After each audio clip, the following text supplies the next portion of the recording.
Our story began with the wrath of the heavens, which descended upon the city in the form of lightning bolts that struck high-rise buildings with devastating force. From that moment on, hordes of terrifying monsters and dangerous dungeons became an integral part of the human world. Powerful and extremely cruel creatures began to mercilessly exterminate people who were not prepared for what fate had in store for them. All these terrible events led to humanity being on the brink of extinction because it simply could not cope with the onslaught of incredibly strong opponents. But suddenly a glimmer of hope appeared for humans, because along with the destruction of civilization, talents appeared, gifted by some generous god. Thanks to this, people began to awaken their inner strength and call themselves hunters, hoping that they would be able to wrest their homeland from the clutches of terrible monsters. Since then, order has reigned in the world, but since survival became above the law, the strong were revered far more than everyone else. So hunters had to improve their skills and strengthen their positions. In order to be considered the highest class of society, hunters descended into the dungeon to kill bosses, obtain treasures, and increase their level. This moment came to be known as the era of hunters, because that was when they literally flourished in their craft. To maintain their reputation and strengthen their position, they had to work hard and never stand still. This is exactly what the sad, dark-haired guy was thinking about. He had a chance to get a rare profession, but he never thought that everything would turn out this way. He dreamed of becoming a hunter, but his mediocre performance meant that, in the end, the hero would turn out to be just an ordinary warrior. Passing by ancient frescoes, he reflected on how warriors once faced difficulties in close combat and suffered many losses. But even after that, they improved and could not be compared to others. After all, in their world, being an ordinary warrior was the most primitive craft. And that's exactly what the cheeky guys decided to remind the brunette, who were not averse to mocking his failure. The smirking guy with purple hair said that he had no doubt that his acquaintance would become a newly minted warrior who was slightly stronger than an ordinary person. According to this show-off, no guild would take in an orphan who had no money and no mentor. But our hero was not bothered by these words. He was much more interested in a fly buzzing by.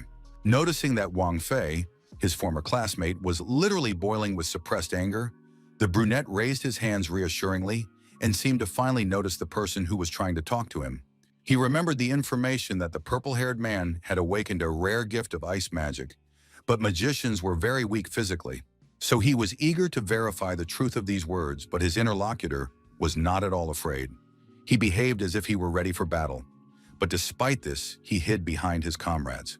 The bold young man did not expect anyone to interrupt their confrontation, which was supposed to humiliate the weak brunette once and for all. The purple-haired boy's companions asked him to turn his head and look into the distance. Their faces showed that it was really important, so our hero couldn't help but be interested too.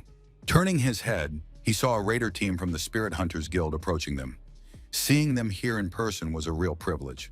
Everyone knew that this was the strongest guild in the Eastern City, so they treated these guys with well-deserved respect and awe. The townspeople especially admired the warrior, who was the fourth storm archer and had reached level 95. The brunette immediately recognized this man as the deputy head of the guild, whose name was Zhao Ming. He had only seen him on billboards before. Wang Fei immediately ran up to this man and asked if they were recruiting new members to their guild, because he really wanted to join them. Zhao Ming didn't say a word, but a beautiful but stern blonde woman answered instead, saying that they were just raiders and that the person in charge of recruits was downstairs. Still, the man asked what kind of gift the guy had, and he said he was a rare ice mage, after which they promised to give him a card. After looking at the newcomer with contempt, the blonde said that as soon as she went downstairs, she would leave him a card with the guild's contact information. Everyone else also tried to impress the guys in order to get their contact information, but our hero thought that with his abilities, it wasn't even worth trying. The girl was so tired of all the shouting that she raised her voice and said she wouldn't waste her time, because anyone who wanted to become a member of the guild could contact the administration. Finally, the brunette decided to try his luck and ask what she thought about the prospects for warriors.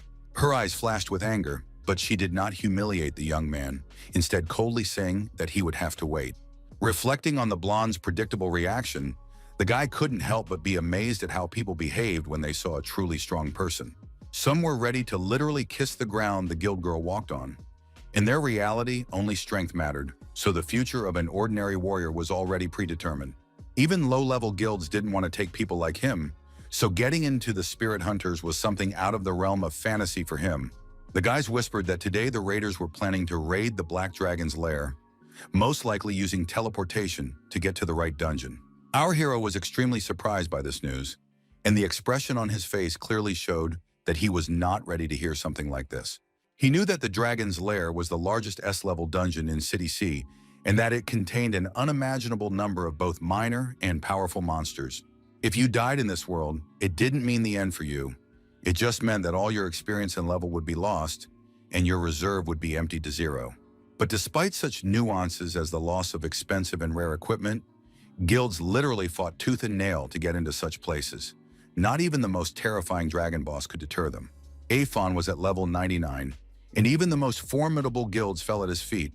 But the Spirit Hunters never failed in their raids. So, a glimmer of hope burned inside our hero, telling him that these guys could defeat the terrifying monster that possessed monstrous power. But these thoughts led him back to burnout, and thoughts that only the strongest could really survive in this world. And he was not one of them. He didn't even want to imagine living a life of poverty and being trampled in the mud, when suddenly his attention was drawn to a strange message about connecting some kind of system. After that, the system window disappeared and was replaced by a dazzlingly bright light that gathered at his chest like a blue star.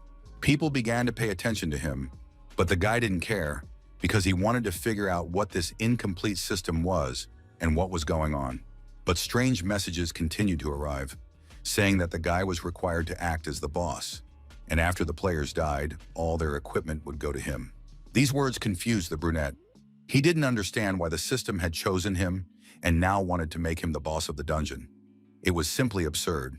It was known that raiders usually formed teams of 4 to 24 players, and sometimes there were even raids of 100 people.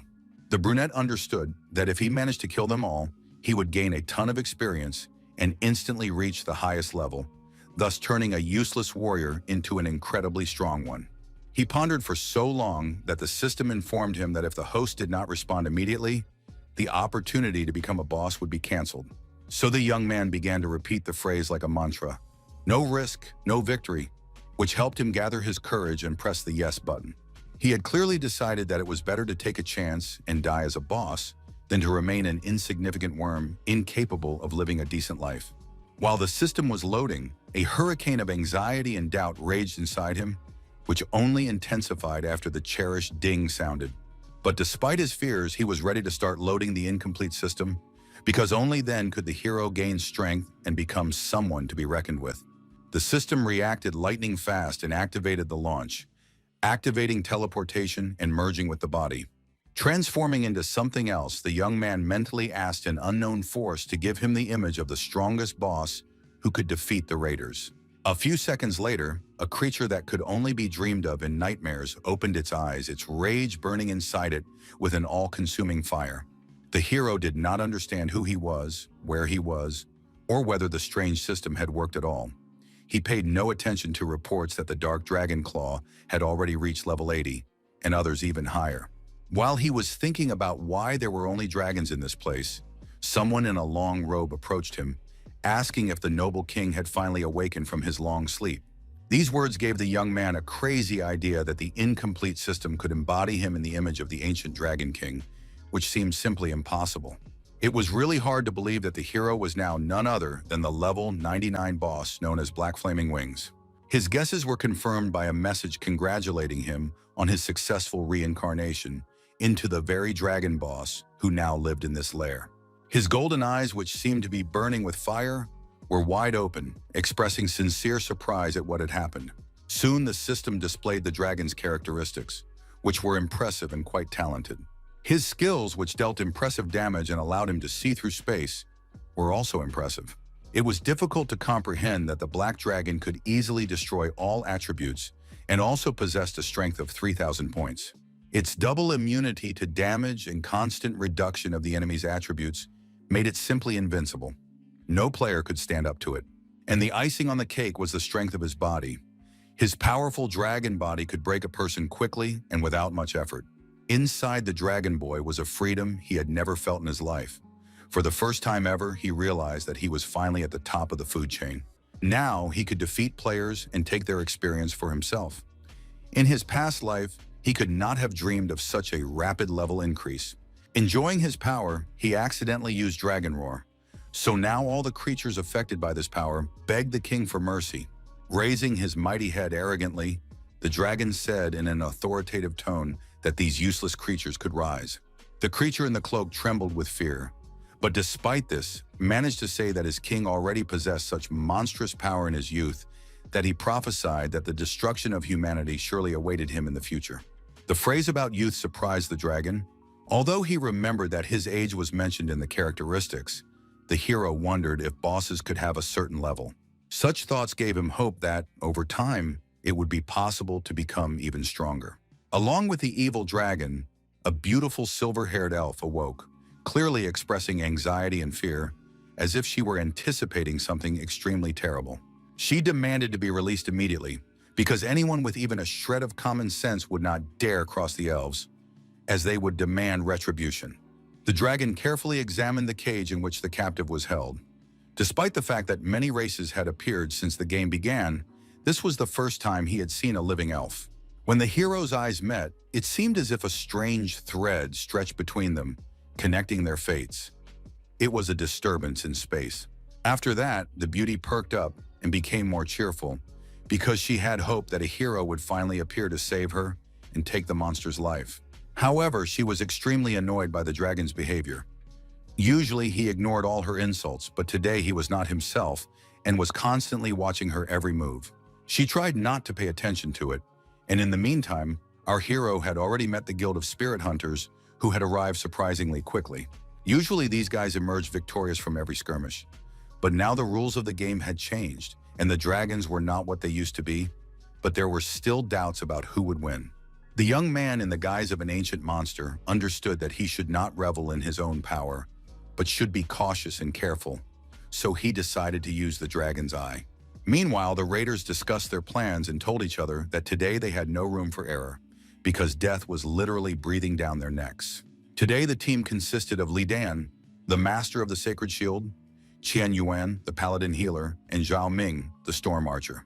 Their leader was Lei Shan, a man who had reached level 99 and was a master destroyer.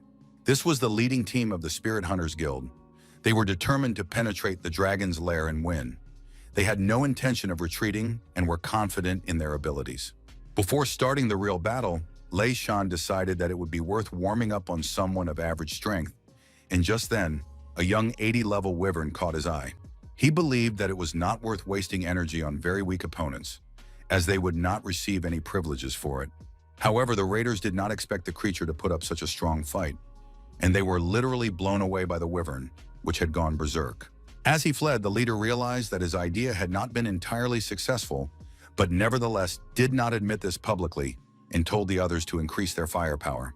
The man demanded that the guys keep their formation and continue moving forward, even though something terrible awaited them ahead. The Spirit Hunters Guild was unmistakable. They were always strict and disciplined, but the dragon had already figured out what he should do. For now, he listened carefully to their conversations. They were talking about how much supplies they had left, and it turned out that only a tenth had been used. The monster decided that he would find any way to make things more difficult for these cocky guys. He wanted to make them scream in terror and cry in despair at their hopeless situation. That's what happened when the terrifying monster fell on them straight from the sky. But what terrified him most were its characteristics, which suggested that the humans were likely to lose. The Dragon Warrior increased all of his already impressive skills by 10%, and on top of that, he was also immune to mental attacks. When Lei Shan saw that an elite monster had appeared before him, he immediately began to run away in terror because he did not expect to encounter something like this at all. The man ordered his companions to immediately form a line of defense and make every effort to protect themselves from the rapidly approaching monster. The only problem was that the creature they had to fight could move so fast that it seemed as if it could teleport. The enemy attacked sharply, so the guys had to quickly build a protective dome of divine light, which blocked 10% of the damage. Zhao Ming activated thunder arrows, which dealt multiple wind attribute damage, ordered everyone to calm down, and sent the melee fighters forward. Fire engulfed the enemy from head to toe, causing him to scream in pain. The elves' tactics proved to be quite effective, as they managed to inflict damage on this creature, which seemed invincible. Even our hero appreciated how the guild members fought, against whom even the dragon warrior did not want to go out alone, while the elf languished in a cramped cage. She lamented that the dragon had sent his subordinate to certain death, but he was not at all remorseful. On the contrary, he decided that if one monster was not enough, then he could send several. The guild members were happy that there was only one monster, but now a whole horde was moving towards them, which would be much more difficult to deal with. The people were extremely frightened, because they understood that a crowd of elite monsters was advancing on them. Monsters that could cause irreparable harm to their lives. Now even Zhao Ming was alarmed, because they had never encountered anything like this before. And now they had to quickly come up with a plan of action to defeat 6 powerful enemies. However, the head of their guild shouted that these elite monsters were nothing to them, because their team specialized in hunting spirits. So he ordered the guys to regroup and focus on the wounded, because they needed to support each other and not let the monsters attack as a group. Our hero in dragon form didn't like this behavior. He thought his elite monsters would scare them, but the humans apparently decided to stand their ground until the end. Unpleasant doubts began to arise in his mind, so he wondered if their level was really insufficient to defeat him. Seeing how skillfully the people had handled yet another test, the dragon wondered anxiously what other tricks these guild members might have up their sleeves. A real rage flared up inside the hero when he realized that the guys were not coming to him, and a logical question immediately arose in his mind. Where were they going? Thoughtfully raising his clawed paw, he surmised that there was something interesting in the direction the warriors had gone. Therefore, the dragon hurried to be the first to find the tomb of the dragon slayer, which was the subject of legends, and no one was 100% sure that this place really existed. There he found the skeleton of a man who continued to glow from within. It was the bearer of the dragon's heart, an item that allowed its owner to ignore the talents of dragons. This news, to put it mildly, did not please our hero, because he was so happy with his power that the prospect of it being ignored was not very joyful. He realized that this was a strategic game in which victory required weakening the opponent. So if the guild members succeeded, they could well win. Anger overwhelmed the dragon so much that he began to unconsciously rock the cage in which the tortured captive sat, who wanted to be finally freed. She was increasingly surprised by the fact that her captor was so indifferent to what was happening, which was clearly a bad sign. So she began to fear that the monster would decide to leave his lair. As if to confirm her words, he flapped his mighty wings sharply and took flight, and all his subjects began to praise Lord Alphen, who had decided to confront his enemies personally. With anger flashing in his eyes, Aphen rushed forward, for he understood perfectly well that his ill-fated opponents already knew about the object that could weaken him and bring victory to his enemies. He decided that he simply could not allow them to get it, because then all his dreams of becoming stronger would turn to ashes. Stepping forward, the guild leader said that none of them had expected so many surprises, but the problems began as soon as they entered the lair. Approaching the leader, Zhao Ming regretfully reported that the consumption of weapons and materials had significantly exceeded their reserves, so the young man had doubts about whether the heavenly pavilion was reliable. Picking up a book, the man said that this item had proven itself well. He had exchanged it for a universe ring, and believed that the heavenly pavilion could not deceive them. Chen Yin joined the conversation, reminding them that they were not far from the Black Dragon's lair, and the blonde man was afraid that the boss might interfere with them. But Lei Shen just waved it off and said that they shouldn't worry, because the dragon was stupid and wouldn't attack if they didn't touch its lair. He wanted to repay the monster for all the suffering and losses. The young man had no objection to leaving the Black Dragon with the leader, as he was much more interested in the elf girl, who would be forced to obey their commands. Their conversation was abruptly interrupted, as both men sensed something strange, a distinct feeling that enemies were approaching. The leader wondered if monsters could really fly, because until then he had only seen small dragons with wings. He knew that flying dragons were only guards, so it was unclear why they were here. Lifting his head, Zhao Ming's eyes widened, his face expressing genuine horror. He asked Lei Shan to look at what was approaching them. Everyone immediately realized that this time, they were not dealing with just a flying dragon. The creature was so huge that there were no words to describe its size. Suspicions began to creep into their minds that the boss was right in front of them, and it became obvious when they noticed the black, flaming wings. Now even the guild leader was so frightened that his eyes seemed about to pop out of his head. He couldn't believe that this was really possible. Gritting his teeth in anger, Zhao Ming clearly stated that there was no doubt that the bastards from the heavenly pavilion had deceived them. When Chen Yuan asked what they should do, the animalistic fear in his voice was clear. He couldn't believe that they would actually have to fight Afon himself. He didn't understand how they could win without the heart of a dragon slayer. So he asked the commander to come up with some ingenious plan to save their lives as quickly as possible. Afon greatly enjoyed watching fear literally eat away at his opponents from within. He never thought he would ever see the Hunters Guild in such a state. When the already shocked guild members realized that their powerful opponent was about to use his skills, they simply did not know where to go. No one expected it, but at that moment, a blue fire flashed, flying straight into the dragon's head and knocking out almost 3,000 points. It was Lei Shan who decided to use his powers at just the right moment and now appeared to the defenseless warriors as a heroic savior. When he ordered the black dragon to be killed, his voice rang with steely confidence, because in his opinion, the hunters could do anything, and after victory, they would get everything they wanted. These words instilled the same confidence in the guild members, and they began to say that they would gut the monster and then take the rewards they liked best. The young dragon sighed irritably, annoyed at how easy it was to inspire these weaklings, who were like sheep waiting for their shepherd. Watching them try their best to summon their abilities, our hero just smiled and mentally wished these fools good luck. The commander ordered Li Danyu to activate the protective barrier and use hatred. The healers had to direct all their mana to his defense, and the rest had to support Lei Shanya and Zhao Min.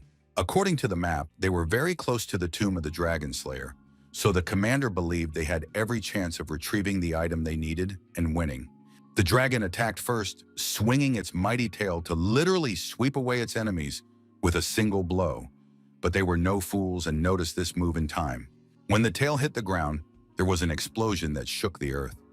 If anyone had been hit by such a powerful blow, they would have had no chance of survival. Our hero had no intention of giving his enemies a break, so he glanced at each member of the guild to assess the situation and come up with a plan of action. Suddenly, a bright flash caught everyone's attention, impossible to miss within the cave walls. It turned out to be the power of Afon's skills, which had finally begun to work and demonstrate their legendary might. Things were not going very well for the guild members, so it was decided to activate the Triple Holy Shield, which protected the owner and his friends for 3 minutes. Our hero could not have imagined that so many guild members would survive until this moment. Moreover, it seemed a little strange to him that they were all still eager to fight. Lei Shan was so focused and fierce that sparks were literally flying from his eyes. Zhao Ming ordered all amplifiers to be directed at him and the guild leader so that they would be invincible. One thing became clear to the dragon. He had to focus on defense because he was facing an A+ level force. It was hard to believe, but despite the fact that the guild members had been ambushed, they almost immediately went on the offensive. Soon we will find out how successful this move was. Attacks began to rain down on the dragon, one after another, with bolts of energy striking him and forcing him to tense up. The leader and his deputy worked hard and tried to make sure that every attack hit its target, and to be honest, they were doing quite well. The cave turned into a veritable branch of hell on earth, with fire everywhere you looked, burning everything in its path. Barely catching his breath, Lei Shan ordered his subordinates to prepare, because the second wave was coming soon, during which they had to take away at least 5% of the enemy's health. The blood vessels in his eyes were already beginning to burst from the strain. For the first time in a long time, the battle had exhausted the man so much. But another disappointment awaited him, because even after using all his strongest skills, they only managed to inflict 10,000 points of damage and were unable to break through the dragon's defenses. One of the team members tried to convey to the commander that their enemy's talents were simply insane, but the proud man said that they should trust him and continue attacking. Hearing these words, Afon almost yawned out of boredom and irritation. It seemed to him that he had to fight off a swarm of mosquitoes, not serious opponents. However, these people could be praised because, despite the failure of the plan, they did not lose their composure and their faith was worthy of respect. But despite this, their end had still come, because our hero decided that it was time to send these annoying insects to a better world. So he broke away from the ground and flew up sharply, growling fiercely, letting them know that this was the beginning of the end and that no one would escape their terrible fate.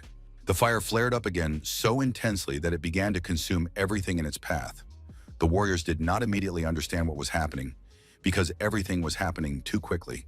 Looking at all the chaos he had created with his own hands, the dragon was satisfied and felt proud, because despite the fact that the guild members were A+ level, he had managed to win. His enemies lay motionless, their unfortunate bodies seemingly on the verge of death. But no, they showed signs of life, for their chests rose and fell, even though their breaths were extremely labored. Despite the complexity of the situation, their commander tried to get up and ordered the others to do the same, overwhelmed by thoughts of why the dragon's skills had returned at this particular moment. Everyone understood perfectly well that despite the boss shouting and trying to urge them to action, it would be impossible to continue because he had used up all his skills. Only Lei Shanyu himself had to accept the fact of his failure, and watching his opponent slowly closing in on him, he was finally ready to do so. It seemed to him that the dragon would no longer attack because it had used up too much energy, but that was not the case at all, and when the man saw the monster in front of him, he screamed in horror. He couldn't utter a word when the monster opened its wide mouth, inside which a burning flame was already brewing, ready to take his life at any moment. At the moment when it seemed that the situation could not get any worse, Aphan unleashed his power, which could easily fry anyone who stood in his way. And so it happened. Fire engulfed Lei Shang's body, but he continued to scream at the dragon, showing his defiance of his fate. But these cries were in vain, because soon a system message announced that all intruders had been eliminated, congratulating our hero.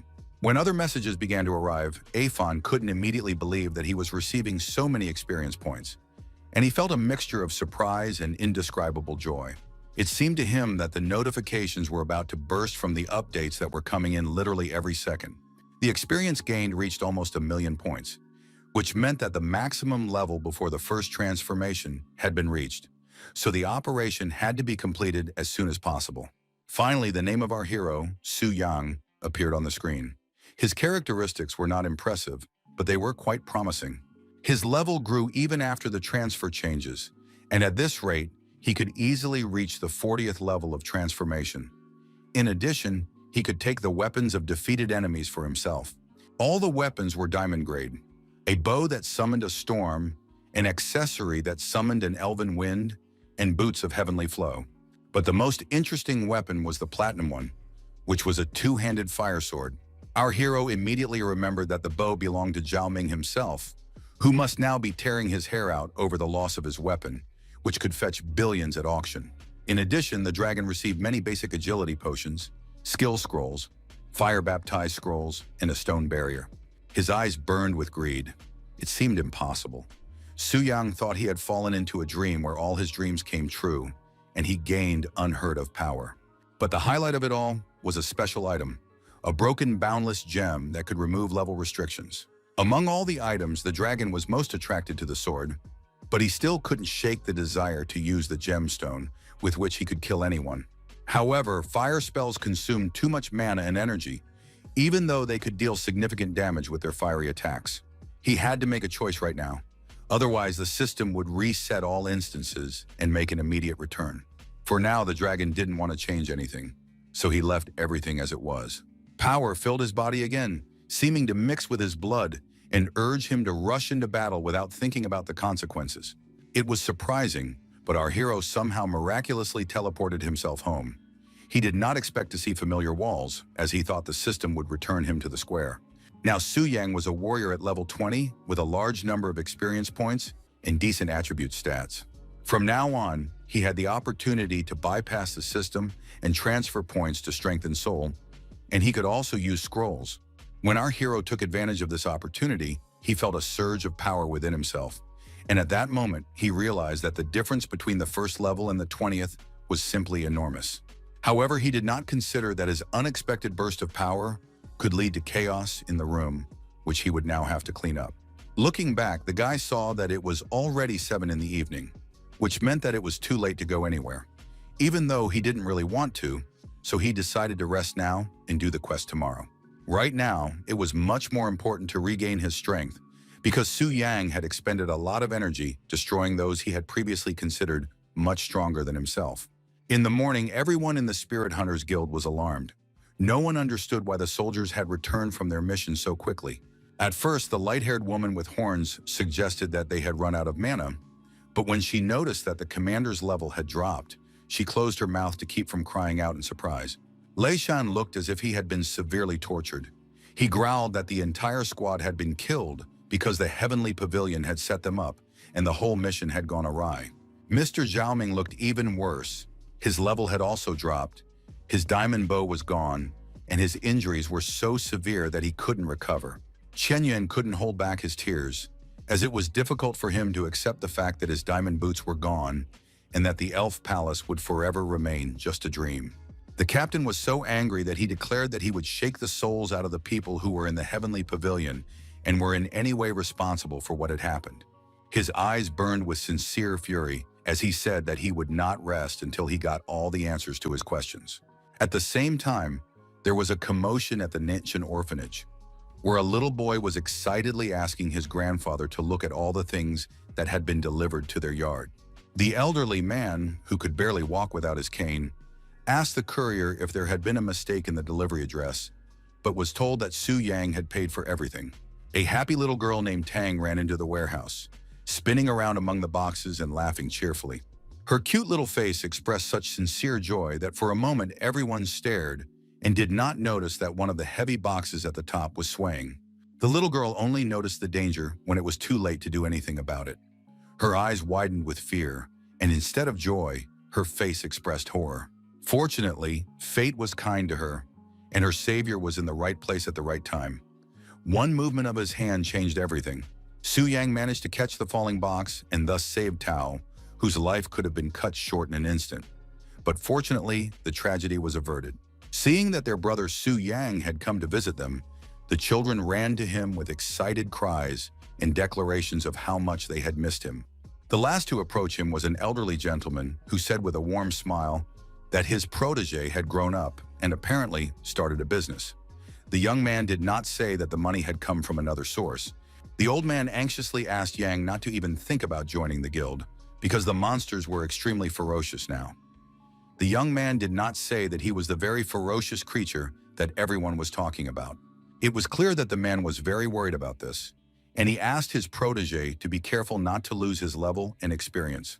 Smiling, our hero reassured his grandfather, saying that he was not afraid of any monsters, then added that he still needed to make the move, so it was time to go home.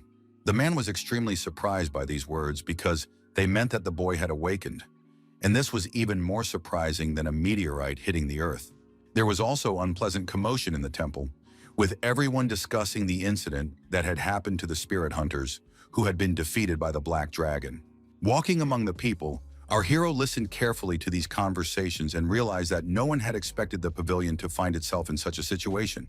It became clear that the guild had bought the strategy from the heavenly pavilion, which is why they were so confident of victory, because the pavilion was the best raiding organization in the world.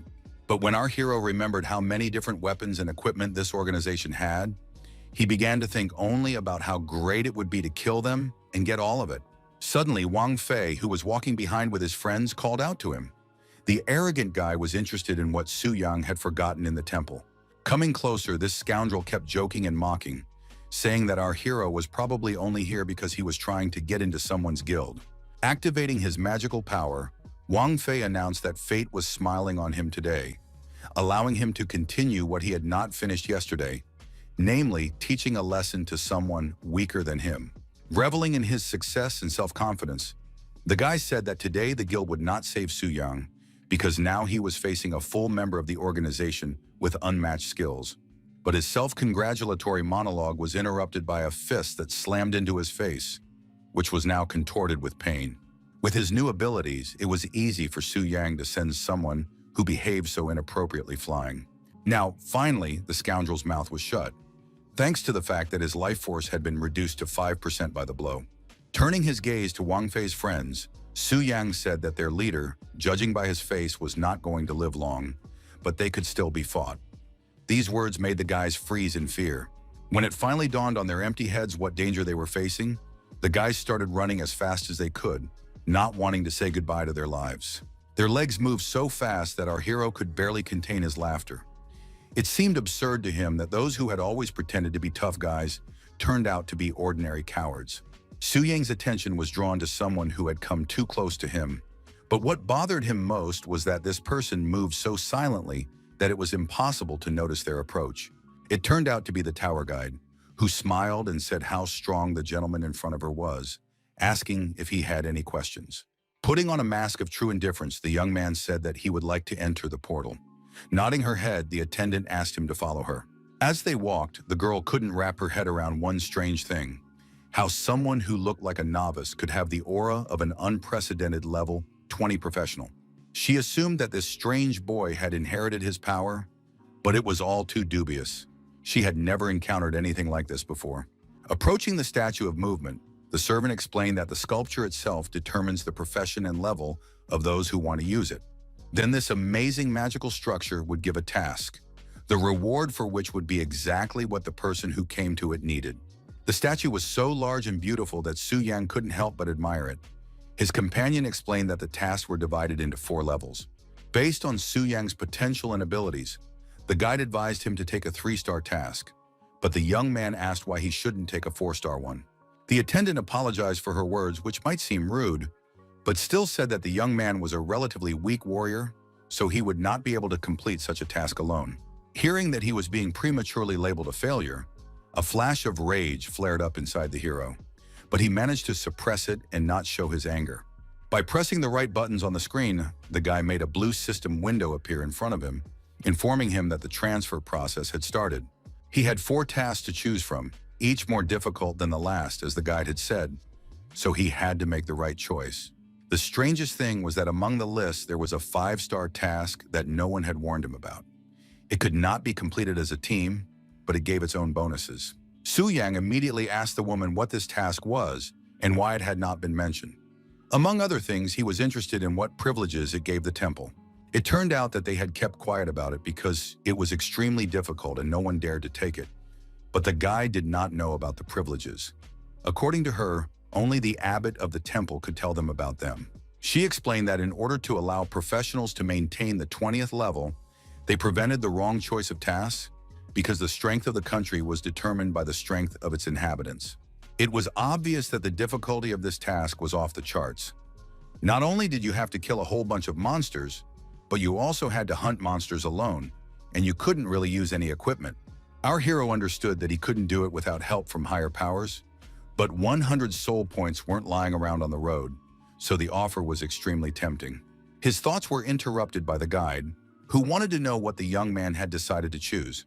She advised him to consider the 3-star task, as it was more suitable given his abilities. However, the young man did not satisfy her curiosity and did not answer the question. Instead, he simply thanked her for her help, bowed his head, and the attendant said that it was her job. Her laughter became too nervous when she realized that instead of listening to her advice, the guy did exactly the opposite and took on the most difficult task of all. The 5-star task had a time limit. It had to be completed in 74 hours and returned exactly at the end of that period. Seeing that the guide was frozen in shock, our hero just smiled at her and said that, in his opinion, this task was exactly what he was capable of.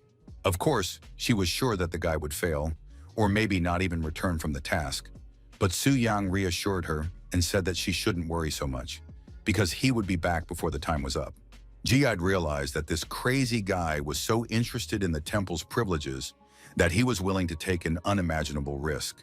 She became truly frightened because she realized that the young man was walking to his certain death, and she had allowed it, so she had to urgently report everything to the abbot.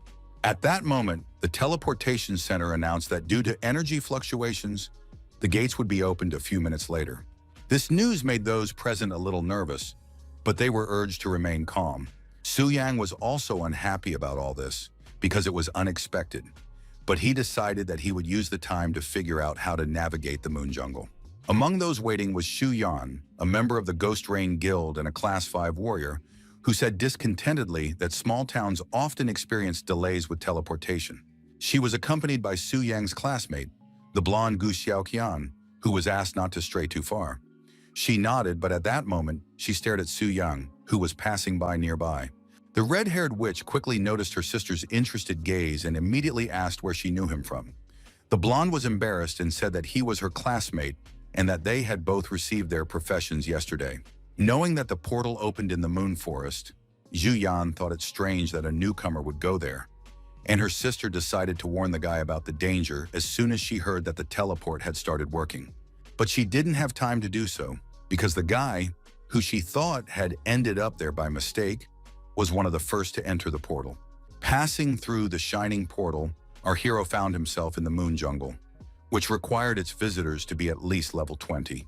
Landing on the ground, the young man immediately began to look around, wanting to understand where danger might be lurking. At first, he didn't notice anyone and decided that everyone had already gone hunting for monsters. But the guy had no idea that the hunt had already begun. Only not for monsters, but for him. Sensing danger, the young man reacted quickly, which helped him avoid death at the claws and fangs of a powerful enemy. He had to face a monster called the Azure Wolf, a creature with level 20 abilities.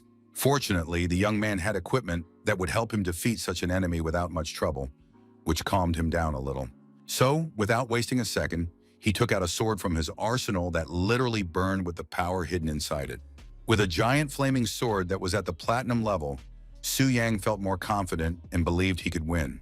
His hero level did not allow him to use such a weapon, so he was extremely lucky that the spirit hunters had dropped this miracle, which now belonged to him. But there were also setbacks after his dragon adventure. The young man accidentally broke a pile of precious stones while drilling, but he was able to sell it for 1 billion and now had just over 1 million left. While he decided that it was worth selling the bow, the expenses did not matter much. Su Yang thought that even its former owner, Zhao Ming, could buy it back, even though he would feel like a real loser. Everyone knew that low-level monsters weren't very intelligent either, because they didn't give up even when defeat was obvious. So the guy decided to use the super shield, which could withstand even the strongest damage. This action helped him push the enemy back a short distance and confuse him, which played into his hands. However, he was also caught up in the whirlwind of power, so it was difficult to maintain his balance. Luckily, the hero was able to quickly get out of this state. Looking at the defeated enemies, he thought about how lucky he was that the wolves had come to him, because it would have been difficult to find them. Throwing up a stone that summoned monsters, he began to shout loudly, trying to attract the attention of the other wolves, which he intended to kill in the same way as their kin. 5 minutes later, a huge number of bloodthirsty creatures gathered around him, eager to devour the one who had taken the lives of their brothers. Su Yang also had gifts for them, such as a potion and a scroll called Baptism by Fire, which creates a firestorm, killing all enemies in the area of effect. Thus, the wolves met their end, which was extremely unpleasant and terrifying. Killing the Azure Wolves earned the young man a lot of experience points, which would be useful to him in the future. But the battle was not over yet, because wolves were converging on the guy from all sides.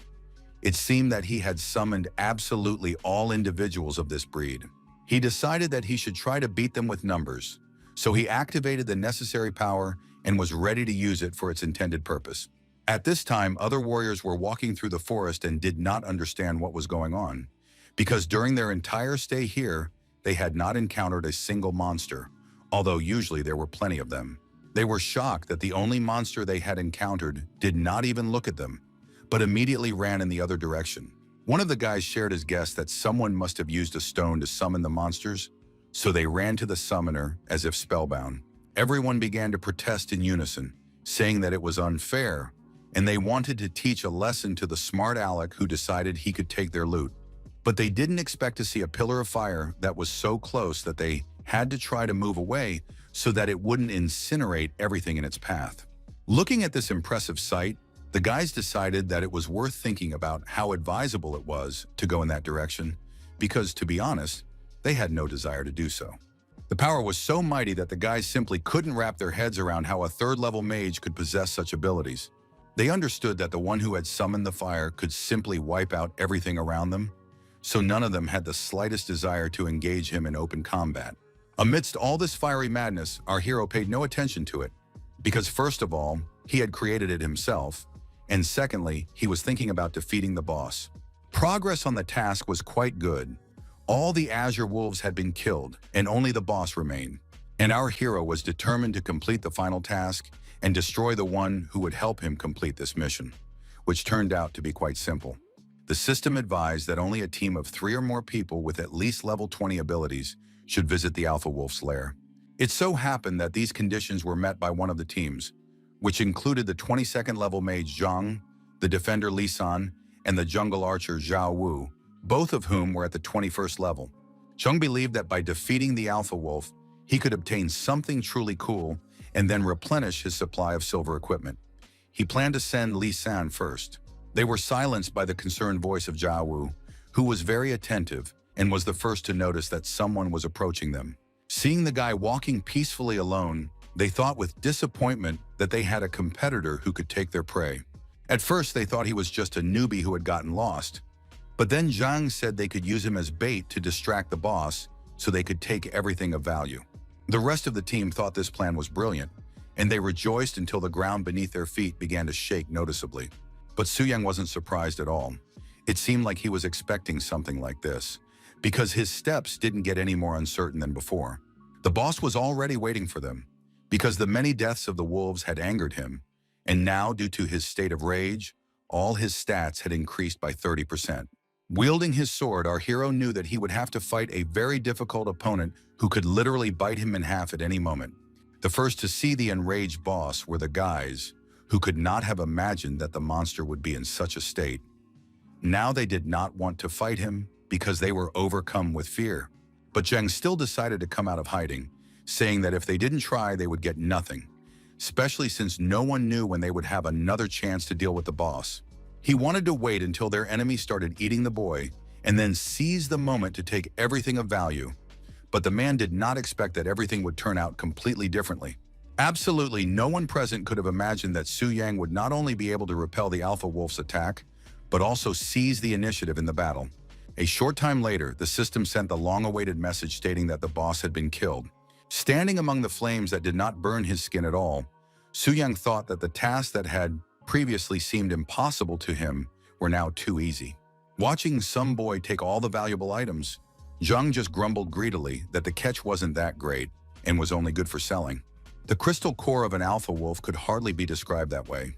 Su Yang was pleased with this loot, especially since it had come to him very easily. Despite his dismissive words, Zhang still said that if the guy didn't need the core, he could take it for himself. Su Yang was struck by this insolence. He pointed his sword at this scoundrel and asked if he wasn't going to use it as bait. Seeing the enemy's powerful fist, Zhang, of course, began to deny everything and say that no one would even dare to think of such a thing. He wanted to appear to be a pious man, but our hero was no fool. So he struck the man and finally said that if he wanted the crystal core, he would have to get it himself. Li San and Zhao Wen were simply shocked. They couldn't understand how some guy could knock out their boss with one blow. After completing the task, the young man came to the tower to report this to the servants. Hearing this news, the temple guide was so astonished that she couldn't say a word, because all this time she had been reproaching herself for sending this guy to certain death. But not only was he alive, he had completed the mission in just a couple of hours, because the task had only been taken on that morning, and its difficulty exceeded all norms. She couldn't understand how he could have finished so quickly. She even wondered if he had cheated, but the system showed no evidence of this, which meant that the young man had done it all by himself. When the young man got tired of looking at the girl's astonished face, he finally waved his hand and asked if he could now learn about the privilege. This question pulled the servant out of her thoughts. She cleared her throat and awkwardly asked the young man to follow her deeper into the temple. Walking through the dark corridors, the girl thought only about how lucky she was to have told the abbot everything, because they had to find out what talents this mysterious man possessed. Although the guide treated him with caution, she was interested in whether she could get a number from such a handsome man. When they entered the spacious hall, the girl ordered the guide to take one step forward, and the statue would do the rest automatically. Everything happened just as the guide had said. As soon as Su Yang approached the statue, a light flashed around him, and the task began to be checked, which was successfully completed. Suddenly, a stream of light shot straight into the hero's chest, and he began to overflow with powerful energy. It was the aura of class advancement, a special reward for those who completed all the conditions of the task. The color of the aura and the bonuses varied depending on the level of the mission.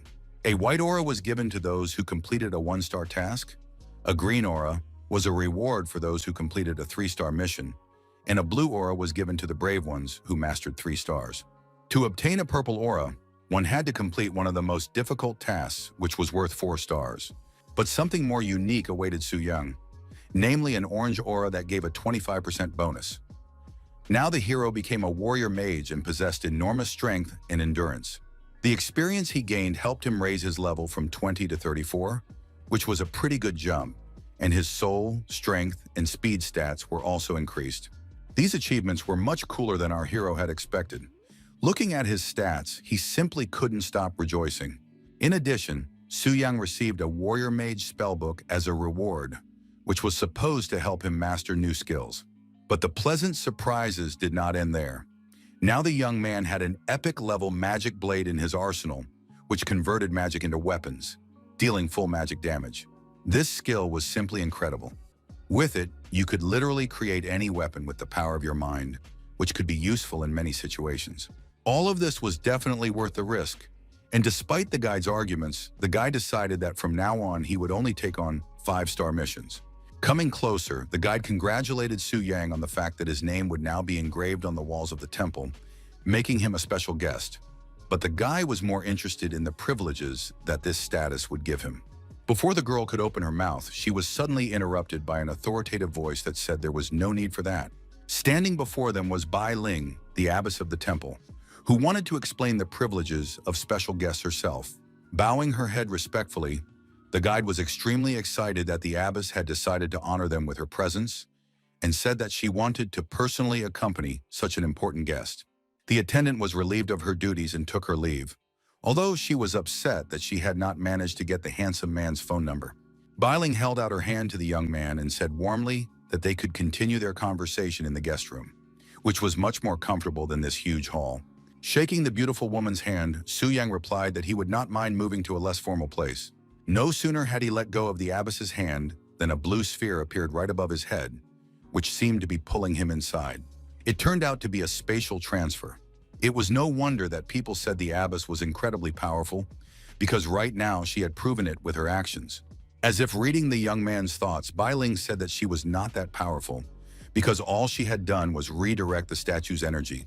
But the one she considered truly powerful was Su-yang, because he was the first in 10 years to complete a 5-star task. It was time to announce the privileges available to the guy. First, he received a monthly allowance of 10 million, and second, an 80% discount at the store. It must be admitted that such privileges were worth all the effort our hero had put in, because he did not even expect to receive such a huge amount of money every month. Among other things, he could join an A-level guild. It wasn't mandatory, but the abbess convinced him that it would provide reliable protection for the team. Su-yang himself knew very well that in their world, loners were easy prey, especially for those like him who had raised their level too quickly.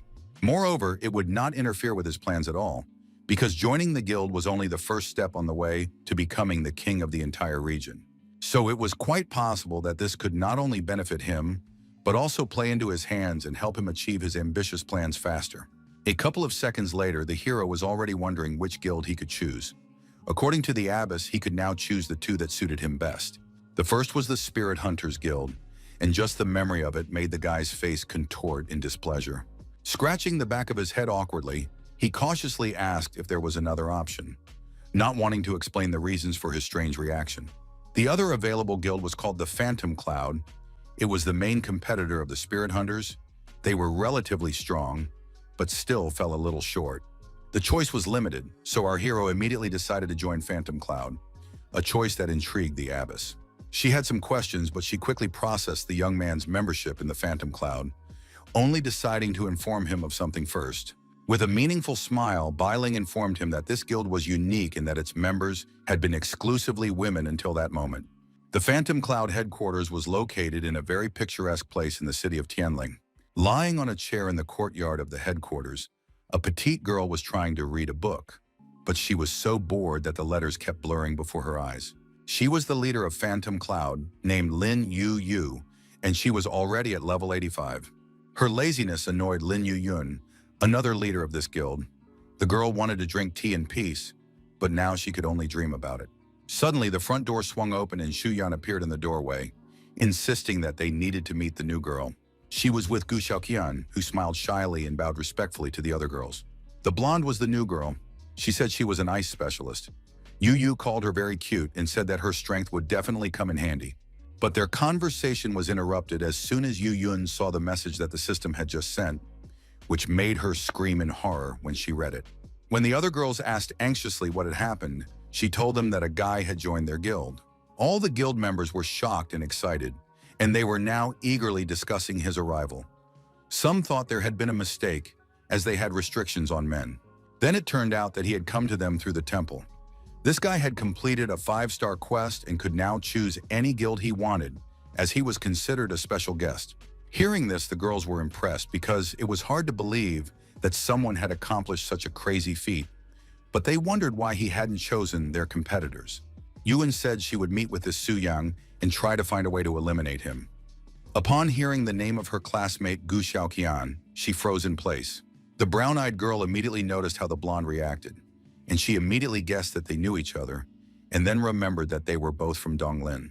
But then he must have been at the first level too, as another lady entered the hall and announced that the spirit hunters had indeed been defeated in the Black Dragon dungeon. Mu Zhongshui said with concern that she had no idea what their competitor's plan was, but it was clear that it had failed. This made them think that they needed to be especially careful and choose the right strategy for the raid on the giant forest. She also mentioned that Zhao Min's weapon had been put up for auction, and of course the cunning girl had raised the price so high that the spirit hunters had to spend a lot to buy it back.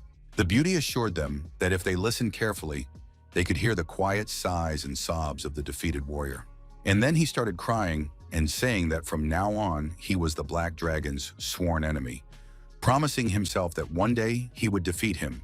Covering his face with his hand, the leader of the hunters lamented that 14 billion was too much money for their guild. The anger inside the man built up, and at some point it became impossible to contain it, so he took it out on Zhao Min himself. Now that they had returned the equipment, the commander ordered everyone to return to their usual duties, which seemed to include Zhao Min himself, who from that moment on began to limp slightly. The Hunters Guild gathered for a council meeting. Their most important warrior did not particularly believe Lei Shan's words that their tactics had failed them, because this had never happened before. Zhao Tai, the head of the Heavenly Pavilion, reminded them that they had cleared the Black Fortress 5 times before, and based on their past actions, had devised a perfect strategy in which every step was agreed upon. Lei Shan was already losing his temper. Slamming his hand on the table, he said that they had stuck to the plan, but the dragon's behavior had not been as described in the strategy. Lo Qi, the 5-star shadow assassin, responded by boldly declaring that they were all idiots for devising a strategy only to have it ruined by some mid-level bastard. These words angered Lei Shan so much that he could barely contain his rage. But despite this, he still found the strength to calmly ask his colleague to watch his words. But the latter did not slow down his insolence and continued to say that the man needed to train more to stop losing, or else accept his failures with dignity. The leader ordered Liu Qi to bite his tongue, reminding him that the Heavenly Pavilion never gave false information because it valued its reputation, so he decided to personally test his strategy. Zhang Kexin, a 5-star healer, believed that this was the right decision, so they did not object to Lei Shan going with them on reconnaissance.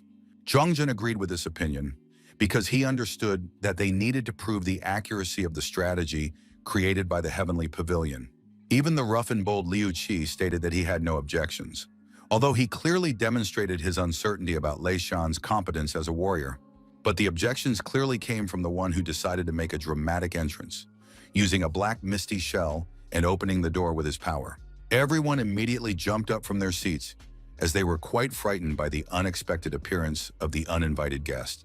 The head of the Heavenly Pavilion urged everyone to remain calm, for before them stood Mr. Chen Lun, who had just arrived straight from their headquarters. The skinny necromancer in a gloomy dark robe with skulls reminded Zhou Tai that if he was going to the Black Dragon's lair, he should let him know. Bowing to his leader, the commander of the Heavenly Pavilion apologized and began to explain the situation. But Chen Lun interrupted him, saying that he would go with them. The old necromancer began to talk about delicious souls that would make his treasures even stronger, his goal being a dragon that would surpass all his previous prey.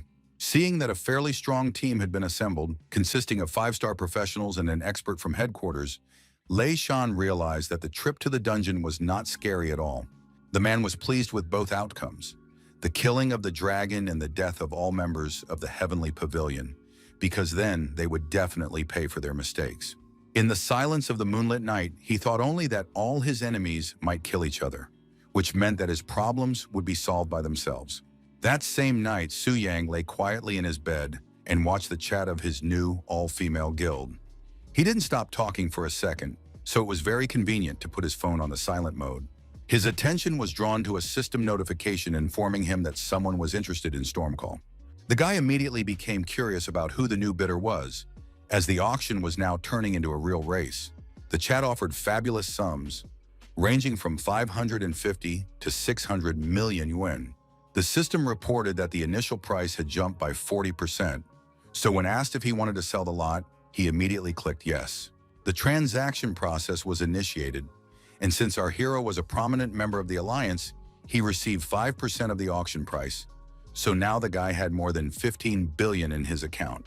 So now the guy could relax with peace of mind and look for tasks tomorrow, the feeling of power intoxicating him. He slept until exactly 7 in the morning. His internal clock wouldn't let him sleep any longer. He woke up just in time because the system reported that 5 members of the research group had gone underground, so he needed to establish a connection. Getting out of bed, the guy lazily thought that he didn't want to fight anyone first thing in the morning. He was so warm and cozy that he wanted to stay home. But he had to face the famous research group, known as the Dungeon Killers because they had completed many quests and developed numerous tactics based on their experience. Of course, our hero was eager to find out how strong these guys were. He suspected that their visit was somehow connected with the defeat of the spirit hunters. When the connection was finally established, Su Yang's familiar human body changed and became a huge and powerful dragon torso. Power overflowed from the young man. He felt like himself, but at the same time he didn't, because everything inside him screamed of power that was literally bursting out, and it was very difficult to contain it. Su Yang knew that dead elite monsters could be resurrected. After all, the Black Dragon Fortress was just a secret diamond-level realm that was updated along with the game. When the young man blinked again, he opened his eyes and realized that he had changed, with a fiery power burning inside him. The elven captive looked at him intently and asked what his plan was this time. He liked her as a pet, but he wondered how she had been kidnapped. Deciding that now was not the time to think about it, Su Yang, who had temporarily become Afon, decided it was time to take a look at those who had arrived at his lair as a research group. First, he saw 4 men, one of whom was floating in the air. Lei Shan had also joined their ranks, but he looked less confident than his companions. But Jotai was particularly impressive, his eyes burning with confidence and strength, clearly not going to leave until he proved himself right. The combat power of this group was much higher than that of its predecessors, but until they reached the heart of the Dragon Slayer, our hero was not going to worry. His fire-breathing pets did a good job of their task and made life difficult for those who came here to harm the dragon.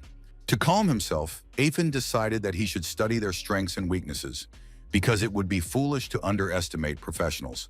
However, he did not intend to do this alone, so he ordered one of the monsters to stay with him and assist him.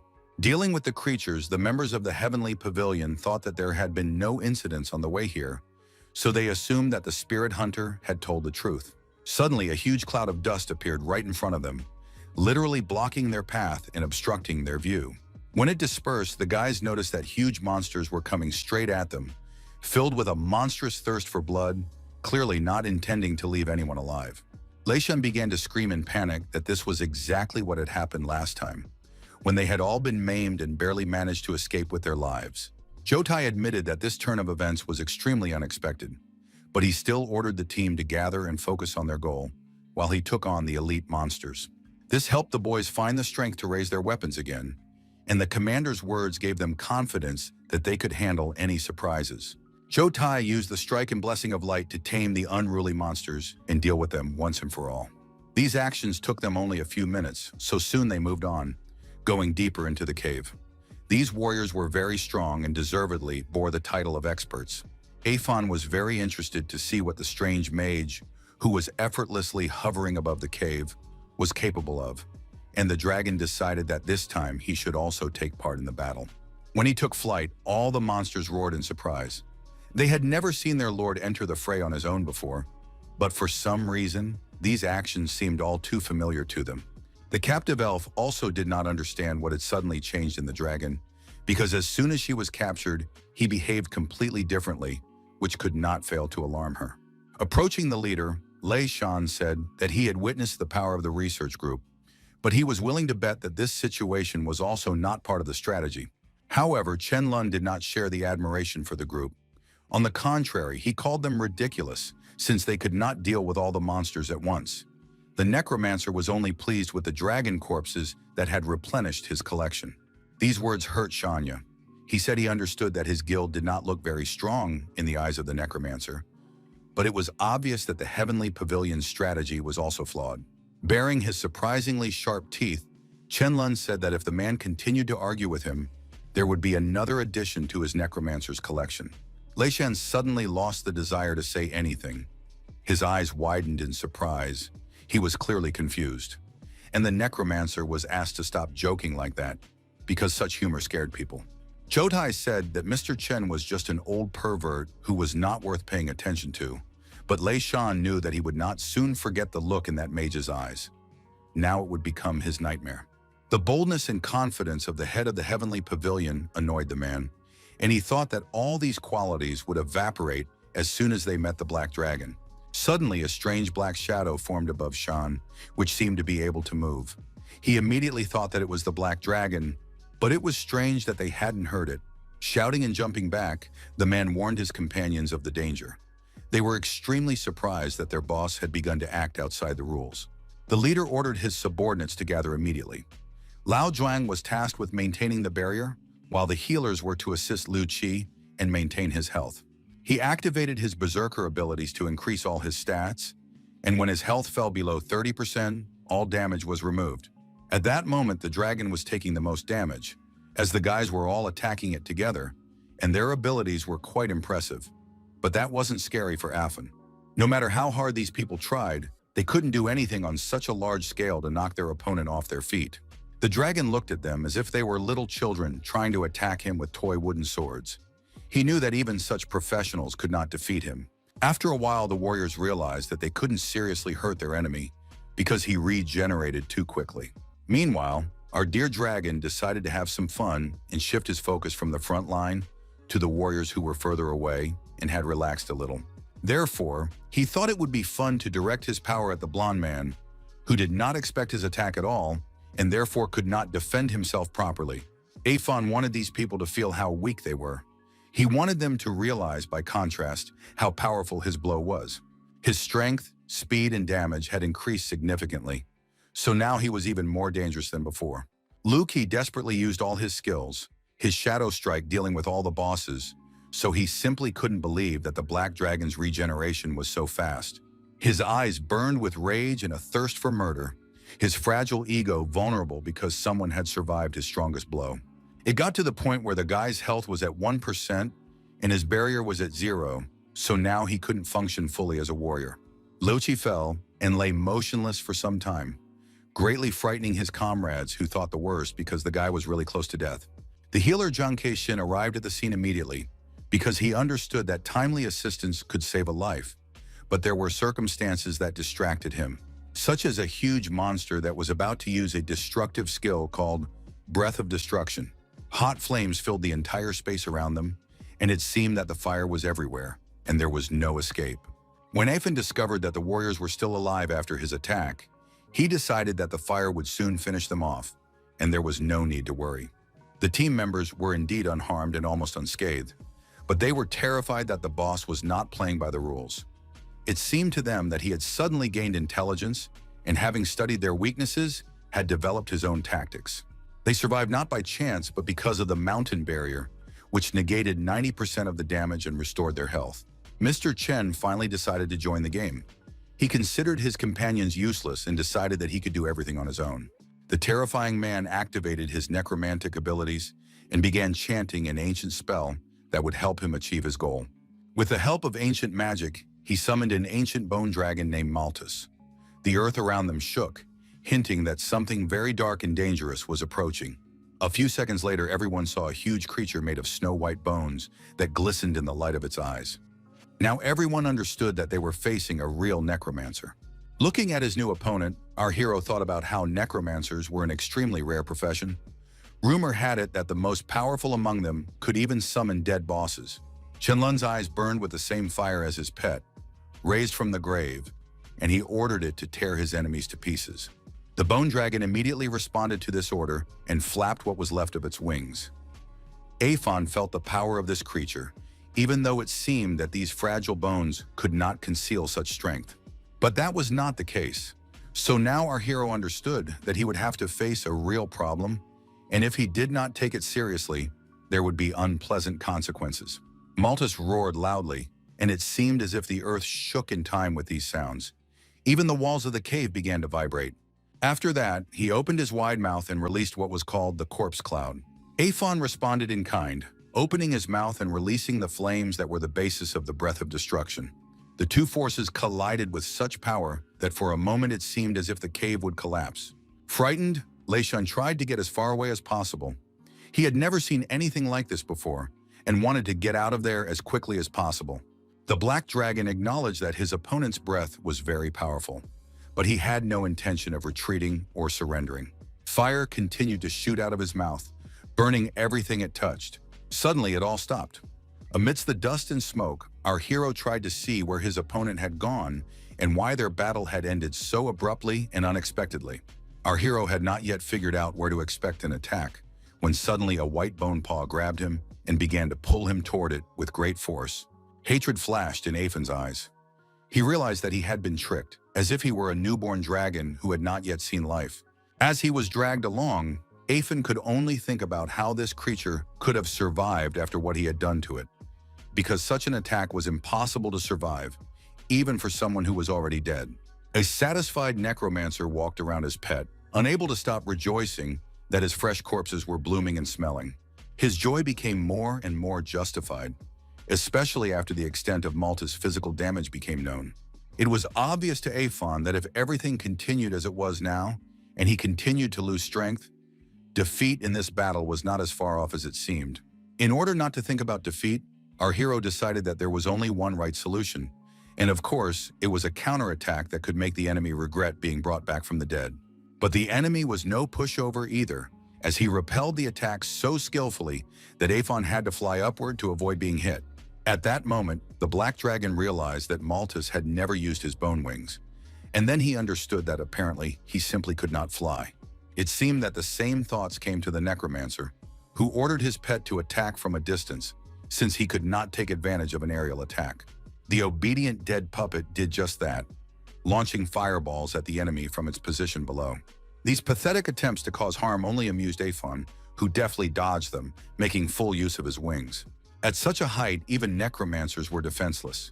And meeting his gaze, the dragon realized that the man understood this very well. For the first time in all this time, a note of panic could be heard in Shenlun's voice, as he called on Malta to return and defend him. But of course, Aphon had no intention of letting his bone friend do that. His plan was to show everyone what he was worth and how powerful he was. So, using the dragon charge, he killed the one who was already dead, after which the snow-white body flew rapidly downward. The necromancer's vital signs began to drop so rapidly that they soon reached 20%. His head was spinning, and his body seemed to have stopped listening to him. The fact that the mage still had health left and did not die in the first second surprised the dragon, because he considered him weaker. But that only provoked Aphon and increased his thirst for death. While the head of the heavenly pavilion tried to drag the necromancer away, he ordered his men to immediately erect a protective barrier to stop the dragon. Shenlun couldn't help but notice that Jotai always appeared at the right time and saved all the team members. Without him, they would have been dead long ago. The men talked about how they hadn't seen Lu Qi in a long time, and Aphon hadn't noticed his disappearance at all, but now he was worried that the scoundrel had gone after the dragon's heart. Suddenly, the blond man loudly announced that their comrade had returned, and all the team members strangely perked up and began to confidently say that now they would defeat everyone. Watching the member of the heavenly pavilion slowly approach his comrades, the dragon thought that they were rejoicing too soon. He was distracted from these thoughts by one of the monsters, who shouted too joyfully that he had returned to his native abode. This servant was not as useless as the others, for he had fulfilled his task and did not fail the mission. He had indeed managed to find the dragon's heart. The object resembled a beautiful pendant, its surface resembling amber, on which an image of a dragon's head was engraved. Jody watched all this closely, and when he realized what had happened, his eyes widened in surprise because he couldn't believe it was possible. Aphon was simply delighted that his protege had finally proven themselves and helped him carry out his plan, because now, with the dragon's heart in his possession, he was confident that victory was within his grasp. When he touched the surface of this object, an electric current ran through his body, and everything inside him tightened with anticipation of power. Oh, he was right. It seemed as if something had ignited inside him, a small spark that ignited a storm within him, and now he was consumed by the power that enveloped him. All the team members froze, anticipating something clearly bad. And these guesses were confirmed by a system message stating that a change in the Black Dragon's strength level was inevitable. The already high diamond level was raised and now reached stellar. The heavenly pavilion was also restless, the ground shook, and the towers began to sway slightly. The high priestess was informed that a surge of spiritual energy had been detected, and Bailing said with concern that she could feel a powerful aura emanating from some hidden realm. Noticing the huge pillar of light, the abbess could say the obvious. Something truly grand was coming. The members of the expedition were also shocked. They could not have imagined that the hidden realm could improve in such a way. Now Aphin was even stronger and more dangerous. He was the one called the Wing of Black Flame. To be honest, he himself was extremely surprised by the fact that his level had risen so sharply. It was extremely unexpected. Looking through his characteristics, he realized that he had reached the 100th level. All his indicators had increased, and he had also gained a new skill and the ability to impose a ban on resurrection. This skill could not only completely destroy the souls of professionals, but also prevent them from being resurrected. When the system announced that another improvement was available thanks to the key item being found, Aphin thought something strange was going on. He assumed that this dragon must have been star level from the very beginning, but because of the existence of the Dragon Slayer's heart, this became impossible. Although it was still unclear to the hero what exactly the phrase early stage of growth meant, he could think about that later, because now the situation had changed. At that moment, Liuzi returned and said anxiously that he had searched the tomb, but had not found the Dragon Slayer's heart. Now he understood that something had gone wrong. He became especially frightened after he looked up and saw the boss, who had obviously become stronger. Now he was tormented by only one question: how did this happen? The man was the first to notice the ancient relic in their enemy's paws. Surprisingly, he perked up instead of getting scared. His behavior greatly frightened Jotai, who panicked and shouted for the guy not to do anything stupid and to return to them immediately. But Lu Qi was already unstoppable. A plan began to form in his head. It was crazy, but it seemed like the only option, so the warrior set out to carry it out. This self-confident young man believed that he was much faster than the dragon, which seemed to him to be a clumsy monster capable only of spitting fire. Fate quickly taught a lesson to those who had a bad habit of underestimating their enemies.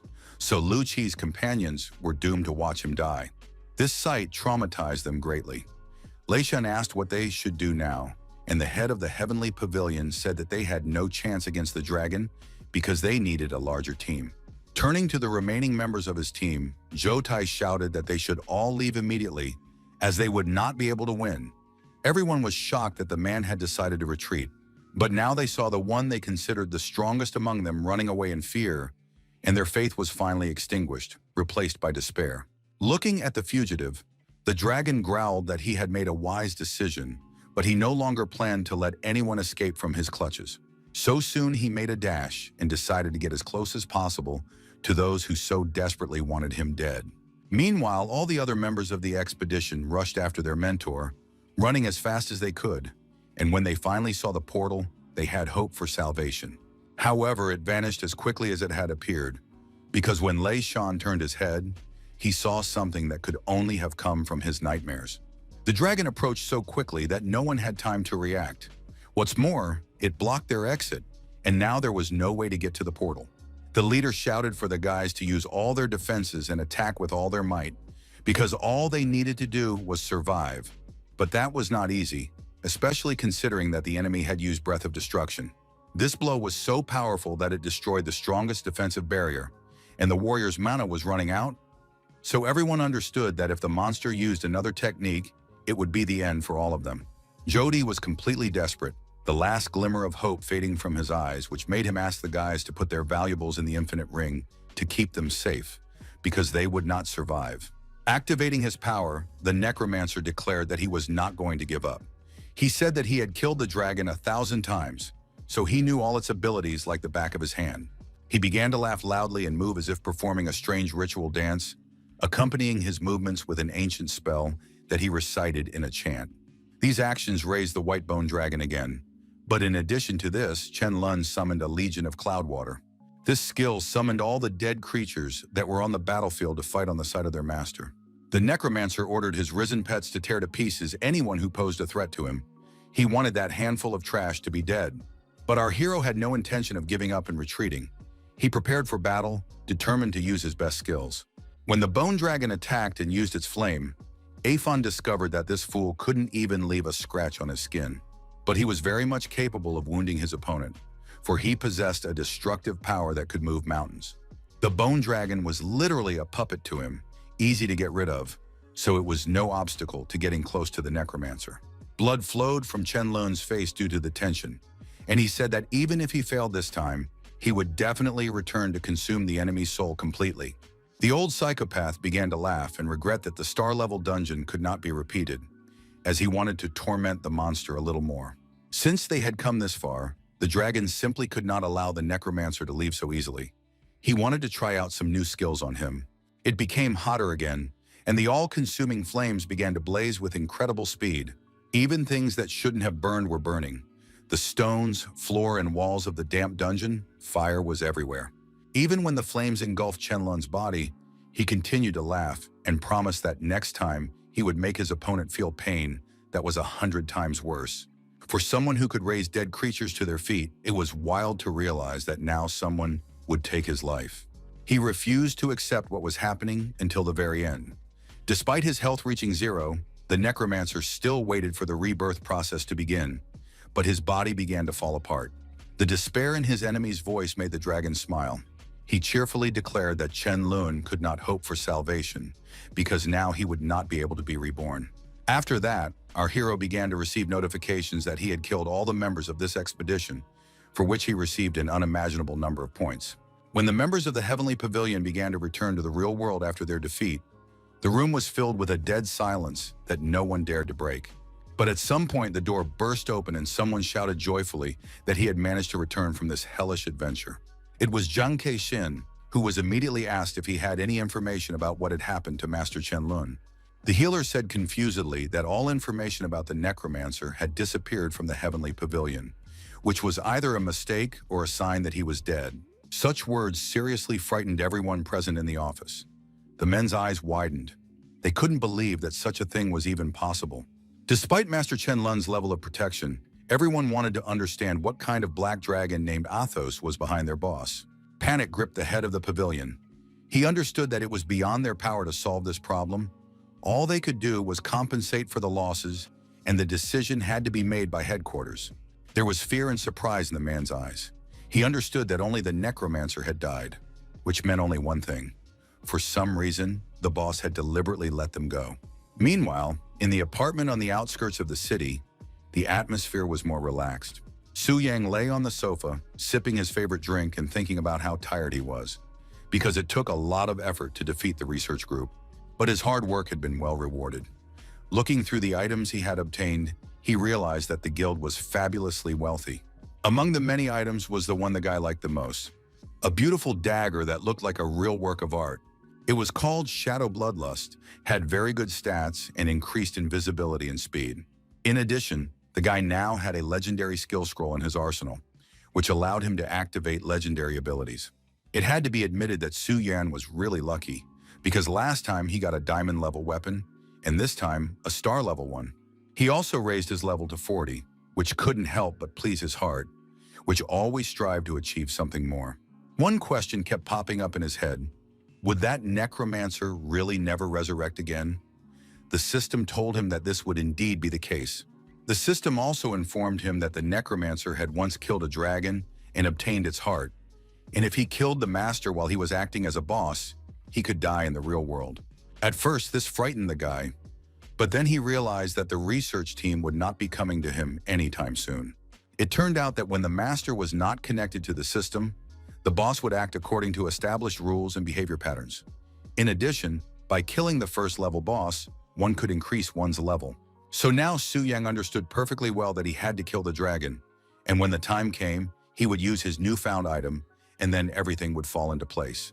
It was unknown what level the dragon heart was, but there was information that it was forged as proof of killing a monster, and a similar blade had been lost.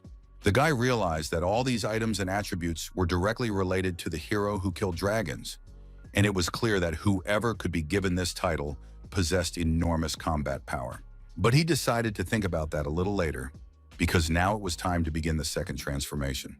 At that time, not far from the heavenly pavilion, everyone admired the beautiful Bai Ling, who was waiting for a very important guest, having decided to meet him herself. Gazing into the distance, she asked only for the blessing of the statue, for only that could help them. As soon as Su Yang approached the beautiful woman, she immediately greeted him, calling him a brave warrior. He was surprised that she recognized him. Responding to his silent question, Bai Ling explained that the statue had just emitted a guiding light, which meant that someone very important was coming, so it was easy for her to put two and two together. At that moment, the young man received a notification that the 5-star quest had been completed, and now he had access to a quest of the same level, but with different specifications. He was required to clear 2 silver-level dungeons alone and kill the boss within 3 minutes of encountering him. Usually to complete a task of this level, it was necessary to form a team, but now they wanted him to do it alone. Looking at the task that had fallen to the young man, the abbess called him an extremely brave person. But our hero dismissed these words and asked if she had a map of the silver-level dungeons. A minute later, he had the map in his hands. According to the woman, it also contained information about bronze and gold-level dungeons. Having received what he wanted, our hero wanted to turn around and leave, but the lady asked him to stay a little longer. She believed that he needed to know that there had recently been an incident in the dungeon and the difficulty had increased, causing many professionals to disappear.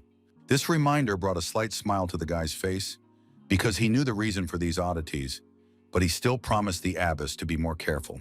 Finding the silver dungeon among thousands of low-level ones was quite a task, especially considering the fact that there were so many people, which greatly angered the hero. Su Yang had already passed through more than 7 dungeons in a row, and all of them had been captured by someone else. He had already thought that luck had abandoned him after the equipment was purchased. Looking ahead, the guy saw people and became very upset, because he also needed to go there, as there was the entrance to the Cave of Suffering. His attention was drawn to the familiar hairstyle of one of the boys. And yes, he was right. It was indeed Wang Fei, who was already trying to get to know the girls. One of his unfortunate victims was Gu Xiaoqian, a blonde girl who looked at the boy and didn't know how to get rid of him without seeming rude. But the guy wasn't afraid to seem rude. He said that there was nothing written in the dungeon saying that it belonged to the Phantom Cloud, so that meant that the strongest one was right. Our hero decided to intervene in this dispute because they were being rude to the girls he was in the same guild with, and he didn't want to leave this dungeon at all. At that moment, the guy started hinting to the blonde that she could stay with them and have a good time, which embarrassed the girl so much that she didn't even know how to respond. She didn't have to think of anything to say, as her response to the scoundrels was a sword that ended up right in front of their faces. It belonged to Helan, a sword master who was a member of the Phantom Cloud, was at level 61, and her class was at the 3rd transformation. Her impressive stats scared the guys off a bit at first, but then Wang Fei said they had nothing to fear because they were also at the 3rd transformation. A burly martial artist named Li Zhen looked at his opponent sternly and said authoritatively that a woman should know her place. The cheeky girl asked if the scoundrel had grown up in a barn, since he had such manners, and she suggested that his brain was inversely proportional to the size of his muscles, to which the strong man replied that the one with the bigger fist was right. Despite her inner protest, Helan understood that if they entered into a fight, they would not win because she was with low-level novices. But retreating was also dangerous because it was unknown what these scoundrels might do if they showed weakness. They had already begun to decide who would attack first when their argument was interrupted by a new participant in the discussion, who said that if they chose the one with the bigger fist, then he should start. Su Yang didn't look like a superhero who had come here to save everyone. So questions immediately arose about who he was, what his purpose was, and why he was helping the girls. Only Gu Xiaoyan silently lowered her eyes. The last time she saw the guy was in the center of the teleportation, and she was glad that he was okay, but the blonde didn't understand why he suddenly showed up here. When Wang Fei saw our hero, he literally boiled over with rage. He didn't want to believe that this annoying character had decided to stand in his way again. Legion advised Su Yan to start begging for mercy right now, because they had their third transformation, with which they could squash him like a mosquito. But instead of running away in fear, the young man boldly stepped forward and greeted the blonde, who was completely confused, as if nothing had happened. Helen immediately asked her companion with interest if they knew this guy, and she said embarrassedly that they were classmates. This news surprised the red-haired beauty, who asked the young man if he was lost. The hero replied that the second transformation task required a silver-level dungeon. The girl's eyes widened in surprise when she realized that if the guy was Gu Xiaoqin's classmate, then he had reached level 40 in just a couple of days. Activating his magical power, Wang Fei asked threateningly if Su Yang really thought he was that cool, or if it was all just a pretense. He suggested that our hero reveal his stats so that everyone could see what he had achieved. But Su Yang just smiled and teased his opponent by saying that he was only at level 10. In his arsenal, he had an excellent punishment for players below the 10th level, which could lower the level of the one against whom it was used. It was this power that Su Yang decided to use against this arrogant scoundrel, who thought he could do anything, but now he was sent flying. So now Wang Fei was sent to the city because his health was at 0, and the system informed Su Yang of his victory and that he had earned 100 experience points. The scoundrel's friends, who got what they deserved, started running towards him and saying that they were very sorry that it had turned out this way. But Legion was not going to let such humiliation go so easily. He jumped and in an instant was right in front of our hero, who did not even blink at the sight of such a maneuver. The man growled threateningly that he would not leave alive the one who killed his comrade in arms. So now he had only himself to blame. These words were meaningless to Su Yang. He took a flaming sword from his inventory and was ready to repel any attack from Li Jun. Turning to the girls, he said that if they wished, they could join the impending battle. These words interested Helan, and she said that the boy had decided to provoke 2 players with the third transformation at once, and she said that she would not let her new acquaintance go just like that. So now the red-haired beast teamed up with the strong guy and decided that they would return to their feud right after teaching this young ignoramus a lesson he would remember for the rest of his life.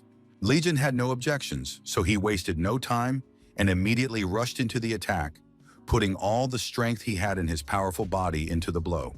His ally was not far behind, jumping so high that she could easily gain momentum and gather strength so that her blow would be no less powerful than that of the strong man.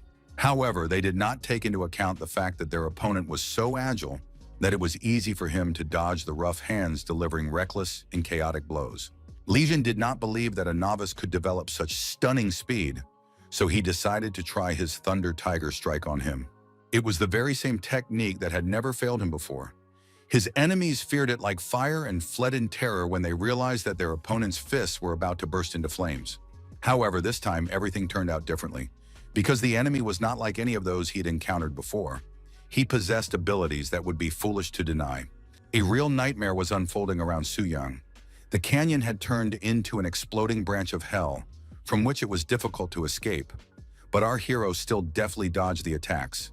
Even when 2 enemies attacked him at once, he managed to put up a shield, which made him almost invulnerable to those who considered themselves much stronger than him. The decision was made to immediately use a single-use gold-level scroll that could create a crystal barrier. When Helan realized that the sword strike had barely reduced the strength of the shield, she concluded that the boy's scroll was definitely of a very high level. However, despite Su Yang's success, the burly man had no intention of giving up. He began destroying everything around him and shouting that he would not rest until the boy was dead. It seemed as if this warrior had literally jumped out from under the ground, because he appeared before our hero so unexpectedly that he recoiled. However, Su Yang was not afraid to continue, grabbing his flaming sword and reminding his opponent that he had already told him he was in a hurry. Li Den's eyes widened when he realized that he was doomed, because the guy's weapon was clearly of an extremely high level, which could be felt at the energy level. He was not mistaken, but it was too late to take any action. So soon there was news that Su Yang had defeated a 60-level martial arts master. The young man exuded an aura of danger and unbridled power, and when he turned his head to ask if anyone else wanted to fight him, his eyes burned with fire. The red-haired beast instantly turned into a cute girl who chirped that after such a performance, there was no need to fight and find out who was stronger. Coming closer, Chu Yang said he agreed with her.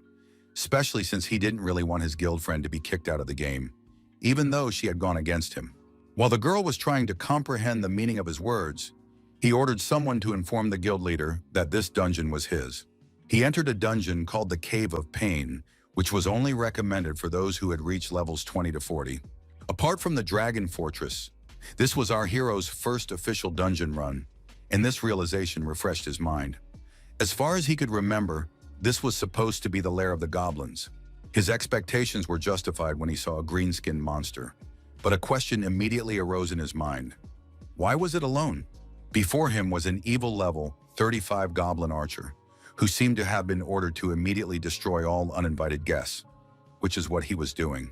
This was the first enemy the young man had encountered in the dungeon, which made him feel strangely uncertain. The enemy, on the other hand, was overly confident in his abilities, so much so that he attacked the young man from behind without hesitation, wanting to slit his throat. However, Su Yang did not let him do so, reacting just in time, grabbing the goblin by the throat and squeezing so hard that he could not breathe. He then threw the monster aside, knocking down its second companion, who was already approaching and wanted to intervene in the battle. These two green skin problems were solved with a single swing of the sword, so soon the guy received a notification that the enemies had been defeated.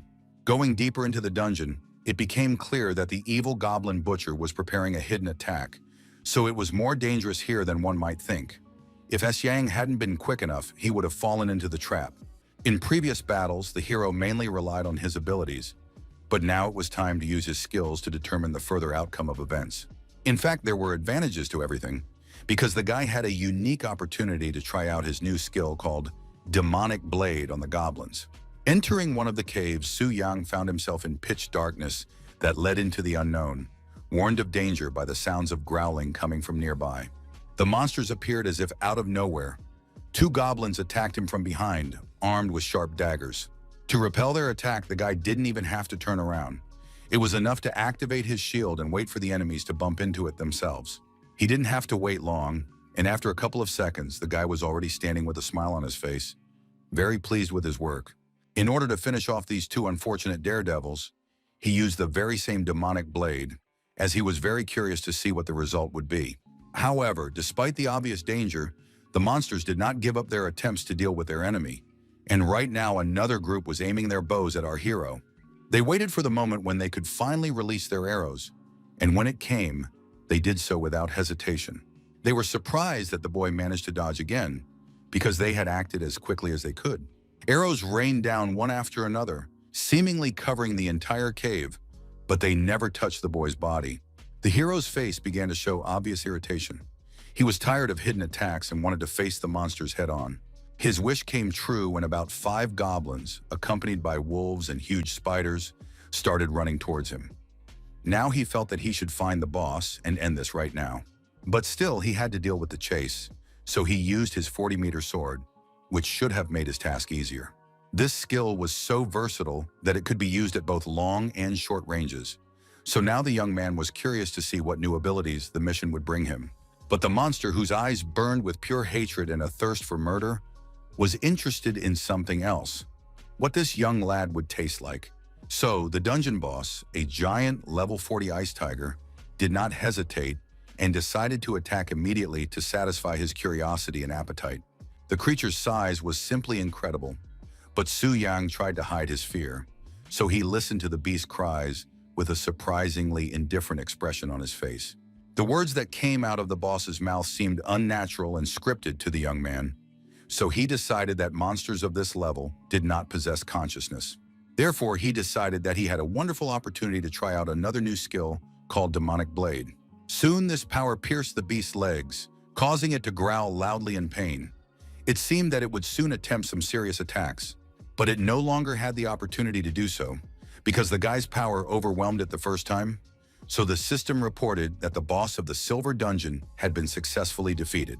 This dungeon was successfully cleared, and the main enemy was killed within 3 minutes. So now our hero could calmly move on to the next dungeon, where more serious opponents might be waiting for him. When he came out into the canyon, he noticed the girls hiding and asked with a smirk why they were so far away, since he didn't bite at all. They replied embarrassedly that they were just passing by. Lin could barely contain her surprise. She couldn't believe that it took the newcomer only 5 minutes to clear a place that was not called the Cave of Pain for nothing. Less than 20 minutes later, the young man defeated his second opponent, who turned out to be a blood-boiling orc, for which he received a good number of points. The boss was killed very quickly, the task was completed, and so perfectly that the system couldn't help but notice. So, as a bonus, Su Yang got the opportunity to complete a hidden mission for which he could earn a good number of points. The mission had several phases. In the first, he had to find a lost, rusty key, which most likely had to be snatched from the clutches of a terrifying beast.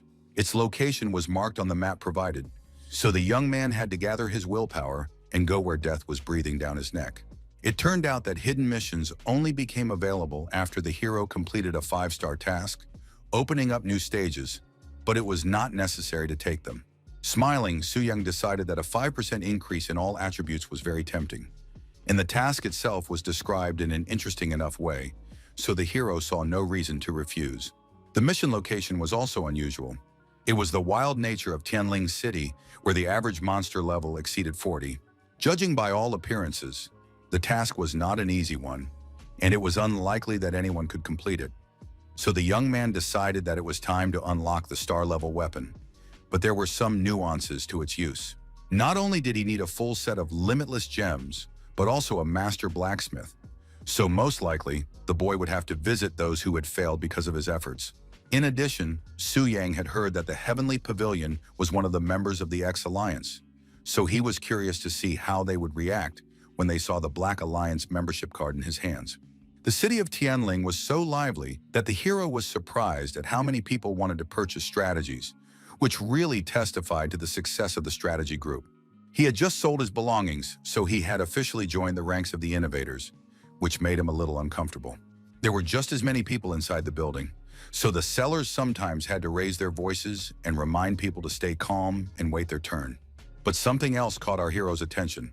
Literally the reason he had come to this place, only it was unexpected to encounter it so soon. Zhou Tai and Liu Qi stood gloomily by the wall, the latter asking if there was no way to compensate for the loss of his weapon. After all, it was of stellar quality. The head of the Heavenly Pavilion reminded them that they were already lucky, because due to Chen Lun's fall, headquarters had shown leniency and had not bothered them. These words irritated Liu Qi so much that he kicked a nearby stump hard and shouted, asking if he would have to work hard for months again to achieve something. He almost hit Su Yang in the head, but luckily the guy put his hand out in time and managed to stop the approaching piece of wood. Glaring at the man, the hero quietly said that he should behave himself because he was in a public place and could hurt someone. Already enraged, Liu Qi immediately activated his power and asked if the boy didn't like something.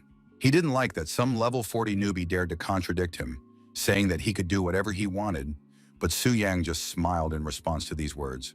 Their conversation was interrupted by the head of the Heavenly Pavilion, who told his protege that he should not react so violently to trifles.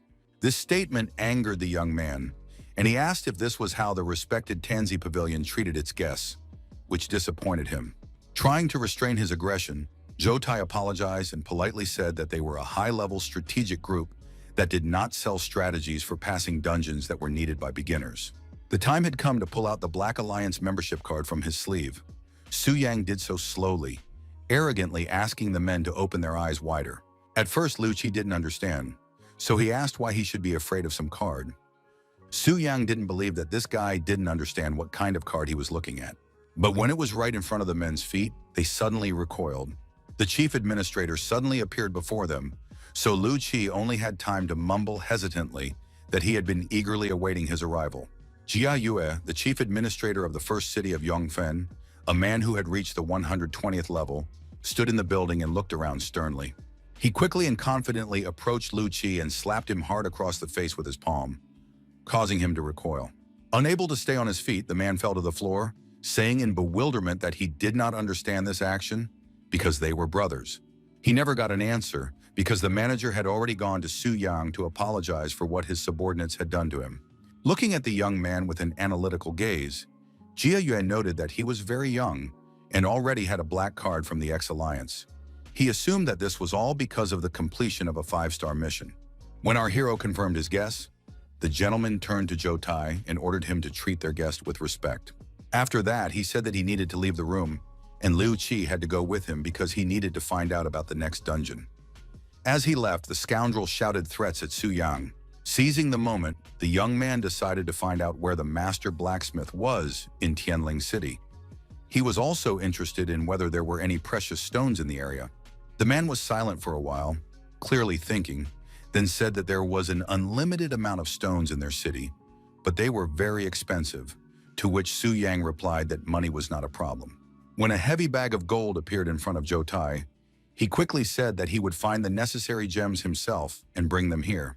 It was amusing to watch the head of the Heavenly Pavilion's expression change, but Su Yang was more interested in the temple's past, as he was impressed by its polite head. Checking the map, the hero went out into the street, wanting to find the old wolf's forge as soon as possible, which was hidden in a very inconspicuous place. But his attention was suddenly drawn to a conversation he overheard by chance, someone discussing the news that the research group was going to the Black Dragon again. While this was all still at the rumor stage, who knew? Maybe someone would dare to go there after everything that had happened. Chen Lun's death dealt a huge blow to the spirit of the research team, and they probably wouldn't dare to come back for a while.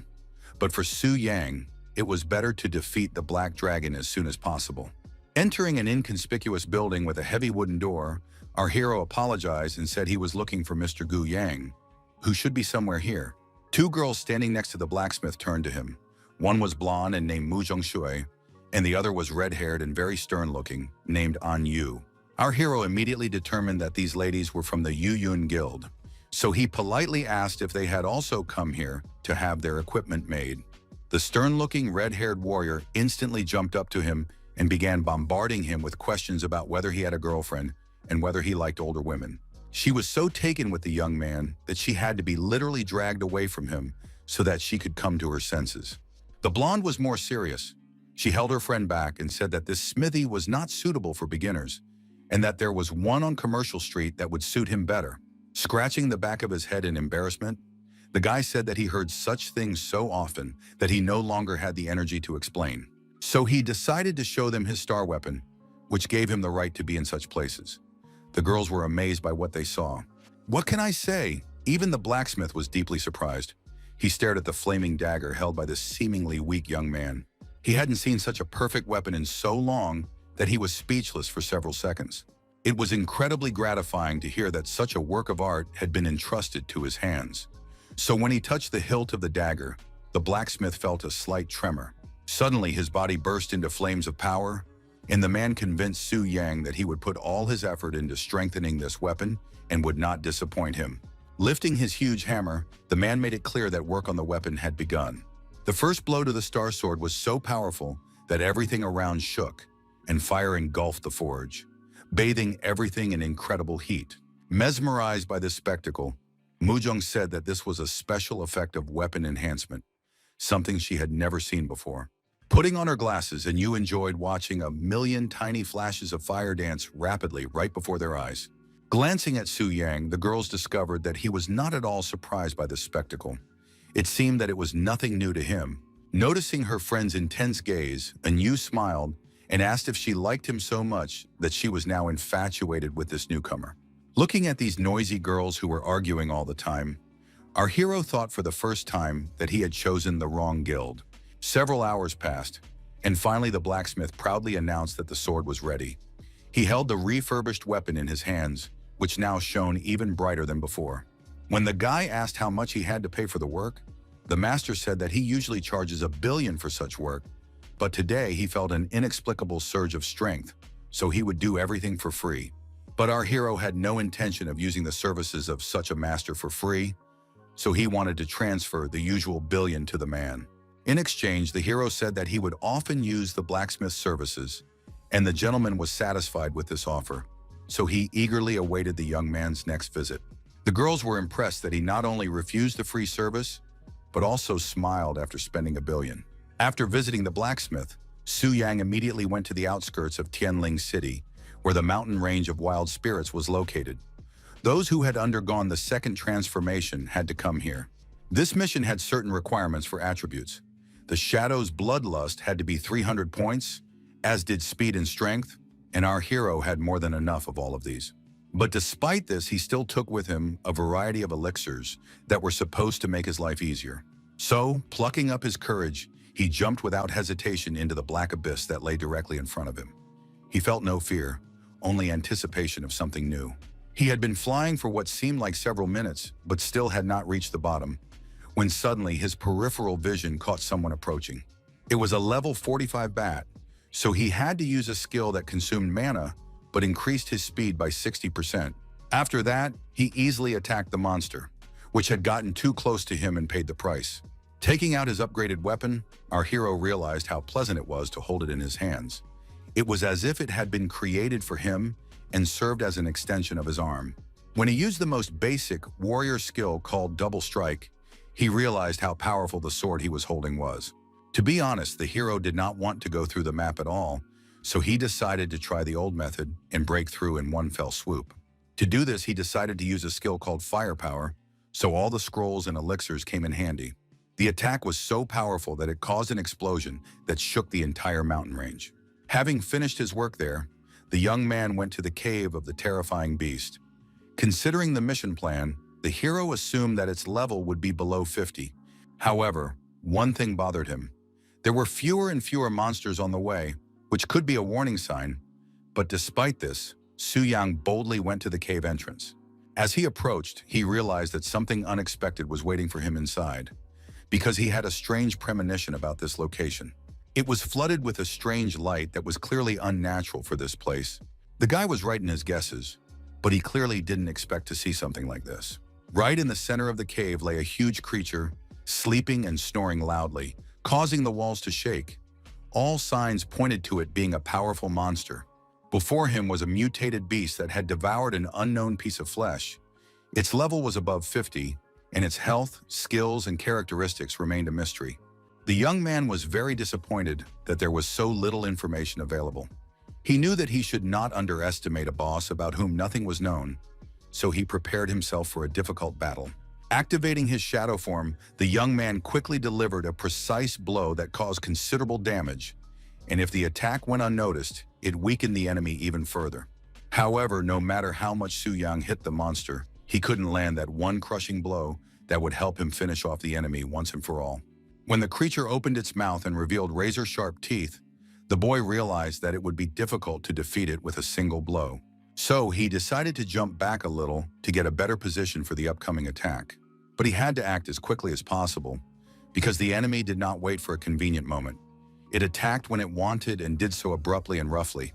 So Su-yang had no choice but to adjust to the creature's pace and try to dodge each of its attacks, which came one after another. He decided to try to deprive it of the ability to breathe, which could contribute to another attempt to destroy the creature's health in one go, and his plan worked. His reward for this was an ancient key.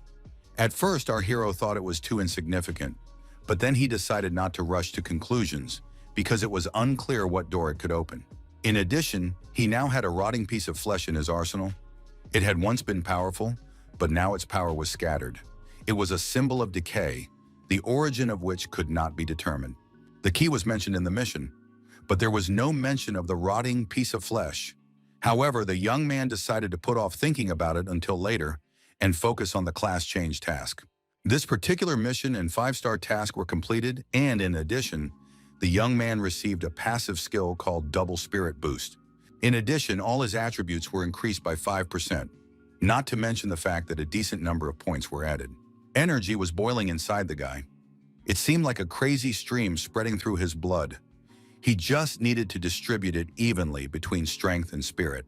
Looking at his attributes, our hero realized that if he added equipment, he would be quite capable of fighting spirit hunters, and this thought simply mesmerized him. If he combined all his key skills, Su-yang's attack would be strong enough to defeat even a platinum-level dungeon boss. When the boy returned to the heavenly pavilion, the abbess immediately approached him and congratulated him on completing his second 5-star transformation. After that, Bai Ling looked at the young hero with interest and asked what his next plan was and what he wanted to achieve. But for now, the boy just wanted to rest, because a lot had happened during that time. The woman had no idea that the boy did not consider resting to mean doing nothing at all. He wanted to find time to visit the Tianxi pavilion to buy the necessary items for slaying the dragon. When the next day came, Jiayu called Jotai to his office to inform him that he would be responsible for the trip to the secret kingdom, but that it would not be possible to reincarnate after dying there. That was a peculiarity of that world, but Mr. Yue said there was no need to worry because headquarters had already taken countermeasures and prepared life rings that could activate resurrection. The life ring was an incredibly valuable treasure, so Jotai sincerely thanked them for allowing him to use such a thing. The city manager said that he completely relied on the men, and if he had a little more time, he would have gone on the mission himself to stretch his legs, but unfortunately, that was not possible. Their conversation was interrupted by the sharp sound of a door opening. Someone reminded the men that it was not their turn to deal with the dragon. Jotai was unpleasantly surprised to see a lady whose presence clearly guaranteed them all big problems. Standing before them with her head held high was Luo Liner herself, the 130-level beast lord and daughter of the owner of the Heavenly Pavilion. Jiayu immediately fell to one knee and quickly said that they had no idea that the lady was planning to visit them. Otherwise, they would have given her a warmer welcome. It turned out that the girl had not warned anyone in order to prevent information leaks, and her bodyguards nodded approvingly. She sat down on the chair placed before her as if it were a throne, and declared that from now on, no one was allowed to enter the Black Dragon Fortress because she planned to conquer it on her own. The manager dared to ask if she had been given permission to do so, and her eyes flashed red when she asked if someone had dared to challenge her father. No one wanted trouble, so all of the girl's whims were immediately fulfilled. She ordered that all known information about the dragon be prepared, as well as a room where she could rest. The manager was not very happy that circumstances had turned out this way, as he had not expected Luo Liner to pay them such a sudden visit. The girl was not only the daughter of the owner of the Sky Pavilion, she also ran an animal association that specialized in collecting exotic animals. The lady was very talented and had joined the association at an early age. If she managed to defeat the Black Dragon, she would become the best beast master on the mainland, and the prestige of the Sky Pavilion would reach a new level. Therefore, it was ordered that she be taken seriously and that any order be carried out without question, and when she captured the Black Dragon, no one would even dare to think of taking it away from her. The only problem was that someone had already bought the dragon training manual that the lady needed, and that someone was none other than our Su Yang. Jiayu didn't know how to feel about this. The guy had no idea that Luo Liner was coming, so it all seemed like a coincidence, but it was unclear why he suddenly needed this book. Asking him to return the book would mean causing unnecessary fuss, so the man decided that they should look for other sources of information to give to the girl. Meanwhile, Su Yang himself had been home for a long time, going about his daily business. Then he finally sat down to read the guide to the basics of dragon training. This book cost him more than 5 million gold coins, so he wanted it to be worth the price. At first, he couldn't find any information about the dragon he needed. He came across white and red dragons, but finally he found the characteristics of a black dragon. After reading it, the guy thought it was strange that they didn't mention the talent of reducing damage by 80%. Considering the professionalism of the Sky Pavilion, this should not have been overlooked. He assumed that the search team was unable to see the black dragon's further characteristics, which meant that they did not have all the information, only the basic details. The book described the creature's stages of growth, as well as its movements and location, but this information was not very important or useful. It cannot be said that the descriptions of the monster's different stages of growth helped Su Yan understand how to defeat it or what methods would be best to use. However, even this information seemed incorrect to the young man. He noticed that the periods of its growth were mixed up. It turned out that during the sacred moon period, it was discovered that the dragon was not in its adolescent stage, but in its pre-adolescent stage, and its power increased after it swallowed an unknown piece of meat. The notes said that such an attribute was incredibly valuable, so the Heavenly Pavilion was willing to purchase it for a large sum. This information greatly pleased our hero, who did not know that he had something so valuable in his inventory, since even the pavilion was willing to buy it at a high price. But most importantly, Su Yang would now allow the dragon to consume this meat, which would make it even stronger, meaning that no one would be able to match it. But he knew one simple truth. Sooner or later, every boss would be defeated and replaced by the next, so he had to come up with a plan of action. The system informed him that as soon as the guy was killed in the form of a boss, he would receive the dragon as a pet. This news not only surprised him, but also frightened him. At first, the hero thought he had misheard or misunderstood something, but the system assured him that it was a simple procedure and there was no need to worry. On the one hand, the presence of such a pet even pleased the guy, because it was a symbol of power that even the World Animal Association could not afford. He already imagined summoning his pet right in front of the guild, but with his current strength, it was unlikely to happen anytime soon, and it was unclear whether it would end well. It seemed that the time had come to act, and it was obvious that it was worth trying something new. The young man was distracted from these thoughts by the sounds of incoming messages from his new guild community. One of the girls suggested going to the giant drowsy forest and was waiting for a response. Our hero realized that such an opportunity could not be missed, because this place was the secret kingdom of the Diamond Period. But he decided not to show his interest, so he replied rather dryly in the chat.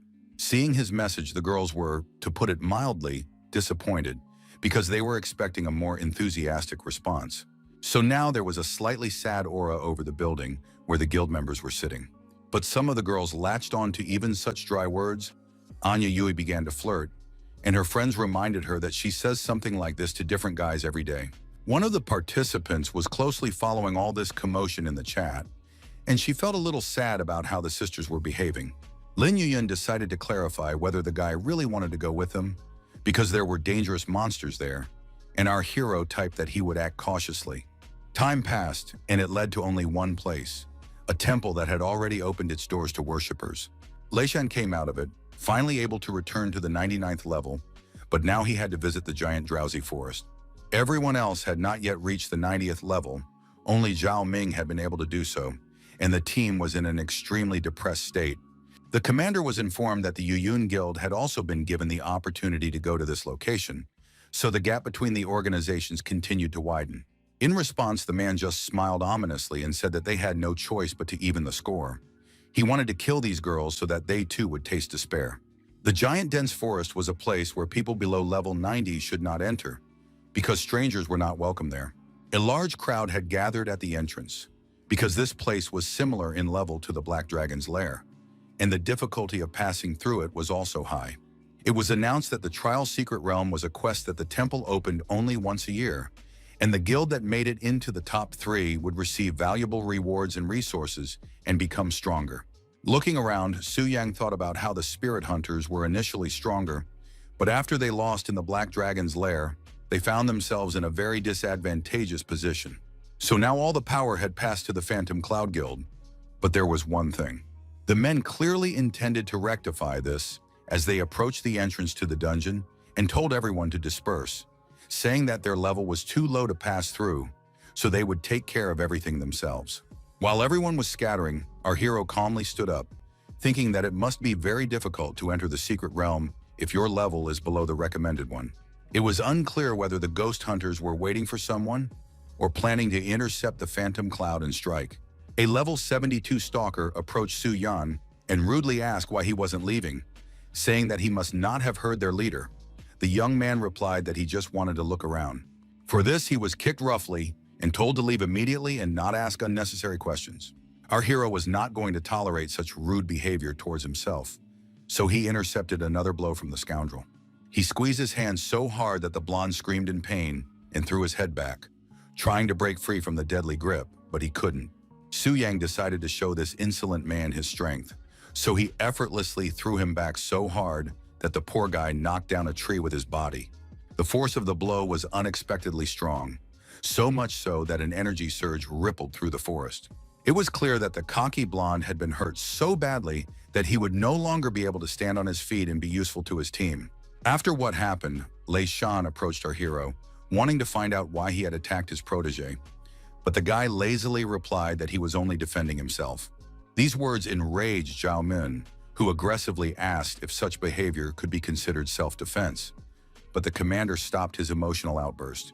Lei Shen was willing to turn a blind eye to this unpleasant story if the situation was really nothing more than self-defense. The elf couldn't believe that the chief would just let this insolent guy go, but the man calmly explained that they hadn't come here to get into trouble.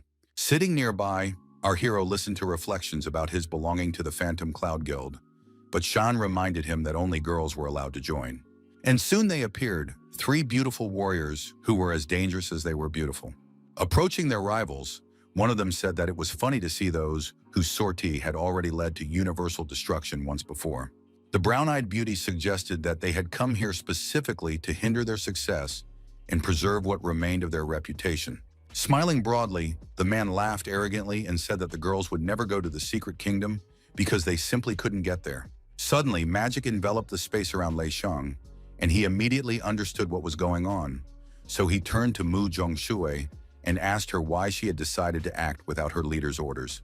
The girl had indeed used her magic, directing a stream of cold air at the enemy. She was just very tired of him talking too much and doing nothing. The men didn't mind throwing a few punches, so they said they would be happy if they could resolve all their misunderstandings today. Suddenly, Su Yang joined their heated argument and asked in a strange tone if the commander was sure they wouldn't make it to the kingdom today. With his head held high, the young man asked who the commander thought he was, since he had failed to bring victory to his guild. When Anu saw the boy, she admired how handsome and brave he was, because he was not afraid to speak up in front of a warrior who was much older and more experienced. Today, Su Yang met the new members of his guild, Zhu Yan, the mistress of demonic winds, and Ji Muzi, a bard who wanted to capture the moment when the man appeared in their society. The first to approach the young man was a brown-eyed girl with blonde hair. She said indifferently that they had finally met, and Su Yang apologized for not showing up at the guild at all. After looking him over, his new acquaintance realized that he was hiding many secrets, because despite his inexperience, he possessed 5 transformations, a powerful weapon, and was a VIP member of the temple. One of the ghost hunters maliciously said that he wanted to kill Su Yang because Anu clearly liked him, but she didn't even look at him, even though he had flirted with her many times. Lei Shan became even more angry when he realized that he was facing a full member of the Phantom Cloud. Gritting his teeth, he asked if the boy dared to criticize his actions. Smiling smugly, our hero replied that if the man thought so, he could try to hit him.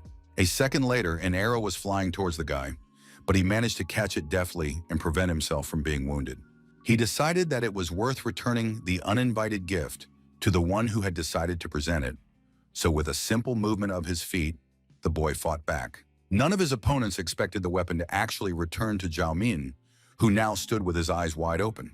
After that, Lei Shan's composure cracked, and he no longer tried to appear good, instead unleashing his cruel side, which wished death upon anyone who stood in his way. He saw Su Yang in front of him, and his eyes filled with blood and rage, because all he wanted was to put the insolent man in his place. Coming closer, the guy asked if the ghost hunters had come here just to cause trouble and prevent them from completing their mission in peace. Our hero reminded these people that they would be held responsible if they deprived them of the opportunity to enter the kingdom. These words made Lei Xiang tense, and he asked what that meant. Instead of answering, the young man activated his power and decided it was time to use the scrolls to teach these ignoramuses a lesson. Seeing the skill scroll, the commander was deeply surprised. He couldn't believe that such a boy had managed to get hold of it somewhere.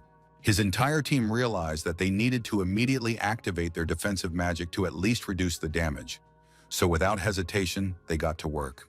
Pleased with their quick reaction, Lei Shan said that he recognized his opponent's strength, but he was sure that they would not be able to break through their defensive formation anyway.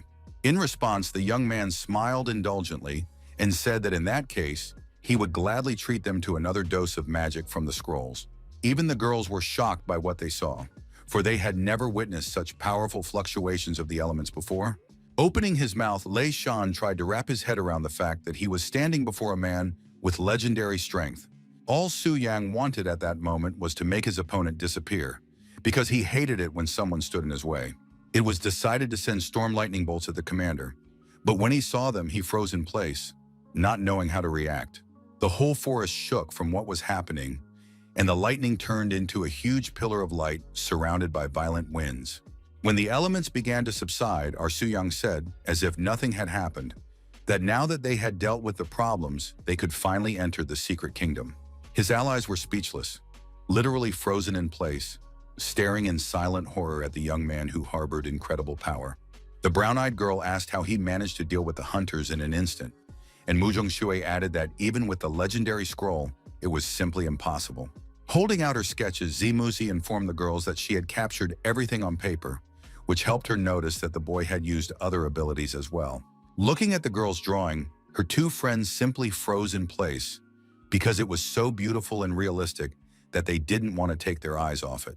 Thanks to this, it became clear to the others that the young man had first used the scrolls to destroy the defensive formation and then resorted to his own abilities. It was a brilliant plan, and the ladies understood this. Mu Shui admired the resourcefulness of someone who could not defeat the enemy with his skills alone.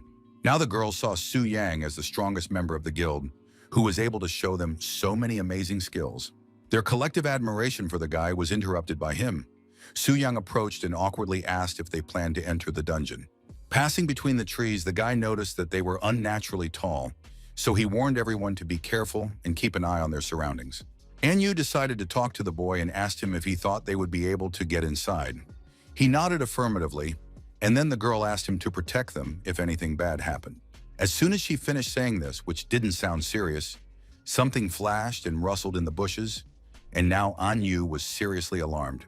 But it was just a fluffy rabbit, a cute animal that scared the girls to death, who were listening intently to the slightest rustle. Only then did the creature that the cute rabbit was running away from appear. The two-headed velociraptor did not look harmless, so Shu Yan screamed loudly. Her friend fearlessly rushed forward, saying that they needed to stop panicking and start acting, because it was just a small monster. Lin Yuyun was a holy knight, so she had no shortage of bravery and courage. She threw herself into battle headlong and never doubted what she was doing. Soon, a second monster appeared, a giant level 95 bear, one of the elite opponents. Su Yang's allies began to scream loudly, and the young man came to their aid in time and asked why the warriors were making so much noise. Lin Yuyun decided that she had to support the guy and show that their guild was strong for a reason, that they knew how to do more than just scream and dress nicely. Meanwhile, our hero had already tried out his new abilities and found that his support skills were very useful in battle. So much so that they helped him knock back a huge bear, thereby disorienting it. Using Cloud Mark, the guy inflicted such heavy damage on the enemy that it could no longer get back on its feet. With his back to Lin Yuyun, our hero said that he was pleasantly surprised by their cooperation, and the girl said that their chances of victory had increased significantly. Each member of the guild used their skills for the common good. Lin Yuyun fought bravely, while Mu Shui used ice magic. Su Yang, in turn, did what he did best, killing enemies as quickly and efficiently as he could. When it came time to fight the boss, the group discovered that they were facing a failed version of a level 98 hybrid giant. The girls were a little scared because there were various scary rumors about this monster. But Su Yang convinced them that everything would be fine. His confidence was impressive. Her confidence spread to Lin Yuyun, and the warrior's eyes lit up with fire as she said they could begin their attack. Blows rained down on the monster from all sides. It clearly did not expect such an onslaught, because all it could do was roar loudly in pain. Meanwhile, one of the mayor's staff members stood in his office and reported that there had been a clash between the Phantom Cloud and Ghost Hunters guilds. Jaya asked with interest how it had ended, but was not at all surprised when he learned that the Ghost Hunters had fallen. He believed that the men's rash actions were to blame. Now he believed that the female guild would win the right to pass through the Black Dragon's lair. But there was something else that troubled his soul. Anxiety overtakes every person at least once in their life. In such moments, Lin Yuyun found solace in battles or training, and now she thought only of victory. And these thoughts became reality. The boss fell, and the Phantom Cloud Guild emerged victorious from this difficult battle. The guys were overjoyed when they saw the system message that the Phantom Cloud Guild had completed the trial in the secret realm. Looking at the guy, Lin Yuyun asked why he didn't deliver the final blow, and gave her the opportunity instead, to which he replied that she needed it more. After that, the girls immediately rushed over to Su Yan and told him that they couldn't have done it without him, and that it was high time they became friends and got to know each other better. Muzheng was the first to notice that the young man was uncomfortable, so she ordered the girls to stop behaving that way immediately, saying that it would be better to focus their attention on the loot. Su Yan was also offered to choose something for himself, but he refused, saying that he didn't need anything, as he already had everything, including diamond-level equipment. When the young ladies realized that they already had all the materials necessary to complete the fifth transformation, they wanted to celebrate the event. Our hero was also invited to join them. His eyes lit up, and he felt the desire to do so. But he couldn't immediately find the right words to agree. And he didn't have time to do so, because the system notified him that a network intrusion had been detected, which required his immediate attention. So all he managed to say was that he had urgent business to attend to and would not be able to attend the dinner. Urgent matters really couldn't wait, because if he didn't transform into a dragon and repel the attack, he would have to face the consequences. So, finding himself in the mighty body of an ancient monster, Su Yang, or rather Lord Afon, wanted to know who was the daredevil who decided to invade his domain. At that moment, a beautiful blonde elf was moving cautiously through the dungeon, his appearance so angelic that his presence here seemed too alien. This was an elf named Akar Lawrence, a court mage of the 100th level, so this guy could give his enemies a very unangelic shakeup. He took out his golden sword and activated its power, ordering the filthy monsters not to stand in his way. Assessing the situation, our hero decided that elite monsters could be sent to him because the elf was not strong enough to kill him on his own. So a priest, a demonic dog, and a blood warrior headed towards Akar Lawrence to kill the uninvited guest and sacrifice him to Lord Afon. With an ominous smile, the blonde elf realized that he was facing some kind of scum that he could kill with just a few spells.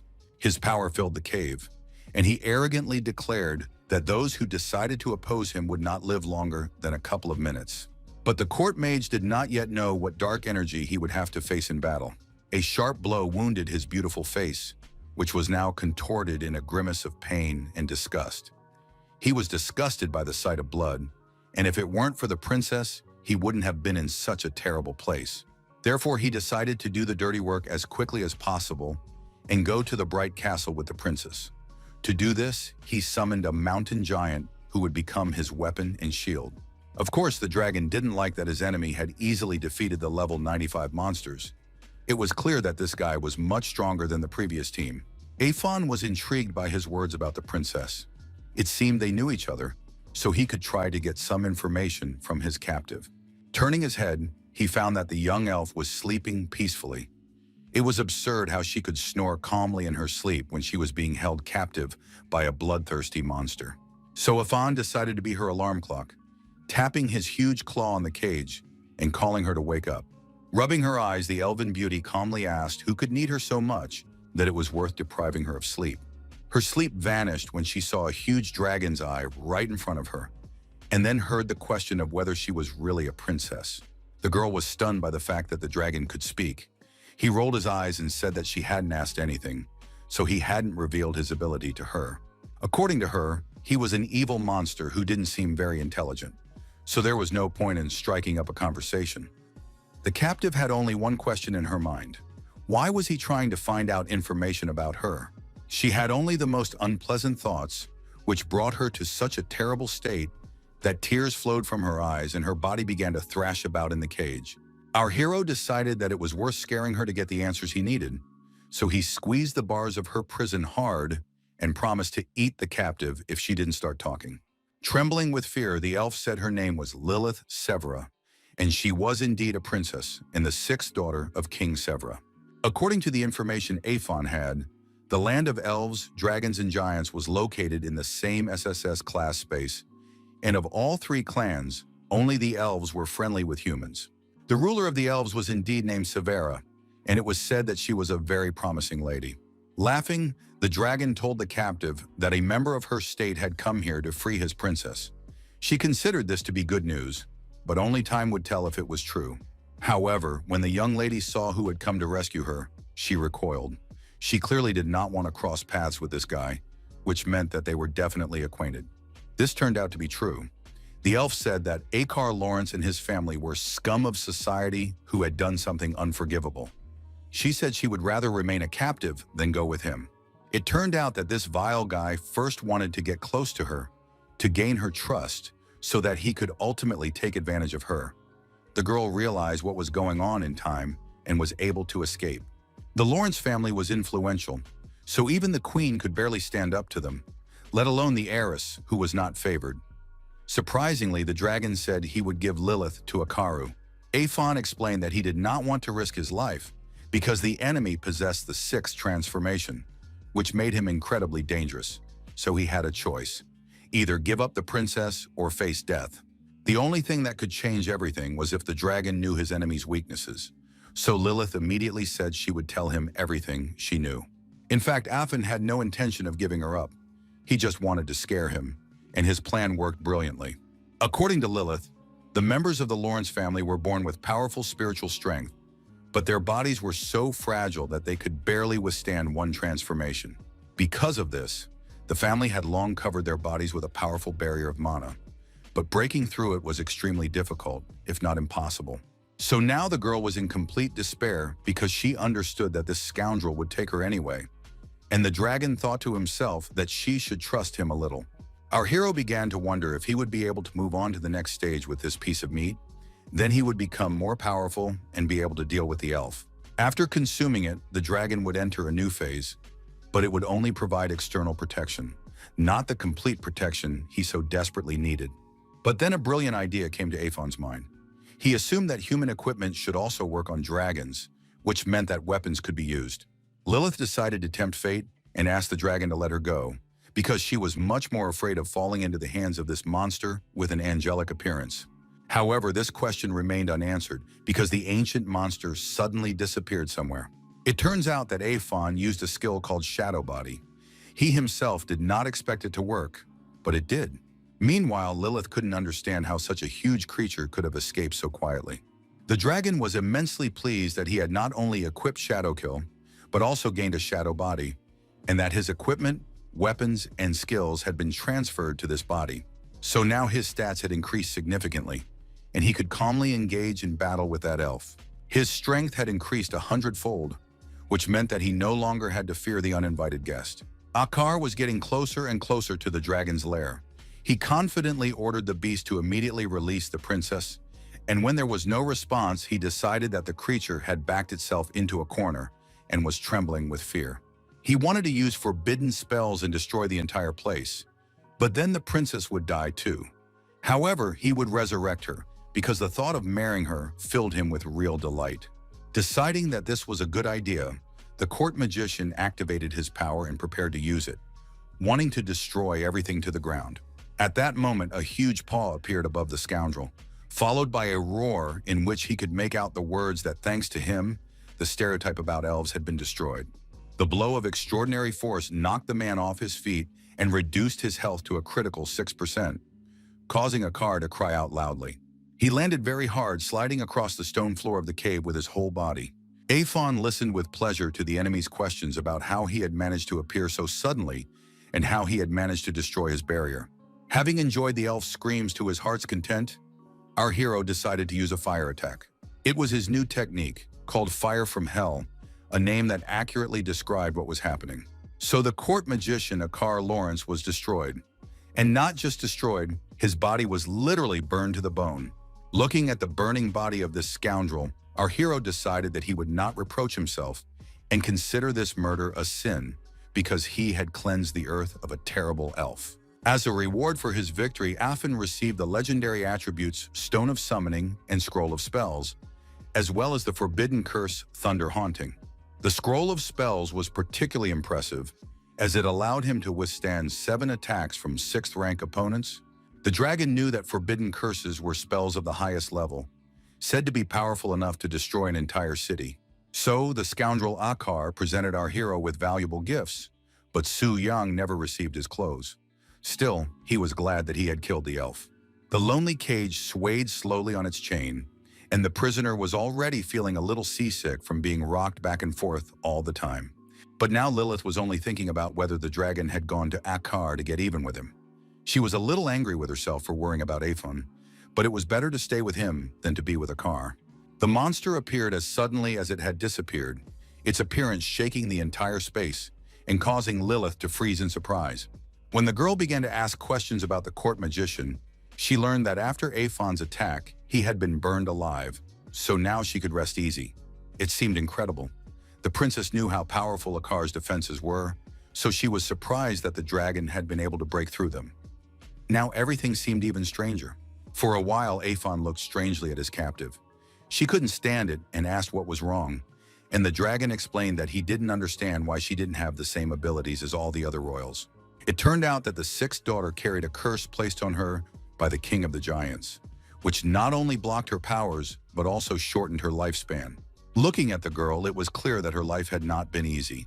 So if our hero had not intervened in her fate, the Akar would have brought her new suffering. All these thoughts made the hero do something unexpected. His paws approached the cage and began to shake it violently.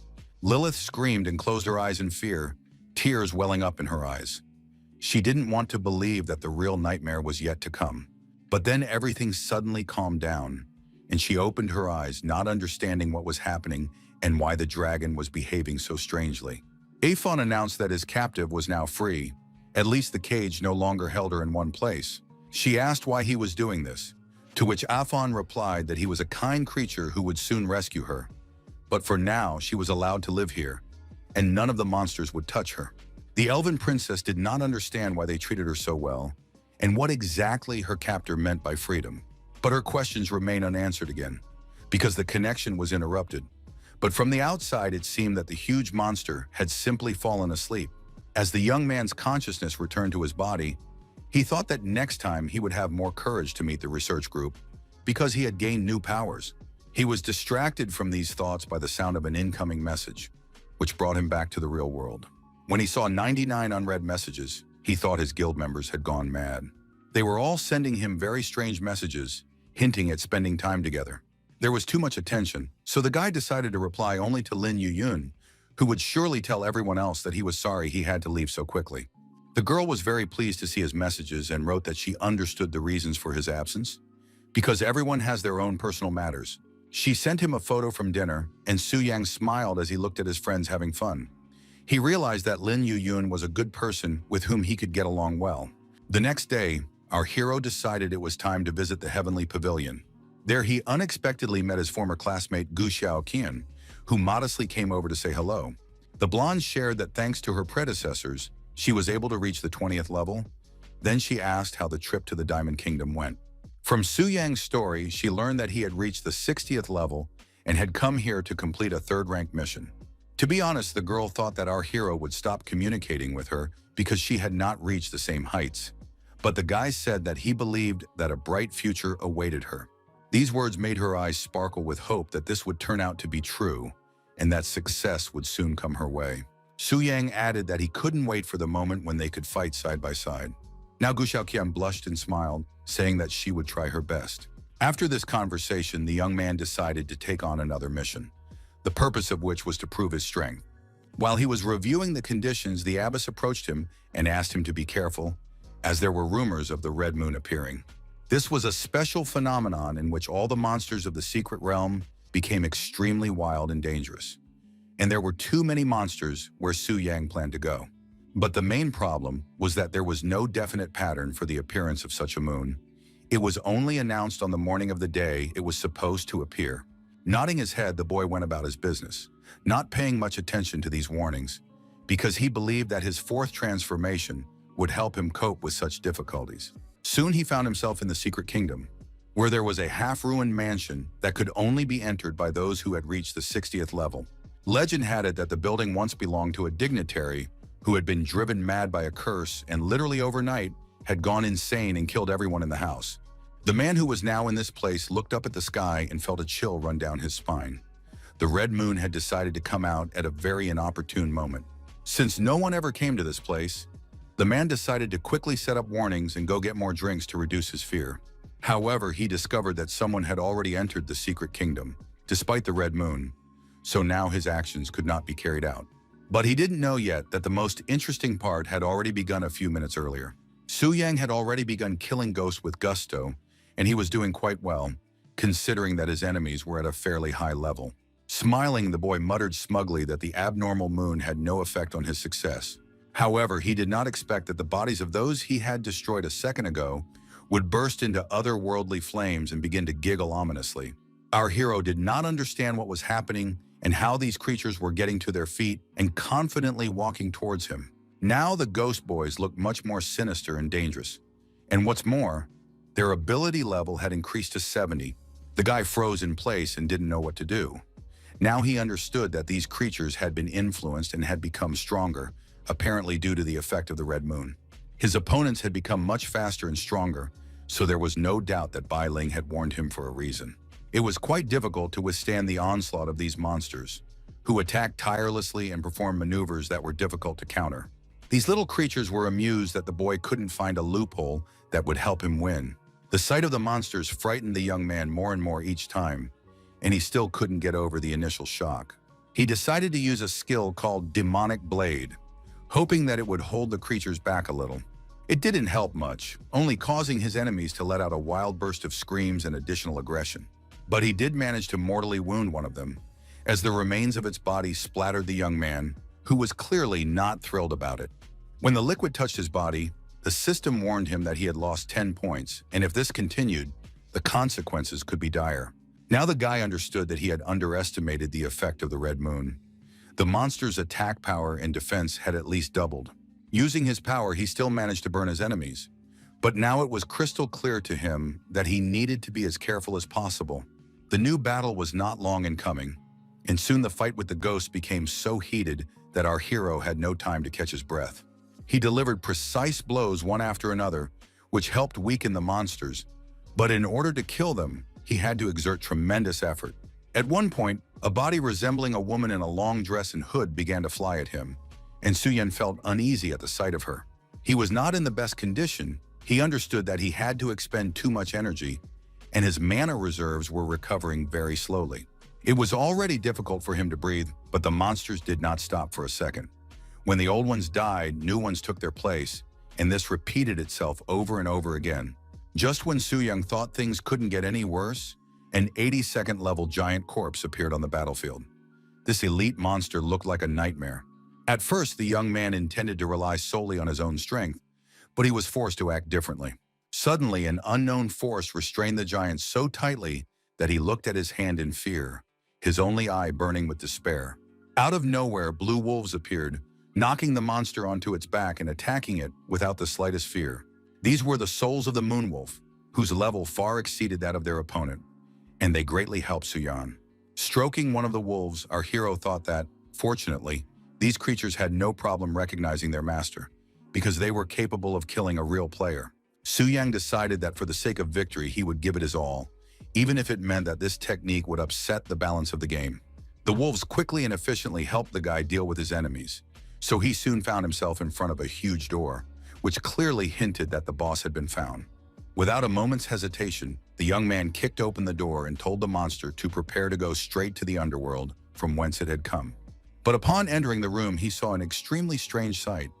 A figure in a red cloak was kneeling and offering a prayer to his ancestors. This creature was whispering something indistinct, but it was possible to make out the words that it had committed many murders. Only today, the cannibal boss promised to kill even more, and he had nothing to fear, for he was an immortal being. But our hero had already proven more than once that even what was considered impossible was possible, so his moonwolves could easily kill someone who could not be killed. He only asked his pets not to eat the boss completely, but to leave at least his tail. However, he understood that he would not be able to defeat this monster on his own. His strength was insufficient, so the young man understood perfectly well that he needed to become stronger if he wanted to maintain an attribute of this rank. When the system notified him that the boss was dead, the boy felt calmer, especially when he saw the reward in his hands. The platinum-ranked equipment was quite good, but he couldn't wear it until he reached level 80. However, he was more attracted to the cannibal's crystal core. There wasn't much time to show off his achievements now, so Su-yang decided he needed to leave this place as soon as possible. The red moon seemed to be getting bigger and brighter, standing out sharply against the gloomy mansion. Here, where there were more monsters than players, stood a dissatisfied girl who was surprised that the guys weren't dead yet.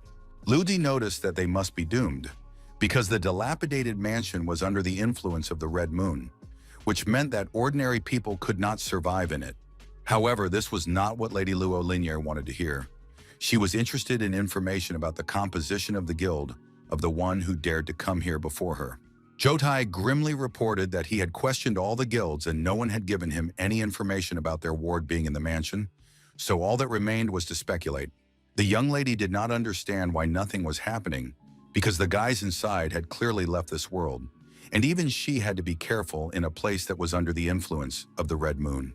Suddenly, everyone froze when they saw a portal begin to open, which meant that someone was about to come out. At first, Su-yang didn't even notice that so many eyes were fixed on him, because he was so tired of fighting monsters that were much stronger than him. So it came as a surprise to him that he had become the object of everyone's attention, and such intense and clearly not very friendly attention at that. Everything inside the boy froze.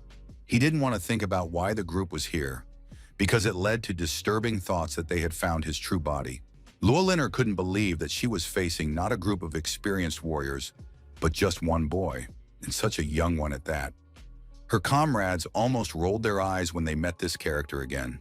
Su Yang asked why the group had come here in full force, because in his opinion, it didn't take that many people to enter the secret kingdom.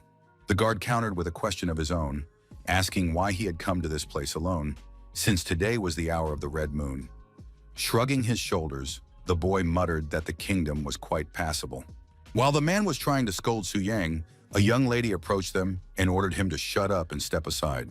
She couldn't wait to ask this seemingly weak young man if he really was able to defeat the monsters and get out alive on his own. Su Yang confirmed that this was indeed the case. She said that his strength was impressive, then meaningfully held out her hand and demanded that he give her the crystal he had received after killing the boss, saying he could name his price. Such blatant insolence confused the hero. He was embarrassed and asked who she was and why she thought she could make demands. A dark-haired guard immediately jumped up to him and asked angrily if he really didn't understand who was standing in front of him.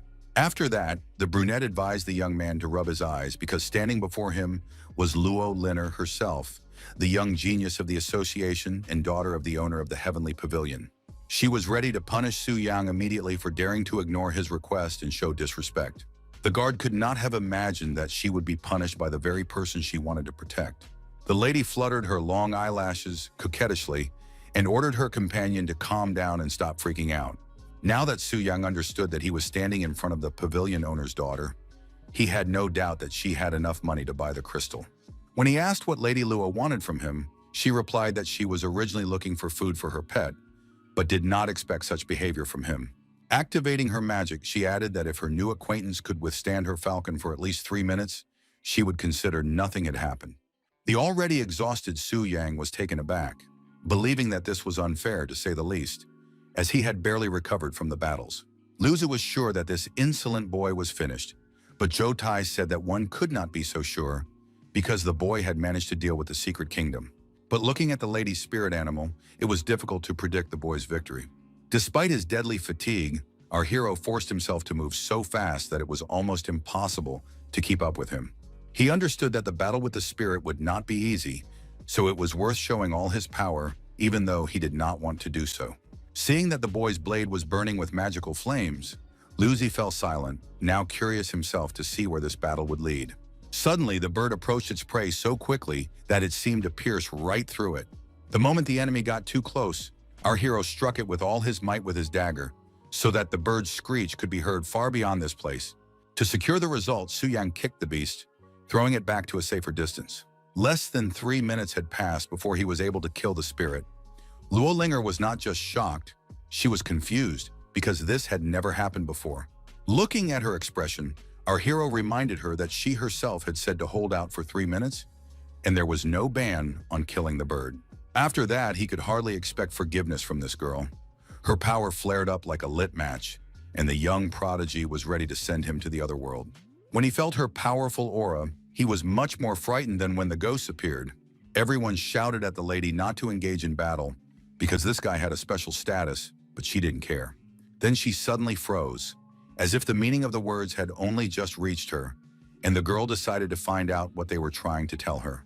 They told her that Su Yang was an important person in the temple and a member of the Black Gold League. Now it was clear that she was facing an important person who could complete 5-star tasks. Miss Luo remembered how difficult her first 3 transformations had been, so much so that she needed the help of the pavilion. But this boy had achieved everything on his own. Wanting to get rid of the girl as soon as possible, our hero asked if he could leave.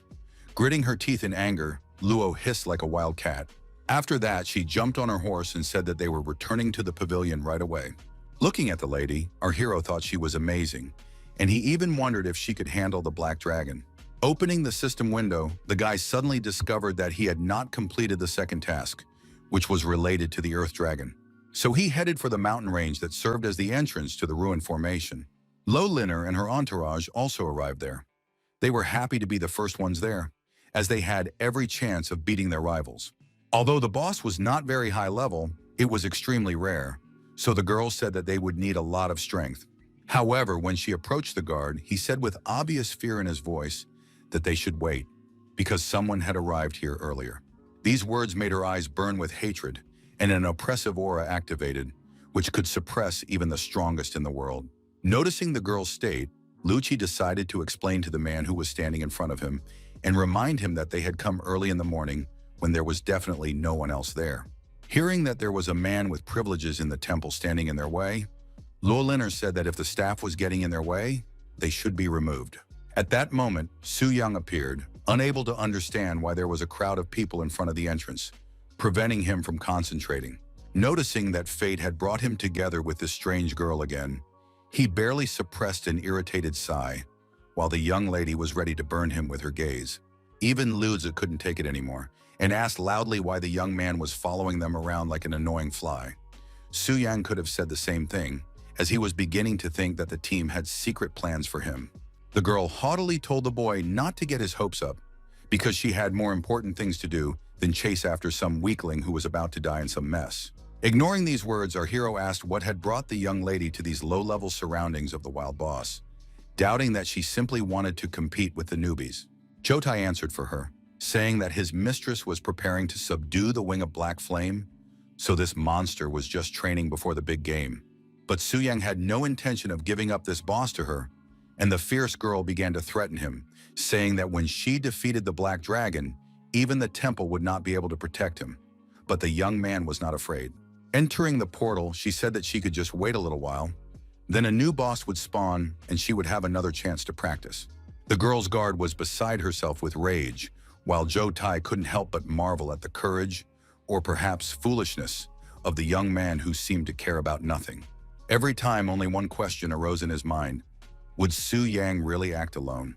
Walking through the dungeon, our hero wondered if this pompous girl would be able to subdue the black dragon, especially if she had a research team on her side. He also didn't know what tricks people like her had up their sleeves, because their status allowed them to enjoy certain advantages.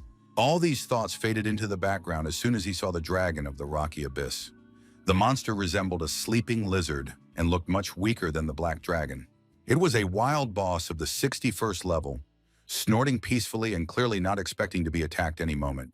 Activating his power, our hero realized that the star weapon would be enough to win, since he couldn't use the wolf spirit and demonic blade anyway. So he decided to use the soul mark. As soon as the sword approached the dragon, he immediately opened his eyes and glared at his opponent with a fierce look. Thanks to this, he managed to avoid the blow, so the guy had to retreat. Su Yang was surprised that the dragon's defense was so high, but our hero was not going to give up. On the contrary, the failure motivated him to use another technique that had not been used before. The monster began to lash its tail fiercely, but the young man had the courage not only to remain unafraid, but to jump onto the tail and maintain his balance. Having taken an advantageous position, he began to deliver one blow after another, which led to the dragon losing a large number of points. But his luck did not last long, and soon the monster managed to throw his opponent off his back. It was clear that he wanted to devour the annoying human as soon as possible. The task was not easy, because Su Yang soon attacked again, and when he managed to pierce the dragon's skin, he realized that it had no mineral protection. This was good news, because now the earth dragon of the rocky abyss had lost 50% of its health points and was roaring like a madman. This turn of events enraged the monster, making it even more dangerous than before. The creature began to spin rapidly, and turning into a huge ball, it began to rush towards Su Yang at incredible speed. Whether Su Yang liked it or not, he had to retreat, and quite quickly, because the dragon could easily crush him with its weight. However, there was another unpleasant discovery. The monster used tracking guidance, meaning it could track his movements and adjust its attacks accordingly. Our hero didn't have a single chance to attack in this way, so he had to come up with something quickly. He pondered that there must be some mechanism that would help stop the enemy, and at that moment, his attention was drawn to a huge granite wall. In it, the guy saw a clue to the puzzle of how to kill this creature, which did not want to accept its fate. Using the shake skill, our hero managed to stun the dragon with this blow, increasing the damage dealt by 20%. Realizing that victory was not so far away, the young man decided that it was time to stop standing on ceremony and use all available resources. Meanwhile, there were those who were constantly watching the portal through which Su Yang had passed. Lota was not a very patient person, so he had already asked Joe several times if they were just going to stand there and wait for something unknown. Even the guard was getting tired of waiting, and she began to tell her mistress that it would be more sensible to return because the boy would definitely not defeat the monster alone. Refuting this assumption, a system notification arrived, stating that the boy had done it in just 20 minutes, breaking all previous records. Luki stood with his mouth open, unable to comprehend this information. He even suggested that the boy had cheated, but there was no evidence. Everyone froze when the one who had caused so much noise with his exploits began to emerge from the portal. Our hero emerged in the armor of the Earth Dragon of the Rocky Abyss. He looked quite comical, but what was even funnier was that the strange girl and her entourage were still there. Their faces were so funny that it was impossible not to laugh. They were also having a lot of fun because the sight of this armor caused a fit of laughter mixed with tears. Of course, the guy was upset that he was being laughed at, and he wanted to immediately put the costume back in his backpack, but it was already full and the stats were too good. The same could not be said for the costume, but despite its comical appearance, Su Yang began to be defiant and said that before laughing, the guy should try to achieve his results. Lo Linger said that his abilities were obviously good, but he still had nothing to be proud of because he had only defeated an Earth Dragon, which was extremely far from her goal. These words irritated the young man so much that he couldn't help but say that in that case he would subdue the Black Dragon much sooner than she would. The spoiled lady's eyes widened. No one had ever treated her that way before, but apparently she needed to get used to the fact that she didn't always get everything she wanted because of her status. The girl exploded with anger, asking who this insolent man thought he was, speaking without restraint and taking too many liberties. He became quite irritated by this attitude, so he growled that his name was Su Yang, and he was not only a VIP at the Temple of Reincarnation, but also the one who would subdue the Black Dragon. After these words, he began to receive notifications that 2 5-star missions to advance his profession had been discovered, and these were secret tasks. The first one was to take him to the deepest part of the Sleeping Mountains, where there used to be an underground prison that served as the laboratory of a great magician. Su Yang knew that the monsters in that place were very high level, but he was to be provided with the necessary equipment. And so it was, he was allowed to use the rusty key and the life forces and blood of the Earth Dragon, the blood being a remarkable alchemical substance. So, dismissing the spoiled daughter of a rich daddy, our hero said that he had more important things to do than argue with the girl. Watching the guy leave, the men just grumbled that he was indeed too cocky, but they were more interested in what the young lady planned to do next. With a mad fire in her eyes, she said that her henchmen should keep an eye on her new enemy, and as soon as he was ready for the next stage of his career advancement, she should be the first to know. Feeling the phantom weight of the heavy armor that had appeared after the battle with the dragon, Su Yang realized that his transformation was finally complete. However, he was still thinking about how best to use the resources he had. He wanted to make good use of the platinum-level Earth Dragon set, which gave him some very nice advantages. The young man liked everything about it except its appearance, which was frankly ugly. But after the transformation, it should be enough until the 4th change of profession. While he was thinking, his feet carried him to the Sleeping Mountains, where eternal fog reigned. They said that this place was a graveyard for many living creatures. The fog was so thick that it was almost impossible to see anything, and the atmosphere was too gloomy, quiet, and cold, just like a graveyard. To plot a more accurate route, Su Yang decided to look at the map to see where this underground prison was located, and when he saw how far away it was, he wanted to scream. It immediately became clear that the journey would take a long time. But that wasn't the main problem. 2 red eyes were what he should have been afraid of. Hearing a crack behind him, Su Yang was not afraid. He just whispered to himself that he should deal with some trifles. The minor detail, as he said, was a creature 10 times his size, the mere sight of which sent shivers down his spine. Someone emerged from the fog and asked in a gentle voice if the boy was okay after such an unexpected encounter with such a creature. It was a girl named Zhang Yan, a master of the Thunder Sword. She asked if the boy had come to the wrong place, because fighters of his level should not be here. Putting on a defenseless look, our hero thanked her for her help and said that he had come here on a mission. The girl did not understand what he could be doing in this place with his 60th level. Zhangyan said that she had also come to gather materials for the 4th job change mission, so she offered the boy to join her team. However, he refused, saying that the mission did not involve teamwork, which greatly surprised his new acquaintance, who could not understand what mysterious task he was performing. With a sly smile, Su Young muttered that he liked cheating more than seriously giving way to someone else. Summoning the spirits of wolves, he ordered them to clear the way. So now there was no need to worry about a surprise attack by monsters. The task caused the creatures to turn red, as it required a little more energy, but it allowed them to make a high-speed dash to get the job done as quickly as possible. The color still seemed strange to the guy, and he assumed that the soul summoning stone was also under the influence of the red moon. He made a mental note to ask about it at the temple. It seemed that the glow was paving the way for him to a place where people were usually forbidden to enter. Now Su Yang had arrived where he needed to be, which he would hardly have been able to do without the regiments, as the entrance was well hidden and camouflaged. Upon entering the strange cave, our hero immediately noticed that it smelled disgusting, as if pieces of rotting meat were scattered around. He was not entirely mistaken. Looking around, the guy noticed a huge number of dead bodies, and it looked as if their death had been instantaneous and their blood had been sucked out. It was strange, because he hadn't encountered any evil creatures on the way, which meant that they had been killed by the one our hero was hunting. Going deeper into the cave, he witnessed a gruesome scene. In the center of a pentagram sat a strange creature that had laid out 6 skulls around itself. Su Yang reached out his hand to this monster, and it seemed as if it was controlling him and pushing him to do so. As soon as his palm approached, the creature howled. After that, the boss, who was a zombie possessed by a dead mage, began to grow in size until it became a real giant.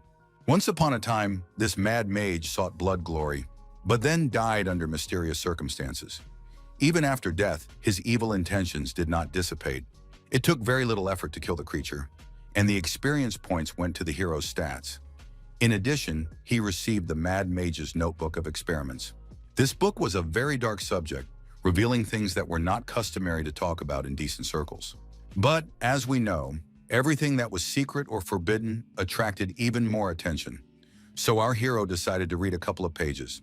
From this manuscript, he learned that the mage had conducted mass experiments on people, which ultimately failed.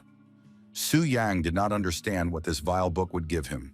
But then he realized that for obtaining the book, he had received a reward called the Blood Blessing Ritual. This special ritual was described in the book. It allowed a person to gain power from blood and restore the glory of their family. It seemed that now the young man could constantly increase his bonuses, but a question arose in his mind. Wasn't it too risky, since it was precisely because of this that the mad magician had died? After thinking for a moment, the young man realized that the description said to use the blood of a powerful creature, but the mage had used ordinary people for this, which led to failure. And he did indeed have the blood of an earth dragon, but when it came to powerful creatures, what could compare to the wing of black flame? An interesting thought suddenly popped into our hero's head. He wondered if he could connect to the boss when no one else was around, and the system sent an affirmative response. Glancing at his spiritual pets, the guy ordered them to stay here and make sure no one destroyed the magic circle. He activated the instant connection system and waited for that strange feeling when he regained his dragon body. So, after a couple of seconds, he was already in that place that had become all too familiar to him. Lilith Severa was completely exhausted from being alone. She was incredibly bored in this cave. She couldn't understand what was wrong with this dragon because he promised to give her freedom, but in the end, he just sleeps and does nothing. To be honest, the girl didn't really believe in her liberation because she had been kidnapped quite a long time ago, and only one scoundrel, Lawrence, had come to rescue her. The rest didn't care about the cursed princess. Suddenly, Affin woke up and roared loudly. The girl jumped up in surprise, her heart nearly leaping out of her chest with fear. This angered her so much that she began to scold the dragon, saying that he must have gotten up on the wrong side of the bed, but he just shrugged and said that it was his habit. Instead of making small talk, it was time to get down to business, so the dragon focused on what he needed to do. First of all, he needed to activate his power. When he did so, fire flared up around him and the walls of the cave shook noticeably. Then he punched his chest. His captive did not know what to expect, so this action frightened her greatly and made her scream. Afon just needed to get the dragon's golden blood, which was a very valuable resource, because it could be used in a ritual and the result should be amazing. Frightened, Lilith asked why he had to hurt himself. Afon couldn't come up with a better excuse than to say that he was too excited and had let a little blood out because of it. These words made the girl laugh. She suggested that a little dragon had rejected him in his dream, and that was why he was not himself.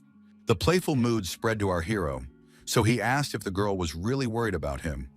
This assumption greatly embarrassed Lilith, who began to insist on the opposite. While she was coming up with excuses, Aphan managed to discreetly collect the blood and send it to the storage. Noticing that the dragon had curled up again and was preparing to close his eyes, she asked if he wanted to see the dragoness so badly that he was going to sleep again. The hero replied that she should stop fantasizing and be more serious, because a new wave of enemies would soon arrive, which meant that they both needed to be prepared. Lilith was already getting annoyed by the dragon's habit of always saying something ridiculous, and then continuing to sleep as if nothing had happened. Finally, Suyang was able to return to his spirit pets, who were happily wagging their tails, as it seemed that there had been no intruders during his absence. Now, according to the mission description, he had to stand in the center of the magic circle of blood, which he did. After that, he had to drink the so-called life force and blood of a powerful creature. But the result of these actions could be unpredictable. Deciding that risk was a noble cause, the young man drank the contents of the test tube to the very bottom without hesitation. When the liquid entered his stomach, his eyes opened so wide that his eyelids began to hurt. Then everything turned into a nightmare. His stomach twisted so badly that our hero fell to his knees and began to writhe convulsively from the sharp pain that pierced his entire body. Su-yan felt as if everything inside him was melting. His throat, body, head, everything was burning with unbearable heat. It felt as if every drop of dragon blood had stuck to him and was trying to consume him, merging together.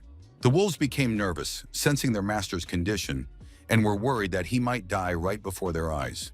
They wanted to help in any way they could, but the guy found the strength to turn to the animals and order them not to come near.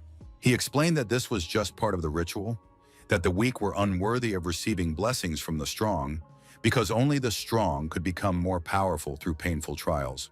Several more agonizing seconds passed before the weaving of the cocoon was finally completed. Our hero froze, looking like an unbreakable statue covered in strange red scraps. The wolves entered the magic circle and began to sniff cautiously. There was no reaction, but then suddenly the cocoon began to crack and an otherworldly light shone through. Su-yang opened his eyes and now his pupils were the same as a dragon's, which meant that the blood blessing ritual was finally complete. The hero's body became noticeably stronger and more masculine, and it seemed that it was his muscles that were tearing the cocoon and freeing his limbs from their bonds. The young man felt as if he had undergone a complete rebirth, which was much more significant than his previous professional upgrades. Now he could easily compare himself to a powerful 5th-level fighter, and visually he looked much more impressive. It turned out that the ritual had increased all his characteristics by 50%, and in addition, he had gained a new skill that burned everything in its path. Activating the flame, our hero realized that it was truly ferocious, literally the embodiment of destruction and power. Only now, holding it in his hands, did he understand the full might of fire. Stroking his spirit wolf, the guy realized that animals understand the law, that power inspires fear much better, which means that the weak must obey the strong. He couldn't wait to try out the power of the black flame. So, snapping his fingers, the young man summoned a real firestorm that was simply impossible to control. Then he realized that he should be more cautious, because it was possible to miscalculate the power and create enormous trouble. Like now, for example, because now he was forced to run away with his wolves, far from the place that could burn him to the ground. Behind him, everything was burning, thick smoke rising above the quiet mountains. Only Su-yang and the silent rocks knew the reason for this chaos. Now the secret of the blood blessing ritual was finally gone, because it was impossible to use it again, which once again reminded him of the importance of controlling his power. Opening the system window, Su-yang decided it was time to change professions. However, he froze in place when he heard a cry for help. The voice was female and very familiar, and the young man immediately thought of Zhang Yan, the master of the Thunder Sword, whom he had met earlier. Her clothes were torn, and fear was clearly visible in her eyes. She was afraid not of death, but of something worse. Clutching her sword, she said that if the enemies came closer, she would kill them immediately. However, these words did not greatly deter the men, who drooled over her and said they could protect the poor girl. Understanding what they were hinting at, Zhang Yan called them scoundrels and asked if they weren't afraid that the Guild of Changing Professions would punish them. But this did not scare the criminals either. because they already had more than one human life on their conscience, so they had long been on the guild's blacklist. So they considered the girl a real gift of fate, because their wanderings in the wild had lasted more than a month, and now their prey had fallen into their hands. The men laughed loudly and reached out their hands to her, but Zhang Yan knew that she would not tolerate such humiliation and would rather die than let the scoundrels touch her. Suddenly, there was a loud thud, and red drops of blood splattered into the air. The hand of the one who dared to approach the girl was severed, and now the scoundrel stared in shock at what was left of it. It was Su Yang, who said that he had long heard about a gang of scoundrels attacking lone players, but he did not think he would encounter them today. The enraged man ordered his team to immediately seize the boy. He wanted to break all his limbs and torture him to death. Hearing these words, Zhang Yan begged the boy to run away, because their enemy was not him, but her, and his death would not help her in any way. But Su Yang was not going to listen to her. Before, he would have had to use the legendary artifact to fight the 4 4th-level transformation players, but now everything was different. When the men attacked, they were very surprised that their opponent was moving so fast. They clearly did not expect Su Yang to use his power, and they flew away from him at such a speed that falling was inevitable. These cowards were so insignificant that they did not disdain attacking from behind, after which they could no longer be called warriors. But for Su Yang, such an attack was not surprising, because he knew that these rats would behave in this way, so he successfully repelled the attack and counterattacked. After that, the red-haired thug's platinum sword broke with a single touch, and he assumed that the boy possessed a weapon of starlight level. But instead of retreating, the thugs decided that the young man was a better prize than the girl, because he was sure to have more valuable items on him. These words motivated his warriors to move forward, and now that they had heard them, they decided that they would finally be able to get rich and return to normal life. This desire only made Su Yang smile, because his opponents should have been afraid that they simply wouldn't have time to spend the money they were going to take. He told his frightened opponents that he had no need to be merciful to people like them. Our hero was interested in applying his new skills, so he activated the Black Flame of Destruction without hesitation. This helped him kill his enemies, but when the guy saw the props that came to him, he felt so disgusted that he realized these people really deserved to die. As expected, the Black Fire Wing Flame really did have a deadly effect. Approaching the girl, Su Yang asked if she was okay, but all she could say was to ask what kind of power he possessed. But our hero said it was his secret. After these words, Zhang Yan regained her composure a little and thanked him for saving her, as well as apologizing for not realizing at first how powerful her new acquaintance was. This brave girl, who was not afraid to stand up to the villains until her last breath, asked the guy what his name was, and he satisfied her curiosity without hesitation. Zhang Yan instantly recognized his name, having heard it 1,000,000 times from An Yu, who admired the new guild members. It turned out that yesterday, Yu Yan was hanging out with the girls. An Yu drank a little and started telling everyone about the exploits of a certain Su Yang. So now, everyone who was with them in the restaurant knew about Su Yang and what he was capable of. Our hero thought that his ally was a real chatterbox. Time was running out, so our hero said it was time for him to go, and if the girl had a ticket back to the city, he would leave her. She nodded approvingly. Watching her new acquaintance walk away, she thought only that An Yu hadn't lied, and that this guy really was just amazing. Soon the guy arrived back at the place that greeted him with a stone sculpture of a beautiful woman. He stood at the lectern and tried to comprehend everything that had happened to him in such a short period of time. He began to receive system notifications about all the completed missions and defeated enemies. At that moment, his body was filled with strength, as if reminding him of the power that now belonged to our hero.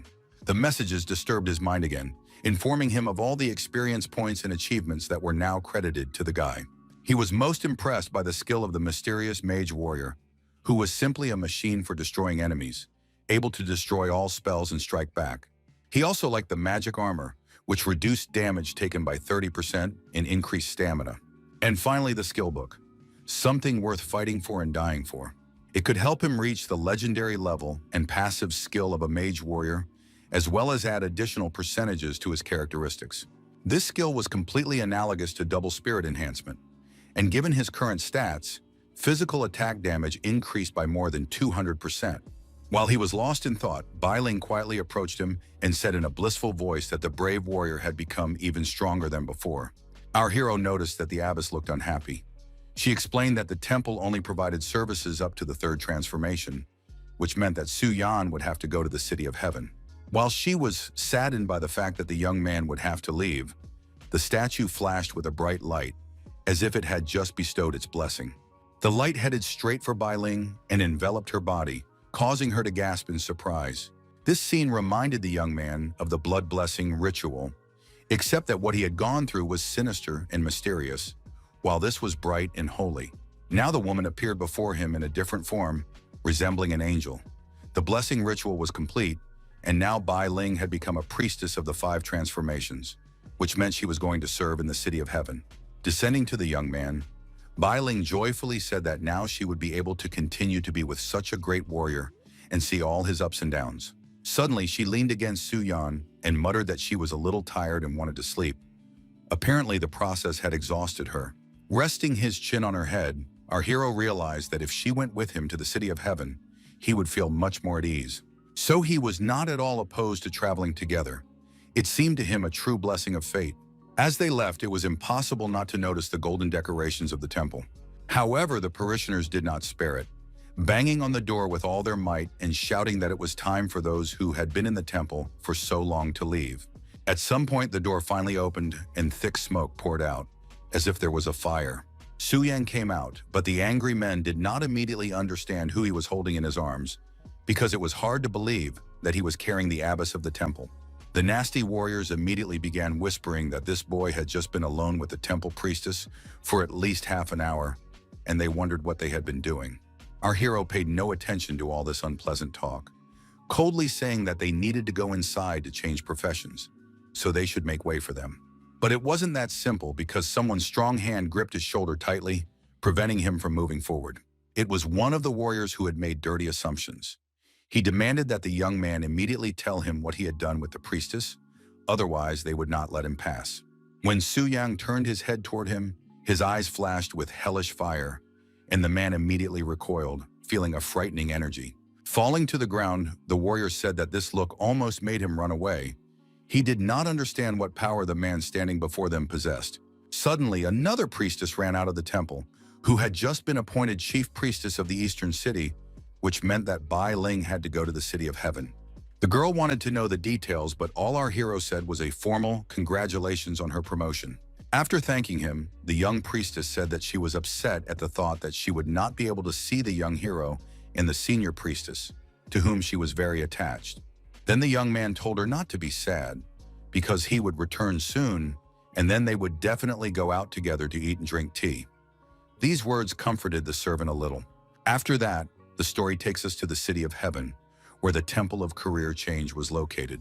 The hero handed Bai Ling over to the local servants, and they promised to take care of her. The elderly priestess said that as soon as the girl woke up, she would replace her, and then all the parishioners' issues would be resolved. Leaving the women, Su Yang thought that now his base would be the city of heaven, which meant he needed to find a place to live here and resolve issues with his grandparents. He decided not to put off this news until later, so he sent his relatives a message saying that he was now working in the city of heaven, along with some money. Next, he met with a real estate agent who showed him a cottage with a beautiful view of the sea. The renovation was complete and exactly met our hero's requirements. And for an extra $1 million, he could enjoy the personal service of a group of maids who would take care of the household, so Su Yan wouldn't have to worry about the little things. The guy liked this idea, so he decided to sign the papers right away. A few hours later, he was already lying on a deck chair, sunbathing under the scorching sun, sipping refreshing drinks and enjoying fruit. The maids did their job with flying colors. As soon as he finished relaxing, they immediately served him a hearty lunch and poured him a cup of aromatic coffee. After that, he went to the sauna, which was simply enormous, allowing the young man to relax to the fullest. After finishing his relaxing treatments, Su Yang lay down in a huge bed that could easily fit several more people. At that moment, he realized how great it was to have money, because not so long ago, he could not have imagined that he would be living like this. Today, he decided to rest, and tomorrow he would visit Bai Ling. The girl was having a very difficult time. She was in a restless sleep and frowned all the time, as if in pain. After a while, she finally opened her eyes and rubbed her face sleepily. The girl asked where she was, because her head was filled with an incomprehensible fog. An elderly priestess immediately approached her and said that she had prepared a herbal decoction to help her recover. Bai Ling was pleased that they were taking such good care of her, and said that she was already feeling better. The lady said that the divine statue had not given any prophecies for many years. So this time she was sure that the appearance of the spirit was connected with a new hero. She asked what the girl thought of him. A smile flashed across Bailing's face as she said that this man had always performed miracles, and he also had exceptional courage and strength, and a kind and steadfast heart.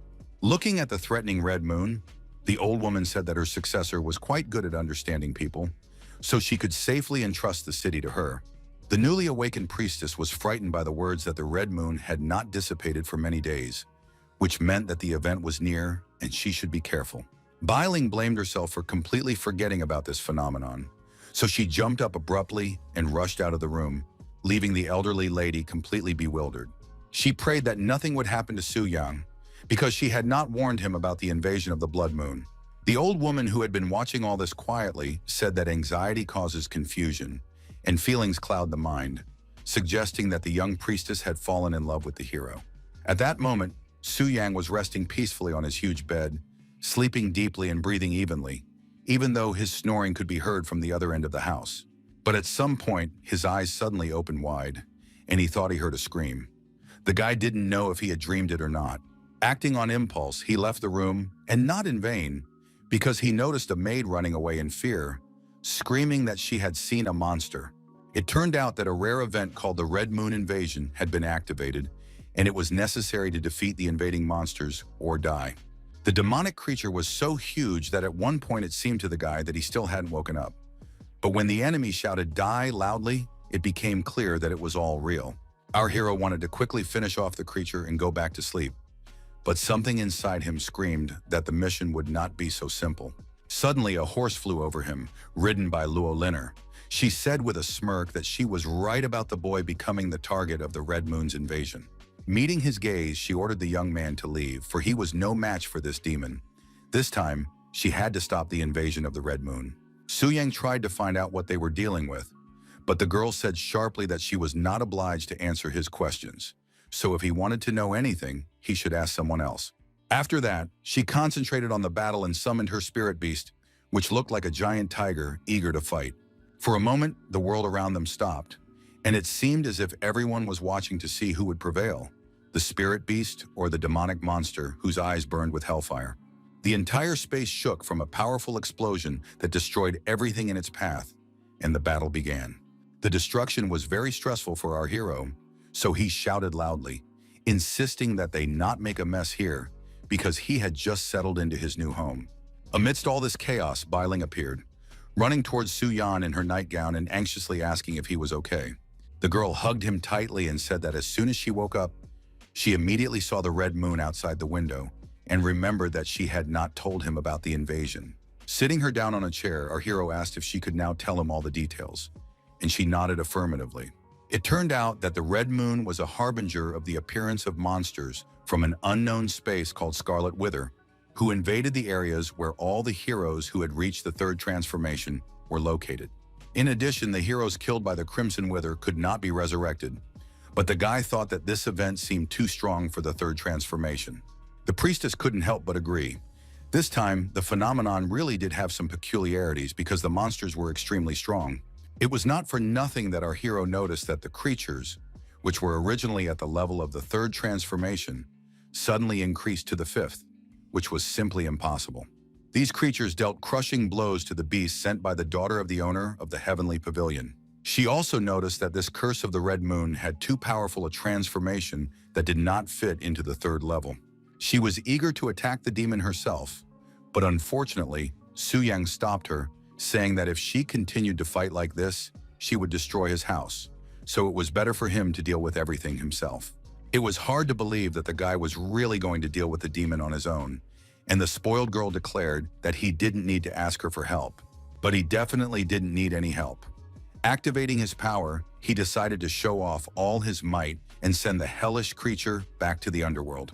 A single gesture of his hand caused the demon to burst into flames. So what would happen if he really got serious about this battle? He wanted to try another new skill called the Phantom Body, so he had no reason to deny himself this pleasure. Sensing something was wrong, the monster began to fuss, and for the first time, signs of fear appeared on its face. And for good reason, because Su Yang had marked it for death and then used his giant axe hands, which significantly reduced the enemy's health. Stunned, Lo Linier couldn't believe that the boy had knocked out 40% of the high-level demon's health with a single blow. Looking at him, she realized that her assumption was correct, and that this guy's strength changed depending on his current target, which helped him defeat even the strongest opponents. While someone was analyzing him, Su Yang was drawing conclusions about his opponent. Now that he had double perfection, he could crush him with his strength alone. He reached out to touch the monster's body, wanting to deliver a precise and accurate blow. A small touch, light as a feather, was enough, but it was so effective that it knocked the demon back several meters. However, he slightly miscalculated his strength, and the enemy flew so far that it crashed into the wall of his cottage, so now he would have to pay for the repairs. The demonic creature was furious, letting out the most disgusting screams imaginable. The creature had no intention of giving up. It seemed to have gained new motivation and attacked with renewed strength and even greater ferocity. Allowing the power to envelop his hands, our hero asked if the demon was really going to deal with the heroes, because it seemed that this time he would disrupt his plans. Power filled Su Yang's body, literally twisting him, but the fleeting pain was even pleasant, considering the strength that would arise in his body after it passed. His enemy decided to try to take advantage of his momentary weakness, but he did not take into account that he was no match for the one standing before him. Su Yang decided to use his giant axe hands again, and now he took all of his opponent's health points, which led to the demon's death. Bailing watched the guy with burning eyes, wondering how he had dealt with Crimson Wither so quickly, which confirmed her thoughts that the hero was truly magnificent. Gritting her teeth in silent anger, Lo Linier thought about how she had survived several invasions of the Red Moon, but she had never seen such a fierce fight as this man's. She quickly jumped on her horse and began to ride away, saying one last thing. Next time, she would definitely show her strength to the one who had defeated her so easily. Our hero did not fully understand the nature of this girl's aggression, so he asked the priestess what was so unique about the Red Moon crystal that she wanted so badly to get her hands on. Bailing was about to begin her story, but then she saw something that made her shut her mouth tight. Turning his head in the direction the girl was looking, Su Yang decided to find out what had frightened her so much. It turned out that a huge blood-red portal had opened behind them, resembling a giant eye that was closely watching their every move. But that wasn't the biggest problem. Suddenly, the hero's body stopped obeying him. He fell to his knees and was unable to even lift his hands. The priestess seemed to guess what was happening because she immediately rushed to the guy, wanting to help him, but it was beyond her power. When the young man's eyes opened again, he saw a huge window filling the room where he was lying with light. At that moment, he did not understand where he was. Everything seemed strange and hazy to him because the events of the previous night greatly disturbed him. But right now, there was something even more disturbing in front of him. The priestess Bai Ling was so close that it made him feel uncomfortable. While the guy was trying to pull himself together, the girl explained that last night he had been struck by the curse of scarlet decay, so she performed a purification ritual for him. As it turned out, when a hero fights scarlet decay, he is infected by its power. And if this power becomes too strong, the person can turn into a demon.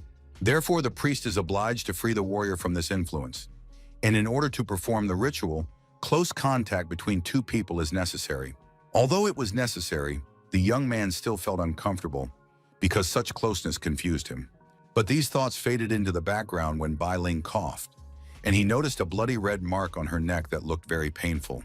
The girl said that there was no need to worry about it because the bodies of priests were special, and with the help of the divine statue, were able to cleanse themselves of infection in a few days. But the guy wasn't happy that she was risking her health, so he asked her not to do that again, because if something happened to her, it would be on his conscience. The feelings hit Bai Ling so unexpectedly that she jumped away from the guy and tried to change the subject, saying that she hadn't told him about the privileges of the third level of the 5-star transformation. According to her, he was now entitled to a monthly allowance of 1 billion, as well as a 50% discount on purchases, and he could also join the S-Class Guild. The most important thing was the opening of access to the exchange point for the crystal core of the Red Moon. It was opened by the Temple of Rebirth, where the crystal cores of the Red Moon could be exchanged for various rare and valuable items. Now the young man was extremely interested to see what he could exchange for the items that even the daughter of the owner of the Heavenly Pavilion wanted to obtain. It became known that one could obtain first and second order spells, as well as a longsword called Song of Day and Water. In addition, there was a book of spells called Heart of the Ocean, as well as a long, eternally golden spear. However, all the items cost at least 300 red, moon crystal cores, and he only had 3, which was not enough even for the minimum exchange. He needed to quickly increase his strength. His thoughts were interrupted by Bai Ling, who said she needed to return to the temple immediately.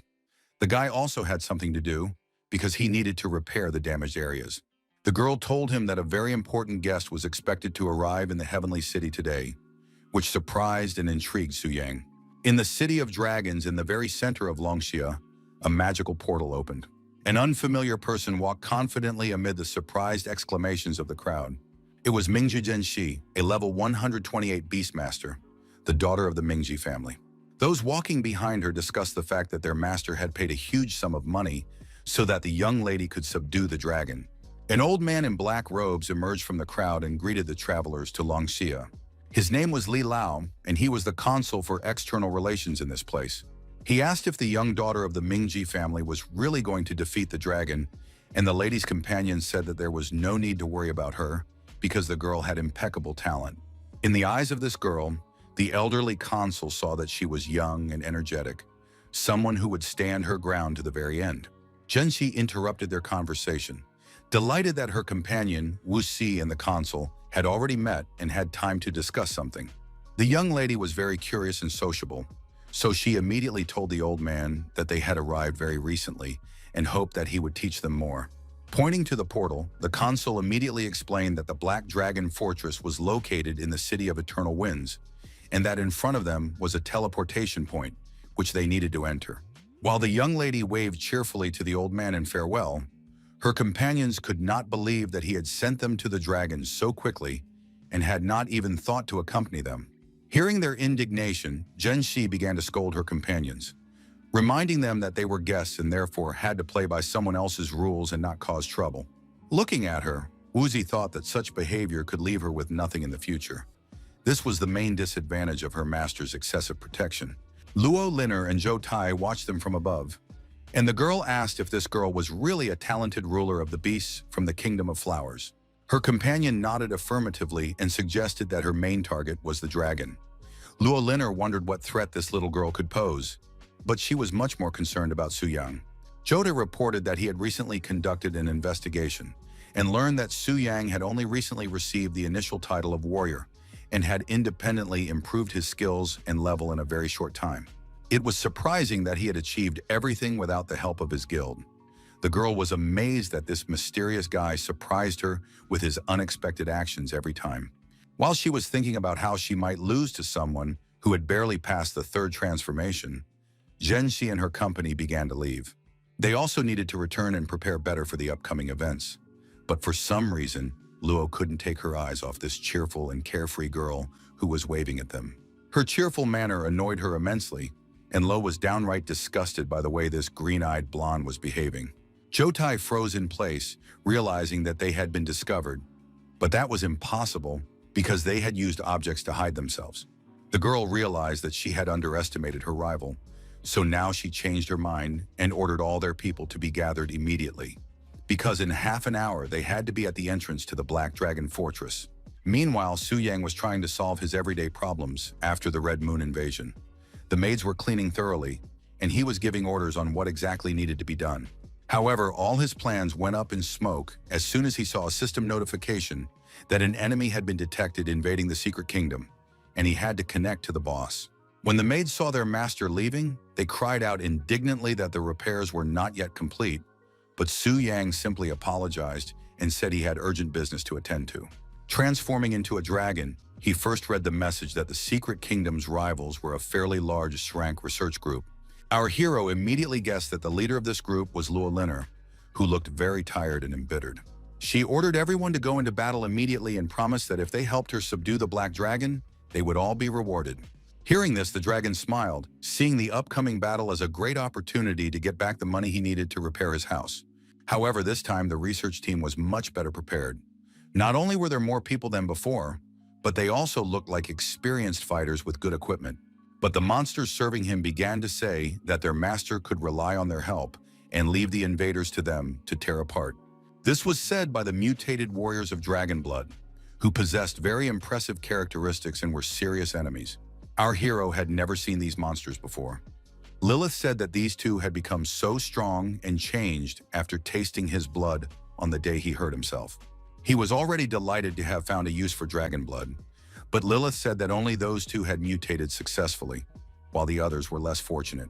Despite the fact that the army of blood dragons proved ineffective, Aphan reflected that these two were not inferior to the Wing of Black Flame before his promotion. After examining these warriors once more, he ordered them to demonstrate their strength and go to the enemies to hold them back. Noticing that his captive was in a very bad mood, Aphan decided to ask her what was wrong, but she did not answer his question. In fact, she was very concerned that this time the group of heroes was powerful enough to defeat the dragon, which she did not want, so there was no joy in her heart at all. At this time, the group led by Lua Linner was desperately fighting those sent by Aphan, and they were fighting much more skillfully than in previous times.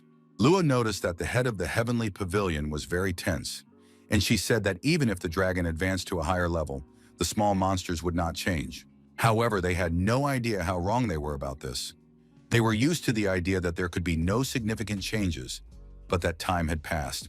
Now 2 new elite monsters awaited them, but Lua showed no emotion. She simply coldly ordered them to be destroyed. Jotai ordered to separate these creatures and not give them the opportunity to use combined skills. But soon they discovered that one monster was immune to physical attacks and the other to magical ones.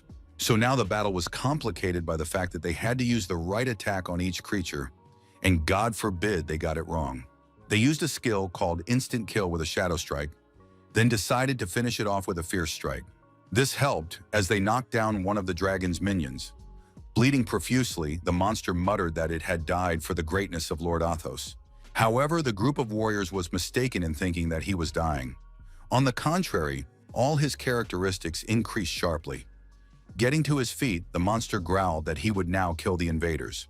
The boss decided to summon small monsters, and now the guys had to be more careful, because they could use group reinforcement, so they had to divide the battlefield to prevent them from uniting. Lo Linner said that they needed to stop panicking and continue weakening the enemies, and that they needed to give her all their strength to attack the boss, as her beast would also join the fight. These words encouraged the weary warriors. They believed that with their mistress's abilities, no dragon with its petty minions could threaten them. And at first they were indeed lucky, even managing to seriously wound the second elite monster. It seemed that Lua Linner's spirit beasts were fighting these creatures on equal terms and fearlessly plunging right into the thick of the action. The girl watched the events unfold from her horse and told them to leave her the bloody skin of the defeated enemy and not to kill him completely. Hearing this, the monster groaned in pain, cursing the invaders, not understanding what else these vile people wanted from him.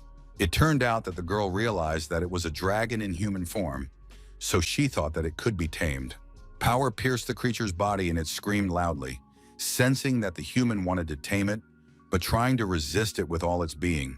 However, Lo persistently ordered it to become her strength, and at some point, this order became not just persistent, but impossible to disobey.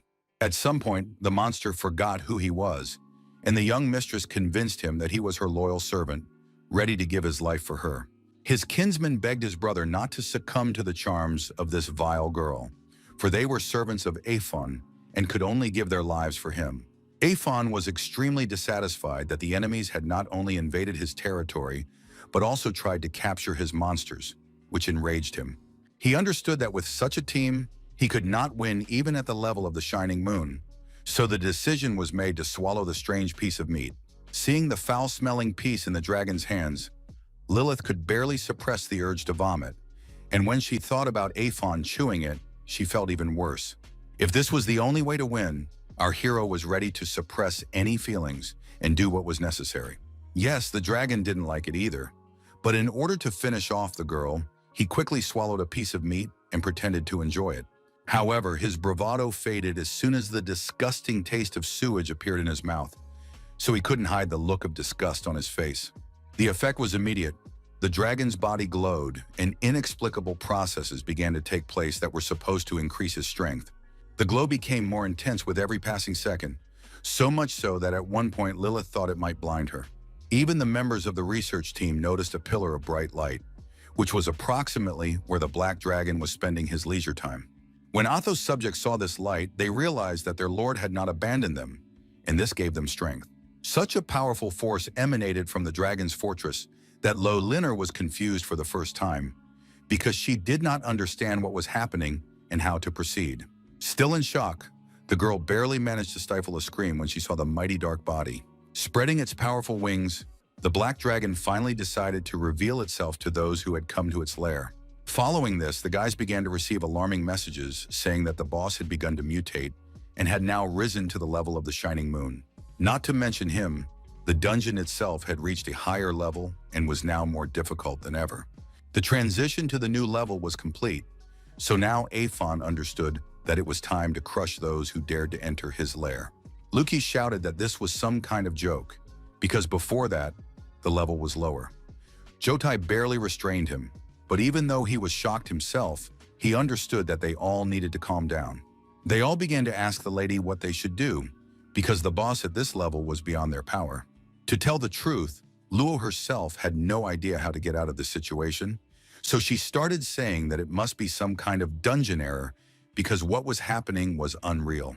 Gathering his energy, Aphon wanted to teach a lesson to the naive lady who thought his power was some kind of system error. Seeing that the girl was confused, Jotai took control and ordered the protective spells to be opened and all damage reduction skills to be transferred to him.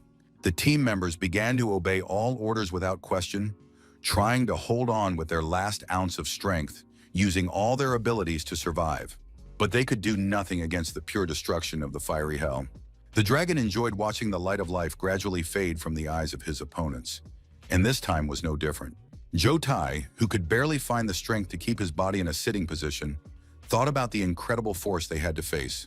But he did not want to give up because they were also well prepared and could give a worthy rebuff to the one who considered himself invincible. Aphon did not expect the group to activate the Emerald Circle of Life, a power that restored full health to those who were dying. When the full recovery took effect, Lo decided to use Chain Attack, because now she thought she had found the dragon's weak spot. Aphon had no intention of giving in to these people, so he used his skills. Thunderous Roar, Firestorm, and instant kill of Piercing Darkness. Despite all his attempts to kill his enemies, they managed to inflict considerable damage on him and made him nervous. Only with time did Lo realize that the dragon was not susceptible to any serious attack and that she needed to come up with something better. Jotai stated that the dragon's heart was already in the enemy's hands, so they could only gradually stall for time and wear it down. That was their plan. However, Luzi reminded them that this strategy was designed for the level of Starlight, and now their opponent was much stronger and could crush them with a single attribute. For the first time, our hero agreed with this man. The guy was right that all skillful techniques were useless against absolute power.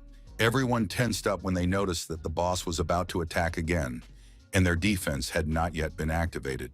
So in fact, they were powerless against the dragon's strike, which could literally sweep them away from their places. The people found themselves in some kind of nightmare, and they understood that they would most likely die because they were much weaker than the creature they were facing. Their leader couldn't understand how they could be destroyed in just one encounter. It seemed impossible that the Black Dragon could be so strong and invincible. Her companions shouted that she should run away as soon as possible, and they would try to delay the enemy, but she had prepared for so long not to simply give up. Then Jotai sternly said that from the moment the dragon had raised its level, they had not had the slightest chance of victory, and now they could only minimize their losses. As upsetting as it was to the girl, she understood that the man was right, and it bothered her. Jumping onto her flying horse, the lady said one last thing, that she was counting on Jotai, but the dragon couldn't let this girl leave the battlefield so easily. To ensure that Lo reached the portal safely, her minions decided to distract the beast with their provocations. They shouted that he shouldn't even try to pursue the lady, because they were his only opponents. Aphon was even a little surprised that these guys were willing to sacrifice themselves, and he wasn't going to give up on any of them, including Luo Linner. The young lady blamed herself for this defeat and for the fact that it was so shameful. Now she didn't understand how she could be called a genius in front of others. On the other hand, she understood that no one could tame the Black Dragon, so she would not be able to redeem herself. She thought about how she could rehabilitate herself if she returned and tamed another dragon. But suddenly some force kicked her horse hard, causing the poor animal to veer off course and its rider to fall from the saddle. When she came to, Lo discovered that Lord Aphon was approaching her. She couldn't believe her eyes. His presence meant that Zhou Tai and the others hadn't lasted even a minute. Leaving her spirit beast behind, the girl ran away, ordering it to hold back the enemy. However, her plan did not work, as her movements were restrained by someone's powerful paw, which had no intention of letting the captive escape. Realizing how tiny she was compared to the dragon, panic seized Lo's body, and a desperate demand to let her go burst from her throat. Aphon growled that because this insignificant little man had decided he could tame him, there would be severe punishment, and he would have to pay for his mistake with his life. Staring into the beast's enormous mouth, Lo could only say goodbye to her life and try to come to terms with her sad fate. For the first time in a long time, tears appeared in her eyes.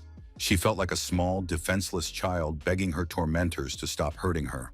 Then a torrent of tears poured from her eyes and she began to sob uncontrollably, which made Aphon freeze in place with his mouth open in surprise. The girl began to cry out that she simply did not want to lose to Suyan and the girl from the Kingdom of Flowers. She did not want to disappoint her father, to whom she had tried to prove that she was the best beast hunter.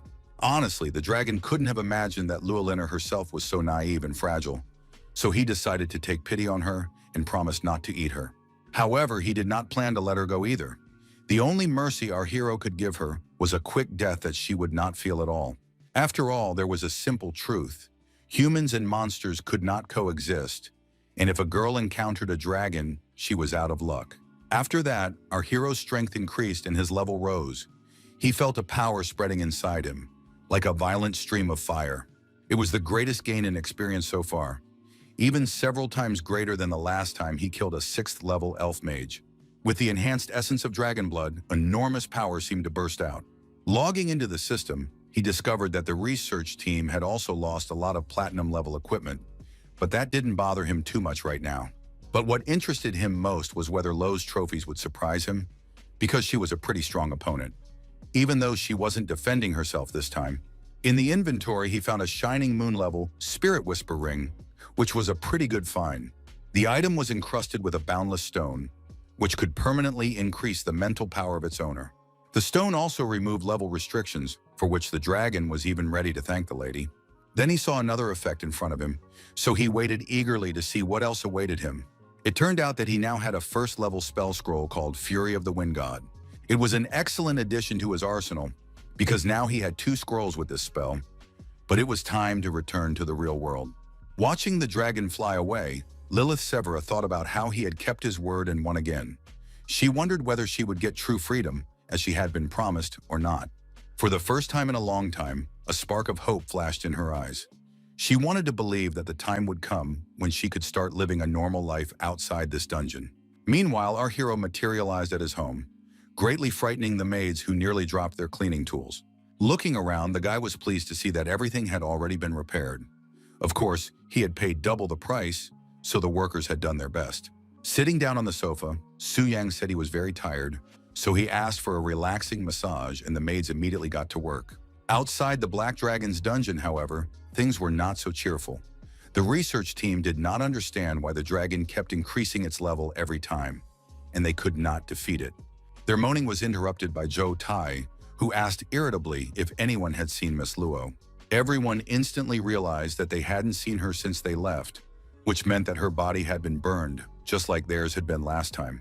Listening carefully, the head of the heavenly pavilion heard quiet, barely audible sobbing. He followed the sound and soon found the missing lady, who was sobbing with her face buried in her knees. The girl began to complain that she had lost, even though she was ready to tame the black dragon, and she felt bad because of how humiliating her defeat was. The lady clearly did not notice that someone was standing next to her, and when she realized she was not alone, she angrily asked what the man was doing there. He had to say that he had come to report the losses, but the girl was in a frankly terrible mood, so she shouted that she didn't want to hear anything. Trying to comfort her, Zhou Tai said that none of them could have imagined that the dragon would advance to a higher level, so losing was not so shameful. These words had some effect, and Luo stopped crying and thought that neither Su Yang nor Zhen Shi would be able to defeat this monster. She decided that she could try to tame the red or silver dragon that were in Longxia, both of which were at the star level. Turning to the man, she said in her usual haughty tone that she had thought him reckless, but now he seemed very far-sighted to her.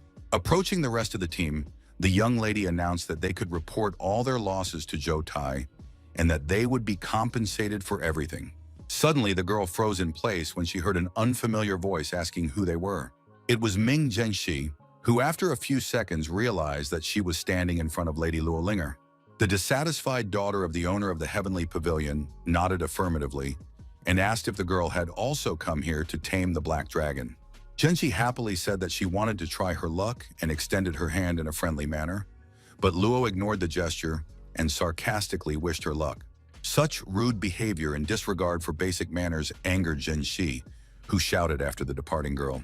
Wuzi smirked and suggested that the loser's anger was due to her failure to tame the Black Dragon, which had ruined her mood completely. But her mistress surprisingly stood up for Luo, saying that they shouldn't gloat but rather get down to business. Before passing through the portal, her companion suggested looking at the dungeon's characteristics so they would know what to expect. When she saw that the level of this place had risen to Shining Moon, she froze in place, not expecting to see anything like this. Their companions approached to read the specifications for themselves, and when they did so, they began to say that they had been set up because the task was impossible to accomplish. It was decided to contact Li Lao, but he was unable to assist, merely expressing his regrets and suggesting that they stay in the City of Heaven and rest for a while, after which they would discuss the details. In fact, the old man simply did not know what else to do, because he could not believe that the dragon had really increased its level. Nothing like this had ever happened before. The next day, a new traveler appeared at the entrance to the Black Dragon's dungeon. It was Su Yang, who was surprised to find that today was surprisingly quiet, which was not strange because there was no one left who could challenge him. So, feeling an unprecedented confidence within himself, our hero activated his power and declared that he alone was the boss of this dungeon who would put an end to the rivalry. As always, a gloomy and very heavy atmosphere reigned in the Black Dragon Fortress, weighing heavily on those who entered. Previously, Su Yang had been connected to the boss and watched the fighters from the top of the fortress, but now it was finally his turn to enter as a warrior, which was a strange feeling. Looking at the monsters that were inexorably approaching, our hero immediately recognized them and shouted that they should open their eyes wider and understand who was standing before them. A sly smile played on his face, the expression of a man who knew the course of events in advance. Opening his eyes, he showed everyone his dragon pupils, in which burned a fierce fire of strength and power.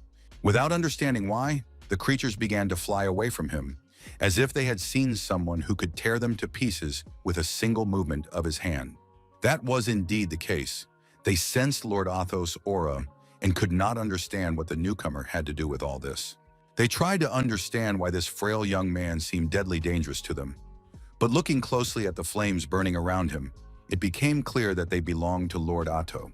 Our hero gritted his teeth and ordered the monsters to immediately get out of his way and not interfere with him. The monsters obeyed him and flew away with a squeal. Su Yang could have easily defeated them, but he believed that it was not worth wasting his strength on minor opponents when he could fight the Black Dragon. Snapping his fingers, he summoned the soul of the Dark Moon Wolf, which immediately responded to his call. The young man ordered the creatures to stay here and use the power of the Shining Moon to force the other minor monsters to stay away. Meanwhile, he was ready to act like a real boss, ready to destroy everything and everyone that stood in his way. When the dragon suddenly woke up, Lilith was startled. She did not expect another fighter to decide to appear in the lair so soon after the research group's last major failure. The girl sadly thought that once again, some unfortunate souls would fall victim to the ferocious dragon. Every time the monster won a crushing victory, her belief in miracles diminished.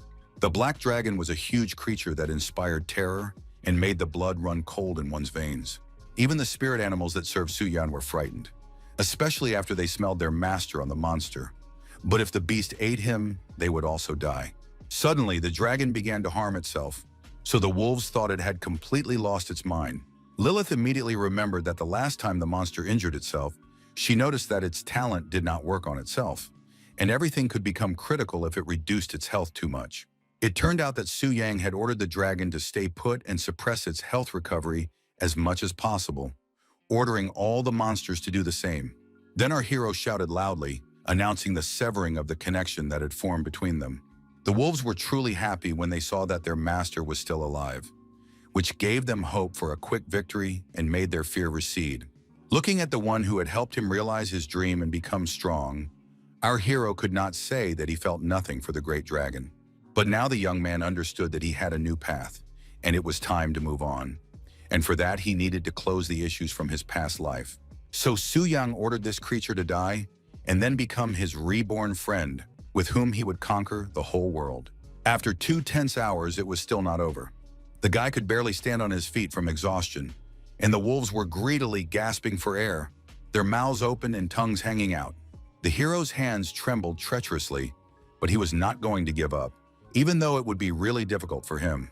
Slowly but surely, Athos's health was getting worse and worse. But despite all his efforts, his stats still hadn't dropped to 0. Finally, our hero himself felt what it was like to be a hunter. He understood that if it weren't for his exaggerated characteristics, he probably wouldn't have been able to break through the enemy's defenses. After drinking one of the potions he had in his arsenal, he decided to make one last push and finish what he had started. Meanwhile, Lilith was still lying on her bed, her sleep extremely restless and painful. At one point, she woke up and froze in fear when she heard the dragon's roar, which was full of pain. Nothing like this had ever happened before. She felt incredible fear when she saw that the low-ranking monsters were beginning to disappear, which could only mean the death of their master. The girl ran toward the roar. Her eyes widened in surprise when she realized that the black dragon's aura had suddenly disappeared. It was as if it had become easier for her to breathe. To be honest, the guy himself couldn't believe that it was really over, that victory was his, and the dragon was defeated. Watching the creature that no one could defeat fall apart was even a little sad. But he was pulled out of these thoughts by notifications about how many experience points had been added to his personal stats. That wasn't all. After its death, the dragon dropped some kind of weapon that was clearly not ordinary. Everything inside the hero screamed that he should go and pick it up, so the young man touched the shining hilt without hesitation. Lifting the strange sword in his hands, Su Yang felt a strange sensation of some kind of frenzied power that literally wanted to tear his body into tiny pieces. Now he had a large sword made of dragon bone, and the system immediately familiarized him with its characteristics. After reading about the unique characteristics of this weapon, the hero was unable to utter any words that would do it justice. The sword possessed a unique property that allowed its owner to absorb the power of a dragon and add 10% to their characteristics. Judging by the description, the young man decided that the wing of black flame must have been a descendant of that very ancient devourer. Remembering that he had the dragon heart in his arsenal, Su Yang decided to get it because the task had been completed, which meant that the item should have changed.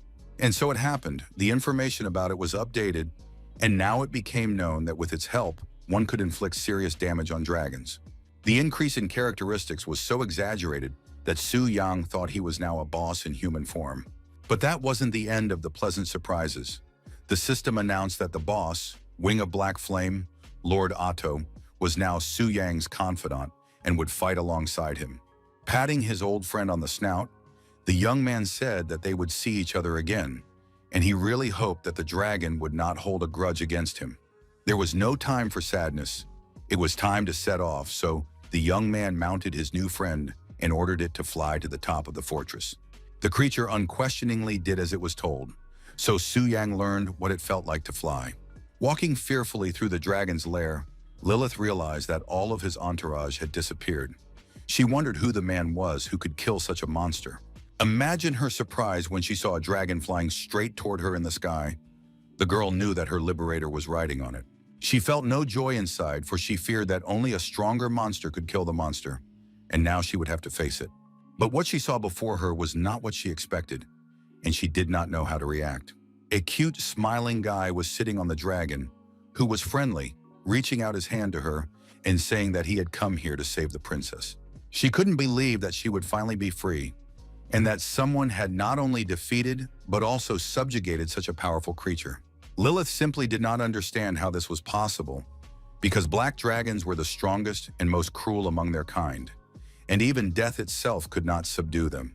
In the past, only the strongest elves dared to tame such creatures, and even then, it ended in failure. But now some unknown young man had done what no one else had been able to do. Looking at the girl, Su Yang asked why she was frozen in place, because she should get into the saddle as soon as possible and fly away from the hated dungeon where she had stayed too long. Overcoming her uncertainty, Lilith took the boy's hand and let him help her climb onto the dragon. She was so confused and bewildered by the whole situation that she had no idea how to react to what was happening. Flying seemed scary to her, so the former captive couldn't take it anymore and screamed at the top of her lungs. This amused the guy a little, and he told her to open her eyes because she was missing an amazing view. Trusting the stranger, Lilith realized that she had done the right thing because he had lied to her about the view. Being in the monster's nest, she could not have imagined that it was so beautiful here. For the first time in a long time, she felt true freedom, as if someone had freed her from her shackles, her body filled with an inexplicable lightness. For a moment, it seemed to her that the dragon himself had told her that she would soon be truly free. The girl thought that he, too, had always dreamed of leaving this place. She started talking to Aphon, saying that she couldn't even imagine how hard it must be for him, too. Su Yang decided not to tell her that it wasn't a dragon at all, so he simply announced that they would now pass through the portal and find themselves in the real world. Leaving the dungeon, they found themselves in a wasteland outside the secret kingdom, where some warriors were fighting strange creatures. Noticing a shadow above their heads, the people did not immediately understand what it was and thought that it was going to rain. Only after a few minutes did it dawn on them that there was a giant dragon directly above them, the size of which was simply beyond comprehension. When its huge paws touched the ground, it seemed as if everything around them jumped and shook. Aphon's roar was so powerful that it made the grown men run as fast as they could, thinking that the boss had appeared before them, which was indeed the case. But it wasn't worth killing him, because it was just a spectacular appearance by Su Yang, who scared everyone around him. Lilith asked uncertainly where they would go next, and the guy said that first he could take her to the city authorities' residence, who would be able to send her to the land of the elves. But the girl surprised him by saying that she didn't want to go home, so he asked her what she wanted, and Lilith asked if she could go with him, saying that she had promised herself that she would marry the one who freed her. Scratching the back of his head, our hero thought that his original goal was not to save the girl, but now he couldn't get rid of her, so he would allow her to go with him. The elf was pleased with this outcome and, emboldened a little, she even asked how he had managed to defeat the dragon, but the young man said that it was a great secret. Ending their conversation, they headed for the city, where multi-story buildings rose up to the heavens. The city was peaceful until the locals heard a strange sound resembling a dragon's roar. Lo and the members of the research team were shocked that the boss had somehow managed to escape from the dungeon and enter their world. But Zhenxi was simply fascinated by the appearance of such an amazing beast in the city of the heavens. The girl wanted to go to the source of the sound and see what the dragon that had terrified everyone looked like. Someone was watching her from the shadows, very happy to remain unnoticed. He saw that the blonde girl was extremely unusual. Meanwhile, our hero and his companion were still near the entrance to the Black Dragon's kingdom. They were heading for the city, but had not yet arrived. Noticing strange smoke rising nearby, the guy said that it looked like they had arrived. It was all strange, and Lilith did not understand what was happening. Jiayu had already arrived there, bringing with him Wei Min, the head of the City of Heaven, and other men, wanting to find out if a new world boss had appeared. When they saw Aphon, they almost fainted from fear, because it had never happened before that a dungeon boss was able to come out. However, they soon learned that things were not at all as they seemed at first glance, as the person responsible for this situation was already coming towards them. When Jiayue realized that the person standing in front of him was a young man they had only met once, he could barely tell his companion who it was. Then Wei Ming was the first to ask a crazy question and asked Su Yang if he had really managed to tame the Black Dragon, and he just nodded affirmatively. The head of the City of Heaven couldn't believe his ears, because no one had ever tamed the dragon of the shining moon before, so he said he wouldn't believe it until the boy proved it. Our hero snapped his fingers, and his huge pet roared so loudly that the men could barely stay on their feet. Only then did they believe Su Yang. It all happened so suddenly that Lilith of the North became indignant. Our hero apologized to her for such a sudden display of power. The presence of the elf made Wei Min open his mouth. Her presence was so surprising because she could only be saved if the dragon was completely defeated. The man wondered if he was really facing such a strong warrior who, despite his young age, possessed such power. He did not understand what abilities this young man possessed. The head of the city of heaven assumed that he was a divine being, which caused him to fall to his knees. Looking at this scene, Su Yang didn't even know how to react. Undoubtedly, he wanted recognition, but the kneeling gentleman was going too far. Reaching out his hand to the city lord, the young man said that there was no need to kneel and asked the man to get up as soon as possible. At that moment, he received a system notification that a new one had been selected for the next stage, and he needed to deal with it as soon as possible. His thoughts about why the boss had appeared so quickly were interrupted by Wei Ming, who began to talk about who he was, mistaking the young man for the head of a global association of beast tamers. Jiayu had joined the conversation and asked if they had received any notification of the arrival of such an important guest. Wei Ming suggested that he was traveling incognito. While the men were puzzled, Zhen Shi joined the conversation. From her appearance, the gentleman realized that she was from the Kingdom of Flowers. The girl with burning eyes approached Su Yan, held out her hand to him, and said kindly that she would like to learn about his experience in taming beasts, as she herself was engaged in the same activity. But then she quickly pulled herself together and said that she understood if he didn't want to talk about it, because every beast tamer had their own secrets. Because of all these questions, Su Yang couldn't say the most important thing, that he wasn't a beast tamer at all, and when he finally managed to do so, everyone stared at him in shock. Now there were even more questions. Zhenshi said she had heard that ordinary warriors could only tame gentle white dragons, and even then, it was extremely rare. Our hero saw that his abilities were being questioned, so he didn't try to convince anyone, but simply stated that he had his secrets, which he was not going to share. In addition, he asked that the townspeople be notified that he would be arriving on a dragon, so there was no need for panic, and the chief promised to take care of it. Looking away, Zhenshi shyly asked if she could tell her teacher about what had happened. The young man was told that the blonde woman was a member of a global association of beast tamers, and her teacher must be one of its leaders. She was as talented as Luo Liner, but with a completely different personality. The lovely girl said that her teacher was one of the 9 great leaders of the association and would be happy to see Su Yang. The young man was so surprised that the leaders of the global association, who were at least at the 8th level of beast taming, wanted to talk to him about how he had tamed the dragon. He wasn't ready to engage in such conversations at the moment, so he said he had urgent business that required his immediate attention. So he quickly jumped onto the dragon, and before anyone could say anything, took off and flew away. A few seconds later, the city chief said that he had already informed Li Lao that the black dragon had been tamed, which meant that she should return to the city of dragons. Meanwhile, Su Yang and his beautiful companion were already approaching the city. Flying over one of the mountain peaks, the young man noticed Luo Liner, who was staring at Alpha without taking her eyes off him. A smug smile appeared on his face, because he understood that he was flying on her dream, the dragon that she had never been able to tame, no matter how hard she tried.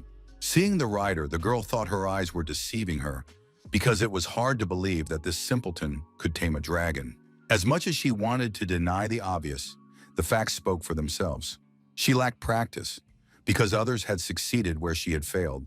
This realization made her eyes glisten with tears. She wanted to prove to everyone, and above all to herself, that she had enough strength to conquer the dragon. At that moment, an announcement swept through the city that the secret kingdom of the Black Dragon had been wiped out, so there was no need to be afraid when they saw it above the city. But people were still extremely alarmed and frightened when they saw the huge creature flying over the high-rise buildings.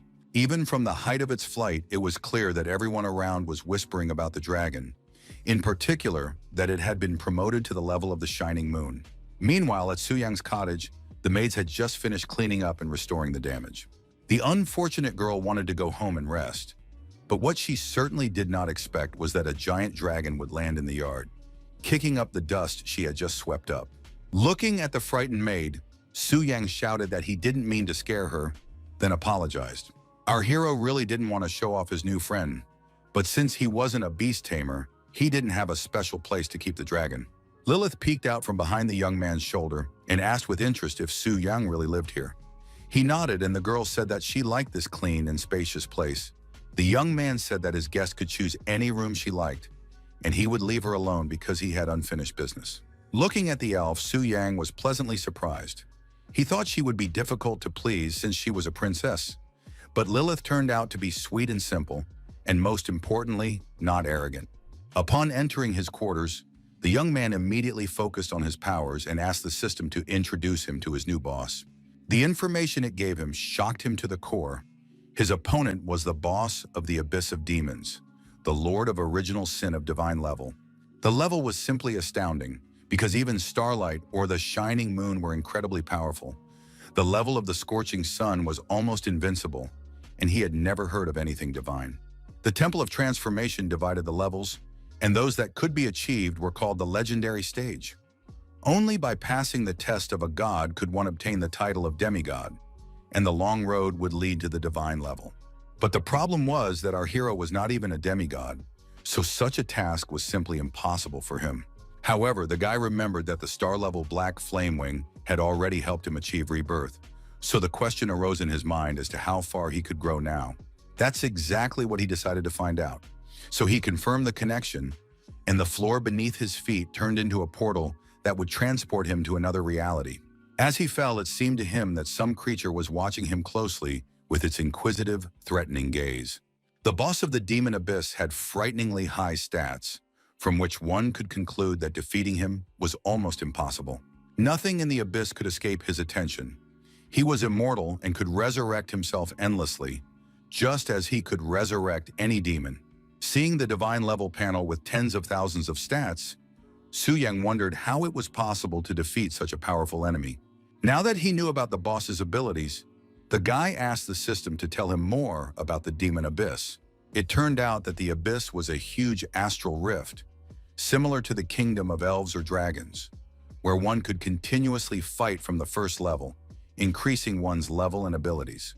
However, the difficulty of the Abyss was quite high, with the starting level corresponding to a gold-level dungeon.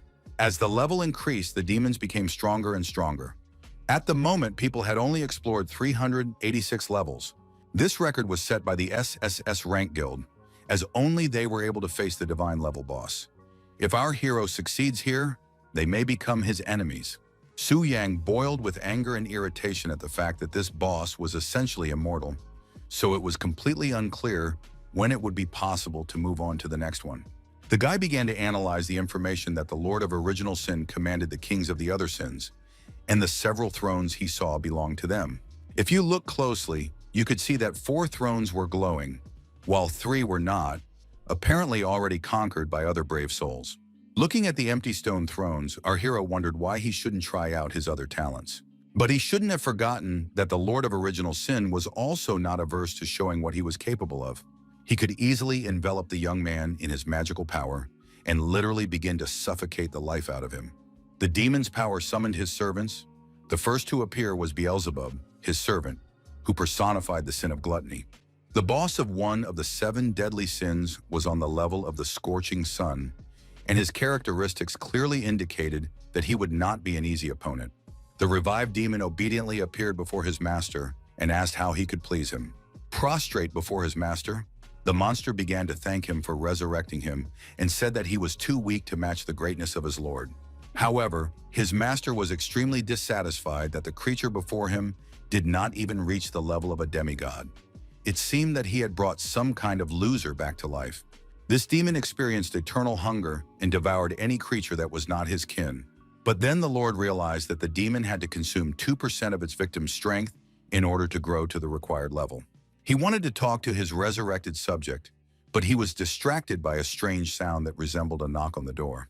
Therefore, the Lord ordered the servant to return to his post and wait for his call, asking that this time Beelzebub would not disappoint him.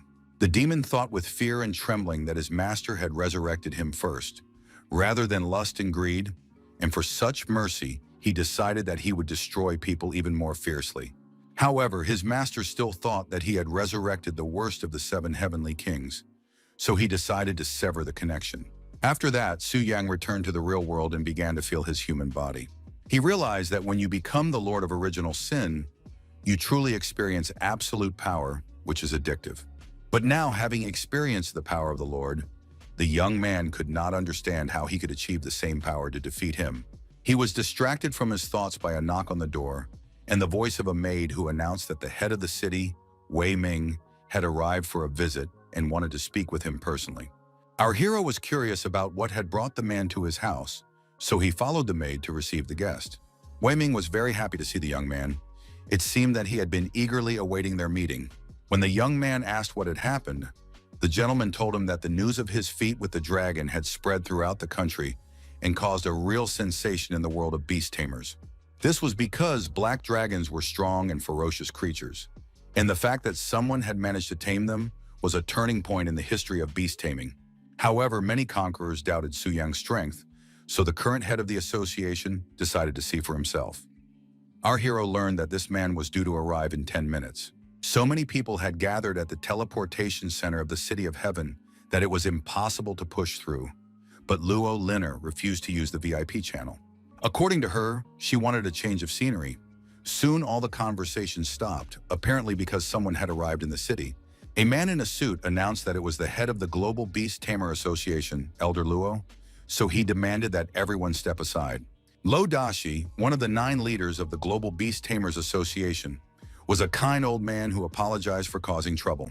Lo Linner approached the leader and said that they hadn't seen each other for a long time. The gentleman immediately recognized the girl and asked if she had also come to see the Black Dragon. She sadly explained that she no longer held the title of the first talented beast tamer, as her abilities were not sufficient to tame the Black Dragon. The wise teacher advised her not to dwell on titles, because the most important thing was to cultivate what you were good at.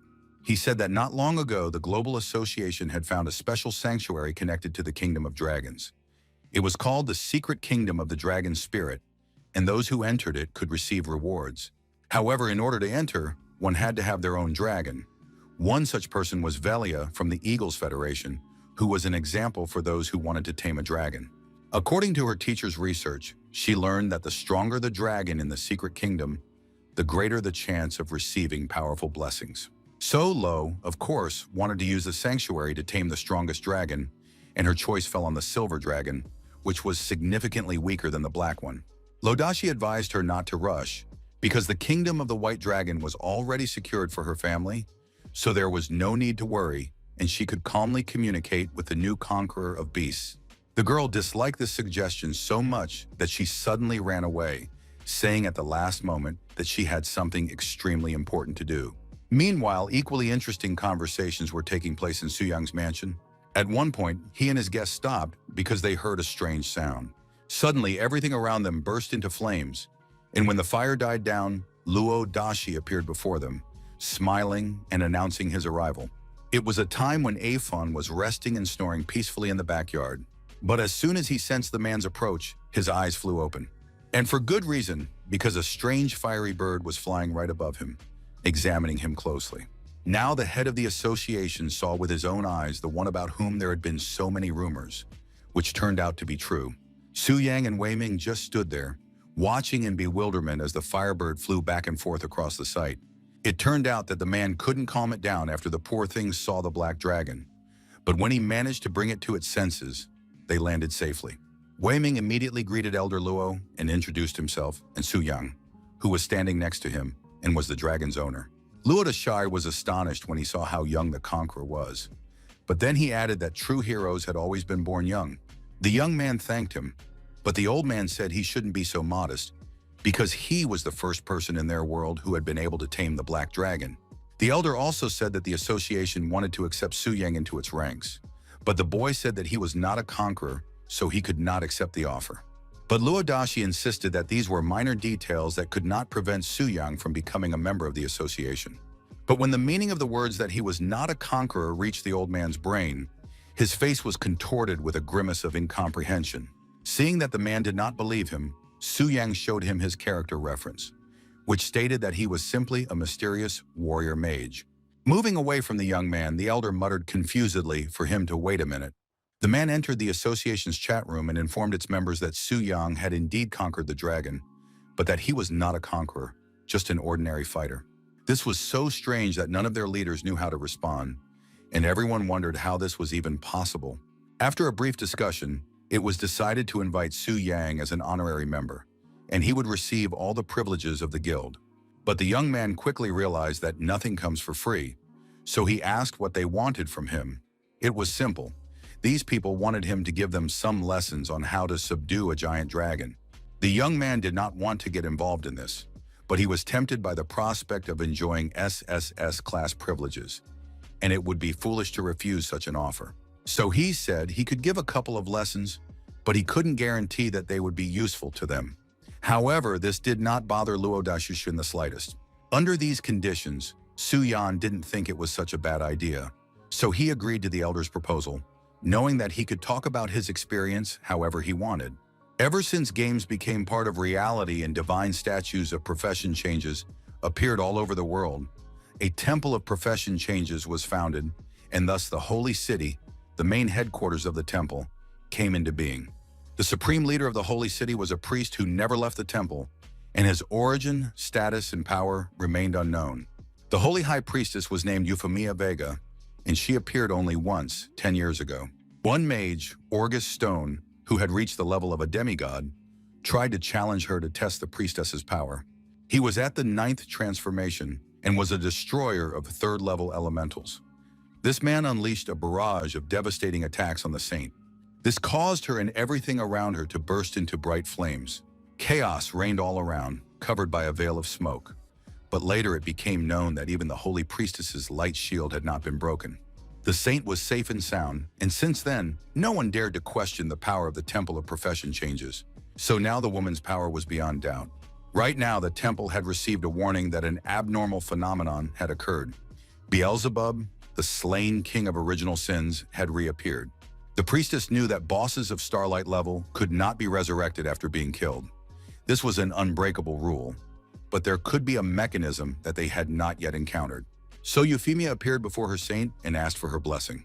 The high priestess gave it to her in the form of the insightful eye ability, which allowed her to see any place in the world, regardless of time, space, or distance. Now she could calmly look into the dark and evil abyss of demons. Once there, her body broke out in goosebumps, and when she saw the thrones of the 7 kings of the deadly sins with her own eyes, she froze. She knew that there was a record of the deepest descent of a punitive expedition into the abyss of demons, ending at the 386th level, with a king appearing every 100 levels. All of them were supposed to be killed, but for some reason, Gluttony was inexplicably resurrected, leaving only 2 dim thrones. However, there was an immeasurable magical power that prevented even the most perceptive from seeing its true form. Euphemia was not going to put up with this, so she grabbed her magic gesture and ordered it to show its true face before the divine light. This action helped to dispel the thick black fog a little and reveal a person on the throne, but his face remained hidden. Behind the saint, a purple flame flared up, and a voice asked who was brave enough to spy on his master. The light grew stronger, and soon the glow became so intense that it was impossible to look at it. Lucifer emerged from the glow. She was a boss of divine level and the queen of original sin, namely pride. The demon demanded that the saint leave. After that, she used the magical barrier of the abyss, which literally pushed the blonde out of their abode. Withstanding this demon's attack was incredibly difficult, if not impossible. Even the Eye of Insight couldn't withstand it, and the connection with it was lost. The demoness considered Euphemia a cowardly non-fighter who had decided to flee the battlefield.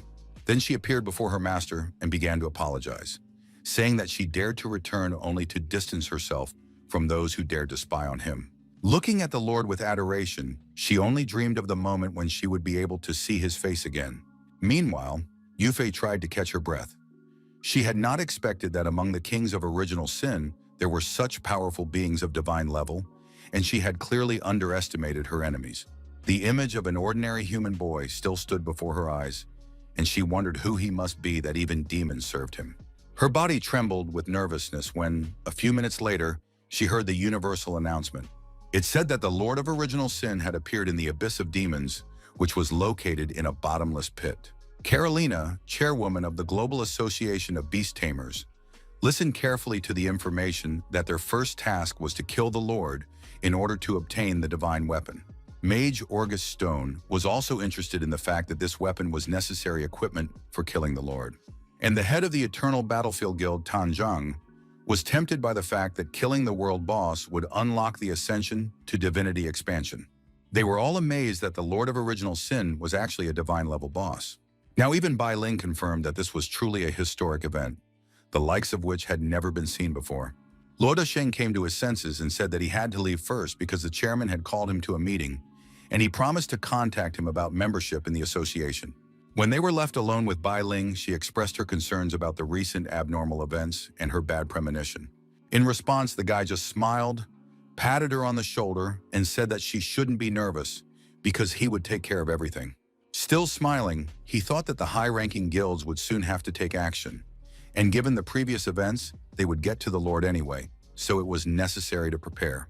By killing the kings of original sin, one could obtain a unique limited series of artifacts to counteract sin. A question immediately arose in the young man's mind. If he, as the Lord of original sin, killed the kings, could they also lose their series of weapons? After all, their weapons were also unique, with limited and divine markings and absolutely unreal power. Su Yang understood that his subordinates could sacrifice themselves to him as their lord, and that using his power could resurrect them, which eliminated any concerns. However, recovery after resurrection took quite a long time, so it would be nice to come up with a way to shorten it. He understood that at the moment, the strongest specialists in the world had only reached the level of demigods, and the next achievement was obviously somehow connected with the killing of the Lord. Despite all this, Su Yang understood that he needed to be mindful, because if the people who had spent all their energy on leveling up their abilities found out about his tricks, they would clearly not be happy. But now he decided to take on his 5-star mission of the 4th transformation. Meanwhile, the strongest fighters began to arrive in the city, people who wanted to fight the Lord himself. The mage Orgus Stone muttered discontentedly that they had all arrived at the same time, a coincidence he clearly did not find pleasant.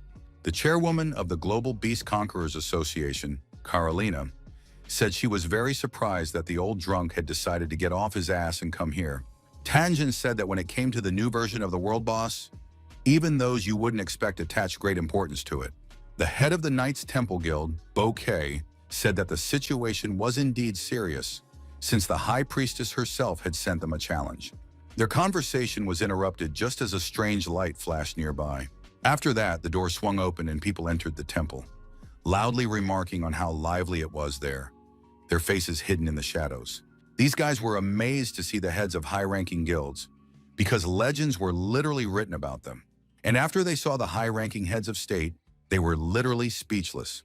They gathered together to discuss what was happening, and it looked like it was going to be fun. Soon Euphemia appeared and thanked everyone for responding to the temple's call and coming to the meeting, the purpose of which was well known. But she reminded them that the once defeated sin of gluttony had suddenly risen again, and that this was most likely connected with the appearance of the Lord of original sin. According to her, the statue of the deity stated that only by killing the kings of original sin and obtaining weapons from the Confrontation of Sin series could the Lord be killed. And to increase the chance of obtaining the weapon, the boss had to be killed by a high-level skilled specialist, which is exactly who she had gathered around this table. During all this time, people were able to reach level 386, and every 100 levels they encountered one king of the 7 deadly sins, gluttony, greed, and lust. The mage Orgus and General Tan were at level 372, so the priestess asked them how many levels they could advance into the abyss by increasing their level by 1 point. All this information was so nerve-wracking that Orgus wanted to wet his throat.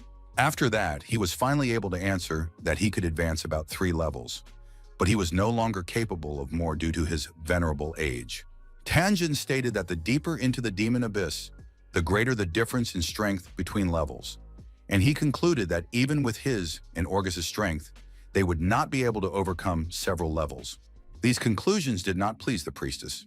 She realized that the warriors would need to raise their level by at least 100, which would be a very long and laborious process. Boka said that killing the Lord would give enough experience to raise the average level of the group, but only if the king of original sin was resurrected several times could the time required to raise levels be reduced. But it was unclear how to distribute the weapons from the Confronting Sin series that the boss would drop. Orgus noticed that it seemed like someone wanted to take the initiative into their own hands. Carolina noticed this too, and even threatened that the men were being too bold today. Calm and balanced, Tanjin just sighed irritably, wanting to free himself from this tense situation. Spreading his arms, Boke said that there was no point in wasting time, because it was already clear that weapons were the key to defeating the Lord. The priestess was also quite annoyed by this talk that there were only 7 weapons, and it was not a fact that the boss would drop them all. Her nerves were failing, and she clutched her staff tighter and tighter, as if it were the only thing keeping her from breaking down. But her calm did not last long. A few seconds later, she struck the floor with her staff and shouted loudly, demanding silence. She had to remind them that this was a matter of ascension to deity, so the temple would stop at nothing. Now they just needed to wait a little while to form an expedition. The knight bowed low and apologized for his impatience, explaining that he was just nervous. Tanju had a proposal to create groups by uniting each country, because if only those who were in this hall united, there might simply not be enough people. These words did not surprise Bok very much. He knew that someone would suggest a variation of every man for himself, but Orgus liked the idea. Saint Euphemia thought for a moment, then asked what would happen to the countries that were weaker than the others. The man said that this was a secondary problem. There was only one solution: to hold a vote, so the priestess decided to act democratically. When the vote was over, she displayed the result on the screen and announced that 80% had voted in favor, which meant that the decision had been made. She added that the weak countries would not receive an invitation. Having finished with that, Euphemia announced that the first item on the agenda had been considered, and now the second was to begin, so she asked Karelia to share her opinion. The red-haired woman said that everyone knew that thanks to the secret realm of the dragon spirit, it was now possible to enter the kingdom of these creatures from the human world. She hinted that it was possible to increase one's powers there, but Orgus reminded her that in order to enter, one needed to have a dragon.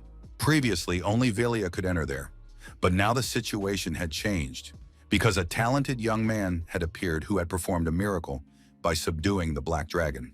A knight joined the conversation, saying that for such a feat, the young man should be made a full member of the guild, not an honorary member.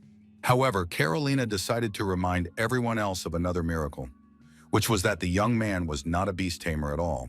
Everyone was shocked again by the information that Su Yang was a simple warrior mage who had never been trained to tame beasts.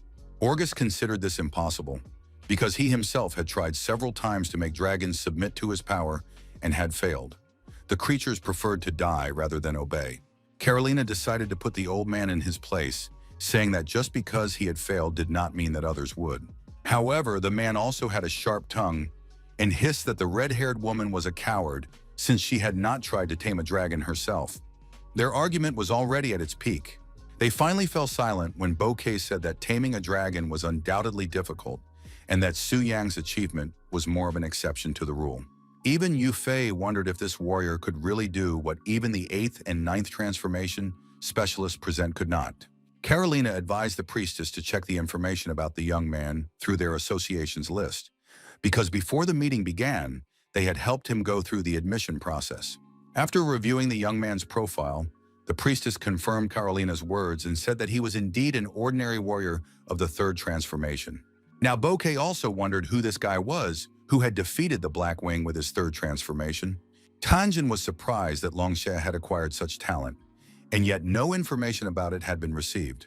It was extremely strange, because usually such people were always talked about. Carolina said that they also planned to invite him to give a lecture at the association so that he could share his experience in taming dragons. They hoped to hear something useful.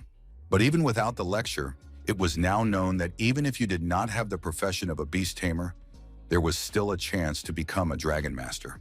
Previously, no one would have believed these words, but now the chairwoman herself had said it, which meant it was indeed the absolute truth. After thinking for a moment, the knight asked if this would be a problem for the association. Since then, the realm of the dragon spirit would no longer be their specialty. The woman replied that these were all minor details. Orgus was dissatisfied as always. He said that the young people were rushing ahead while he was more pragmatic, so he thought they should go to Luncia and find this young man. He guaranteed that he would not harm the young man, but would simply offer him in exchange for the forbidden spell. Meanwhile, Su Yang had no idea that he had become the subject of such heated debate, especially since he wasn't feeling well and was sneezing all the time. Unfortunately, the cold virus didn't care what your profession level was. Anyone could get sick and suffer from a fever. Despite this, he still wanted to complete the mission, which was diamond level, where even experienced warriors often got stuck.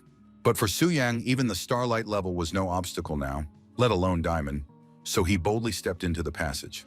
Bailing could only look at this young warrior with admiration and wish him success in completing the task. The frozen city was even colder than one could imagine, and the icy armor made the witch who lived there simply invulnerable. The guy sniffed sadly, thinking that he would have to spend several months again leveling up his abilities. Meanwhile, Afon was entertaining himself by scaring passers-by with his appearance. Approaching them, Su Yang apologized for scaring them, and then said since they were done, it was now his turn to try his luck. The guys didn't answer him because they were scared to death, but then they immediately realized that this was the very same gentleman who had caught the black dragon. Ignoring the warriors, our hero told the dragon that he hadn't expected it to be so cold in this dungeon. The only one who wasn't cold at all was the big snow monster, who had brought his smaller relatives to deal with the next uninvited guest. To knock these monsters off their feet, all it took was one roar from Afon, who gladly did so. So after a couple of seconds, the snow monster was already trembling, and with his face buried in the floor, begged for mercy. Since the creatures had surrendered, our hero decided not to waste his time on them and not to kill them, because it was much more important to find the boss and kill him. The dragon used his destructive firepower to burn everything that prevented him from finding the boss. This action helped destroy the giant ice palace and reach the witch, who began to shout angrily that she would make the enemy regret what he had done. Striking the ground loudly with its huge paw, the dragon roared that the sorceress should stop wasting its time. After that, Su Yang enjoyed the bright flames and the system notification that the Ice Witch boss had been killed, which meant that the dungeon trial had been successfully completed. Meanwhile, the next group of people eager to enter the dungeon were already standing at the entrance. But unfortunately, they discovered that someone had already participated in the trial. The girls thought they might have a chance, but a man standing nearby said that their hopes were in vain because a brave man had entered who would surely pass it. He explained that it was a guy who had tamed the black dragon, so they all had no chance of even entering the dungeon. Mu Jongshu muttered disappointedly that in that case they should leave, but her friend An Yu said she wanted to see who had accomplished such a feat. But the blonde girl asked her companion to stop going crazy in broad daylight. Their conversation was overheard by a warrior sitting nearby who agreed that they should wait, because it was not every day that one could see such a brave man. Orgus and Tanjiang were moving towards the entrance to the dungeon, and the old man with a smirk said that he could endure even such severe cold if a beautiful woman was by his side. They arrived just in time, as the portal had already begun to reappear, releasing whoever was in the dungeon. When they saw the black dragon, people went crazy with excitement, shouting excitedly for autographs. And Yu didn't even know how to control herself, because all her fantasies were focused on what it would be like to control such a creature. The moment the creature lowered itself onto its paws and its rider appeared, everyone was stunned because they expected to see a strong adult man, but instead there was a young boy standing in front of them. When the warriors finally realized that it was Su Yang standing before them, they were simply shocked that it was he, a member of their guild, who had defeated the dragon. Our hero could only approach the girls and smile awkwardly, because he didn't even know what to say in such cases. Lin Yuyun was the first to recover, and seriously asked the young man if everything they had heard about his exploits was true. He nodded affirmatively. The girls had come here to help Mu Zhongshui with the materials, but now that was impossible. Su Yang asked them to wait a moment, then began to rummage through the system. Taking the heart of ice out of his inventory, our hero suggested that the girl take it, since the boss had dropped this material. The blonde girl said she couldn't accept it as a gift, because it was very valuable, but the young man asked her to keep it. Anyu approached her and said that if their friend said he didn't need it, then that was the case and she should keep it. The young man said that even though they had not known each other for long, they were still friends who had explored dungeons together, so she should not feel embarrassed. Suddenly, he sensed a strange uneasiness from the dragon, which immediately spread to him. Turning his head, Su Yang noticed that right in front of Afon's eyes was an elderly man who said he just wanted to touch him. Su Yang was simply shocked that someone could just pick up and touch his black dragon, which inspired terror in all living creatures. He wondered who this old man was, who reeked so strongly of alcohol. The gentleman walked towards them as if he were the owner of this place and said that he was not going to harm anyone. This behavior led the young man to believe that he was standing before some important and respected person. Then the man disappeared as suddenly as he had appeared. Su Yang was shocked because it was clearly a movement in space, as he had not been able to notice his magical movements. Su Yang followed the old man and said that he had made a good move by separating him from the others. He assumed that they wanted to talk to him alone, but first he wanted to know the men's names. August Stone and Tanjan introduced themselves and named their profession, and now everything became clear to the young man. It was simply amazing. The leaders of high-ranking guilds were looking for him, a simple newbie who had just completed the 4th transformation mission. Our hero asked if these distinguished gentlemen had come here just to talk to him about how he had managed to tame the dragon. August became so enthusiastic about his desire to obtain the dragon that his magical power burst forth, and Su Yang was able to understand how powerful he was. Pulling the old man back, Tangjan ordered August to immediately withdraw his power and not scare the young people of Longsha. After that, he said that Carolina had already told them about Su Yang and that they had indeed come to exchange information. August added that if Su Yang shared his experience in taming dragons with them, they would give him the spell scrolls. He thought the deal was very profitable. Yes, this offer was very interesting to the guy, because spell scrolls were his strongest trump card, and he only had 2 left, so it would be nice to get a couple more. However, the young man was concerned that if the world's best specialists discovered that he was deceiving them, he would face a sad fate. Then he decided that, in any case, it was too late to run, so he needed to gather his courage and try to play big. So our hero demanded not scrolls but a book of forbidden spells. August was confused and asked why the young man wanted the book, since he couldn't break the rules of professions for beast tamers and use forbidden magic like a mage. But his companion said that there was nothing unusual about this, because there were also 2 paths of improvement in the warrior profession. Su Yang confirmed this, saying that his profession was called a magical spirit warrior, so he could use magic, after which he was given the book he so desired. He was reminded that some spells had very high mental power requirements, so he might have to wait years to use them. But Su Yang was well aware of this. His eyes lit up when he thought that the thunder of the universe and the wrath of the phoenix were enough to destroy the 6th transformation. Now the old man was very eager to hear what powers and skills the young man had used to obtain such a unique pet. Our hero looked closely at the men, then asked them to soundproof the room, as he didn't want anyone to eavesdrop on their conversation. His request was fulfilled in an instant, and now a shining magical dome could be seen above the icy landscape. It took Su Yang only a few seconds to explain and describe the situation, but he tried to choose words that would satisfy the men's curiosity and make them happy. August was the first to come to his senses. It was clear that he was completely satisfied with Su Yang's lecture, because he said that he was going to look for the huge dragon right now. Tangjan was more reserved, but said that although he had doubted the young man at first, he now understood that he knew the Black Dragon's dungeon well. While our hero was thinking about how lucky he was this time, and how he managed to deceive the warriors, the desired book appeared right in front of him. Seeing how generous Tangjan was, the young man felt awkward about the lie he had told, because a resident of Longsha should not deceive another resident of Longsha. The man added that soon the boy would receive notification of permission to visit the secret kingdom of the dragon spirit, which only he and Valia could enter. Our hero knew that the bigger his dragon was, the more valuable the rewards obtained in this realm would be, so he couldn't wait to try his luck. Tanjan also said that a team would be formed to go to the Demon Abyss for training, and he thought that Su Yang had the right to participate in it. The young man asked if the goal was to train, why the Demon Abyss was chosen since they could go anywhere. Tangjan nodded in agreement with this point of view, then suggested that the young man had already experienced the invasion of the Red Moon, but Su Yang did not quite understand the connection. But the man explained that several hundred years had passed since the era of games began.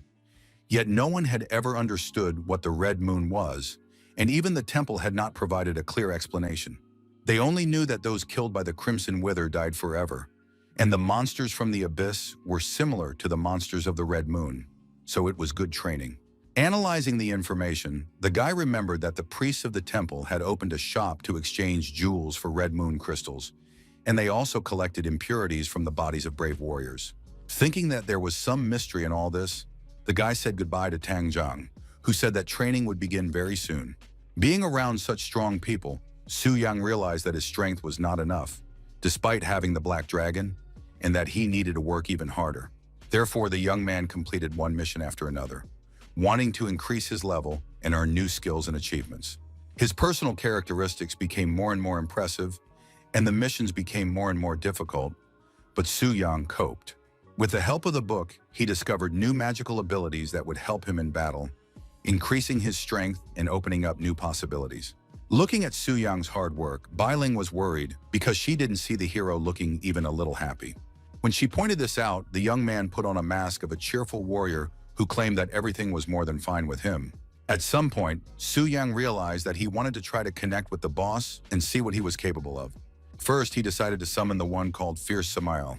The fearsome demon came to his lord at the first call to carry out any of his orders. But he did not expect to hear that. In the name of the king, he would be granted death and return to the abyss of demons. Samael opened his fanged mouth in surprise and asked what he had done wrong that the Supreme Lord had decided to punish him with death. The Supreme Demon looked at his subject and realized that he was a demigod, and his power surpassed that of gluttony. So he was more like the king of original sin. Deciding to look at Samael's personal characteristics, our hero realized that he was not mistaken. His characteristics and innate abilities were simply astonishing in their power. His abilities allowed him to continuously gather life force, which meant that his health could accumulate to terrifying levels. He felt sorry for killing this creature, but now it was better to pretend to be a good boss. The demon was obedient and loyal, so he said that if his master ordered him to die, he would do so without batting an eye. But he was angry about the resurrection of the defeated gluttony. Even without feeling any resistance, anger hung in the air, and the Lord understood that this was his subordinate's ability. The creature's paws clenched into fists when he heard that death was not a punishment, that there were reasons for it, and that if they could resurrect gluttony, they could do the same with him. So the Lord demanded that Samael return to the outer darkness and pay tribute to his power, promising the monster a grand return. After these words, the creature's mouth twisted into a smile, and it said that it was grateful for the mercy and was now ready to surrender to darkness until it was summoned again. Nodding approvingly, the Lord summoned his weapon, which instilled terror with its mere appearance. Then he pierced Samael, who, despite a deep wound in his chest, did not even squeak in pain and accepted his fate with dignity. After that, the Lord's eyes opened as wide as possible, feeling a surge of energy. The power was so mighty that Su Yang did not want to part with these feelings of boundless authority. He ordered Samael to remain in darkness, but added that death would not be eternal. The demon obediently declared that he trusted his master and would completely submit to his will. Meanwhile, events take us to a terrifying place, the abyss of demons, specifically to the 100th level, where another monster was already waiting. He was extremely surprised by what he saw, and it was not easy for creatures like him to evoke such an emotion. Gluttony wondered what was going on and why Wrath had died, because after his resurrection, no one had come to challenge him to a fight. After the King of Wrath, Samael, was killed, Su Yang received a notification that he had gained a huge amount of experience, and his level had been significantly increased. The experience was enough to raise his level again after completing the 5th mission, and the feeling of rapid growth that required no effort felt even better than when he was a dragon. But that wasn't all. The Lord couldn't wait to move on to the main events of the day. He wanted to check what good things Samael had dropped, so the Lord anticipated being filled with new energy. Now in his arsenal were the flesh and blood of Wrath, which increased health, Samael's broken heart, which increased strength, and the demonic horn, which could be used to forge an artifact. But the most interesting thing was the demonic source, because it allowed him to be immune to demonic power within 400 levels. These items were so amazing that our hero was simply shocked, as they increased his strength 5-fold. Now Su Yang had such a terrifying health reserve that even without a direct connection to the boss, he was the boss. And with his passive skills, he could crush 5th or even 6th level specialists. So now he could tear apart even opponents like the Black Dragon Wing with his bare hands. He thought about the fact that he needed to find a demigod-level blacksmith to use the materials he had found to forge an artifact, but the question of the demonic source remained open. He remembered Zhang's words about the similarity between the demons of the Abyss and Crimson Wither, so he wondered if fighting monsters in the Abyss could lead to being corroded by demonic power. Or if the demonic abyss was similar to the Red Moon, then it could be assumed that behind the light door of this anomaly, there was someone like the Lord of Original Sin. But there were differences. Those who died in the abyss could be resurrected, but those killed by Crimson Wither remained dead forever, which meant that there was some kind of Lord stronger than the one in the abyss. Not wanting to think about it yet, the guy decided to return to his reflections when he truly reached the divine level. Among other things, our hero discovered a semi-divine artifact in his arsenal, namely the armor of the King of Wrath. They radiated a fierce desire to destroy everything, as they belonged to the King of Wrath. But when the wrath passed through the item, it began to destroy the health of the one who used the armor. The weapon was truly magnificent, but the Lord was upset by the fact that he had nothing to fight against sin. It seemed that even Su Yan's luck had run out, but he decided not to dwell on it, because the catch was already good. He was about to disconnect from the boss, but the system notified him that he had unconfirmed special drops. Deciding to see what it was, the Lord pressed the necessary buttons on the screen.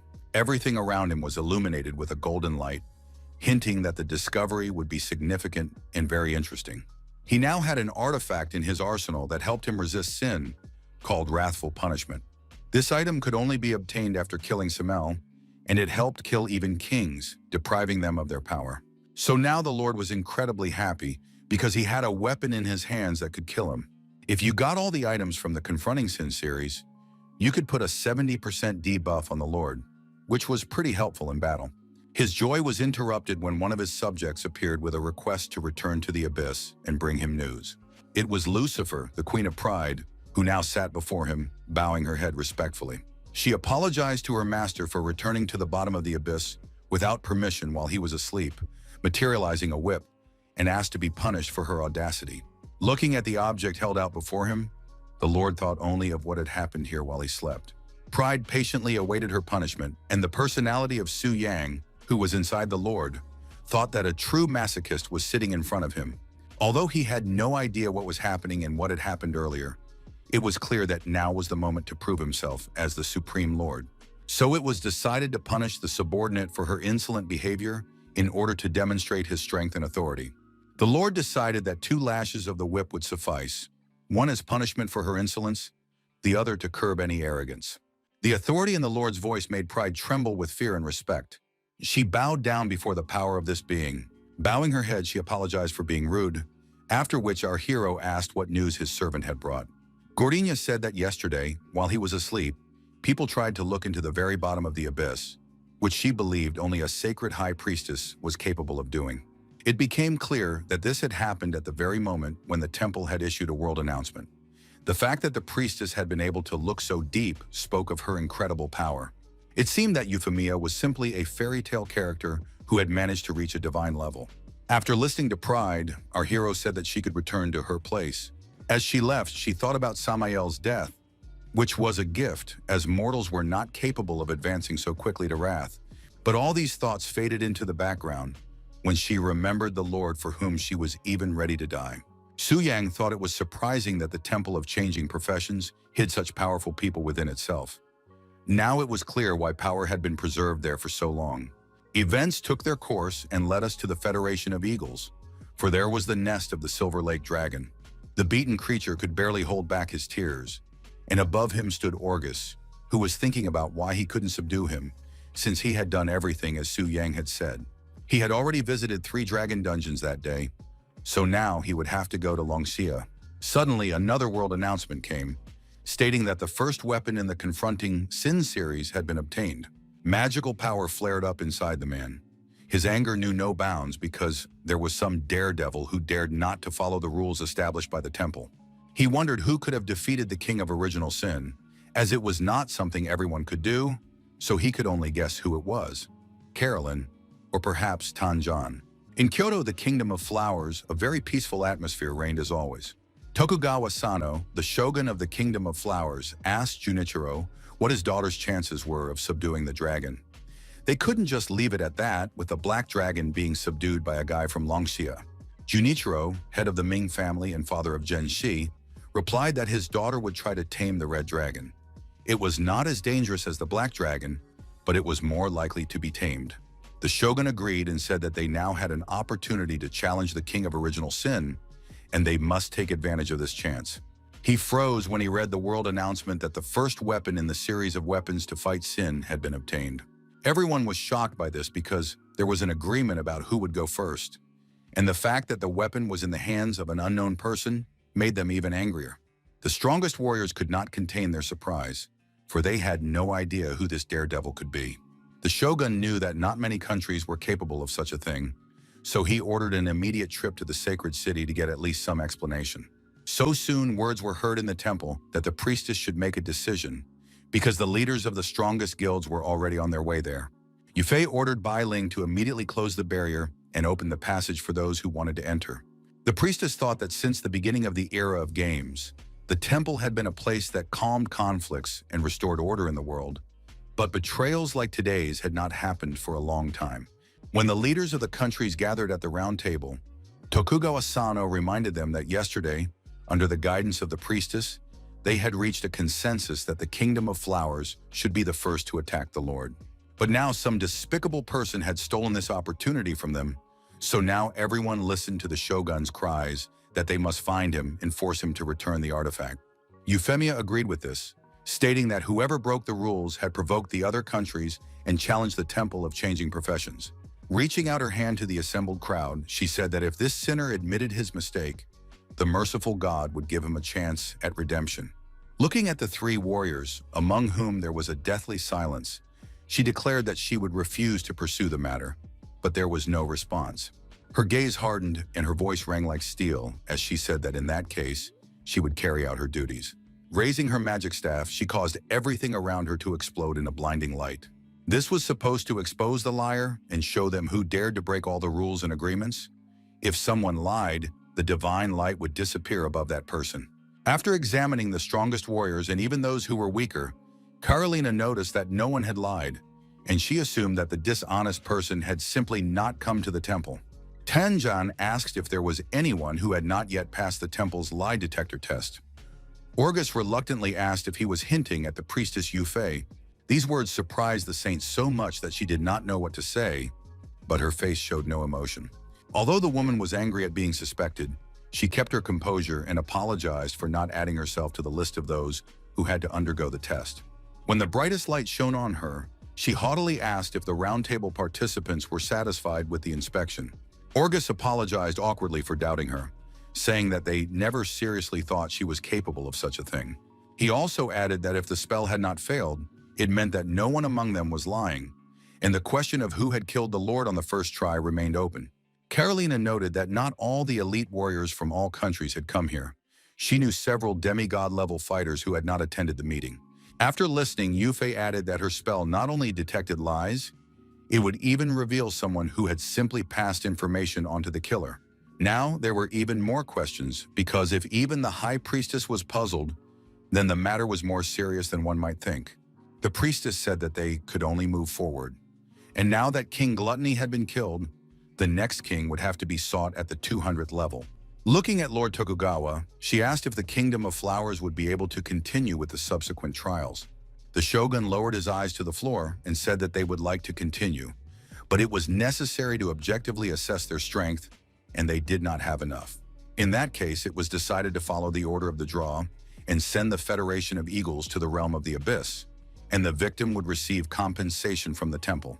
Okugawa was extremely pleased with this turn of events, so he smiled and said that they would follow all the priestess's instructions. Tokugawa reluctantly had to say that the Kingdom of Flowers was not opposed. The priestess also announced that from today, all entrances to the abyss would be guarded to ensure complete control and prevent similar incidents from happening again. While passions were running high in the temple, Su Yan's house was quiet and peaceful. He was delighted that the weapon to fight sin had been obtained, and his experience points were overflowing. It was a great success that should be celebrated by switching to a new profession. When the world received notification that the weapon had been obtained, he was bursting with pride. It was surprising that his success was celebrated on such a large scale, but it was good that his name was not mentioned, because then he would have been tortured to death. It was clear that this incident would attract unwanted attention from influential people, so he had to be careful, because he couldn't let anyone know that he had the weapon. When he arrived at the temple, he noticed that Bai Ling said with some fear that his promotion had happened too quickly, and everyone thought he was strange. So he probably had to postpone moving to the next level in order not to attract attention, but he didn't want to sit idly by either. Deciding to take a walk around the cottage, he noticed that the maids were washing his clothes, so he praised them and thanked them for their work. Taking one of the girls by the hand, he asked why she didn't use the washing machine, since washing by hand could damage her skin. The maid jumped back sharply from such unexpected closeness, saying that she could wash the stubborn stains better by hand. And then a brilliant idea came to the young man's mind. He should find a suitable place to gain experience and spend a lot of time there. And then everything would fall into place, and there would be no unnecessary questions. At the moment, he could only think of two such places: the secret realm of the dragon spirit and the abyss of demons. So if he chose the former, people would not be surprised by the growth of his abilities. However, there he would have to face people who had considerable potential for conquering dragons. To avoid their appearance there, he could simply become a dragon hunter and destroy all existing winged creatures in advance. After contacting Bai Ling, he asked her to help find information about the current dragon dungeons in Longxia. Soon she reported that there were dragons in the Silver Dragon and Red Dragon dungeons, both of which were at the star level. First, our hero decided to visit his silver friend. The priestess reported that there was one oddity. At that moment, the first 10 people who had signed up for this dungeon were from the TNZ Pavilion. But this was not surprising, because the guy knew Luo Linner's character. Even if she failed once, she would not give up trying to achieve her goal. Then he asked if VIPs in the temple had an advantage when booking dungeons. And it turned out that they did, but this could affect his relationship with Tianzi. For the guy, these were just trifles that were not even worth worrying about. He had at least 2 trump cards up his sleeve in the form of Samael's flesh and blood and his own broken heart. He also had over 10 million health points and almost as much strength, so the only thing to fear was that Tianzi would send someone with the 7th transformation to deal with him. Now he had only one question: how to eat these 2 things in the form of bright lights. But he knew that they would taste disgusting. Our hero even considered options for cooking some kind of dish from the flesh, blood, and heart, but it still didn't sound or seem appetizing. After all, he had no culinary skills whatsoever, and asking someone else to cook was not an option, as it could lead to a leak of information. Pulling himself together, he decided that he was overthinking things, because all he had in front of him was a raw heart and liver that needed to be eaten quickly. Exhaling, he did so, overcoming his revulsion and allowing his teeth to simply chew what did not look like food. At one point, such a dazzlingly bright light poured in from the windows in Su Yang's room that it caught the maid's attention. She imagined the worst possible outcome, that her poor master had burned alive in terrible agony and no one had come to his aid. So she ran as fast as she could to the 2nd floor, where her master's room was located, opened the door without knocking, and burst inside. She found Su Yang wearing only a towel around his waist. He had obviously just gotten out of the shower, as the steam had not yet dissipated. This sight embarrassed the poor maid so much that she quickly ran out of the room, saying that she had made sure that her master was fine. When the girl left his room, he was finally able to breathe a sigh of relief, because he had almost been caught. Looking at his stats, he realized that he now had insane health and strength. If he encountered a star-level black dragon again now, he could easily destroy it. The rapid growth of his stats gave him a pleasant feeling of excitement, and every joint in his body sounded like a cheerful melody that urged him to destroy the monsters immediately. But before rushing into battle, he decided to check on Lilith, whom he had not yet visited. Knocking on the door of the room that the elf had chosen for herself, he asked if he could come in, but there was no answer. Then he decided that the girl had either disappeared somewhere or something had happened, so he needed to make sure everything was okay and go inside. But when he entered, he froze in his tracks, for he saw something that was not meant for his eyes. Lilith was apparently taking a shower and was not expecting any guests, so she was not dressed in a manner suitable for receiving a visitor. When she noticed that there was someone in her apartment who had not been invited, she screamed in surprise. The guy immediately began to justify himself so as not to get punched in the face, saying that he had knocked, but there was no response. And worried that something had happened, he entered.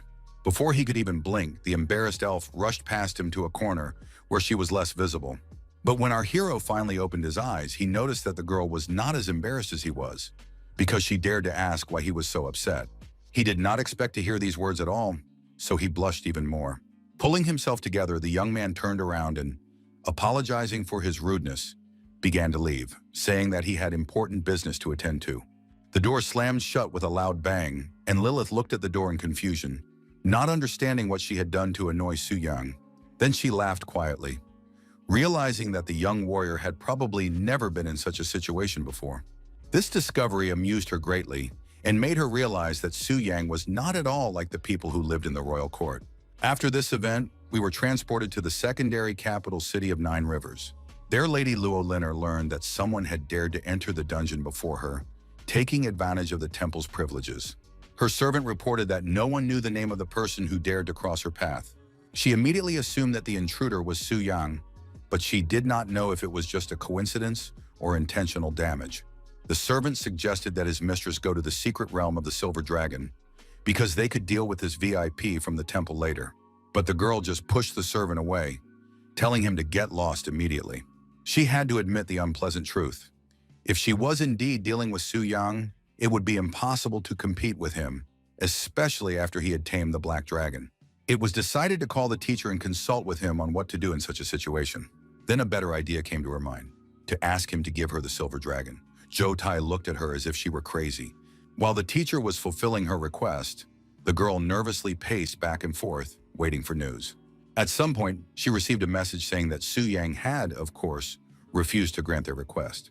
She was furious because no one could refuse the head of the Global Association of Beast Tamers, but Su Yang had now become a very popular figure. So much so that even the god of war respected him. This news did not please Luo, because if even the strongest man in Longxia tiptoed around the guy, then things were bad.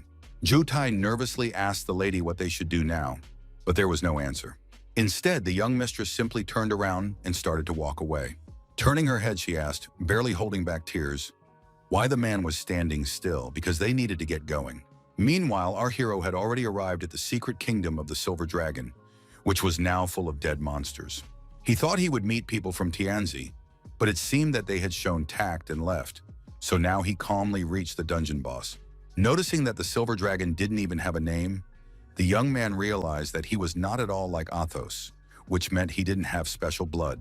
So the guy was able to survive all of its most powerful fire attacks, which should have caused fatal damage. After waiting a moment, he activated his energy and directed it at the enemy with a powerful stream that left no hope of survival. His weapon was literally smoking after what he had done, and Su Yan really liked this feeling of power. This was a rare occasion when he had a worthy opponent in front of him on whom he could test his most powerful techniques. However, the dragon was not going to stand still either, and it released a blue flame after its enemy.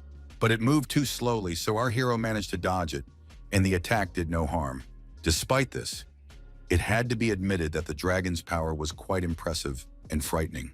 The creature had no idea that Su Yang had an incredible ability to withstand blows, and his health was so strong that he felt no pain at all. Such invulnerability infuriated the Silver Dragon, who growled viciously and tried to direct his power at his opponent. The ground was already cracking under the force of its blows, but the young man did not have a single scratch on him. The monster's jaws clenched so tightly that at one point it seemed as if his teeth would fall out onto the floor. Smiling, our hero said that in his hands, even the greatest dragon was no different from a chicken. After these words, he began to move straight towards the creature's mouth, but he had no intention of ending up there. His attack caused the monster to flip in the air and roar loudly, either out of despair, pain, or fear. Of course, such a powerful creature did not expect a human to display such strength and skill. Taking advantage of his silver friend's temporary delay, our hero jumped up and, choosing the right angle, swung with all his might. His blade ran along the dragon's body from start to finish, and the creature didn't even have time to understand what was happening. After that, Su Yang immediately activated the Devour effect, and his large bone sword absorbed 10% of the Silver Dragon's characteristics. As soon as this happened, our hero was able to immediately see his stats, which had increased significantly. Power flowed through his weapon as if it were a sparkling liquid, and he wondered what would happen when the marks completely filled the sword, but he could think about that a little later. Now it was time to feed his dear Athos. Watching the black dragon devour flesh similar to its own, the guy thought about how he had now reached the maximum level, and his experience was being wasted, even though he didn't have that much to begin with. Now platinum and diamond level equipment seemed useless, so he could only sell it to get some benefit out of it. The Black Dragon's stats had also been increased by 10%, and Su Yan suddenly wanted to be able to absorb stats as well. He remembered the demons waiting for prey in the abyss. Of course, if they had no claimants, they had no opportunity to plunder and offer royal tribute. Then he realized that Gluttony and Fury had an ability that helped them take away characteristics and health and give them to the Lord. He thought about how, if there was a way to release them from the abyss into the real world, they would actively take away people's stats and bring them to him as tribute. All this meant that Su Yang could become infinitely stronger, by taking away attributes without having to exert himself too much. Our hero shook his head to stop the flow of crazy thoughts, because first of all, there was no way to release the kings of sin, and secondly, there was a risk that they would be killed by top warriors. So Su Yang decided to think it all through later, and for now he had to go to the next secret dragon kingdom. But he was stopped by a message from the World Channel saying that the Red Dragon Palace had been conquered by Mingji Zhenxi. Meanwhile, the young lady stroked her dragon and rejoiced at this victory, for now new doors and opportunities were opening up for her. Wuzi was just as happy because her mistress had achieved something that was extremely difficult to achieve, and she knew that the girl's father would be very pleased. Lilao also acknowledged that all this was extremely impressive, because first a guy appeared who subjugated the Black Dragon, and now the young lady was commanding the Red Dragon. He believed that interesting times had come. So the old man congratulated the girl and promised to take her to the City of Dragons so that she could later return to her native country of flowers. Sitting on her dragon, Zhenxi thought about how she hadn't been able to talk to the guy who had subdued the Black Dragon. She believed that he was truly someone special. She was happy that he had joined the association, which meant that they would have many opportunities to communicate in the future. Luoliner watched the Red Dragon fly away, seething with anger and unable to understand how this could have happened. She couldn't believe that someone had beaten her twice. First it was Su Yang, now it was the blonde flower princess. The girl was almost crying because she wasn't in first place. Meanwhile, the teachers of both girls argued in the general chat about who was stronger, while other members of the society congratulated the girl and discussed the possibility of there being more conquerors. Ms. Luo was so depressed that Zhou Tai didn't even know what to say to her, because she really was left out again. Even Su Yang found it unexpected that the blonde had come out ahead, which wasn't very good because now he had another competitor. In addition, news was released that a punitive coalition had been formed to fight the Demon Abyss. The murder of King had forced them to be vigilant, so they would most likely take action soon. So the guy mentally apologized to Gluttony because he thought it was better for the king to sacrifice himself to the Lord than to be killed by someone else. At this time, Gluttony was languishing from terrible boredom as no one had come to fight him. Although he thought it would be even better that way, because he felt a chill run down his spine when he remembered the crazy woman who had killed him last time. Suddenly, the demon heard the call of his master, who wanted to see him in the abyss. Gluttony remembered that Samael had recently been killed, so he assumed that now his end had come. But despite this, he believed that if this life had been given to him by the Lord, then he could take it away, which was better than being killed by humans. So, obeying the order, he began his journey, thinking along the way about what to expect. His guesses were correct. The Dark Lord wanted him dead, but asked his slave if he had any objections, as if he had a choice. Falling to the ground, Gluttony declared that his life had been granted by the Lord, and that he had the right to take it away. And the faithful servant did not object. The Lord approved of such loyalty and said that it deserved praise. But despite this, he did not spare his slave and grant him a quick and painless death. His experience points immediately jumped, and he received the essence of gluttony, which increased the demon's health and living body, preventing the chosen target from moving. In addition, the guy now had Beelzebub's source in his arsenal, which protected against demonic power, and his horn, which was a powerful material for forging. It seemed that the items dropped by Gluttony would not be as valuable as those given by Samael, but no, they were almost equal in value. Laughing, our hero realized that his luck was simply incredible. Sometimes it seemed to him that he had stolen the goddess herself and made her his wife. He decided to see what other valuable items he had obtained, and when he looked at the screen, he couldn't believe his eyes. Now he had in his hands an artifact that countered the sin of gluttony. After that, he read all the features of this weapon and what advantages it gave in battle. After reading, he realized that it was worthy of the series of artifacts that counteracted sins and was quite similar to wrath. It was a pity that its use was only permitted at the demigod level, because the young man would not be able to equip it in the near future. Today, the holy city was finally more or less calm. Euphemia was glad that none of the representatives of the countries had caused a scandal, and for now, each country would take turns attacking the Lord. The entrances to the demon abyss were now carefully guarded, and entry was prohibited to everyone except special punitive teams. This way, they would definitely be able to avoid a repeat of the previous incident. Having calmed down a little after all the unpleasant events, the girl bowed before the goddess and began to offer her a prayer. After that, she received a notification about the current number of VIPs in temples around the world. After reviewing the information more carefully, Euphea realized that no one had yet been able to complete the 5-star promotion after the 8th transformation. Suddenly, she was overcome with such despair that it seemed as if another demon had left its designated realm. She wanted someone to be able to change the situation, because now more than ever, the world needed a new hero. The girl nearly fainted when she saw another notification stating that a second weapon to combat sin had been received. She immediately contacted the necessary people so that they could immediately check the demons guarding the abyss and immediately report any possible deviations. Everyone reported that there were no problems, and Yufei trusted the elite guards, whom even 8th transformation assassins could not pass unnoticed. The fair-haired saint thought that the problem might be within the abyss itself and suggested that it might be related to the figure she had seen. Tokugawa suggested that the Federation of Eagles had already begun to act, but Orgus denied this, saying that he was only leaving tomorrow, and the others were also puzzled. The priestess tried to calm everyone down and asked them to keep a clear head, arguing that the temple had never interfered in the struggle and should not be blamed. She proposed rejecting the initial decision of the meeting to prioritize the United Squad and attack the abyss, as this was the only way to resolve the situation, and everyone agreed unanimously. Su Yang, in the guise of the Lord, thought that everyone in the temple was surely alarmed by the new announcement, and he assumed that the squad might attack as early as tomorrow. This could be a problem because the demons were on every 100th level, gluttony and wrath were dead, and lust and greed had not yet been resurrected, which meant that the enemies could go straight to the 500th level. But all of this was just the usual setup, while his very existence was a violation of all these rules. It was time to play big, and Su Yang decided that he would not hesitate to use all his pieces to get a winning combination, because no one would stop him from placing Lucifer on the 100th level. Today was the day when Orgus Stone was more sober than ever, and he needed to be on high alert so as not to slip up. His magical power literally began to boil inside him when he found himself in the abyss of demons once again. Turning to his companions, he asked if everyone was ready to begin, and they replied that they had been itching to get started for a long time. Carolina smiled broadly, and Tanjan, walking beside her, said that they could move out at any second.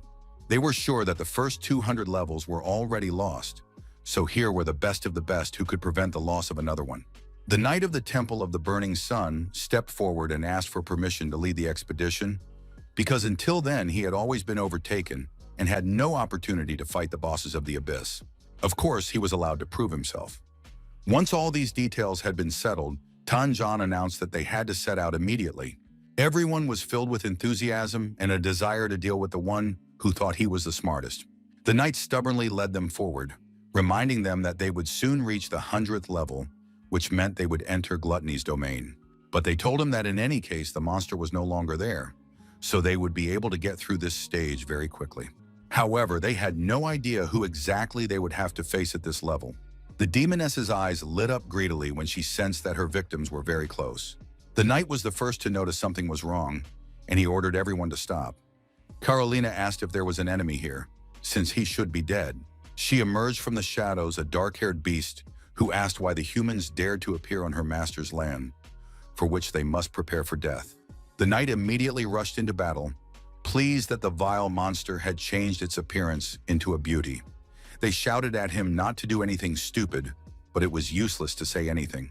He wanted to show his strength, to prove himself, but once he was in the darkness, fear began to paralyze his body. A short time later, all the team members received a message that their comrade Mike had been killed by Lucifer. Looking at the frightened people, the demoness enjoyed watching the wheels in their heads spin as they tried to comprehend what had happened. Carolina couldn't believe that the 8th transformation knight had been killed with a single blow. It seemed impossible, but apparently the strangeness was just beginning, because Lucifer flew up and her body began to emit a bright, otherworldly light. After that, it became possible to recognize that before them stood Pride, the first of the 7 kings of sin, who could rival the power of the gods. Her stats were off the charts, and even the Lord was surprised that her stats were almost comparable to his own. Her innate abilities allowed her to remain completely unscathed by those she considered weak, and this list included almost all living creatures. When Su Yang first read about this, he was horrified, because practically no one could harm her. But there were also advantages to this. If the demoness killed people from the squad, Su Yang would be able to control them once and for all without restrictions. Now, in the guise of the Lord, he ordered Lucifer to replace Beelzebub and defend the 100th level of the abyss so that they would know what true power was. For a loyal servant, satisfying her master's wishes was the greatest joy, so she began to carry out this order without question. So now the warriors were trying their best to resist the enemy, using skills such as Ice Roar and Elemental Chimera. While Carolina provided cover, Bokeh tried with all his might to remove the enemy from their path, because their survival depended on it. For the first time ever, Tanjan ceased to be calm and reserved. Now he was the embodiment of strength and anger as he shouted that everyone should attack with maximum force. Even Orgus Stone was extremely serious and focused on the common cause, something that would have been unthinkable before. As a result, the battlefield turned into some kind of crazy fire show, and it was impossible to know what to expect. Everyone was busy with their own business, adding to the overall picture of chaos, which the warriors hoped would lead to victory. A dazzling light flooded the gloomy outlines of the abyss, which seemed to have never seen anything like it before. After a while, the smoke began to clear, and people tried with bated breath to understand whether they had succeeded or not. The answer came in the form of Karelin and Bokeh, who were thrown back by an unknown force so far and so powerfully that they could not even resist. No, they had failed. Despite all their efforts, Lucifer's health remained at 100%, and the demoness slowly approached, promising a quick death. The victims had barely recovered from the attack. They didn't understand what such a monster was doing at the 100th level. They had to use all their strength, but the demon didn't even have a scratch on it. But all these discussions could wait, because it was obvious that another attack could happen at any moment. Tanjan ordered all defensive skills to be activated immediately. The demoness thought excitedly about the luxurious feast she had prepared for her almighty lord. He only had to wait a little longer. When the creature's power shot at the warriors, they froze in place, for they had never seen anything so powerful before. Fire burned around the demonic brunette. No, she herself was fire, sowing chaos and death wherever she was and whatever she touched. Her actions meant that only moans and cries for help could be heard through the smokescreen. In the end, only 3 remained alive. Those who had gone through a lot and learned how to survive. They did not understand how Bokeh could have died, because his defense was at a high level. Tanjo suggested that they survived only because the 3 of them delivered the final blow to the King of Original Sin, which was the secret of this boss's mechanics. His comrade Orgus did not understand what this gave them, because with such a large difference in strength, they simply could not do anything. And so it was. Freezing for a second, they all felt the terrible pressure of this woman's power. It seemed she was overflowing with dark magic. A bright light flashed, and the peaceful natural landscape ceased to be so. The 3 survivors sat on the grass in the shade of the trees and tried to comprehend what had happened. Now they needed to lick their wounds and figure out what to do next. No one understood what had happened. Some of the warriors came to their senses and began to say that they had been killed so quickly that they hadn't even had time to react. Bokeh noticed that everyone looked extremely lifeless, which was not surprising given how devastating the defeat had been. According to the knight, he realized that they didn't stand a chance of completing this mission the moment she first swung her sword. Carolina did not want to admit this, because in that case they could only dream of obtaining weapons and killing the Lord.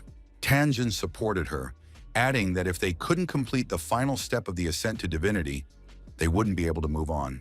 Orgus lowered his head and admitted that after the High Priestess, this was the first opponent he considered absolutely invincible.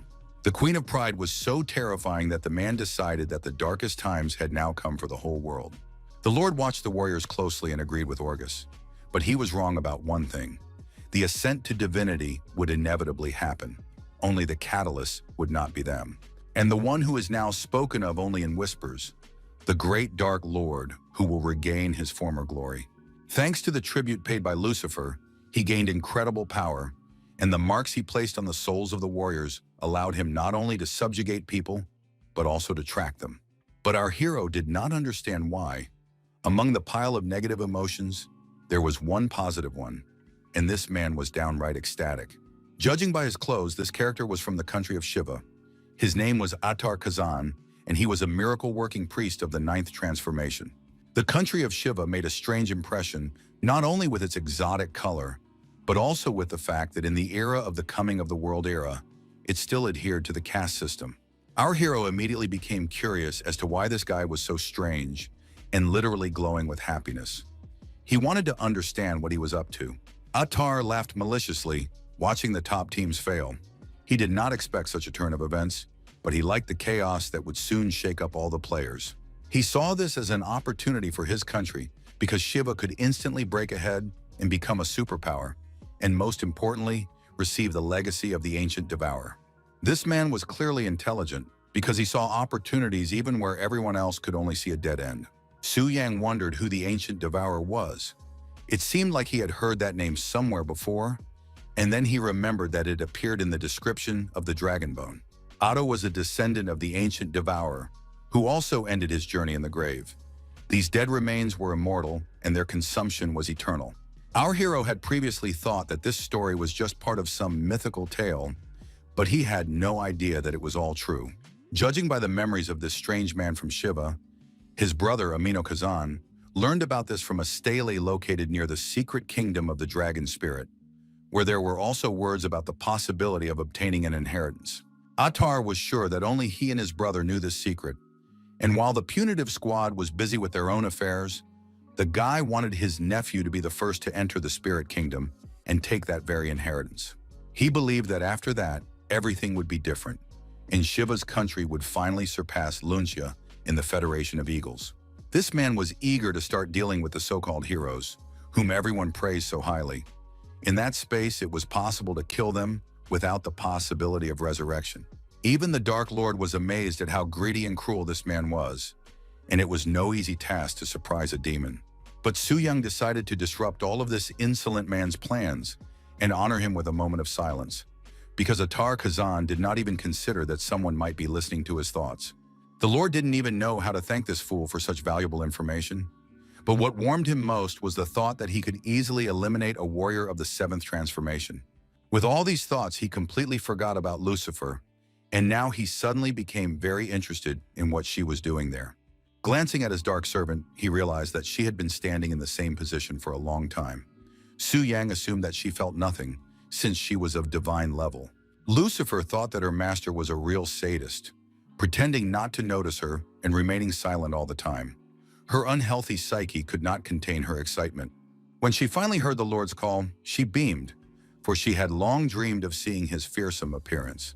In a matter of seconds, a purple light appeared before Su Yang, and the kneeling demoness asked if he was satisfied with her work. Since she had destroyed all the enemies, the master promised to reward her for such good work. The brunette's happiness knew no bounds. She said that the greatest reward for her was that she had been able to please her master, and she could not have asked for more. But the stern lord reminded her that she had no right to refuse royal mercy. So, a moment later, her master directed a beam of his power directly into her body, causing her to cry out loudly from the unexpected pain. Then the pain was replaced by a pleasant tingling sensation in her body, and the girl enjoyed the feeling of her master's power flowing through her body. She wanted this moment to never end, but the Lord interrupted the flow of power and said that she could only receive more if she tried hard. Inside the Lord, Su Yang was mentally indignant, considering these games with the divine-level boss extremely tedious, especially given her character. However, this was nothing compared to the power of the Lord of Original Sin, for even the slightest manifestation of his darkness had subjugated Lucifer. But could his power have any effect on the one who was considered an invincible saint, whose powers were unmatched even by the greatest magicians in history? Priestess Euphemia was simply shocked when she saw that the continent's punitive expeditionary force had been completely destroyed. It seemed simply impossible. The woman was in despair, for the situation seemed to be completely out of her control, and she could no longer watch from the sidelines. So it was decided to turn to the great divine statue to ask for its holy blessing. Yufei asked the statue to shed its sacred light and grant her a penetrating eye so that she could see the phenomenon from the abyss of demons. Her call was answered, and now her eye of insight was enhanced and became a true eye of truth, allowing her to see through everything in this world. So, having activated this amazing ability, the priestess went to a place where eternal darkness, fear, and despair reigned. When she felt the terrible influence of the power of darkness upon her, she guessed that the Lord himself was somewhere nearby. The Lord asked with interest if the high priestess herself had honored his dark kingdom with her persistent presence. She was surprised to realize that the demon knew her. He explained that her squad of fighters intended to conquer the abyss in order to fulfill a world mission, which was no secret to him. He also guessed that the fair-haired saint had come here because they had all been defeated, so the Lord asked how exactly he should greet her. A fear arose within Yufei, because the last time she had used her eye of insight, this creature had been dormant, but now it was awake, which made her think that this was a problem. And the Lord's feelings were completely different now, deeper and darker, such that even the true eye could not penetrate them. So it became clear that this enemy's level was much higher than divine, which meant it was necessary to retreat and review the strategy together with the invasion force. As if reading her thoughts, the Lord asked menacingly if she really thought she could come and go as she pleased, as if the abyss were a place for a stroll. After these words, dark energy enveloped the girl, making her understand that it would be extremely difficult to escape from this trap. It became difficult for her to breathe, and she had an obsessive feeling that her body was being squeezed by some otherworldly bonds, which was, in fact, the case. The Lord became very interested in what items could be obtained if he managed to kill the strongest high priestess of the temple, who was considered the most powerful being.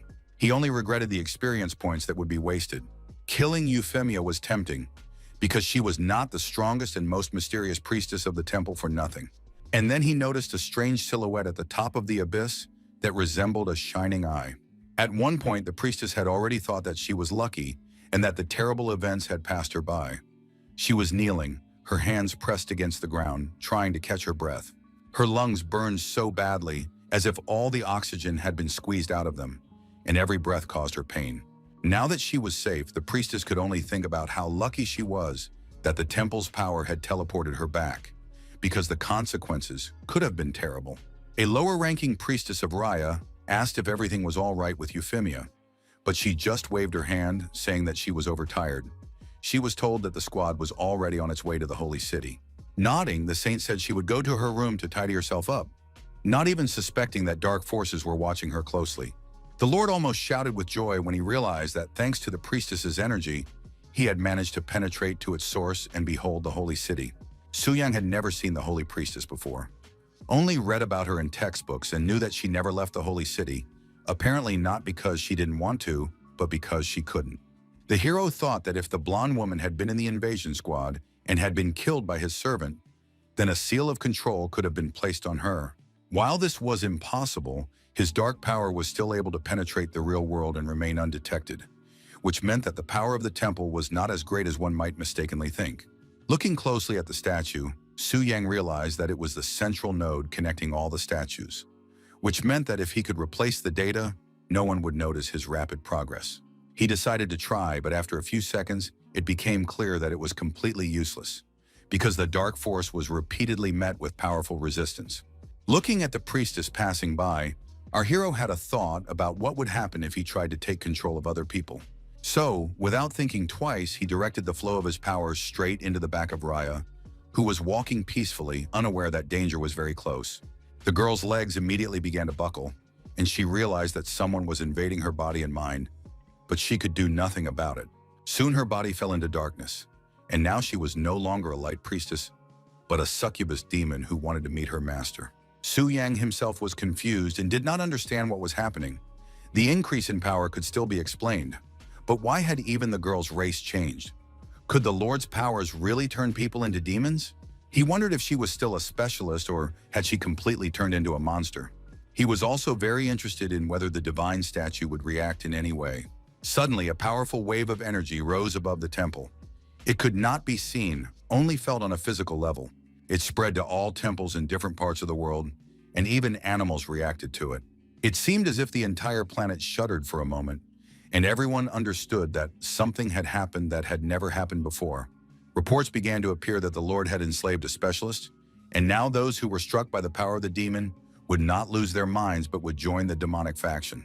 Now a new area called the City of Demons had been opened, and they even had their own divine statue. There were two possible outcomes. Either the human faction would win by killing the Lord, or the demons would win and the Dark Lord would emerge into the real world, and the abyss would merge with reality. In addition, the passage between the human world and the world of the elves was now completely open. The game update was something new and frightening for people. Of course, no one wanted to face the abyss of demons and its inhabitants. Seon's friends discussed how this mission was aimed at pitting people against each other, because in this world there were many people who were willing to do anything to gain power. NU didn't understand why anyone would want to side with the demons when the cool guys had already managed to get two weapons of the confrontation of sins, but it could also be assumed that this update gave those who were completely consumed by demonic power a chance to survive, so that the poor wretches would not become mindless creatures.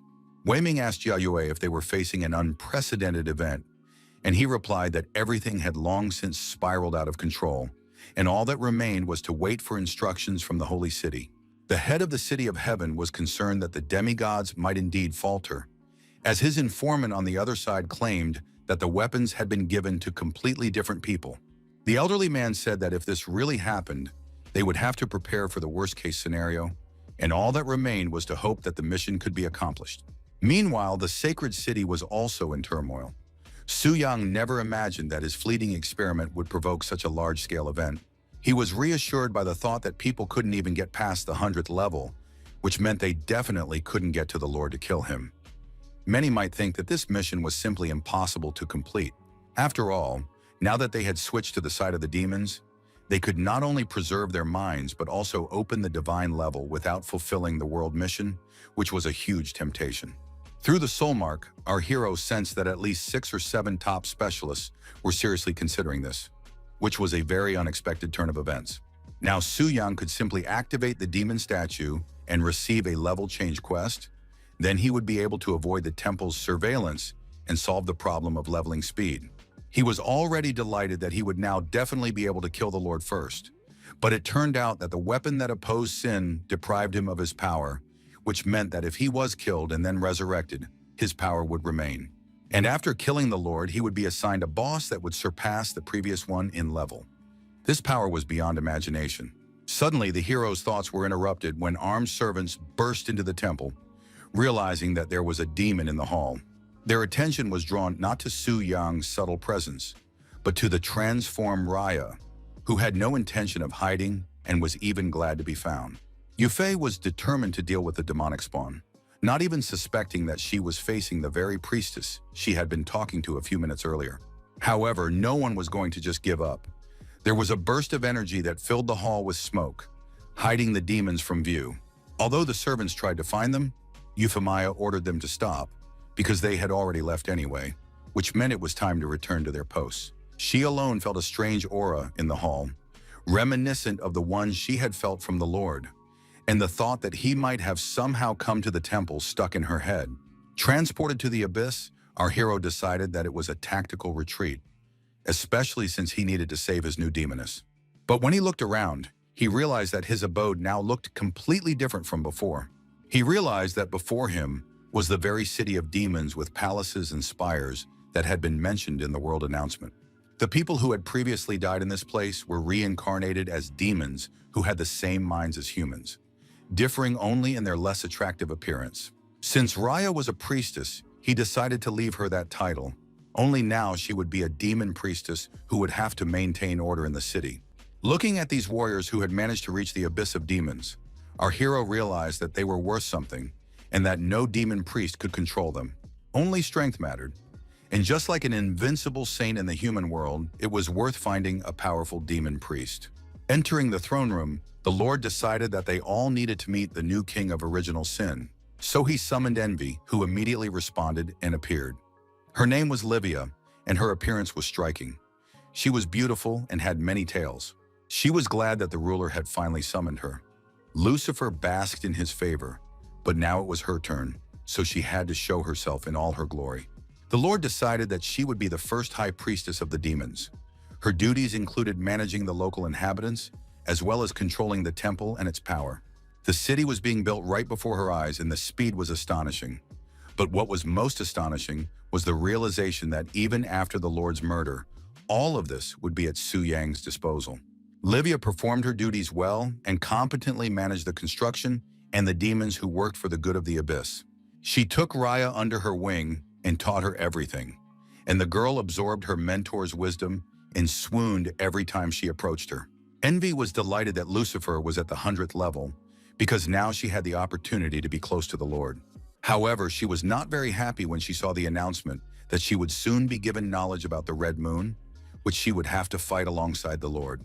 The demoness had never seen anything like this before, so she was confused and didn't even know what to say. Grabbing the nearest demon, she asked what he could see on the screen, but he replied in a trembling voice that he could not see anything.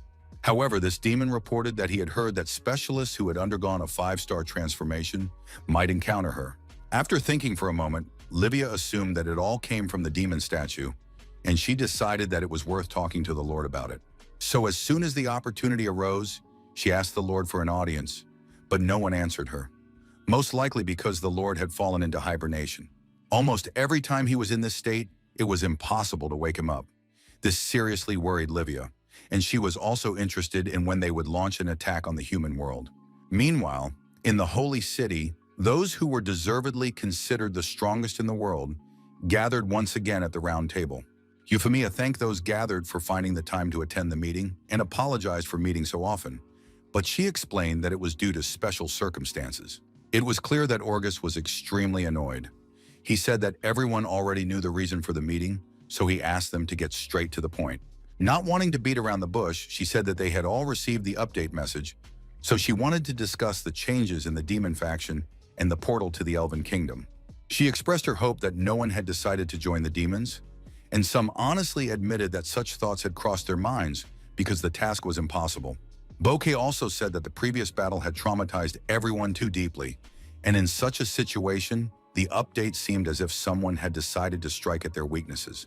Carolina's voice rang out, urging everyone not to be so pessimistic and reminding them that there was still the path of the Alliance. The knight said that this was the only reason why people had not yet rebelled. The priestess joined the conversation and said that people could not enter the kingdom of the elves without permission, which meant that if they managed to complete the Alliance's task, they would reap enormous benefits. However, Tanjan reminded them that they first had to defeat Lucifer, and they could not cope with enemies of divine level, so they might need to ask the elves for help. The man reminded them that the demoness they couldn't defeat was the strongest of the original sins, and if they could defeat her, they could defeat anyone. Everyone agreed with this statement and added that if they managed to collect the rest of the weapons of original sin, the mysterious owner of the missing one would take their side. Euphemia had foreseen this outcome, so she made arrangements with the elves in advance and invited them to join the meeting. So, after a while, Alan Lawrence, a court mage of the 6th transformation, appeared before them. He greeted the assembled and announced that he was the eldest son of the respected Lawrence family, his every word tinged with arrogance. Some of the warriors were indignant, asking what was so special about this elf, who was not particularly strong. Euphemia began to thank the prince for honoring them with his presence, but they were all interested in what the queen thought of their request. The fair-haired elf looked the priestess up and down and smiled predatorily, licking his thin lips. The saint barely suppressed an irritated sigh when he said that the rumors were true and the priestess was a real beauty. Hearing these words, Orgus could barely contain his anger, his eyes flashing as he looked at this cheeky upstart. Ignoring him, Alan read the queen's decree. She was not opposed to helping, but she had her own conditions. The warriors and the priestess listened in surprise as she explained that humans were not allowed to visit the secret realm of the dragon spirit, that her daughter Lilith must be rescued and brought home, and that the temple was obliged to make a donation. It was expected that the people would be outraged, especially about being forbidden to visit the secret realm of the dragon spirit. Attar Kazan was also present at the meeting and was frightened that the elves wanted to get their hands on the treasures of the secret realm, as he wanted the kingdom of Shiva to do so. Seeing that people were beginning to lose patience and show their tempers more and more, the priestess had to loudly ask everyone to be quiet. Lawrence arrogantly stated that the level of civility among humans, as always, left much to be desired, but he was more interested in what Euphemia would say, and she replied that she was only dissatisfied with the first point. The elf asked which countries had the right to visit the secret kingdom, and the woman replied that it was the Lungxia, the Federation of Eagles, the Kingdom of Flowers, and the Kingdom of Shiva. After thinking for a moment, Alan said that everyone could enter except for the conqueror of the Black Dragon, whom people must bring to the kingdom of the elves. There were too many requirements, and Tanjan slammed his hand on the table. Tired of being treated like a debtor, he asked harshly what it all meant, because it sounded as if the demand was directed specifically against Longxia. But Lawrence said that the man was mistaken due to his short-sightedness. because it made no sense for them to attack a specific country of humans. The head of the City of the Sky joined the conversation and said that the elves were asking for a small fee for their help, so they should think it over. Atar Hazan couldn't take it anymore and shouted that the Longsha should make sacrifices if they wanted to gain such powerful allies who would definitely provide the necessary support. These words made Tanjong turn around and walk away, and Atak shouted after him that it would be his fault if they couldn't get help from their allies. Carolina pulled the guy back and said that this was too much, while Orgus was indignant that his comrade had left the meeting. But Tanjong had no intention of leaving. He approached the city's leader with a look that suggested he would destroy him on the spot. His fist flew so fast that Wei Ming didn't have time to react, and his nose cracked loudly from the blow. Everyone was shocked by the actions of the ever-calm and balanced Tanjong, who had finally decided to let off some steam due to his pent-up dissatisfaction. Then he turned to the smart aleck Kazan, who had decided he had the right to tell him what to do and what would be on his conscience. Another blow, and another person was knocked to the floor, leaving cracks on the beautiful tiles of the temple. There was such intense anger in his eyes that everyone was frightened when he said that no one would tell the residents of Longshan what to do. Approaching the priestess, he respectfully folded his hands and announced that his city was ready to take responsibility and make concessions, but they would not hand over their conqueror to the elves. After that, he turned around and left the meeting hall with a confident stride, saying that he had important business to attend to. The men he had beaten glared at him viciously. No one expected such behavior from the ever-calm Tanjong. Kazan promised to avenge him for the humiliation. Watching this meeting, Suyang realized that many kingdoms would rise up against him and that he needed to hone his powers to strike back at them. Our hero froze in the middle of the room, pondering his plan of action, his appearance making the maids feel uncomfortable. But the young man didn't care. He told himself that anyone who dared to challenge the monarch should be severely punished, and he also realized that Tang Zhang's level was too weak. When the space around the young man literally burst into flames, the maids asked anxiously what was happening to him. In an instant, everything stopped, and Su Yang turned to them and said with a smile that nothing had happened. He just wanted to continue the massage because his shoulders were sore. The assistants began to carry out his request and stubbornly massaged his stiff muscles, looking away in embarrassment from time to time, because the guy's body had noticeably changed. Su Yang didn't notice this at all. He was only thinking about why the elf kingdom was so strongly opposed to him, perhaps because of the missing Lilith or the murdered Akawe. Dark clouds gathered over the cottage, as if sensing the young man's bad mood. Our hero decided to visit the elven princess and find out if her courtiers wanted revenge for Kara, but according to the girl, no one cared about him. She said that even among the elves there was no unity, and they were constantly fighting for power, plotting against each other and weaving a web of palace intrigues. Then the guy realized that most likely it was because of the Black Dragon. They feared the one who could subdue it, and they also remembered the ancient devourer. Because of their fear of him, they treated all black dragons with suspicion and hostility, and the secret kingdom was home to the devourer's legacy. So it was understandable why they didn't want the conqueror of the Black Dragon to enter the secret kingdom. Su Yang also told the elf that her dear relatives wanted her to return home. Upon hearing this, the poor girl shook her head, saying that she would never return. Pointing her finger at the young man, Lilith reminded him that he had promised not to send her away and that he must not break his own word. She did not want to return home, no matter how much they asked her to. Hugging the girl, our hero said that of course he would not send her away. He guessed that they did not want her back with good intentions, because she was burdened with the curse of the royal family. But there was one problem. Lilith of the North had already appeared to everyone when he subdued the Black Dragon, and if the elves distributed her portrait, she would be recognized immediately. He was distracted from these thoughts by a notification that Tanjan had sent him a message. A short time later, the young man was already meeting the god of war at his cottage. The man was stern. He said he had come on important business and asked the young man to remain calm.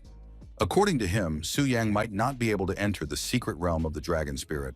And then our hero began to put on a show, pretending to be surprised and upset, asking why he was not being allowed in since he had subdued the Black Dragon. Tangjan explained that this was the requirement of the elf country. He also said that the elves demanded that Su Yang be handed over to them, but no one agreed to this. Although the young man already knew the news, Tanjang's position made him very happy. The god of war promised that Long Xia would compensate the young man for everything. Watching the warrior leave, the young man sincerely wished him well. According to Su Yang's calculations, the opening of the secret kingdom of the dragon spirit was to take place tomorrow. The events take us to the Kingdom of Flowers, where the Mingji family lived. Zhenxi sat near her dragon, upset that Su Yang would not be able to go with them to the secret kingdom, as she had wanted so much to meet him. And in the land of Shiva, the warriors reported to Vishnu that their country had a chance to get into the hiding place and use the stone tablet to suppress the other dragons. Atara's nephew declared that he would do whatever it took, but it was a pity that he would not be able to see the boy who had conquered the black dragon. Soon people saw 6 powerful dragons of the elven race, which had a very powerful composition. However, the elves were not as friendly as they might have seemed. Their leader, Eric, was extremely dissatisfied that 3 people had recently tamed dragons. His friend who was flying nearby said that only God knew what methods and means humans had used to achieve such success.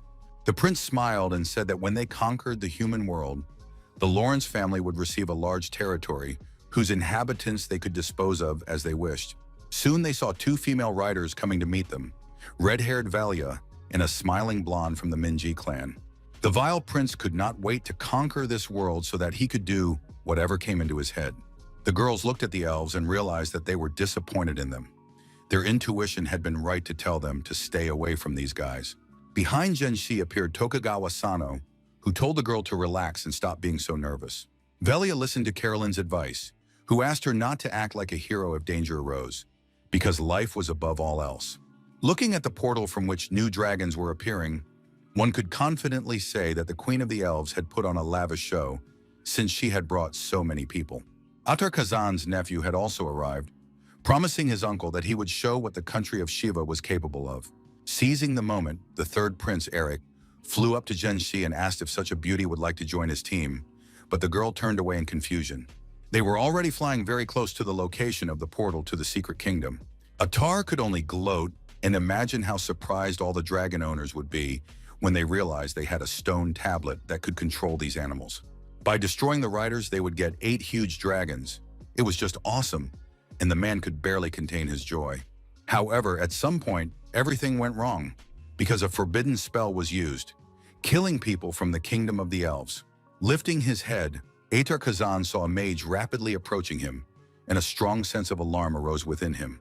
It was Orgus Stone, who had apparently uncovered the evil plan of the inhabitants of the kingdom of Shiva. The mage activated his magical powers and decided to burn the traitor who had crossed the line. There was so much fire that it seemed it would engulf everything around it and burn the area to ashes. Flying over this fiery hyena, Su Yang thought that it was very useful to be able to control a 9th transformation specialist. Literally holding control over Orgus' soul in his hands, the young man smiled, thinking that this great mage would now fight for him. Sitting on the black dragon and holding control over another person in his hands, Su Yang felt immeasurable power. At one point, he wanted the dragon to devour absolutely everything that lay before their eyes. So soon, the fire flared up many times brighter and consumed everything its creator desired. Looking at this madness, the shogun of the Kingdom of Flowers thought that Orgus had gone mad and needed to be stopped immediately.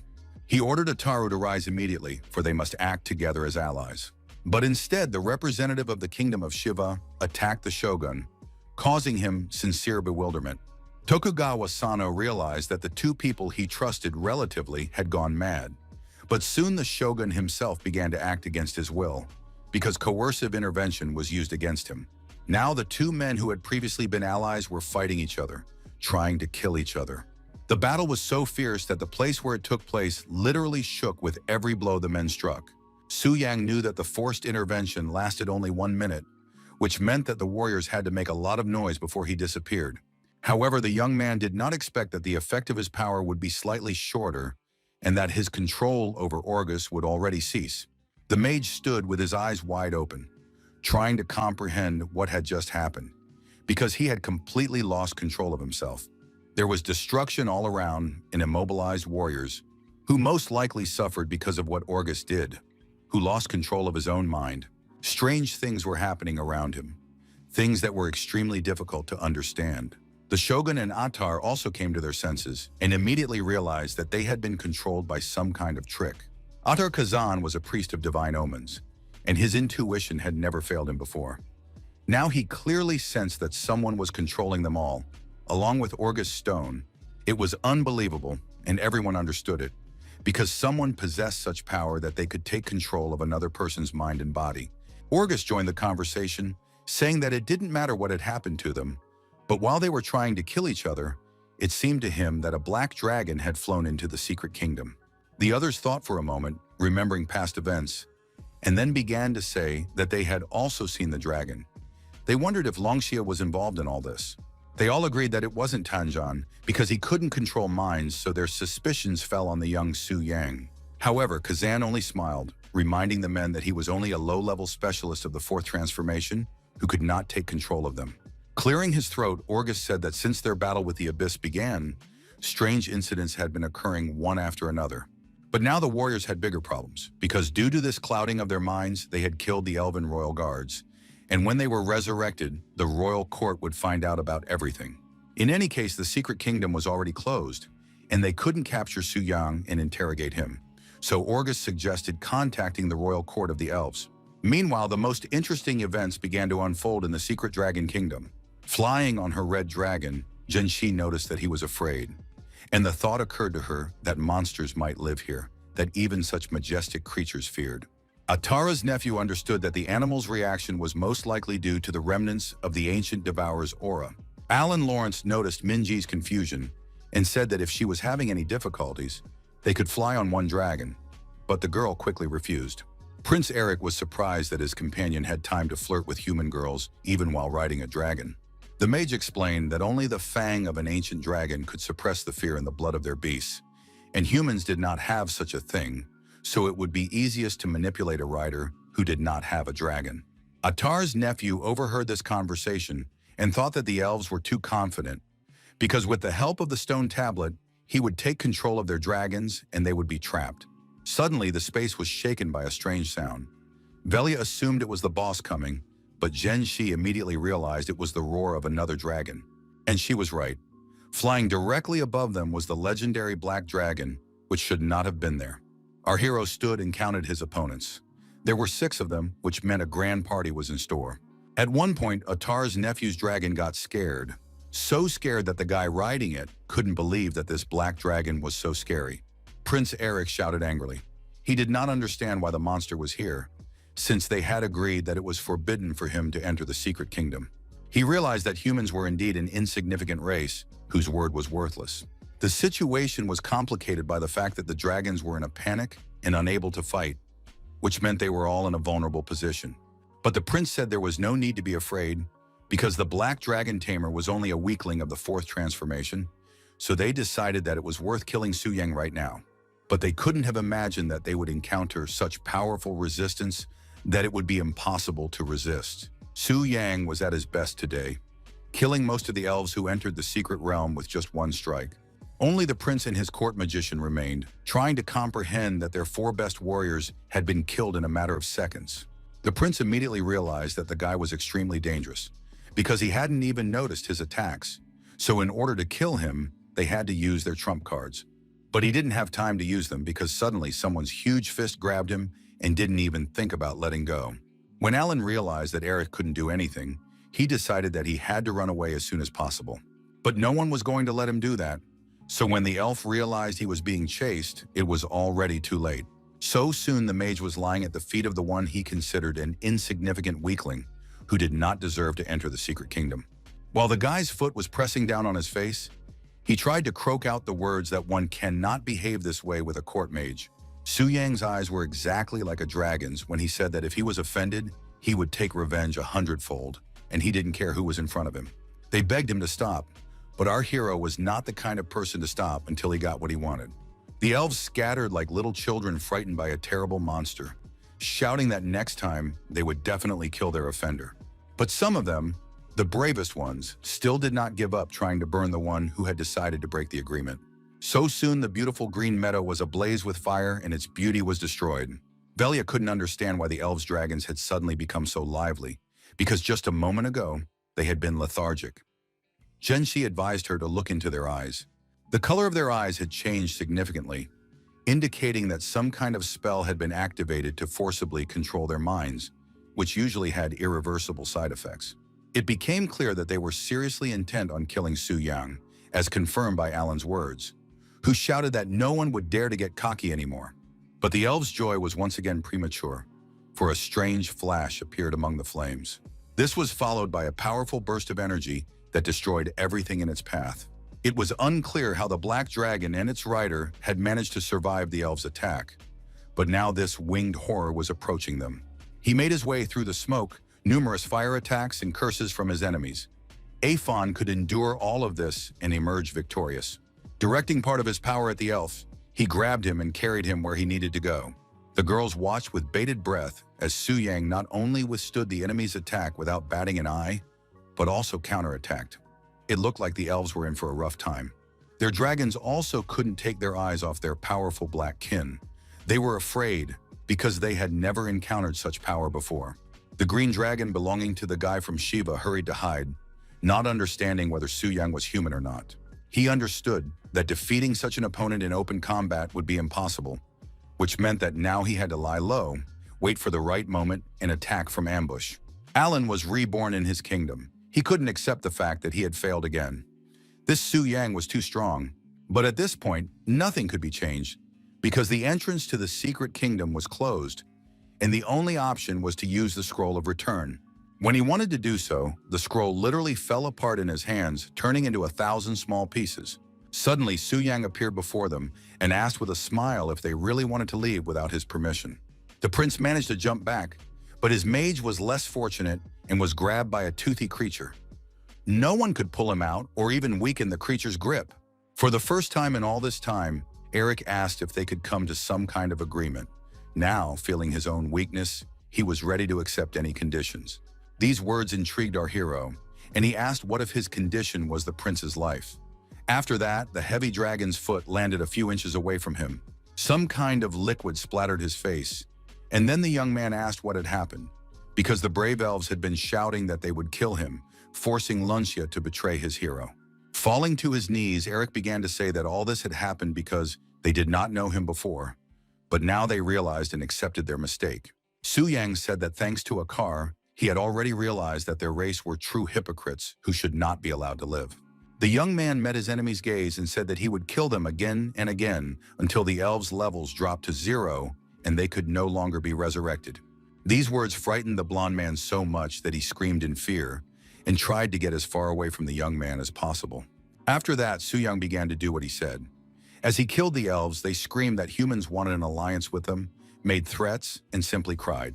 Raising his weapon, our hero listened to threats that now there would be no alliance, and they would not be able to complete their mission and reach the divine level. But he didn't care. He killed the knights one by one. Status and level meant nothing to him. His list of victims included mages, masters of magic, and even snipers. Only the prince remained, lying motionless, pinned down by his concentration of power. Eric shouted, urging the young man to let him go and fight fairly. Our hero immediately agreed, so the jaws released the prince, and he was able to escape from the trap to join the battle. After saying that he would be allowed to die consciously, the prince seemed to break free from his chains and used an enchanted weapon that carried the element of storm. The power swirled and burst out of Eric, and he kept shouting that he would kill the insolent boy. Summoning the storm, he began to laugh loudly, and for a moment it seemed that he had completely lost his mind. Adding a little more magical power to his attack, the ordinary storm turned into a destructive one. Directing it at the boy, Eric decided that this scoundrel deserved such a fate. However, Su Yang was not only able to get out of this mess, but also preserve his health, losing only 10%. The blonde couldn't believe what was happening, and he began to claim that he was definitely not facing a fourth transformation specialist. He began to claim that the guy was a boss in human form, but Su Yang merely congratulated his opponent on being perceptive. The young man tried not only to kill Eric, but to make him lose all his levels and no longer be able to revive. Atar's nephew watched the whole battle and realized that he was facing a real monster that even a surprise attack couldn't kill. Just as the young man was about to return to the real world to tell his uncle everything, Su Yang appeared before him. So soon the young man, who was called the Conqueror of Vishnu, also went after the elven prince. Soon the girls appeared, finally realizing that the reports that everyone had died were true. When asked why he had killed Vishnu, Su Yang had to explain that the country of Shiva had secretly planned to kill them all in this place, and he had simply beaten the scoundrel to it. He advised the girls to stay here and not stick their necks out, because this place was far from the paradise it seemed to be, so if they went any further, he couldn't guarantee their safety. The riders did not have time to respond, and the guy had already jumped on his dragon and was flying away without saying a word. As he flew, our hero thought about how he had gained so much experience that he would have been thrilled before, but now it seemed like a drop in the ocean. He didn't even look at the weapons he had obtained in battle, because he knew that they would not surpass the blade from the ancient skeleton of the Devourer. Now he had become even stronger, but the guy understood that the effect of absorbing 7 dragons should be even greater. Suddenly, a system window popped up in front of him, describing a task that required him to kill a blazing, sun-level dragon to complete his evolution. An unexpected thought flashed through his mind. Could the nameless hero buried in this place have been the first owner of the dragon's heart? A huge beam of light pointed him in the direction that would lead him to the location of the ancient Devourer. Through the thick fog, he could only see as far as his outstretched arm, which made the task very difficult for the young man. The only consolation was that the dragon's heart was showing him the way, so he could safely send Athos ahead.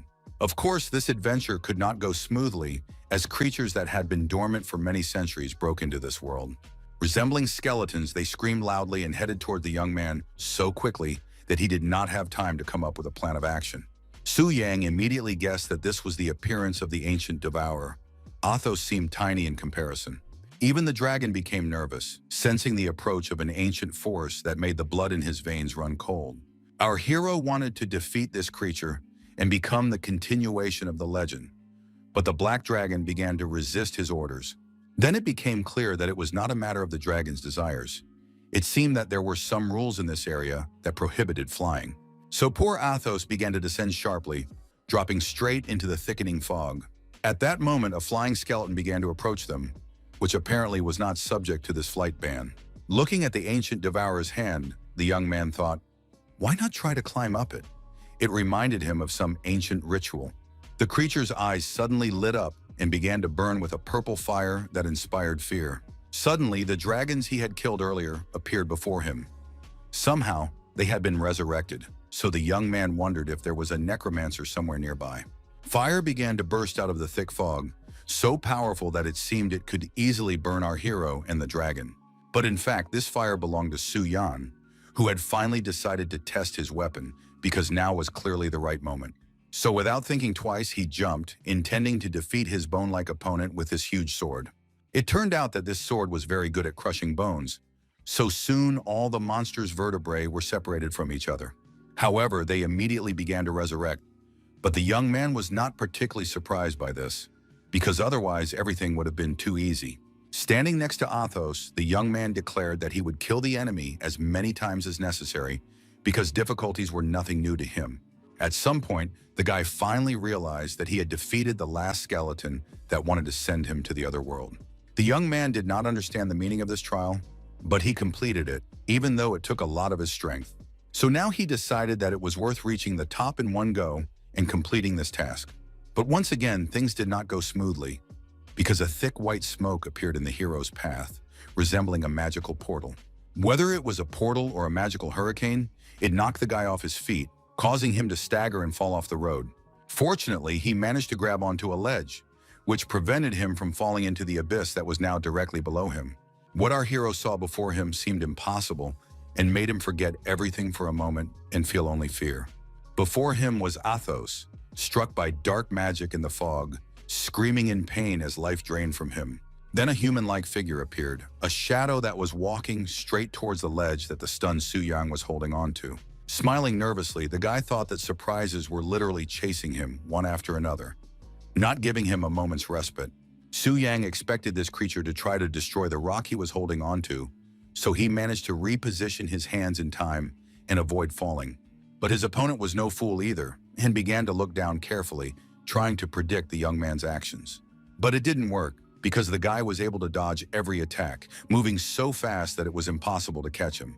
Su Yang was even a little glad that such a wonderful opportunity had come his way, because he could finally use his weapon on someone truly strong. The only thing that bothered him was that the ancient Devourer's attack was more like a well-thought-out trap, with its narrow space, attacks, flight restrictions, and dead enemies, reminiscent of a game designer. This character was from the realm of flowers, but he couldn't get here without a dragon. Activating his power, the young man thought that since they had taken away the dragon he had spent so long taming, he would tear out as many bones as possible from his enemy, and he didn't care who was in front of him. The shadow that resembled a man whispered something about flames, testing qualifications, and passing trials. Only now did Su-yang notice that Ato's body was gradually recovering. It seemed that the concentration of blood power was being tested by burning, but if the dragon couldn't withstand it, it would die forever. Now the young man understood that most likely he was standing before the very nameless hero of whom legends were told. Su-yang felt a sense of respect for this being growing inside him, so he introduced himself and said that he was a warrior from Longxia. However, the shadow asked him twice who he was, which suggested that she sensed that the young man was the Lord of Original Sin. Then he noticed the sword held by the shadow of the hero. It was powerful and somehow strangely familiar. While the guy was thinking about this, his opponent was able to get close to him with incredible speed, so he only managed to see a blindingly bright red light. And then our hero felt so uncomfortable that he couldn't utter a word. Only a quiet moan escaped from his chest.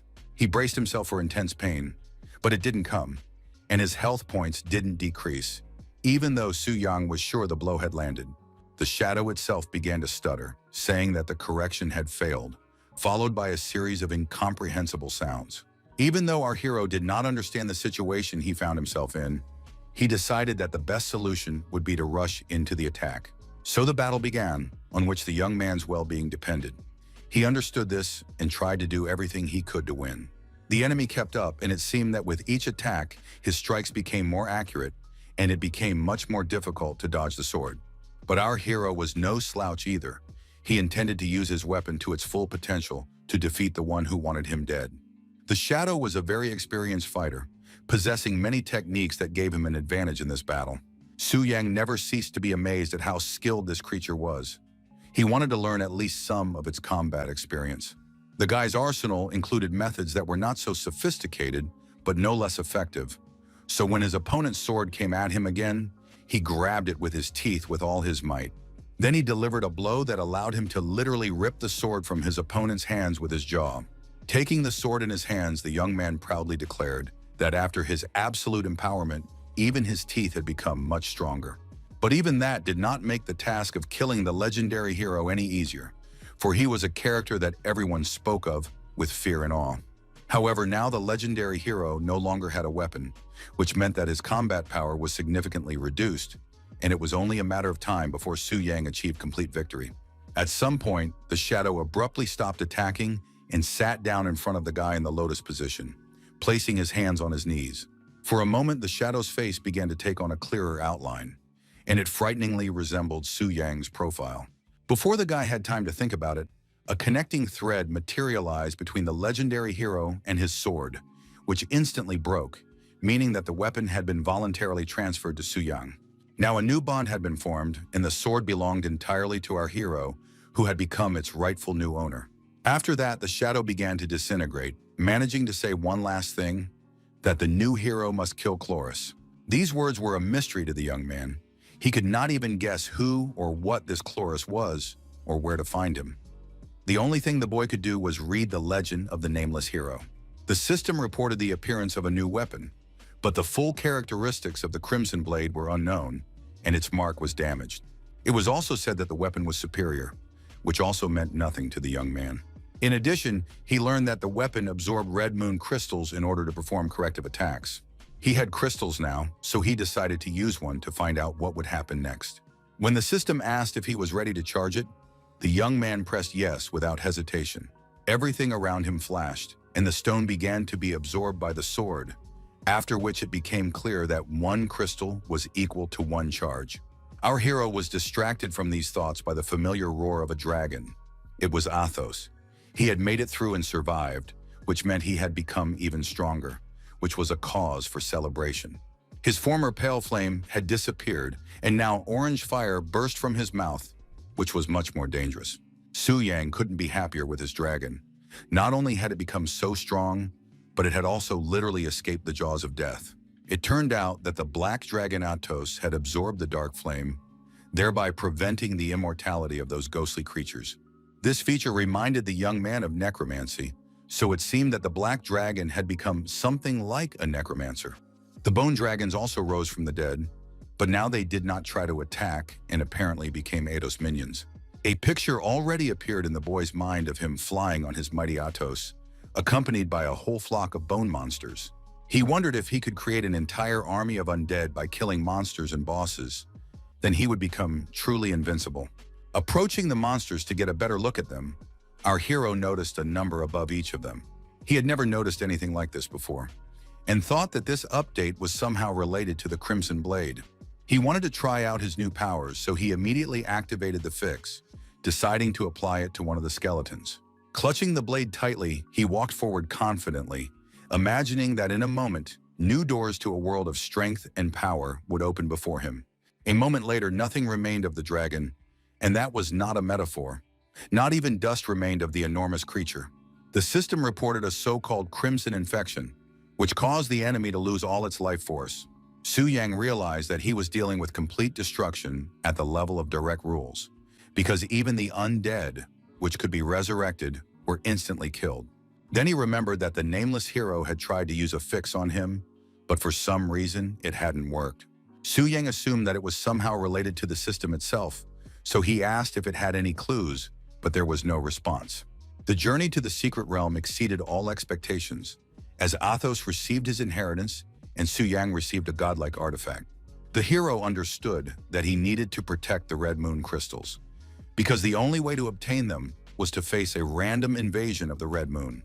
Suddenly, a portal appeared, which made the two dragons resting near that place nervous. Velia and Zhenxi looked at the open passage in surprise and tried to understand why it had suddenly appeared. The blonde said that Velia could go first and she would wait here. The red-haired beast guessed that the girl wanted to wait for Su Yang. She was about to leave so as not to interfere with their meeting, but her dragon suddenly began to resist and then trembled, and the same thing happened to his red counterpart. Soon they understood what was going on. Su Yang had returned on the black dragon, which instilled terror in all living creatures, making them tremble with fear. Noticing that the dragons were extremely depressed, the guy ordered Athos to calm them down, and he roared for the creatures to stop being afraid, because he did not plan to kill them yet. They did not stop trembling, nor did they begin to move, but stood with their heads bowed before Athos, who had become even greater and gained new power in the kingdom. Getting off his pet, our hero said that the girls had done a good job. Now the secret kingdom was unlocked and they could leave. In addition, he emphasized that he hoped these events would not become public knowledge, as this would be better for both the riders and himself. At first, the young ladies didn't know what to say, but then Zhenxi found the strength to say that they wouldn't tell anyone. The blonde was a little upset that the meeting with this guy had been so short. She felt that he was a good person and wanted to talk to him some more. The intense stares that Zhenxi gave Su Yang made the guy extremely uncomfortable, and he didn't know how to behave. Entering the portal, the girl waved at him in a friendly manner, reminding him of a cheerful child who had no idea about all the intrigues of the adult world. Su Yang liked this lightheartedness, and he was pleased that this strange girl considered him a good person, even though that could easily be disputed. Our hero understood that he couldn't just leave because he had gotten himself into a very complicated situation, so he had to come up with something. He thought that if missions for factions had appeared in the world, then just as people could become demons, demons also had the opportunity to join the human faction. This made sense, but it wasn't a proven fact, so the guy decided it was worth finding out in practice. So he ordered the system to launch a parallel incarnation. So, a second later, he found himself in the demon abyss, which became more and more lively with each of his visits. A message appeared stating that the properties of one-way entry into the abyss had been canceled, so demons could freely move to the outside world. This was exactly what the guy had expected. Ordinary demons could become nothing more than a source of experience for humans, but if the king of original sin emerged, everything could become much worse. Thinking about all this, the Dark Lord summoned Lucifer, who came at her master's first call. The Lord asked if she could pass through the gates of the abyss right now. The demon hesitated for a second, then said that it was worth trying first. And after a short phrase, "Go," she found herself in the North Siberian plain, where the gates of the abyss were located. The guards were already tired of standing guard. They were cold and losing their vigilance, not believing that demons would want to go out in such cold weather. However, they realized how wrong they were when they saw the demoness standing right in front of them. She did not rush to attack, realizing that her powers had been depleted.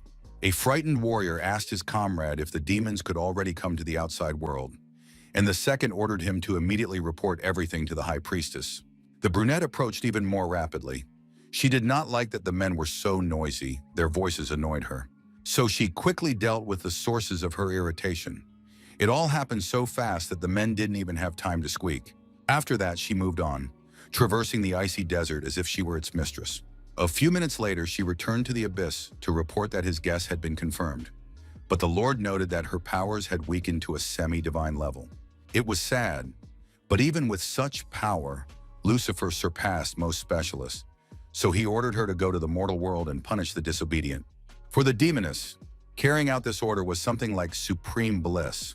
Then the Lord showed the servant an image of Su Yang and asked her to bring this man, who would become his guide while he slept. Shortly before that, there had been arguments around the portal, with Tang Zhang accused of breaking the agreement because Su Yang had entered the secret realm. Orgus also noted that after his appearance, they began to attack each other and even their allies, the elves. Tanjing had nothing to say. He himself did not understand how all this had happened, so he wanted answers no less than everyone else. The elven guard declared that as soon as the boy came out of the portal, he would immediately take him to the royal court for questioning because the honor of the elves could not be tarnished. He also demanded that Tan Zhang, who was to be interrogated, go with them. The man was extremely angry when he heard this, so he hissed that they would not have enough strength to deal with him. When Velia and Zhenxi returned, they were confused because they were met by men with very serious expressions on their faces. They immediately rushed up to them and asked why only the two of them had come out. They were interested in where Su Yang was and why the elves had not come out. Velia didn't know what to say, but the blonde took it upon herself and made up a story that they had been separated from the beginning and then got lost. According to her, they hadn't found any treasures and had almost died. The girl said she didn't know what had happened because after the flash of light, they had been teleported back to the entrance. Listening to this story, the guardsman assumed that if it was true, then someone had managed to obtain the royal inheritance, but he did not understand why the others had not come forward. Grabbing Velia and Zhenxi by the hand, the man ordered the girls to go with him to the kingdom of the elves so that he could question them. However, Orgus and Tokugawa immediately stood up for them, saying that they were their people and no one had the right to interfere. Then the warrior began to manipulate them, saying that if they interfered with his work, there could be no alliance, and if something happened to the prince, they would all suffer. Atar Kazan joined the conversation and asked everyone to calm down, because an important alliance was at stake, one that could help them survive if the Lord wanted to leave the abyss. The guard appreciated this speech, so he said that he would report to the queen that only the kingdom of Shiva wanted a strong and lasting alliance. Meanwhile, a dark crack appeared in the sky, from which emanated a very dark and ominously powerful aura. After that, a figure emerged from it, which no one had expected to see. Everyone screamed in horror that Lucifer, the Queen of Pride, had entered their world, and no one understood how she had managed to escape from the abyss. However, Orgus smiled and noted that her aura was not as strong as when they had encountered her in the abyss.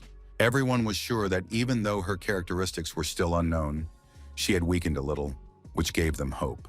Orgus said that they should forget their differences and focus on defeating the Queen of Pride, who had no place in their world. They decided to entrust the leadership of the offensive to Tang Zhang, who was best at it, so soon the experienced warrior led them all into battle. The peculiarity of this demoness was that only the one who had already killed the King of Sins could harm her, so everyone had to help Orgus and Tang Zhang. The elderly mage activated his power and caused the space to tear apart with thunder and lightning. Tanjing used a skill called the Fist of All-Consuming Destruction, the name of which spoke for itself, hinting at what could be achieved with this power. All this power was directed at the demoness, who had to either die or show her true strength. The space began to burn, and it seemed that no living thing could survive this hurricane of magical power. Lucifer was surprised to find that she was wounded. She was not used to this because her power did not allow anyone to harm her, but coming to Earth changed everything. She realized that people thought they could now defeat her, and this enraged the demoness. She wanted to prove the opposite with all her might, so she used her unique skill, Mastery of Darkness, which pulled all enemies within a 500-meter radius into a barrier, reducing all their stats by half. The warriors realized too late that they were being sucked into a strange vortex of power that had no intention of letting them go. Rising higher and higher under the influence of this force, Orgus noticed that not everyone was being sucked in. Velia, Zhenxi, and Tangzhan remained in place, and questions began to arise in the old mage's mind as to why this was happening. Behind them, a bright flash suddenly appeared, resembling the opening of a portal. It was indeed a portal, from which Su Yang emerged and ordered his magical power to activate the soul mark and give the command. Tang Zhan couldn't say a word because he was so surprised that he just stood there with his mouth open, staring at the guy. Then he suddenly grabbed the girls by the hands and dragged them up, realizing that they had been given a wonderful opportunity to escape, regardless of what Su Yang had in mind. Our hero knew that an experienced warrior would be able to protect the girls and himself when his mind was back under his control, especially since he had bought them some time. Seeing that the demoness was already approaching him, the guy realized that the time had come to carry out his plan. When she got closer, she realized she was right. This was indeed the person the Lord had spoken of, but Lucifer hadn't expected him to be so weak. Approaching him, the demoness said that she had no idea why her master had chosen such a weakling, because he couldn't even be called a bug, but the guy just laughed.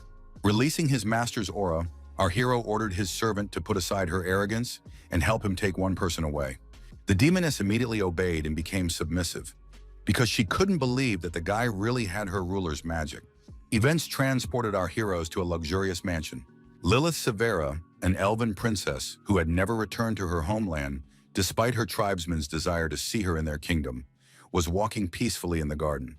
When a huge dark spot appeared in the sky, her watering can fell from her hands and clattered loudly. The elf herself fell onto the tiles and tried to crawl as far away from the crack as possible, knowing that it did not bode well. She was right.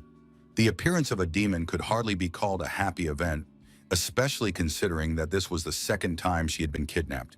Lilith started screaming, but it seemed that a dark force was absorbing all sounds, and the girl was terrified of becoming the monster's captive once again. Watching the elf's hysterics, Su Yang just levitated nearby, not letting her know that she was safe and that nothing terrible would happen. The rift closed as suddenly as it had appeared, but now it had taken the elven princess, and who knew if she would ever return to the human world. Meanwhile, Orgus and his company of warriors once again felt weak and helpless because they had failed again. At some point, the old mage realized that Tan Zhang was missing from their midst, having disappeared unnoticed somewhere in the middle of the battle. Everyone was so exhausted that they weren't very interested in his words, and coldly said that they hadn't seen where he had gone. Atar Kazan began to speculate, saying that the demon's power had not touched the man, as if it did not consider him an enemy in the first place. Outraged, Orgus asked what he meant, but the man just turned away and said that only the most terrible assumptions were coming to his mind.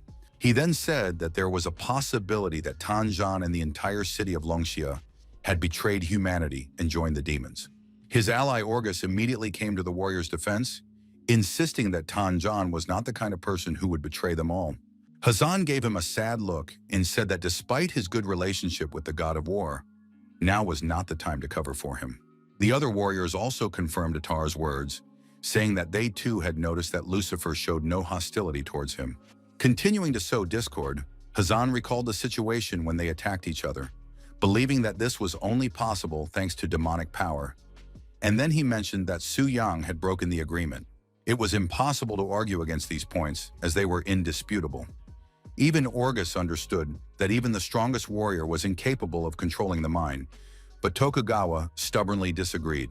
The shogun reminded them that the demoness's power had not affected Zhenxi and Velia either.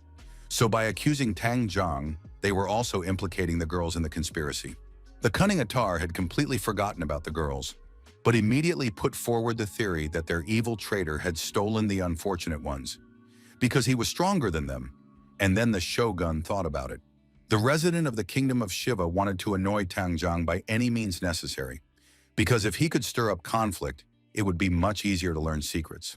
So he continued to insist that something was wrong with the warrior, and that they all needed to think carefully about all these discoveries, no matter how difficult they were to believe. While he was saying that they needed to hurry to find Tan Zhang, the god of war had already found the one who was sowing discord. The fist slammed into Atar's face with such speed that he couldn't react or understand when the inevitable had happened.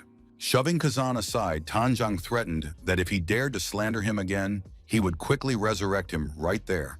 But now Orgus had taken Atar's place, as he was consumed by doubts. So he demanded an explanation as to why he had not been sucked into the barrier and where he had disappeared to. Sighing irritably, the man said that he was not to blame, so there was no need for explanations, and if they did not trust him, they should go to the sacred city so that the priestess could judge them. Velia spoke up in defense of Tanjong, saying that he had saved them in Zhenxi and carried them non-stop to the border of Longxia, and only then turned around and went back, as if someone were controlling them. These words influenced the men, and they decided that it was unlikely that a warrior would suggest going to the holy city if he were in league with demons. Now the only suspect was Su Yang, but Orgus was sure that this was all nonsense, and that a novice could hardly cause them such problems, since he had only managed to reach the fourth transformation. To avoid racking their brains, the heroes decided that they really should go to the holy city and ask the priestess to resolve everything, and at the same time deal with the elves. Meanwhile, Hazan had just come to his senses, and the first thought that came to his mind was that he had to make Tanjong pay for the humiliation. When they arrived at the temple, the priestess's first question was whether everyone present was sure that they had no connection to demons and knew nothing about mind control. Everyone, including Tanjong, said they knew nothing, and the light above the man continued to burn brightly, indicating that he was telling the truth. Now Yufei understood why the man was so confident and why there was not a shred of doubt in his words. He was honest. After that, the priestess moved on to questioning Velia and Zhenxi. She was interested in whether their story about staying in the secret kingdom of the dragon spirit was true. The lights above their heads dimmed sharply and almost went out. The girls could not have imagined that the priestess had such an ability. No matter how much they wanted to protect Su Yang, they were left with no choice. Everyone was shocked that the girls were liars, and they were immediately questioned about what they had decided to hide. Tang Zhen couldn't believe that all these events were really connected to Su Yang, but no matter how he looked at it, all roads led to him. Before that, he had carefully studied his past, asking everyone from classmates and former guilds to temple priests, and everyone spoke of him as a talented and peaceful guy. Even if he was connected to demons, he still saved him and the girls, so the warrior didn't know what to do. Was he really going to have to neutralize the kid? The priestess announced that there was no point in hiding the truth, because her magic could only make the liars worse. She suggested that they tell everything here or go with her to the confessional. Looking at her friend, Velia said that if the priestess had such an ability, she would help them figure out the truth. The blonde was thinking the same thing, so they decided to go to the confessional. Turning around, Euphemia ordered them to follow her, after which the doors of the hall opened by themselves. Finally, they gave Atar Hazan a threatening look, both of them understanding that he was in trouble after their story about how he and his nephew had been plotting a conspiracy. 10 minutes later, the confession was over, and the truth finally came to light. The journey passed in silence. The only sound in the excited girls' heads was the click of Euphemia's heels. As soon as the priestess entered the hall, she immediately pointed her spear at Kazan, asking if he had indeed planned and ordered Vishnu to kill all the members of the secret kingdom.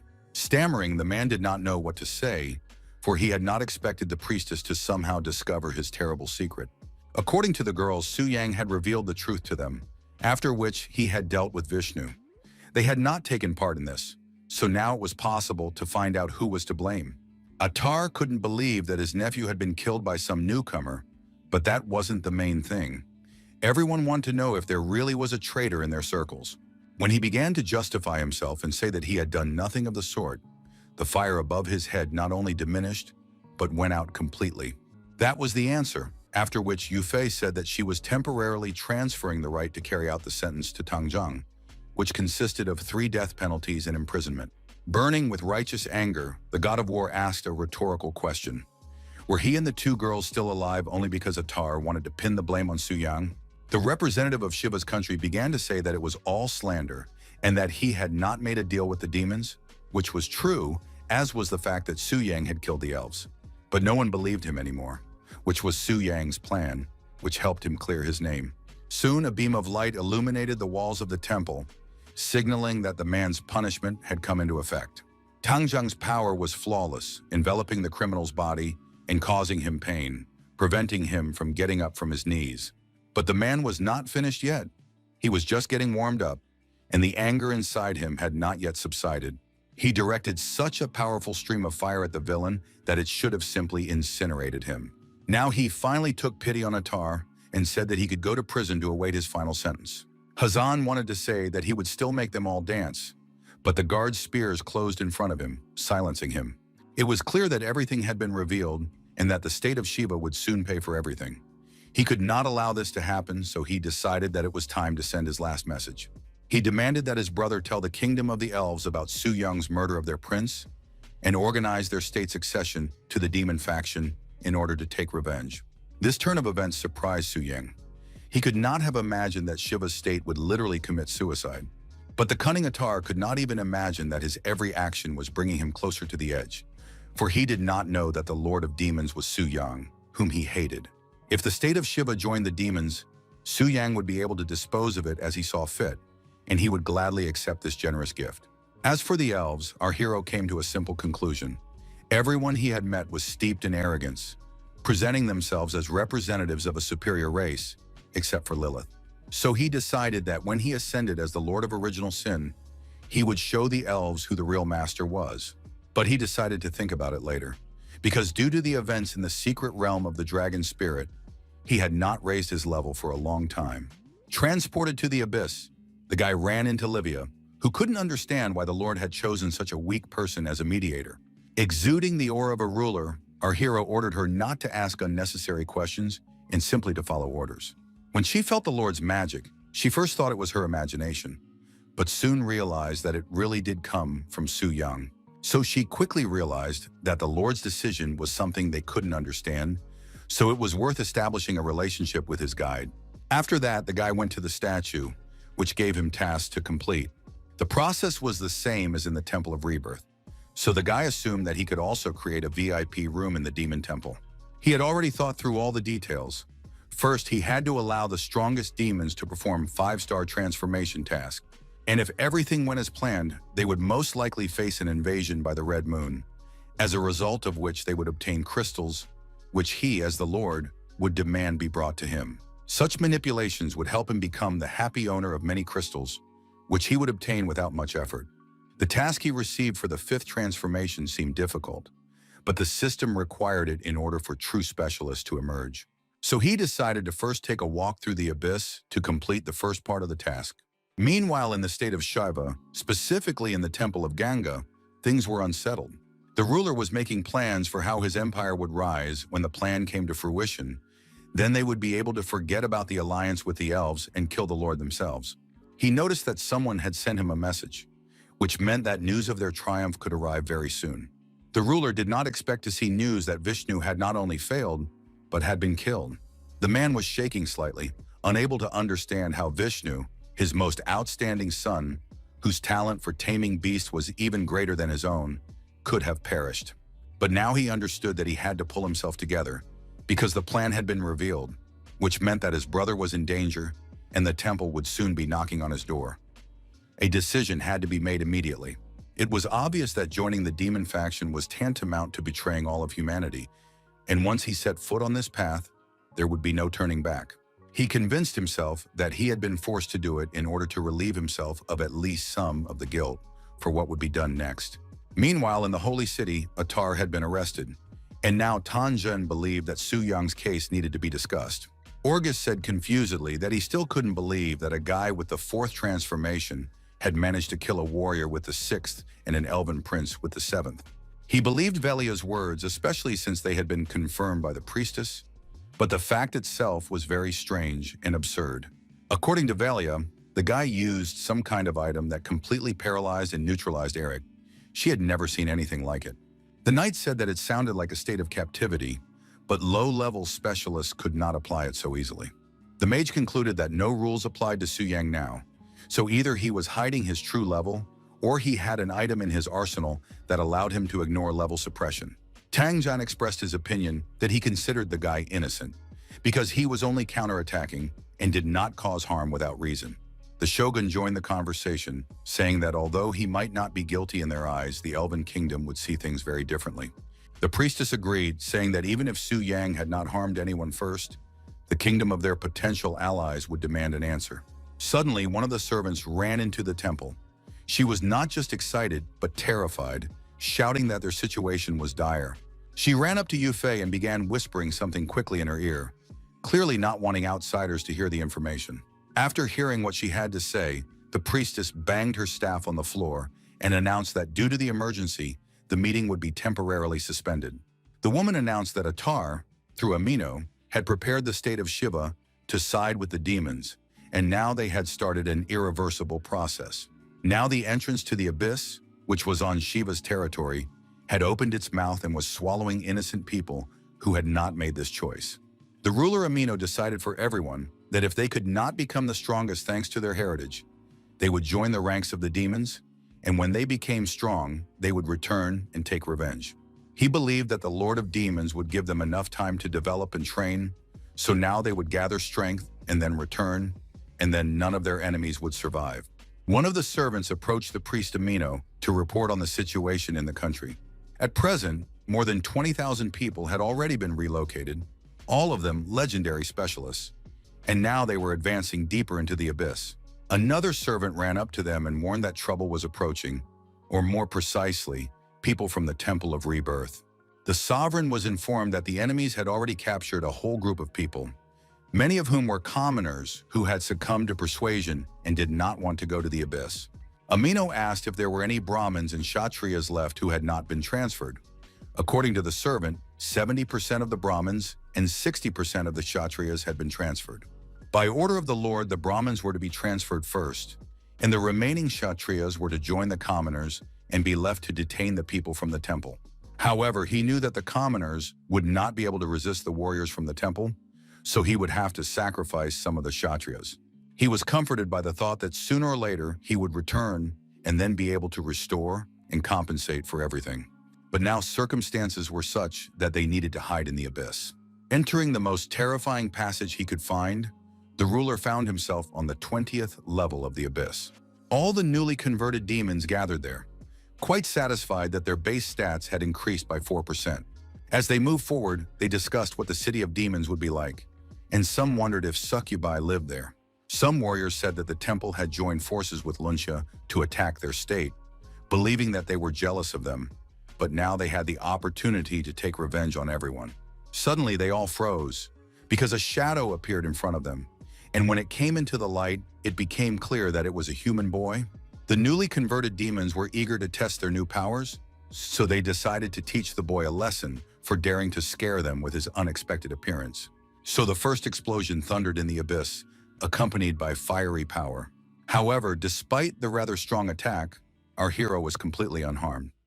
Moreover, his health remained at 100%, and he reported that he was a conduit to the world of demons. Everyone was extremely surprised by the fact that the guide was a seemingly ordinary person. But Suyang continued to say that he was one of the first specialists to turn into a demon, so the high priest assigned him to meet the newcomers. Now the demons were more favorable towards him and smiled as they said he could lead them straight to the city. When they arrived, the guy said that as the demon faction grew and strengthened, new cities would appear, and this place could be compared to a temple of rebirth. Su Yang was about to leave, but suddenly the demon who had attacked him decided to ask where the first convert was from. Our hero smiled and said that he was from Longsha, but now considered himself a true inhabitant of these lands. Another demon asked if there were any rules to follow in the city. Su Yang made up a rule on the spot, saying that the high priest punished attacks on each other in the city of demons with the most terrible methods. The guys were also interested in what lay beyond the city, because the abyss was huge and knew no bounds. Confirming these words, the hero added that outside the city walls, the law of the jungle reigned supreme. The blonde-haired demon stretched into a strange smile, as if he were thinking about some interesting plan. His companion asked what was going on and why he was smiling so broadly, as if he had some kind of fun in mind. At that moment, our hero began to polish his blade until it shone. When asked what he was doing, he replied that he was going to punish the unfaithful dog. These words sounded so frightening that they made the demons freeze in place. Only a second passed, and the head of the most insolent of the newly arrived demons was already separated from his body. Everyone was so shocked that at first they froze in place, and when they came to their senses, they began to shout that they must kill the offender. But they did not succeed because they were punished. And after the first demon, the heads of his companions flew off. Su Yang smiled calmly as he watched the life quickly drain from their astonished faces. Only one demon remained alive, now trembling with fear and asking if the guide had gone mad, since he was not afraid of the high priest's punishment. Smiling, the guy said that attacking the townspeople could indeed cause trouble, but there was only one rule in this town, and that was Su Yang himself. After that, a wet sound was heard, and life drained from another demon. The demons ran as fast as they could, believing that if they reported to Lord Amino, they would be able to escape. But Su Yang caught up with them and shouted that since they had come, they had to stay, because no one would let them out of the abyss. Soon news came that an entire faction of demons had been destroyed. There were just enough people from the city of Shiva for our hero to complete his rebirth quest, so he decided to finish the quest within a day. People from the state of Shiva arrived in a continuous stream, which allowed the guy not to even worry about completing the task. He could already feel the power beginning to surge at his fingertips, and it brought him inexplicable pleasure. Behind him, a fire fueled by demonic energy was already burning. The guy had learned what power was and didn't want to part with that knowledge. Leaving the fire burning near the statue, he decided to continue the hunt and try to complete the task as soon as possible. When the fire was almost extinguished, a woman approached him who knew exactly whose magic had created it. Livia understood that this conductor had been chosen by the Lord for a reason, and she was alarmed by the fact that he could kill even 6 transformation warriors while being only in the 3rd. Meanwhile, a force that the stone walls had never seen before roamed the dark caves. Su Yang destroyed 10 5th transformation specialists from the demon faction and was close to achieving his goal. Next, he needed to destroy 10 5th transformation specialists, but not from the demon faction. The young man considered that there were a large number of unconverted Brahmin aristocrats in the lower layers of the abyss, and it would be sufficient to kill them. But there was one complication. It was that the dead would be reborn in the temple of Shiva's state, which meant they could start spreading rumors about him, so the entrance had to be guarded. Our hero sensed the presence of Livia, who thought she was well hidden, and told her that he knew she was there. Coming out of her hiding place, she haughtily said that the guy was not bad, since he had sensed her, which she had not expected. These words pleased Su Yan, but he still did not like the condescension in the demoness's tone. He ordered her to publish the task. Specialists from the city were to go to the shallow layers of the abyss and destroy 10 unconverted Brahmin aristocrats of the 5th transformation. She was shocked by what she heard. Yes, she was a demon, but even she was surprised by the guy's cruelty. However, she did not dare to resist, so she bowed her head and said that she would carry out his order, even though she was angry that some human was giving her orders. Soon, the demons began to eagerly study the system messages describing the task, and they realized that the boss clearly did not like the newcomers. Therefore, after a couple of minutes, they were already carrying out this order and killing everyone, despite the cries that they would soon join the demons. As expected, the dead were resurrected in the temple, which was located in the territory of the state of Shiva. The people were so angry that words cannot describe it, because they would have to overcome the temple's defenses again to return to the abyss. One of the warriors suggested capturing several Shudras as human shields to overcome the temple's defenses. The others agreed, considering it an excellent idea, because they would not want to kill innocent victims. But they did not have time to do anything, because the sound of a sword striking was heard. The heads of all 3 were severed from their bodies so quickly that they didn't even have time to understand what was happening. Su Yang admitted that at first he felt a little guilty, but then he realized that he was doing the right thing, because killing such a scum made the world a much better place. Turning his head, he saw that new warriors had been reborn, so he decided to continue in the same vein. An hour later, one of the tasks for advancing to the 5th transformation was successfully completed. So now the hero had unlocked a hidden task for advancement. He had to go alone into the abyss and kill the original boss. The appearance of the hidden task pleased the young man, even though it seemed a little difficult to him. It reminded him a little of the previous task, where the required element was the essence of the Earth Dragon's blood, but this time he needed the power of anger. As he pondered, he realized that he really wanted to use the original dark power of the Lord of Original Sin for fusion, and he was curious about what the effect might be. But first, he needed to look at the boss to understand how dangerous it was. Events led our hero to the darkest depths of the abyss, where the remains of some huge creature lay. When the dragon appeared there, the local demons began to scatter, as they immediately sensed the threat. So soon the path was cleared of unnecessary characters, opening up a view of the area. It was not difficult to spot the firstborn demon boss. He was at the star level and was called the Angry Roar of the Abyss. The demon looked extremely intimidating, and from his mouth filled with a huge number of teeth, questions burst out about who was standing before him and where he got the courage to come alone. Rolling his eyes, our hero asked him to skip all the introductory speeches and just attack, because he had very little time. Such presumptuous behavior made the demon roar with anger, and now he really wanted to punish the guy for such ignorance. A couple of seconds later, a powerful stream of energy was directed at the guy, which could fry a normal person in one go. But after only 5 minutes, it was not Su Yang who was fried, but his opponent, who couldn't believe that some kid could defeat him so quickly. The boy believed that the demon was more resilient than the silver dragon, but he still managed to defeat it. Finally, the monster decided to release the rest of its energy, so a stream of flames that destroyed all living things was directed at the young man again. The demon shouted that he still had a trump card up his sleeve that could instantly kill anyone, but he didn't know who he was dealing with. Emerging from the smoke and ashes, the young man asked wearily if the boss was not tired of fighting yet. For the first time in many millennia, fear and surprise appeared in the monster's eyes, for he was certain that no one could survive his attack. It would be unfair to say that Su Yang was completely unharmed. That was not the case, as his health had dropped by a full 2%. Crying out of despair, the demon asked which of them was the boss, him or some human kid who looked like he could be blown away by the wind. To finally convince his enemy of his strength, Su Yang directed a powerful stream of energy at him, which was supposed to end the battle. Without flinching from the splashes of his enemy's blood, our hero finally answered the demon's question. He was the boss, but no one heard the answer. Only now did the boy realize how powerful his opponent was, but he wasn't interested in that now. Instead, he was interested in the demonic crystal core mentioned in the quest. Now it was in his hands. Before, he would have been delighted, but now he treated the stone as just another valuable toy. Despite the fact that it glowed and radiated power, the guy didn't show much interest in it.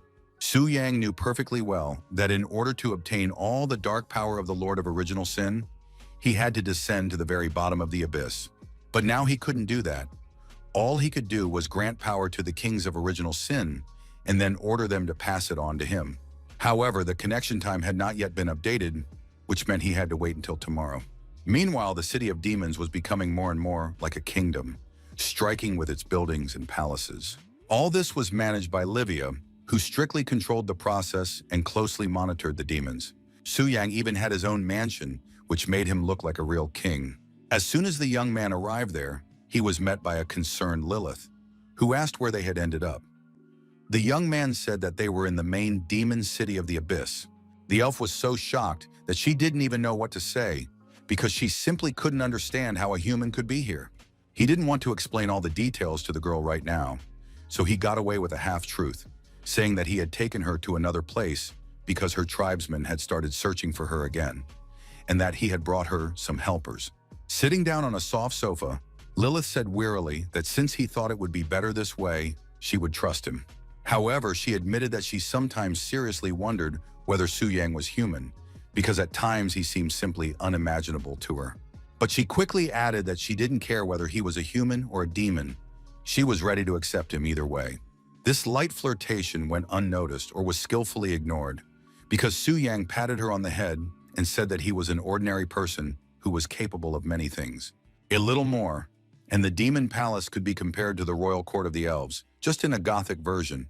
The queen personally questioned the head of Tassi, asking if he had really gone to the human world to accompany Prince Eric and the others.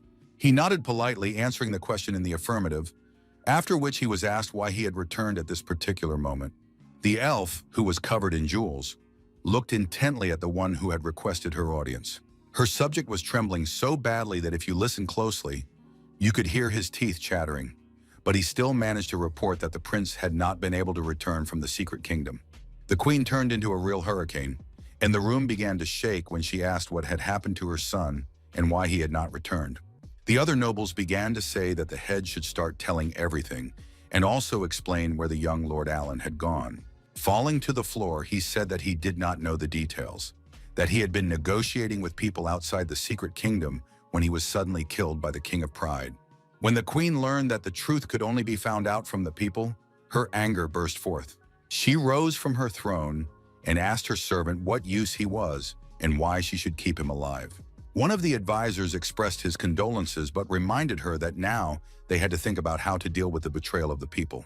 Looking at the minister, the queen ordered him to go to the human world and extract all the information from these dirty and stupid creatures.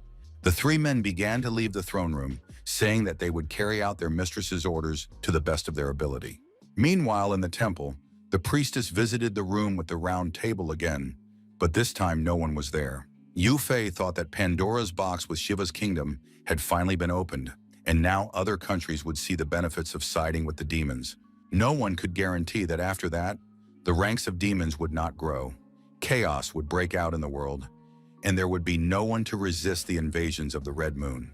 Her peace was interrupted by a servant who reported that people from the kingdom of the elves were outside the holy city. The knights had arrived sooner than she had expected, and they were already demonstrating their magic, which did not bode well. Bursting into the hall, the minister haughtily asked if the people were ready to pay the price for their great folly. The man said he had no time to waste on talk and games of democracy, and ordered that the murderers of Prince Eric and Alan be handed over to him. If they refused, the help of the elves and a possible alliance would quickly turn into slavery and complete subjugation of the people. Boca and Carolina entered the hall and immediately asked what the elf meant. Yufei asked Karl Lorenz to watch his words. She said that as far as she knew, the last transformation of the elves took place 200 years ago, even though their temple allowed them to ascend to the divine level. These words slightly shook the Archmage's confidence, but he reminded them that they had a 5th-level half-elf warrior and 2 strong 4th-level warriors. When everyone in the hall saw Karl Loren's stats, they realized that they were facing the strongest level 450 warrior. Then Tanjan said that it was all suppression by level, and if there was no godliness indicator, there was always a chance to win. The words of the god of war that the elves could dare to attack humans and then get their comeuppance made Karl smile. He said that they had artifacts that humans could not withstand. Everyone in the hall was silent, because they understood that, in fact, they did not have a single trump card up their sleeve. The elf said that the head of Tassi had informed him that the state of Shiva was more trustworthy, so he wanted to speak with its representative. Yufei reported that this state no longer belonged to the human race, that they had succumbed to darkness and joined the demons of the abyss. These words surprised the Archmage, because he believed that humans were a fairly united nation, but he was more interested in which humans were willing to betray the murderer and form an alliance. Another slippery character turned out to be Tokugawa Sano, who said he knew the murderer, a guy named Su Yang, who was a resident of Longxia. Tanjin jumped up from his seat and asked the shogun how he could say anything without consulting them. Tokugawa's words poured out like a river, and he began to accuse the strongest among them of using his power and refusing to send the guilty party to the world of the elves. Karl's overwhelming aura began to loom over Tangjan, pressing down harder with every passing second. He demanded to be told where Su Yang was, but no one answered him. Then the elf decided that such matters had to be settled by force, so he activated his magic and asked if the man really wanted to meet his death. The high priestess entered the fray and threatened that Karl could try to attack, but then he would regret it greatly. Surprisingly, these words calmed the man down, and he said that he had heard about survivors from the secret kingdom and wanted to talk to them. Tokugawa, like a faithful dog, revealed all the secrets and pointed to the 2 girls, ignoring the fact that one of them was from his domain. Genshi couldn't believe that her shogun had done such a thing, but she had no idea that he wasn't quite in control of his mind at the moment. Orgus was furious about what was happening. Lately, they had been plagued by nothing but misfortune. Realizing that no one would tell him where the boy was, Karl announced that he was taking the girls away for questioning.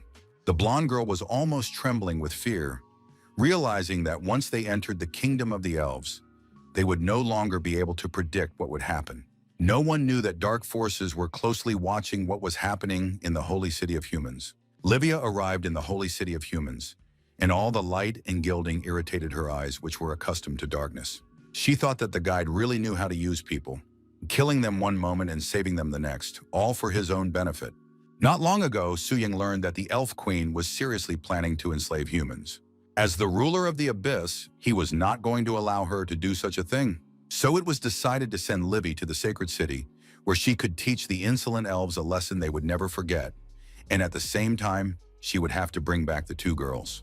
He simply couldn't wait to see what the special power of the King of Envy was capable of. The atmosphere in the negotiating room was very tense, because no one wanted to let the girls go. But there was no other choice. The shogun strictly ordered his subject to tell the elves everything she knew about Suyan. He wanted the young lady to repay the country for everything it had given her. He even threatened her that she would become an enemy of the kingdom if she angered Karl or his mistress. The girl thought sadly about how she had been valued before, but now was considered worthless. Even the priestess was angered by these words. She reminded him that he was a shogun who should care for his citizens, and that the man had crossed all boundaries. Tokugawa remained silent, thinking that at the moment, the most important thing was to please the elven ministers, and everything else didn't matter. Karl began to hurry, saying that they needed to rush to the queen to report everything, and he told Tokugawa that he could follow him to the elven kingdom to raise his level. The girls were tied up as if they were criminals, but they were not guilty of anything except being human. The hall emptied, but the air was still thick with tension and menace. The sun shone brightly in the land of creatures known for their arrogance and pride. Leading the captives, Lord Karl was asked what they would do if Tanjan did not reveal the murder of Prince Eric. The man turned and said in a matter-of-fact tone that in that case they would simply kill him and install a new, more compliant ruler. Tokugawa heard these words and smiled secretly, because finally the annoying Tanjang would come to an end. He was lost in his dreams and did not notice that Karl, who was walking ahead, had frozen in place, so the shogun crashed into his back. After that, they looked up together and saw a girl hovering above them. No one had any idea who this lady was. Karl had no information about her, but his keen intuition told him that they were dealing with someone extremely dangerous. So, without hesitation, he activated his power and waited for the right moment to attack. Livia sternly said that resistance was futile, because all their skills belonged to her. She activated her power of the great sin of envy, which allowed her to seize her opponent's power and use it as her own. So soon, the arrogant Karl discovered that the source of his power had dried up and was like a parched well. Livia discovered that the skills she had taken from the man were so worthless that it was not even clear what to do with them. Concentrating her power in her fist, she wanted to try to improve them with a forbidden spell. She used a secret art called the Great Meteorite Extermination. Karl Lawrence was shocked when he realized that his own spell had been used against him, only it had been amplified several times over. So now the elf stood, watching the fire that was getting closer and closer, not understanding how to escape his terrible fate. The only defense he could think of was a forbidden spell from the secret art called the Seraphic Circle. But at the last moment, it became clear that the spell had not been activated, which had never happened before. So this failure left the elf completely defenseless in the face of danger, and the fire engulfed him very quickly. Tokugawa was still trying to save himself. His cloak was burning, but the man ran and begged the higher powers for salvation. However, there was no escape from a character like Livia. She had another entertainment program prepared for the shogun. Now, the fire was no longer chaotic, but resembled ribbons that entwined the unfortunate man's body and burned him with a single touch. Velia and Genshi looked in horror at what was left of the traitor and could only think about what would happen to them now. The dragon rider, who had feared little in her life, was now shaking with fear, unable to come up with any plan of action. But suddenly the fire disappeared and no one rushed to attack them, which seemed very suspicious. When a black shadow flashed before them, they froze, preparing for the worst, but again, nothing terrible happened. Livia simply opened the portal and ordered the captives to follow her, which seemed very strange because a minute ago, the demoness had killed 2 of the strongest warriors. The sacred temple was also restless, and the priestess immediately felt an unexpectedly strong burst of energy. And then the auras of Karl and Tokugawa instantly disappeared. Only when the shogun was reborn could he be asked what had happened, but he was trembling with fear and could hardly utter a word. When he was finally able to speak, he said that after he and Karl left, they encountered an unidentified woman who was able to seal their skills and kill them. Euphea understood that such power was beyond the reach of a semi-divine specialist, so it occurred to her that another king of original sin had appeared in their world. But now she was more concerned about the whereabouts of Velia and Genshi because they had not been reborn in the temple. Memories immediately flashed through his mind of how the girls had also survived the demon's attack last time. Previously, they had accused Attar of conspiring with the Abyss, but now he was in prison and the strange events had not stopped. These words struck the shogun as well. Everything was too suspicious and led to very unpleasant thoughts. Everyone understood that suspicion fell solely on Suyan because he was at the center of all the events. But it was hard to believe that the king of original sin was acting on his orders. Meanwhile, Livia tried to understand what Su Yang was thinking, bringing so many women to his place. Looking around carefully, Zhenxi cautiously asked if they had ended up in the city of demons. Before the demoness could say anything, a familiar male voice suddenly asked the girls not to be nervous. Soon they saw Su Yang walking confidently toward them, acting as if he were the master of the place. A smile played on his face, and his eyes looked at the girls with interest, as if enjoying their confusion. And it was very strong, because it was completely unclear how Su Yang had ended up in the abyss, and why he was acting as if he felt at home. Looking at Livia, who was giving him sharp glances, the guy said she could go. Turning to his guests, the hero said that at the moment he could not tell them why he was here, but he gave his word that they were safe. These words reassured the blonde, and now she was glad that the guy hadn't abandoned them and had helped them escape from the kingdom of the elves. Su Yang noticed how long and intently she was looking at him, so he asked what was wrong. But he never got an answer, because the girl suddenly became embarrassed and lowered her beautiful green eyes to the floor. She didn't know how to react to the fact that the guy was in the city of demons, in the very lair of their enemies, who professed principles that did not correspond to human values. Terrible thoughts flashed through her mind that the guy had become a demon himself. The young man seemed to understand what was going on in her head, so he called out to the blonde to clarify the situation a little. He said he saved them from that elf because they had once trusted him and decided to help him, reminding her that she had called him a good person back then. When he heard these words, they warmed his soul, but that was then, and he could only guess how things were now.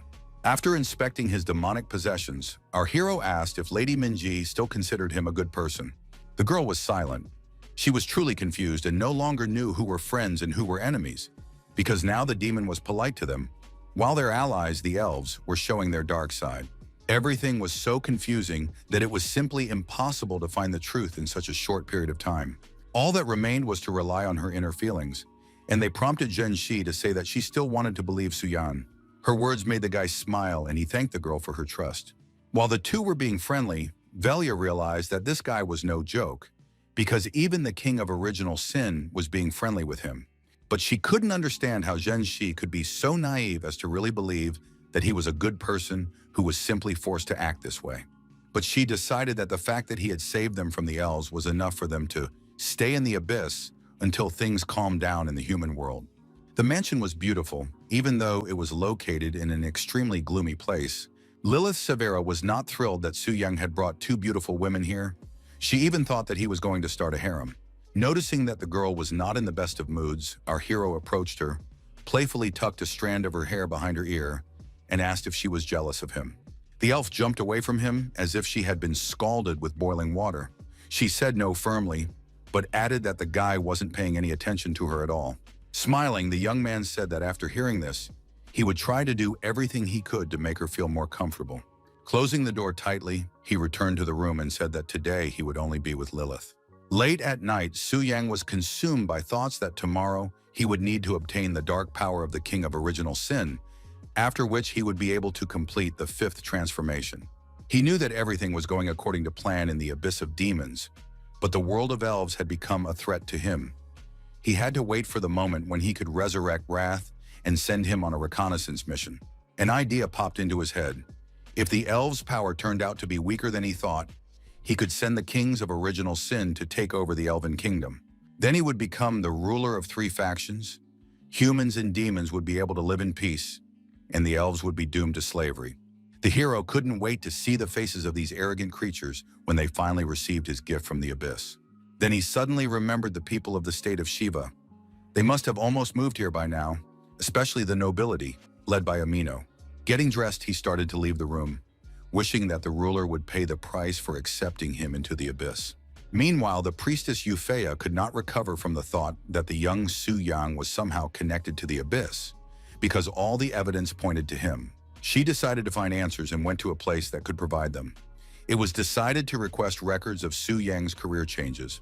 After reviewing them, the priestess realized that 5-star transformations could indeed be difficult. But if the boy was the incarnation of the Lord, then they were child's play for him. Yufei decided to talk to the priestess, who was responsible for his career changes before, So she went to the heavenly city. Bailing immediately felt the call of the divine statue, something that had never happened before, but she immediately understood what the call was. It reminded her of a flash of light, a bright spark that illuminated a dark room. This spark suddenly turned into a fair-haired woman who was the third holy high priestess of the sacred statue. Feeling awe and righteous fear, Bai Ling blinked in surprise as she listened to the demand that she tell everything she knew about Su Yan. She said that she would gladly tell her about the heroic deeds of this young warrior.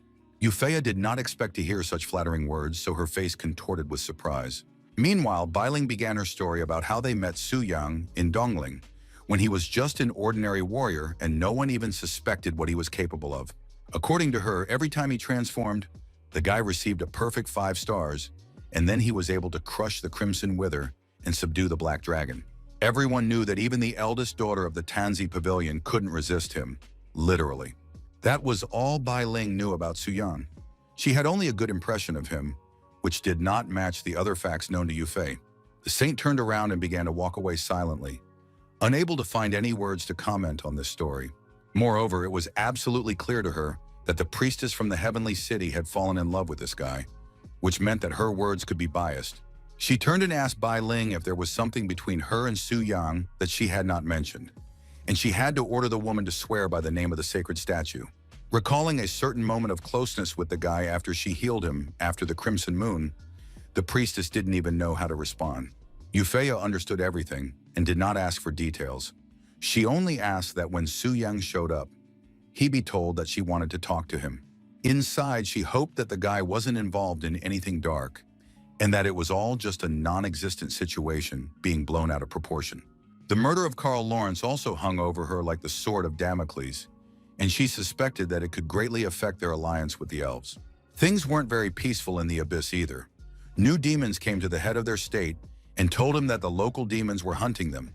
Amino began to speak briskly, saying that he would demand an explanation from the high priest, but when a crowd of demons came after him, all his heroism disappeared. This was not surprising because the monsters were so huge that it seemed they could crush Amino with just one hand. The creature reported that Amino Hazana had been accused of disrespecting the king, and for that there could be only one punishment: death. The former king's subjects began to say that he had never shown disrespect to the great monarch of the Abyss, but the demon was not interested in this. He said that such was the will of the great lord, and if anyone had any objections, they should express them directly to him. When all the talk died down and the resistance ceased, the order was given to take Amin to the place reserved for traitors. The subjects could only watch all this with resignation and think about what to do. The newly converted demon was brought to the Temple of Changing Professions, which was in the Abyss.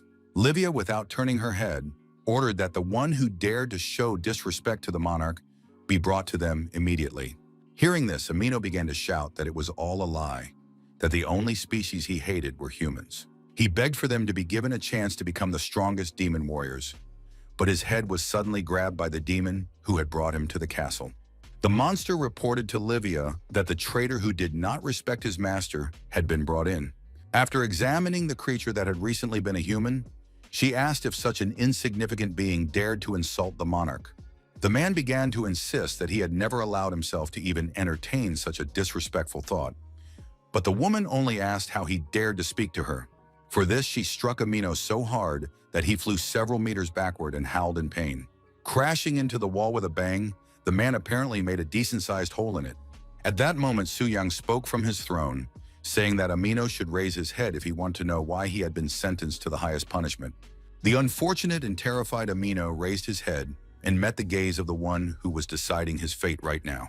But when he realized that Su Yang, an ordinary boy from Longxia, was sitting on the Lord's throne, he thought he had gone mad during the transformation, because it was unreal. Our hero rose from his seat and introduced himself, since they were meeting for the first time, then added that he currently held the title of Lord of the Abyss, the Lord's Guide. Grabbing this scoundrel, the guy reminded him that he and his brother Attar had once planned to kill everyone in the secret kingdom of the Dragon Spirit, and he was on that list. And after the failure of this plan, they decided to betray the whole country and join the demons, believing that this would be a very clever move. Amino did not understand how the young man knew such minute details of his and his brother's plan, and he assumed that he had been followed the entire time. But instead of answering, they asked him a question. When he was plotting evil, did he not imagine that one day retribution would catch up with him? Su Yang decided that his father should be reunited with his son, and later his brother would also arrive in hell. These words frightened the demon so much that he could not say a word. Only then did an all-consuming rage suddenly awaken within him, giving him the impulse and strength to break free and neutralize the enemy. Livia immediately stopped this attempt to attack Su Yang. Now she was sure that the guide had done the right thing by condemning this scoundrel. After all, this assassination attempt only exacerbated Amino's guilt. The demoness realized that his skill was ideal for torture, so she would give him real pleasure. Soon, the man's screams could be heard far beyond the palace. At some point, the screams became too annoying for Su Yan, so he ordered Amino to be taken away. After that, the guide said that all new demon specialists from the state of Shiva should be designated as an inferior race and used as servants. Approaching the throne, the guy felt relieved because Shiva was finished, and all that remained was to deal with the elves. He still had to figure out what to do with Tokugawa, who was always trying to sit on two chairs. He was ready to betray even his own people, so he deserved punishment. No less interesting events were taking place in the royal palace of the elves. The guards were stunned by Lord Karl's return and began to report it to their superiors. He was in an extremely broken state and kept thinking about the power possessed by the woman who had attacked him, because no one else in the world possessed even a fraction of such power. Her appearance and mannerisms came to mind, leading him to believe that she was a demon from the abyss.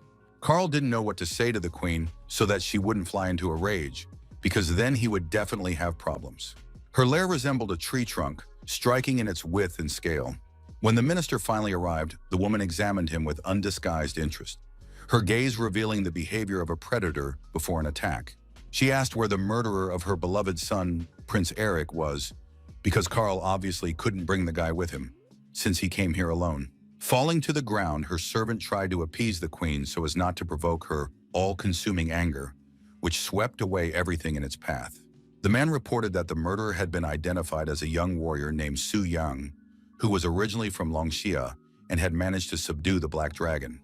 Upon hearing this news, the elves began to say that it was impossible to subdue such a beast, especially since the Black Dragon was a harbinger of misfortune, which meant it had to be destroyed. As expected, Her Majesty was so angry that when she struck the armrest of the throne with her hand, she almost broke it. Wood splintered at her feet, but the queen was only interested in finding the man who had sent her beloved son to the other world. Karl said that initially, two girls had escaped alive from the dragon's realm who might have known the truth and could help them find the killer, but after the demon's attack, they disappeared. This news did not please the elven ruler at all, and she wanted to kill the minister who had failed to carry out her orders. According to him, the demon from the abyss was so powerful that he could safely be classified as one of the kings of original sin. The courtiers were frightened, for they knew the power that the minister possessed, and if even he had been killed, then that demon was truly incredibly strong. They feared that an invasion of their kingdom might be in the works. One of the elderly elves said that it seemed that the demons could exceed all their expectations, so he suggested that they quickly form an alliance with humans. Other nobles agreed with his proposal, considering it a rational decision. The queen was not very happy, but if her subjects thought it would be better, she had no choice but to agree to form an alliance with humans and oppose the abyss.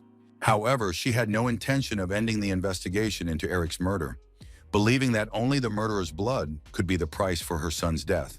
For this decision, her subjects began to praise their ruler, asking the goddess for blessings and wisdom. The queen reflected on the fact that, at that moment, the elves had destroyed 95 black dragons, and in the land of dragons, these creatures had died out even earlier, and none of them had inherited the blood of the devourer. She believed that the dragon tamed by humans was unlikely to have inherited the blood of the ancient monster, so killing it would be easier than easy. However, the queen had no idea how wrong she was, but more on that later. Right now, it was much more important that the Lord had activated the reconnection. As Su Yang transformed into a demon, he was consumed by a long-forgotten feeling of power that always brought him great pleasure. He knew that very soon he would also become that strong, because any great power had to come from you. Otherwise, it was meaningless. But now it was too early to think about that. What was much more important was that the appearance of Lucifer and Livia had aroused the interest of both the elves and the humans, and it was likely that both sides would refrain from taking active action for the time being. This meant that he could finally figure out his power and the artifacts he had obtained. Now his arsenal included the armor of the King of Fury, which increased his combat stats. However, in order to activate it, he had to kill a huge number of demons of various levels and expend a lot of energy to do so. The only consolation was that he had the power of the Lord, which meant he could overcome these difficulties and kill them in an instant. So he decided not to wait too long and activate his power right now. Those living in the abyss saw a dazzling bright light and thought it was a sign that the Lord was watching them. In part, this was true. He did see them, but there was no point in watching them because he needed their lives, which he took as his property. Soon, the Lord began to receive reports that he had killed many high-level demons and gained enough experience. His power grew so rapidly that it began to fill the life of a new monster, which could become a wonderful weapon in the future. A few minutes later, our hero decided to summon Lucifer, whom he had not seen for quite some time. The demoness appeared very quickly and immediately asked what her master desired. It was clear that she was ready to gladly carry out any task. He sent a whirlwind of magical energy toward her and ordered her to convey it to his guide. The Lord became curious about what the demoness thought of Su Yang, so he asked her directly for her opinion of the human boy. Lucifer knew how to answer correctly and in a way that would not provoke conflict, so she said that the guide was her master's choice, which she had no right to question. At times, our hero was surprised that the demoness did not show the slightest insolence to the Lord. He was struck by the striking contrast with how she behaved with others. Livia entered the hall and humbly asked her master for an audience, saying that there was a matter that required his attention. She reported the invasion of the Red Moon. According to her, this information came as a complete surprise, and she too was confused and did not know what this anomaly was. At that moment, our hero realized that the abyss of demons had never before encountered the invasion of the Red Moon. Otherwise, Lucifer or Livia would surely have known something about it. Therefore, he decided to follow the beaten path and use the well-established system that already existed in the Temple of Changing Professions. But then a sudden thought flashed through his mind about what the Red Moon was, and at that moment, a portal opened, pouring out a dazzling red light that attracted monsters. After that, chaos broke out in the human world, and everyone began to flee in the hope of saving themselves, because this phenomenon was killing everything in its path. The demons also did not understand what was happening, because their eyes were blinded by the unpleasant light. Even the imperturbable Lucifer opened her mouth in surprise and tried to make sense of what was happening. Livia also stared, unable to look away, and then the brunette suggested that a crimson gate had opened before them. Monsters began to emerge from these gates, behaving as if they were under hypnosis. Finally, the one called Alloy Wither, or Whispering Chaos, appeared, a monster that had reached the 100th level. Now the demoness realized that the pathetic little man would have to try very hard not to die in his attempts to defeat this monster.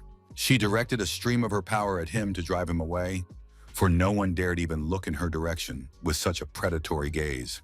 The creature, to put it mildly, did not like the unfriendly reception it received, but despite the powerful attack, its body was completely unharmed. This surprised and greatly alarmed the girls, because they were used to all living things trembling before their power. But this time, it didn't work, and the enemy was unharmed. Livia couldn't believe her eyes, so she ordered the brunette to step aside and let her deal with the creature herself. Her magical energy pierced Aloa's withering through and through, passing through him as if it were an electric current. But her attack also failed and had no effect. It seemed as if the enemy was in another dimension, and she was fighting some kind of ghost. At that moment, Su Yang, who was in the boss's body, realized one simple thing. The legend that only a hero could defeat the withered aloes was true. It was unclear what to do in a situation where the Demon King had taken control of the hero, and he could not fight in his usual form. When the creature looked at the Lord, its eyes lit up so brightly that it was terrifying. The creature attacked, and our hero struck it with his power, which took away all of its life points. However, this was not painless for the Lord himself, and his subjects stood and watched in shock as he was swallowed up by a strange light portal. The portal turned into a kind of funnel that seemed capable of sucking in life energy itself. Then the space suddenly collapsed and a dazzling flash appeared. Finally, the light became such that it was possible to make out at least some of the outlines of the hall. Su Yang realized that he had already been in this place when he encountered the Red Moon last time. Only now he was no longer a frightened, weak boy. Looking around, he tried to understand where he was. This place reminded him of the world beyond the gates, so one might think that it was some kind of mental illusion. More than anything else in the world, our hero hated moments when he didn't understand something and couldn't come up with a plan of action because of it. In addition, there was a tremendous pressure in this space, and even the Lord could feel a slight heartbeat. When he came closer to the eye that was hanging above him the whole time, it suddenly lit up and increased in size. This caused the pressure to force Vladika to his knees, which surprised him greatly, because few could completely overwhelm him. Despite the onslaught of force, he wanted to make this despicable mental illusion disappear, and he succeeded in doing so. Finally, his body returned to full control, and it was all over, leaving only an unexpected discovery. Our hero could not have imagined that there was someone in this world who was much stronger than the Lord of Original Sin. Perhaps that was why the temple feared the Red Moon so much. While he was thinking about what other secrets this world held, the demons suddenly began to say that they had noticed strange changes in his soul. They were concerned that the sovereign had been subjected to scarlet defilement, but he said that it was not important now because he wanted to share his knowledge about the Red Moon. While he was telling his story, torches were lit in the palace, for it was already very late. Meanwhile, the girls tried to process the knowledge about the Red Moon, scarlet decay, and crystals in their minds, but there was too much information. The master said that practice would teach them more than just stories, and he said that scarlet darkness could indeed penetrate the very darkness of the abyss. Livy's skin crawled when she learned that demons who had completed the perfect rebirth could also cause the Red Moon invasion. Since the red-haired beast was the high priestess of the temple, the Lord ordered her to spread the word about the Red Moon, and if the scarlet gates appeared, she had to kill those who came out of them.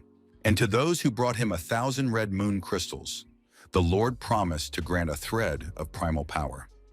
Our hero could not have imagined that the world was so vast, and that this was not the limit of his power. While there was commotion in the temple, he believed that one day he would be able to surpass that scarlet creature and become the strongest in the entire universe. Euphemia was confused because less than half a month had passed since the Red Moon appeared, and now it had reappeared. And there was also the abyss with its world bosses and the world of elves with a bunch of problems. She asked God to answer her and tell her when the one who would help them would appear, the savior who would lead them out of their hopeless future. Meanwhile, Su Yang finally returned to his mansion, looking tired, which was not surprising considering everything he had been through. The elf princess immediately threw herself into his arms, which was so unexpected that the guy almost lost his balance. The girl was in tears, her body trembling, but she managed to say that she had had a nightmare in which Su Yang was swallowed by the Red Moon, and she was very afraid of it. Stroking her head, the young man asked if she really didn't believe in him at all, and said it would have been better if she had dreamed that he destroyed the Red Moon with a single blow. Meanwhile, Lucifer sensed with her powers that the guide was busy, but her business was urgent, so she appeared in the room, greatly embarrassing Su Yang and his elven princess. Lilith hid behind him while he reproachfully told the demoness that he was indeed busy and she should speak as quickly as possible. Giving him the purple sphere, Lucifer informed him that it had been sent by the Lord, which meant he should value this gift highly. Su Yang realized that he had not made a very good impression on the demoness because she gave him the sphere and didn't even look back. Meanwhile, exciting events were taking place in the depths of the abyss, where someone was killing high-ranking monsters. They were drowned in lava and literally fell apart due to the high temperature. In this way, the demons collected Red Moon crystals to exchange them for the primordial power of the Lord and rise to the level of a god. But often such ambitious creatures became the #1 target for those who were a little stronger. This time, the monster was killed by Lucifer, who was outraged that someone dared to challenge her king. Holding the captured crystal in her hands, she wondered why the Lord had chosen such a weak boy as his conduit, one who was powerless against the elf's charms. However, at the moment, she was most interested in the crystals, because for every 1,000, she could receive a reward in the form of a thread of primal power. She was happy that she was getting closer to her goal, when suddenly a strange portal opened behind her, shining too brightly. It became clear that a real massacre was about to begin, and this could not but please the demoness, who loved this more than anything else. The portal was getting bigger and more powerful, as if it was trying to pull her into its depths. But Lucifer stood firm and waited for those who would provide her with the thread of primal power to emerge from it. The one who came out began to say that pride should be immediately sacrificed to the Red Moon. The terrible creature that came into the abyss was the Crimson Wither itself, also known as the Singer of Old Times, whose level was divine. The demoness was not afraid. She said that before her was only a heretic spewing lies, whose power was dust compared to her pride. Her opponent did not respond, so she silently materialized a very strange spear. Then she swung it and threw it as hard as she could, and she could do a lot. When the spear pierced the chest of the Scarlet Wither, the creature screamed loudly, its cries shaking the entire space. But then the monster effortlessly pulled out the spear, which had pierced an impressive hole in its bone. After that, it easily broke Pride's weapon, saying that her power was just a pathetic illusion that didn't deserve attention, so the Red Moon would spare no one.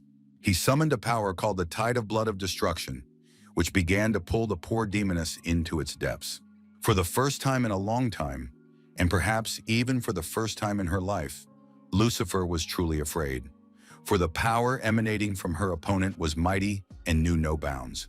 Laughing loudly, the creature said that this was how those who dared to oppose him ended up. After all, he possessed such power that it was impossible to even estimate. In order to at least try to save herself from this monster, Pride decided to activate a protective barrier.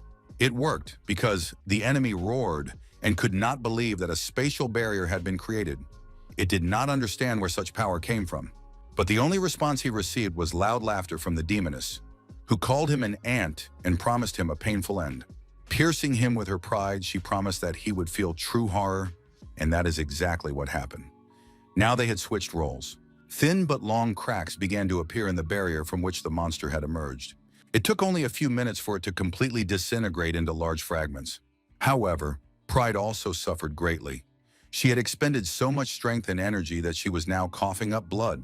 She realized that the Lord had predicted everything correctly, because the level of the enemies was indeed synchronized with the level of the target, which meant that the monsters could harm her. For killing the divine level Singer of Old Times, the system awarded the demoness 8,000 red moon crystals. A smile spread across the girl's face, because she knew that this amount would be enough to get 8 threads of power. She couldn't wait for the moment when the power would finally fill her body, and she would feel it with every cell of her being. There was just one problem. The scarlet corruption had managed to entwine her, and she didn't know how to get rid of it now. Meanwhile, Suyana decided to focus on his level and complete the job change quest. The statue immediately responded to his call and surrounded him with its gloomy red glow. A notification came that the task had been completed, and now a nice reward in the form of new abilities awaited him. Our hero didn't even notice that he had accumulated so much experience. It was clear that he would soon be able to reach the maximum level. His progress was complete, and the level limit was raised to 150, not to mention the enormous amount of experience he had gained. Looking at his stats, the guy realized that they significantly exceeded the requirements of the Forbidden Spellbook. But this had its advantages. One attack could be enough to kill enemies. In addition, he received a notification about a hidden quest, which was also completed, and this contributed to the beginning of the merger. Suddenly, a force enveloped the guy and lifted him up, making him nervous because he lost his footing. But otherwise, the fusion went surprisingly smoothly, not nearly as painful as last time during the blood blessing ritual. The guy was surprised that he was now overwhelmed by a surge of evil, which most likely came from himself. All the demons around him sensed such a powerful aura that they assumed the Lord of Original Sin had decided to appear before them, and they all began to bow and praise him. Then the young man's power subsided, and the aura that had been over the city gradually faded away. The girl staying in the abyss also felt the incredibly strong aura, and they immediately began to look around, trying to understand where to expect the enemy to arrive. Soon they realized that it was coming from their temple of demons, and this power frightened them greatly. And when the warriors noticed that the demons bowed in reverence, they were almost speechless, not understanding who, other than the Lord, was capable of such a thing. Even Velia fell to her knees, and when Genshi asked her what was wrong, she replied that they had to use long-distance vision magic immediately. The chills spread faster and faster across the blonde's skin, and she said she would try to do what her friend had told her to do. Her eyes widened to the limit, and she saw something she considered completely unreal. This aura did not belong to the Lord of Darkness, but to Su Yan, who was the supreme force of darkness that suppressed everything and everyone around him. His reward for the secret mission was a new form of Mana Reaper. Now he could deprive or endow kings with the power of original sins. It was simply amazing, an ability that could only be accessed after killing the Lord, now revealed even if it was only available for 5 minutes. Behind Su Yang, someone suddenly appeared and asked in a stern voice how the conductor dared to do such a thing. Lucifer cautiously asked how he dared to accept the Lord's power, forcing the children of the abyss to kneel before him. They thought he was just a puppet, but now the guy decided it was finally time to correct their perception of him. So it was decided to let his servants feel all his strength, power, and might with their whole bodies. The demonesses saw the spheres of magical power flying at them and were amazed at how inexplicable this energy was. Their bodies trembled as they tried to get to their feet. The attack had seriously angered them, so they declared that today Su Yang had crossed all boundaries when he used the Lord's powers. They wanted to teach the conductor a lesson, but Lucifer suddenly discovered that her power over pride had disappeared, and Livy's powers had also left her body. Su Yang approached them and said in a haughty voice that the conductor was not one who served, but one who carried out the Lord's will. Then the demons noticed that their souls were trembling as if it was not the conductor standing before them, but the Lord himself. Trying to calm the trembling in her body, the brunette kept telling herself that this was impossible, because the Lord could not have chosen some fragile elf as his chosen one. Then the demoness said that she recognized the strength of the guy standing in front of her, but she emphasized that he must remember his place because usurping power was unacceptable. When the guy said that even without his power he was stronger, she involuntarily stepped back, acknowledging that he was right. As they left, the girls turned around and looked threateningly at Su Yang, saying that they really wanted to believe that the guy was worthy of the power he had been given. Lucifer promised to keep an eye on the guide, to which he replied with a smirk that the more arrogant she became, the more he enjoyed it. He added that no one could resist such a powerful, beautiful, and loyal servant. Returning to the statue, he realized that he had enough energy for 3 more uses of the fallen form. It was difficult for him to control his new power now, but he hoped that the 6th transformation would change that. Now he wanted to finally see what kind of 5-star task he had to complete in order to pass the 6th transformation task. The system informed him that he had to destroy the boss of the Shining Moon level, whose name was Lovik, the Lord of Demons. Su Yang realized that this task would be impossible for others, but not for him. He was already used to the statue's antics. Playing with his power, the boy wondered what would happen if he absorbed the new enemy with the power of gluttony. Perhaps his characteristics would improve even more. With these thoughts, he moved to the 90th level of the abyss. The dragon flew very fast, but our hero managed to notice that this place was even darker than anything he had seen before. Aphon landed where there were some steps that did not lead anywhere in particular. Lovik was already waiting for him there and said that according to the latest laws promulgated by Livia, every 100 levels of the abyss, 10 levels would be given to the nobility for development. The demon demanded to know who was standing before him, but the guy just said thoughtfully that Livia was quite ambitious, since she had decided to expand the demon factions. This empty chatter infuriated the monster, and he shouted that it didn't matter whose subordinate the boy was, because only the strongest survived here. Su Yang stood and waited for the enemy to get close enough so that he would have an advantageous position to attack. When the time was right, he transformed, his appearance now resembling that of a demon, as if the Lord himself was in his body. After that, the demon boy said that Lovik had spoken very wisely, but did he understand that it was he who should prepare for death? Our hero decided to use Lucifer's power, which meant that anyone who was considered weak could not harm him. This demonstration of power made the demon realize that he was facing a guide, and he began to beg for mercy, saying that he had been blind not to recognize the Lord's representative. Su Yang was relentless, saying that the monster should not resist, as his plans included testing his new powers on him. The demon said he would do whatever he was told, even at the cost of his life, to which the master replied that he had tested the power of pride, and now it was time to try greed. The system informed him that this power allowed him to sacrifice his own item in order to take possession of one of the enemy's items that was of a similar level. Then our hero asked Lovik if he had any star-level equipment, and he nodded affirmatively and said that he would give all of his numerous Shining Moon-level equipment. But Su Yang wasn't interested in that because his star-level dagger was a bit outdated, so he decided to test it in battle. Concentrating all his strength, the young man summoned the power of the great sin of greed to see what it was capable of.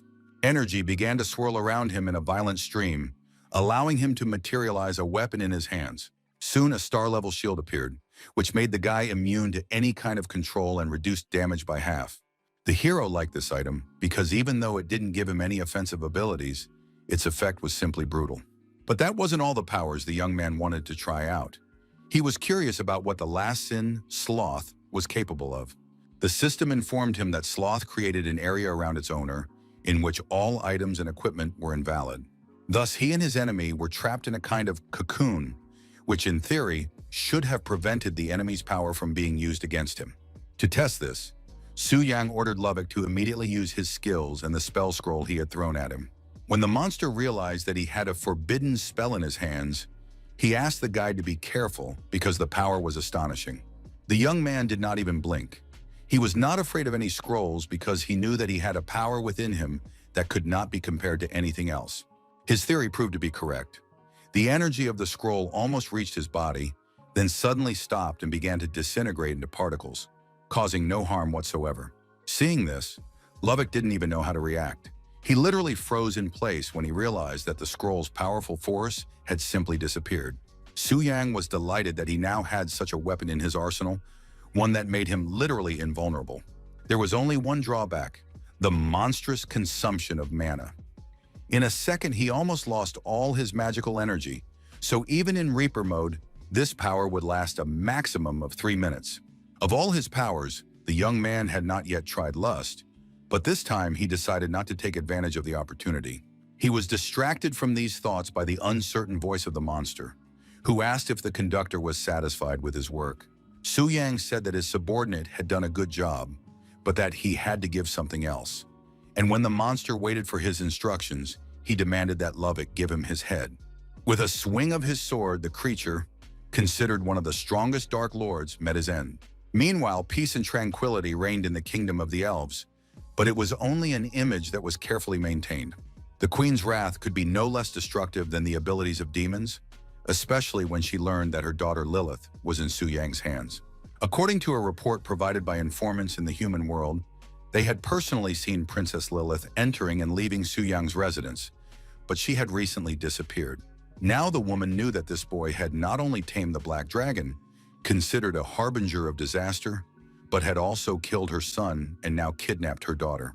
So she passed her sentence, and for these 3 sins, in the name of the holy goddess of nature and the royal family of elves, the order was given to kill Su Yang. In addition, she ordered the destruction of all witnesses, and her decision was strongly supported by the court elves, who wanted retribution. Looking at the kneeling minister, the queen ordered him to return to the human world, discuss matters of alliance, and choose a day to begin the march to the abyss. This time, she would give him an artifact. This sacred object was supposed to terrify humans and destroy the kings of the sins of the abyss if they appeared. Carl gratefully accepted this gift. After giving her orders, the ruler announced that the meeting was over and asked the minister to follow her. They walked into one of the beautiful halls, in the middle of which was a fountain, and leaves floated peacefully in the pool. The queen approached one of the plants and dripped her magical power onto it, after which a ball filled with energy appeared among the branches. After that, the woman whispered words about how blood, like a thread, must be used to find the way to the cursed princess, although she regretted wasting her royal blood on such a trifle. The hall was illuminated by a dazzlingly bright light, its rays pointing in different directions. The lady said that those who were not members of the royal family could not use the artifact, so she had already activated it, and now Carl could unlock its potential. Dripping her golden blood onto it, the ruler said that by following the instructions of the original blood, he would surely be able to find Lilith. When Carl finally left him, the queen turned abruptly and addressed a certain Merida, asking why she was so obsessed with bringing back her cursed daughter. Merida Severa was the high priestess of the elves, and she said that her sister would soon understand everything herself, that it was the will of the goddess who had to preserve their court. Well, only time would tell if the palace walls would remain as beautiful and intact as they were. Meanwhile, the guard had already reported to Lord Carl that the order to kill Su Yang had been given, and they could begin at any time. Su Yang watched them closely as he listened to the minister's speech about how this was their chance to make amends after a long string of failures. Our hero was not at all surprised by the order to kill him, for elves were never known for their mercy, and he began to wonder if it was possible to remove the demigod with a scarlet blade. However, he understood that they had not mentioned Lilith for no reason, So suspicions began to creep into his mind that they knew where she was. The guy assumed that the elves had some way of tracking down the girl, and he wondered how they would react when they found out her location. Remembering all his friends who trusted him, he wondered if they would consider him a traitor for making a deal with the demons of the abyss. But he decided not to think about it, because everyone knew that history only remembers those who won. So he mounted his dragon and flew to the palace where the elven princess was waiting for him. The young man knew that as soon as he killed the Lord, all suspicions would be dispelled. Soon he was standing next to the statue that was checking the 6th transformation task, and it was deemed complete. So now his maximum level was raised to 200, and his current experience pool exceeded 8 billion. All his stats had skyrocketed and were almost like those of the king of gluttony. So our hero felt more and more like a real boss. However, there were some things that continued to bother him and give him no peace. He was annoyed by the fact that someone was stubbornly trying to follow him, so he ordered Livia to stop spying immediately and tell him what had happened. The demoness felt like a scolded child when she replied that nothing serious had happened. She did not understand how the strength of an ordinary person could grow so quickly. Now he was completely unlike the insignificant worm he had been before. Su Yang realized that each time he managed to surprise his subordinates more and more, he had the feeling that they finally began to respect him. It was a good discovery which prompted him to move on to the next stage. So he decided to summon the next demon, who immediately responded to his call and asked for instructions.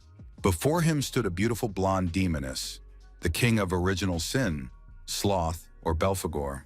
When she activated her power, she created a field where the enemy's skills and items lost their effectiveness. The Lord was very impressed by her characteristics, but this was to be expected from the first boss at level 600. The demoness was an order of magnitude stronger than Fury in all respects. After looking closely at his subordinate, the Lord said that he would take her life when they met and grant her immortal sleep until the next summoning. The blonde woman did not object, saying that Lenya embodied stability and that death was the highest form of peace, so she was ready to give her life. But if you look closely, you could see that she was forcing the words out of herself and obeying the king's will. However, this did not interest the Lord at all, for he raised his clawed paw and directed the dark sphere of his energy at Lenya. Finally, he said that her loyalty would not be forgotten, so she should await her next rebirth. Kneeling submissively, the woman accepted her fate and waited for the Lord's power to drain the life from her. Soon, a system notification appeared stating that the demigod had been killed and that our hero had received more than 18 billion experience points for this. In addition, he gained immunity to the effects of the abyss, physical and magical protection, the silver body of Lord Lenny, and forbidden magic of a demigod level. Our hero assumed that all these things were originally created for those who defeated the King of Original Sin in order to strengthen them and prepare them for the final battle with the Lord. As a result, all the bonuses that were intended for the entire squad clearing the abyss now went to him alone. So now he couldn't wait to try out each of these artifacts, which were definitely unique and insanely powerful. The only downside was that there would be another global announcement, and people would go crazy trying to find the one who took the valuable items. The artifact that appeared after Lenny's murder could not be thrown away, sold, or given away. It could only be used by the person who got it. This item looked very strange and was unlike anything else. It resembled a spear, but at the same time it was not one. It was thanks to this artifact that a field of laziness could be created, where any abilities and weapons of opponents became useless. Su Yang determined that all 7 great artifacts of sin opposition had similar characteristics. Their purpose was to create the core of a cleanup squad endowed with similar powers. So, by gathering all the items, it would be possible to defeat an entire army. After these thoughts, the Lord summoned his servants, who were to report on the progress of gathering the Red Moon crystals. The girls arrived immediately, literally at the first call. They were more respectful to the Lord than to his guide. The Lord was interested in how the collection of Red Moon crystals was going. Opening the portal, Livia carried all the crystals to the throne room, saying that the Temple of Demons had collected 2,310 stones and presented them to him. When the ruler thanked his servant, she smiled smugly, noticing that the brunette was not very happy.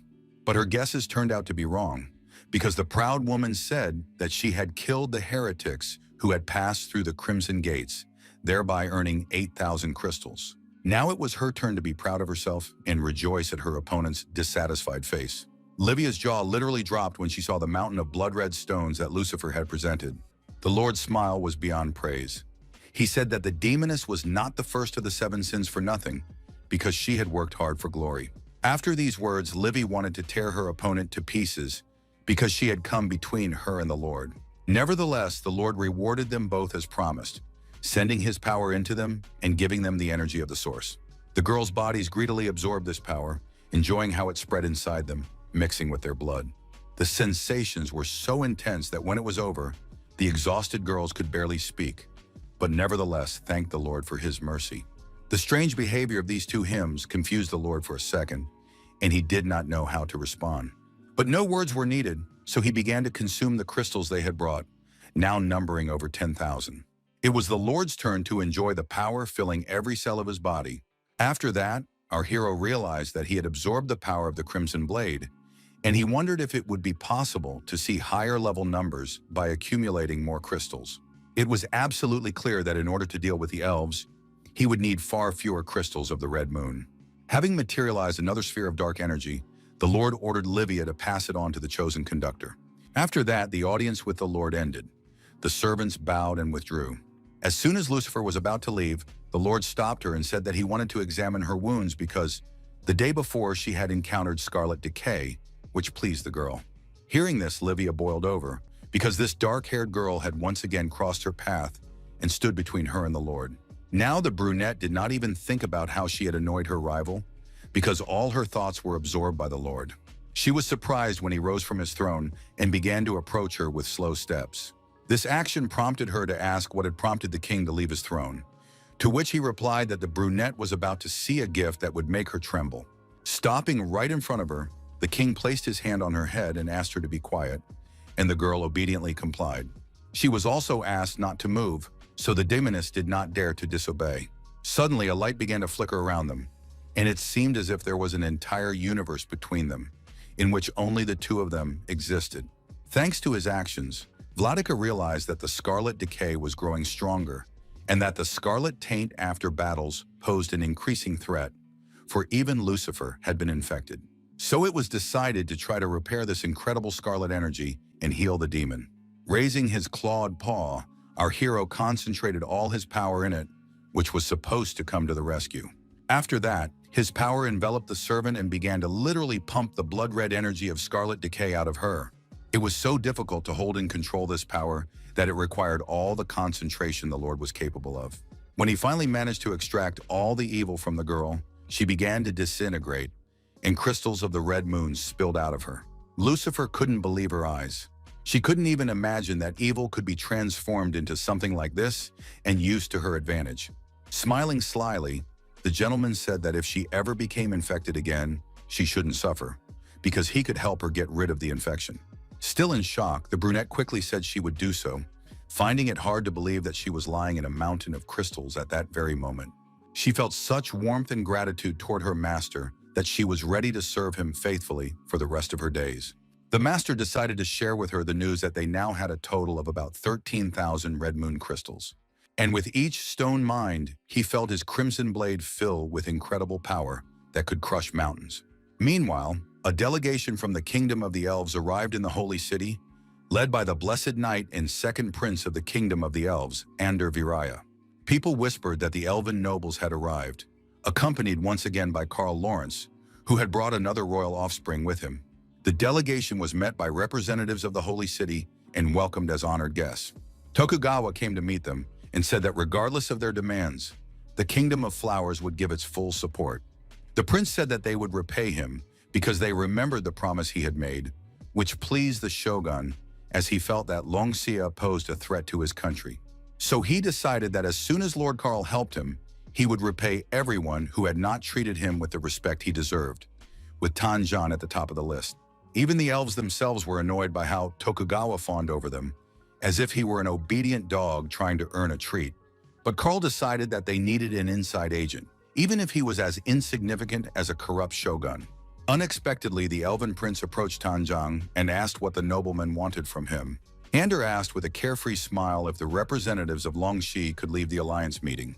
These words made everyone who heard them nervous, because such a request was a flagrant violation of all the rules. Lin Sanchong, deputy head of the Immortality Combat Union, boiled with rage, saying that such behavior was simply unacceptable and disrespectful. Carl responded to this outburst of anger by rushing into an attack, saying that a worthless person had no right to show disrespect to his prince. He decided to use the legendary artifact and directed its power directly at Deputy Tang Zhang. No matter how strong this guy was, he couldn't stay on his feet, because the power of the artifact was just too great.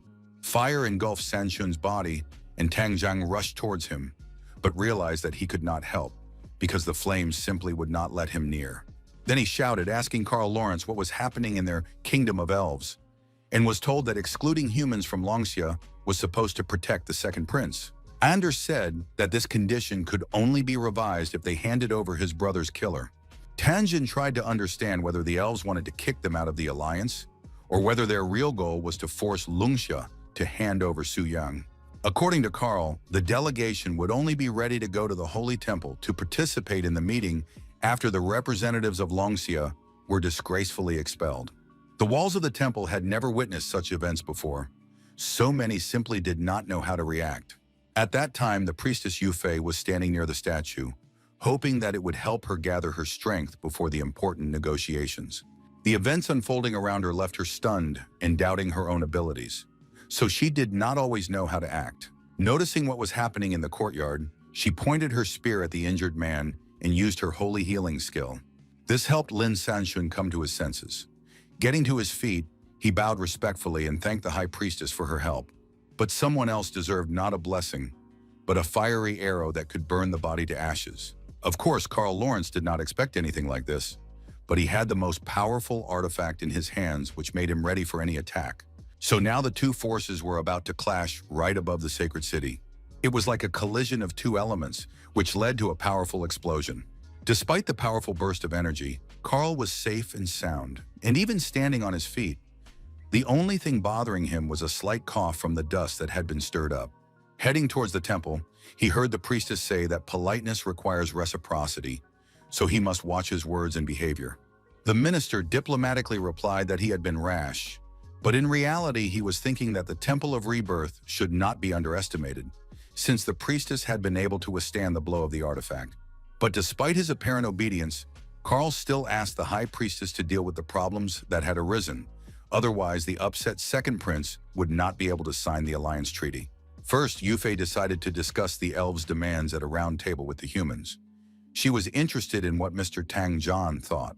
His face became very gloomy and his voice harsh when he said that he believed the problem lay with Su Yang. According to him, the elves had too high an opinion of this guy, who had not even achieved any kind of major transformation. But for some reason, their potential allies were so fixated on him that it was even confusing. The warrior was sure that the death of the elven prince alone would not have caused such a violent reaction, so he began to wonder if there was something more to it.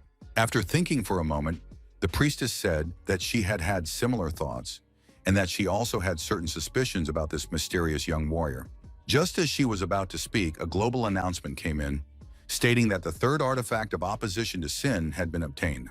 Tanjung's nerves were already frayed, and he jumped up from his seat and slammed his hand on the table, asking who they were dealing with.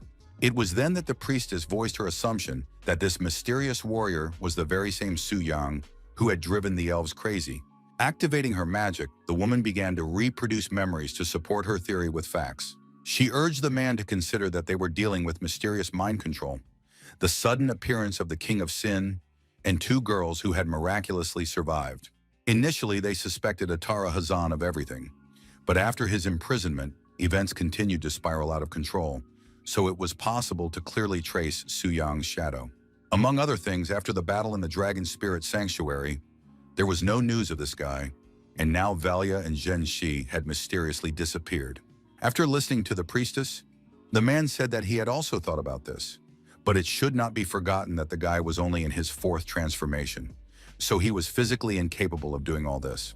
Then the saint suggested that the guy was the Lord of the Abyss. These words stunned the man. He didn't understand how that could be. The woman said that at first she didn't believe it either, but after conducting a thorough investigation, she ruled out this possibility. Tanjan breathed a sigh of relief, but the priestess knew for sure that the young man was somehow connected to the demonic abyss and that the King of Sin was possibly under his power. In that case, it would be easy to get the artifact, But on the other hand, the temple's influence spread throughout the world, so they would have already found clues. 3 artifacts of sin resistance had already appeared, and they had no clue who could have obtained them. Then another thought occurred to her. What if those who had obtained the artifacts were in the abyss? Now the warrior understood why the priestess had concluded that all 3 artifacts had fallen into Su Yan's hands.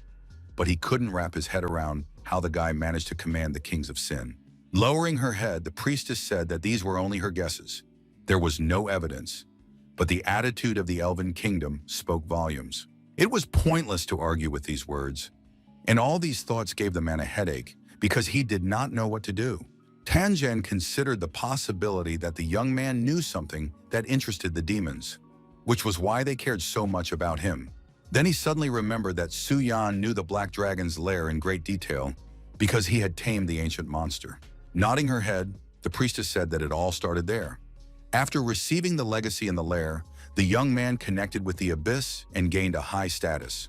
Now the attack on Tokugawa and the others seemed logical, as did the rescue of the girls. But Tanjan did not understand why the young man had not discussed it with them. Shrugging her shoulders, the priestess said that he probably had his reasons, but she still hoped to meet him in person and discuss everything.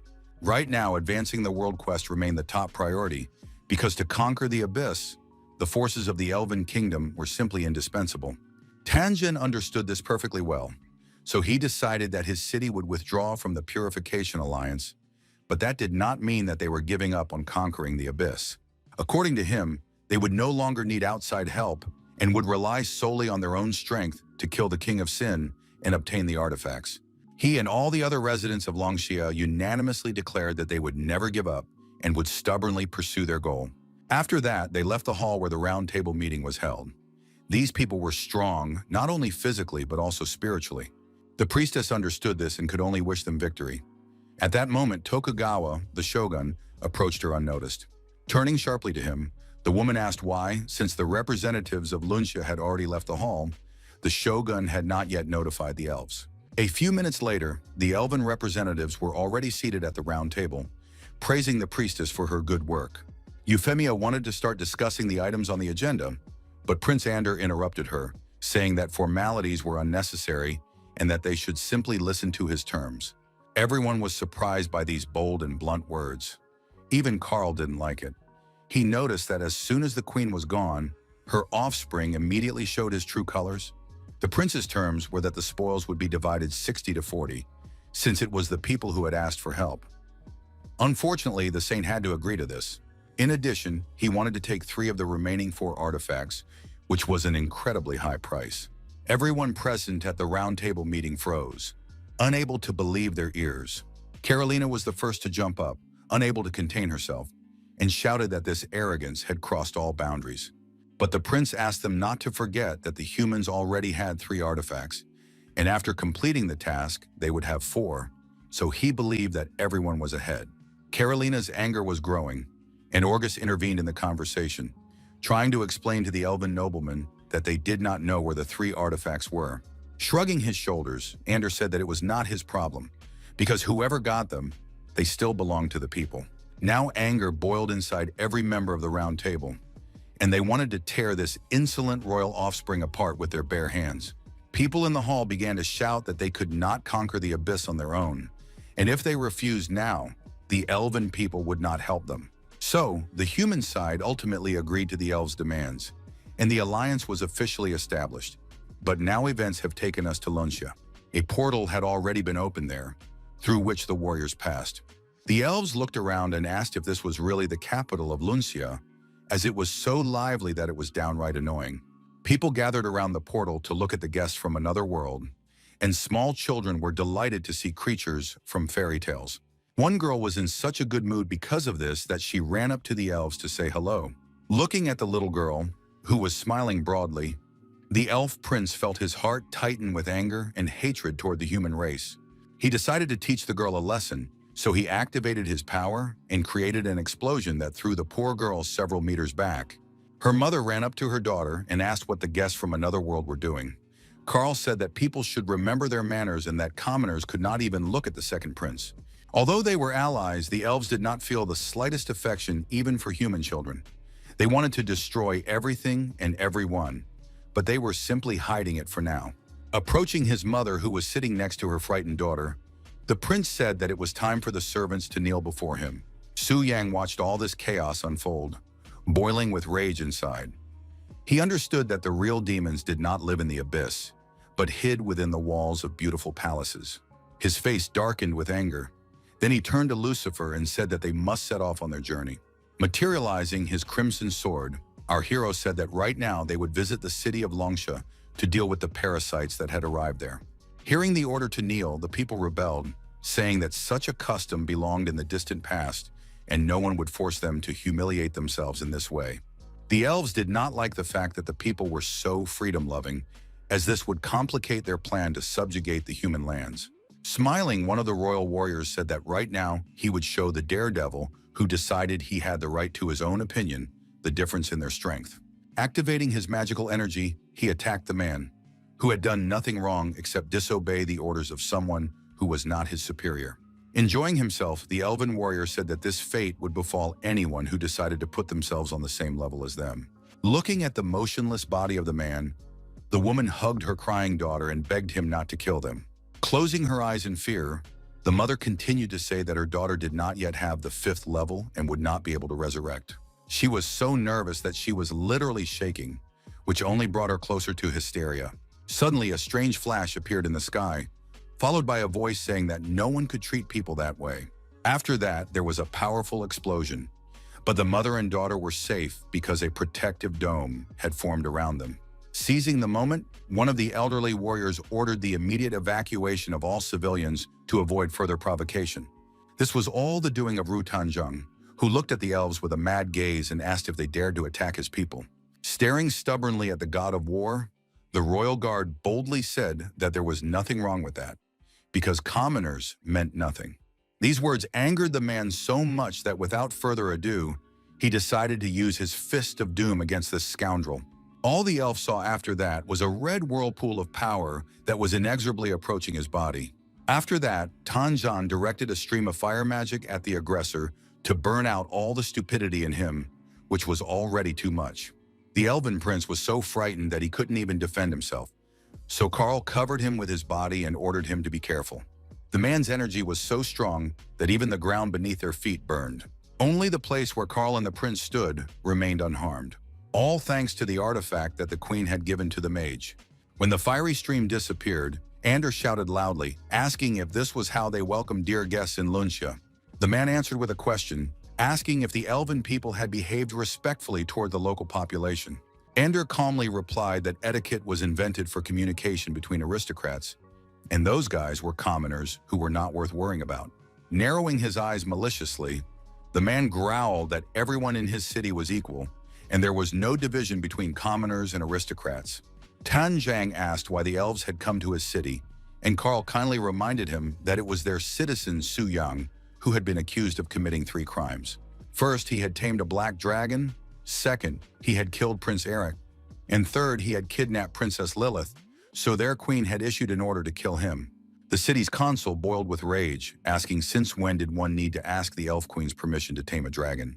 The minister declared that black dragons were recognized as evil creatures, and that such individuals should be executed immediately. In general, he was shocked that the insolent man had dared to speak to him. Seeing that Li Lao was boiling with rage, Tanzheng patted him on the shoulder and said that Su Yang was not in the city and no one knew where he was.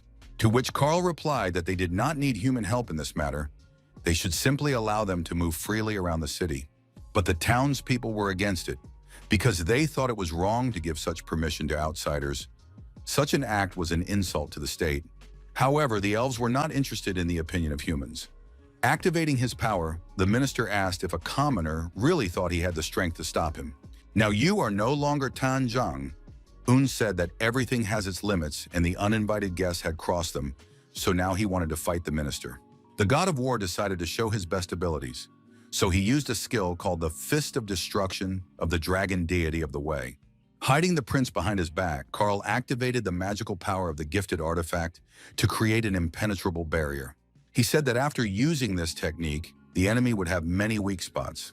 After that, he aimed his spear at the restless man and used a skill called Retribution of the Holy Tree. Tan Jiangyu had a rough time, as the magical branches were aimed directly at his body, which was now pierced through and through.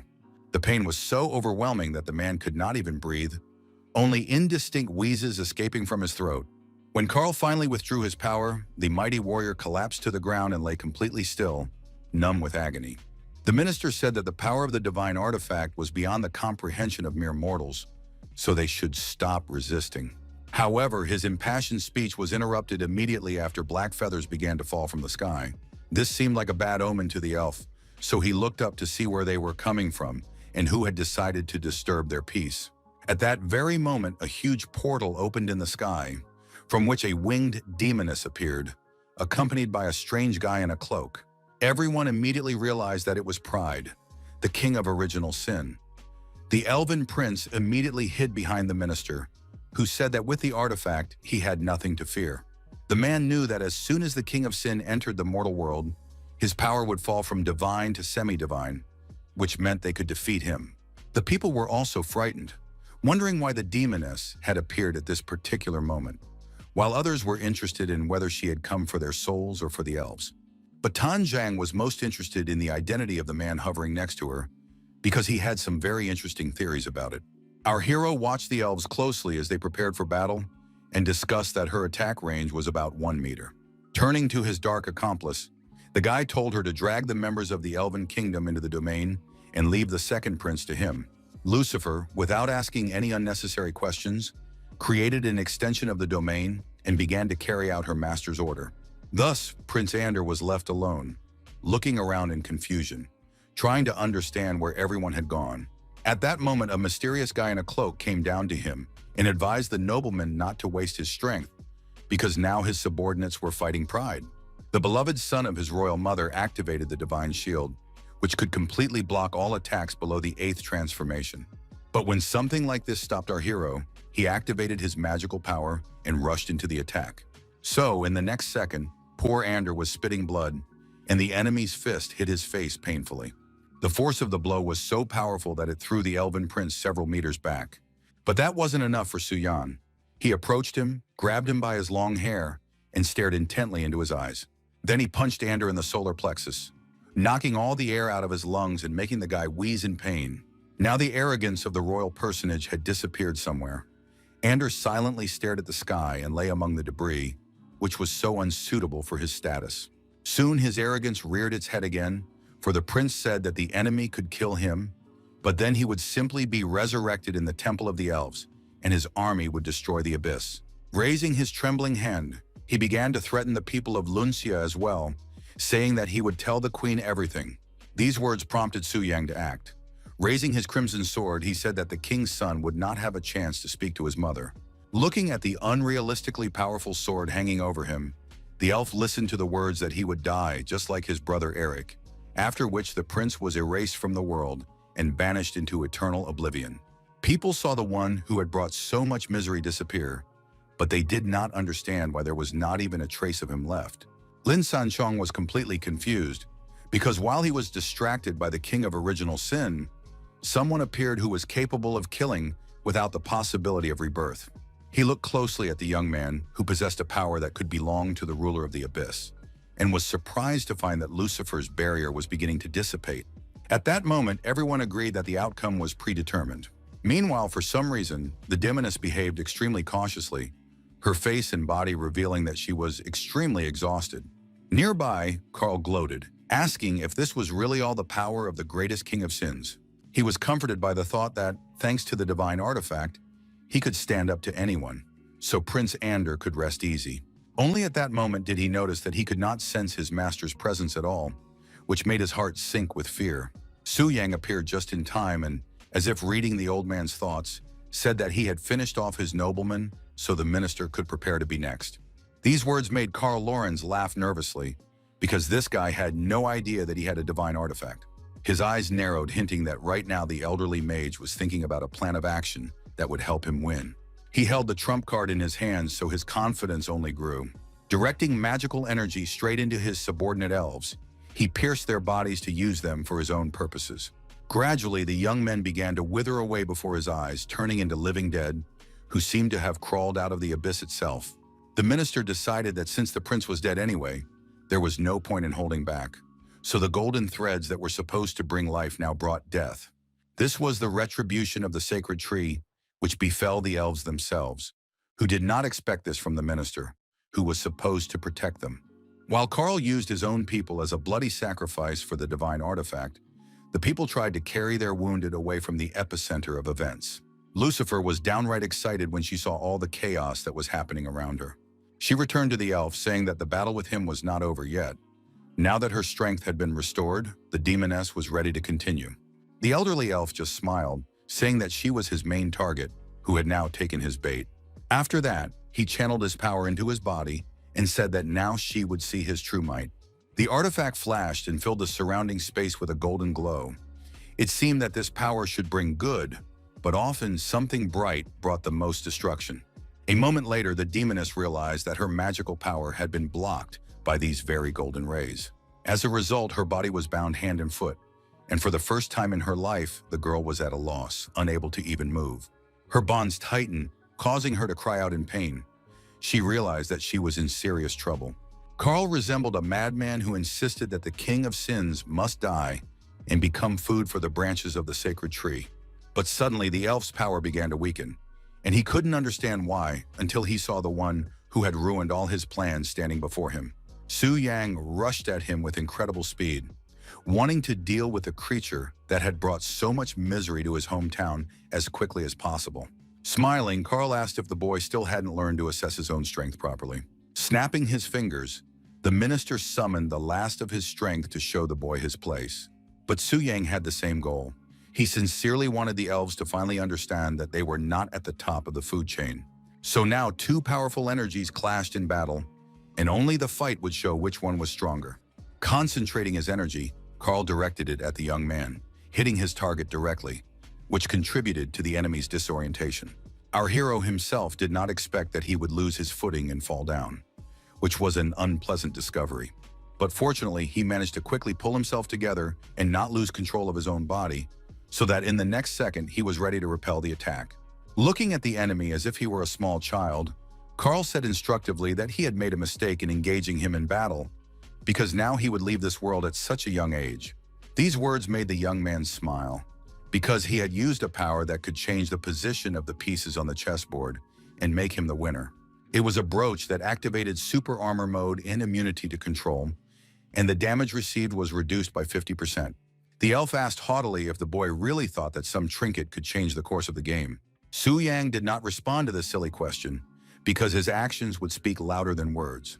His magical energy helped bring the divine artifact into his hands. So now the boy was 100% sure that their sortie had not been in vain.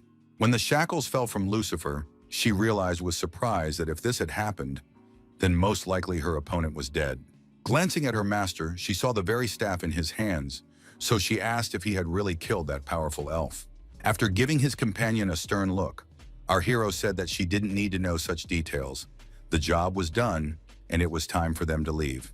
The demoness's surprise knew no bounds, for Karl not only possessed a divine artifact, but was also one step away from the divine level, and even she could barely cope with him. But this human boy had defeated him in an instant. It was simply incomprehensible. Now she began to understand why the Lord had made him his conduit.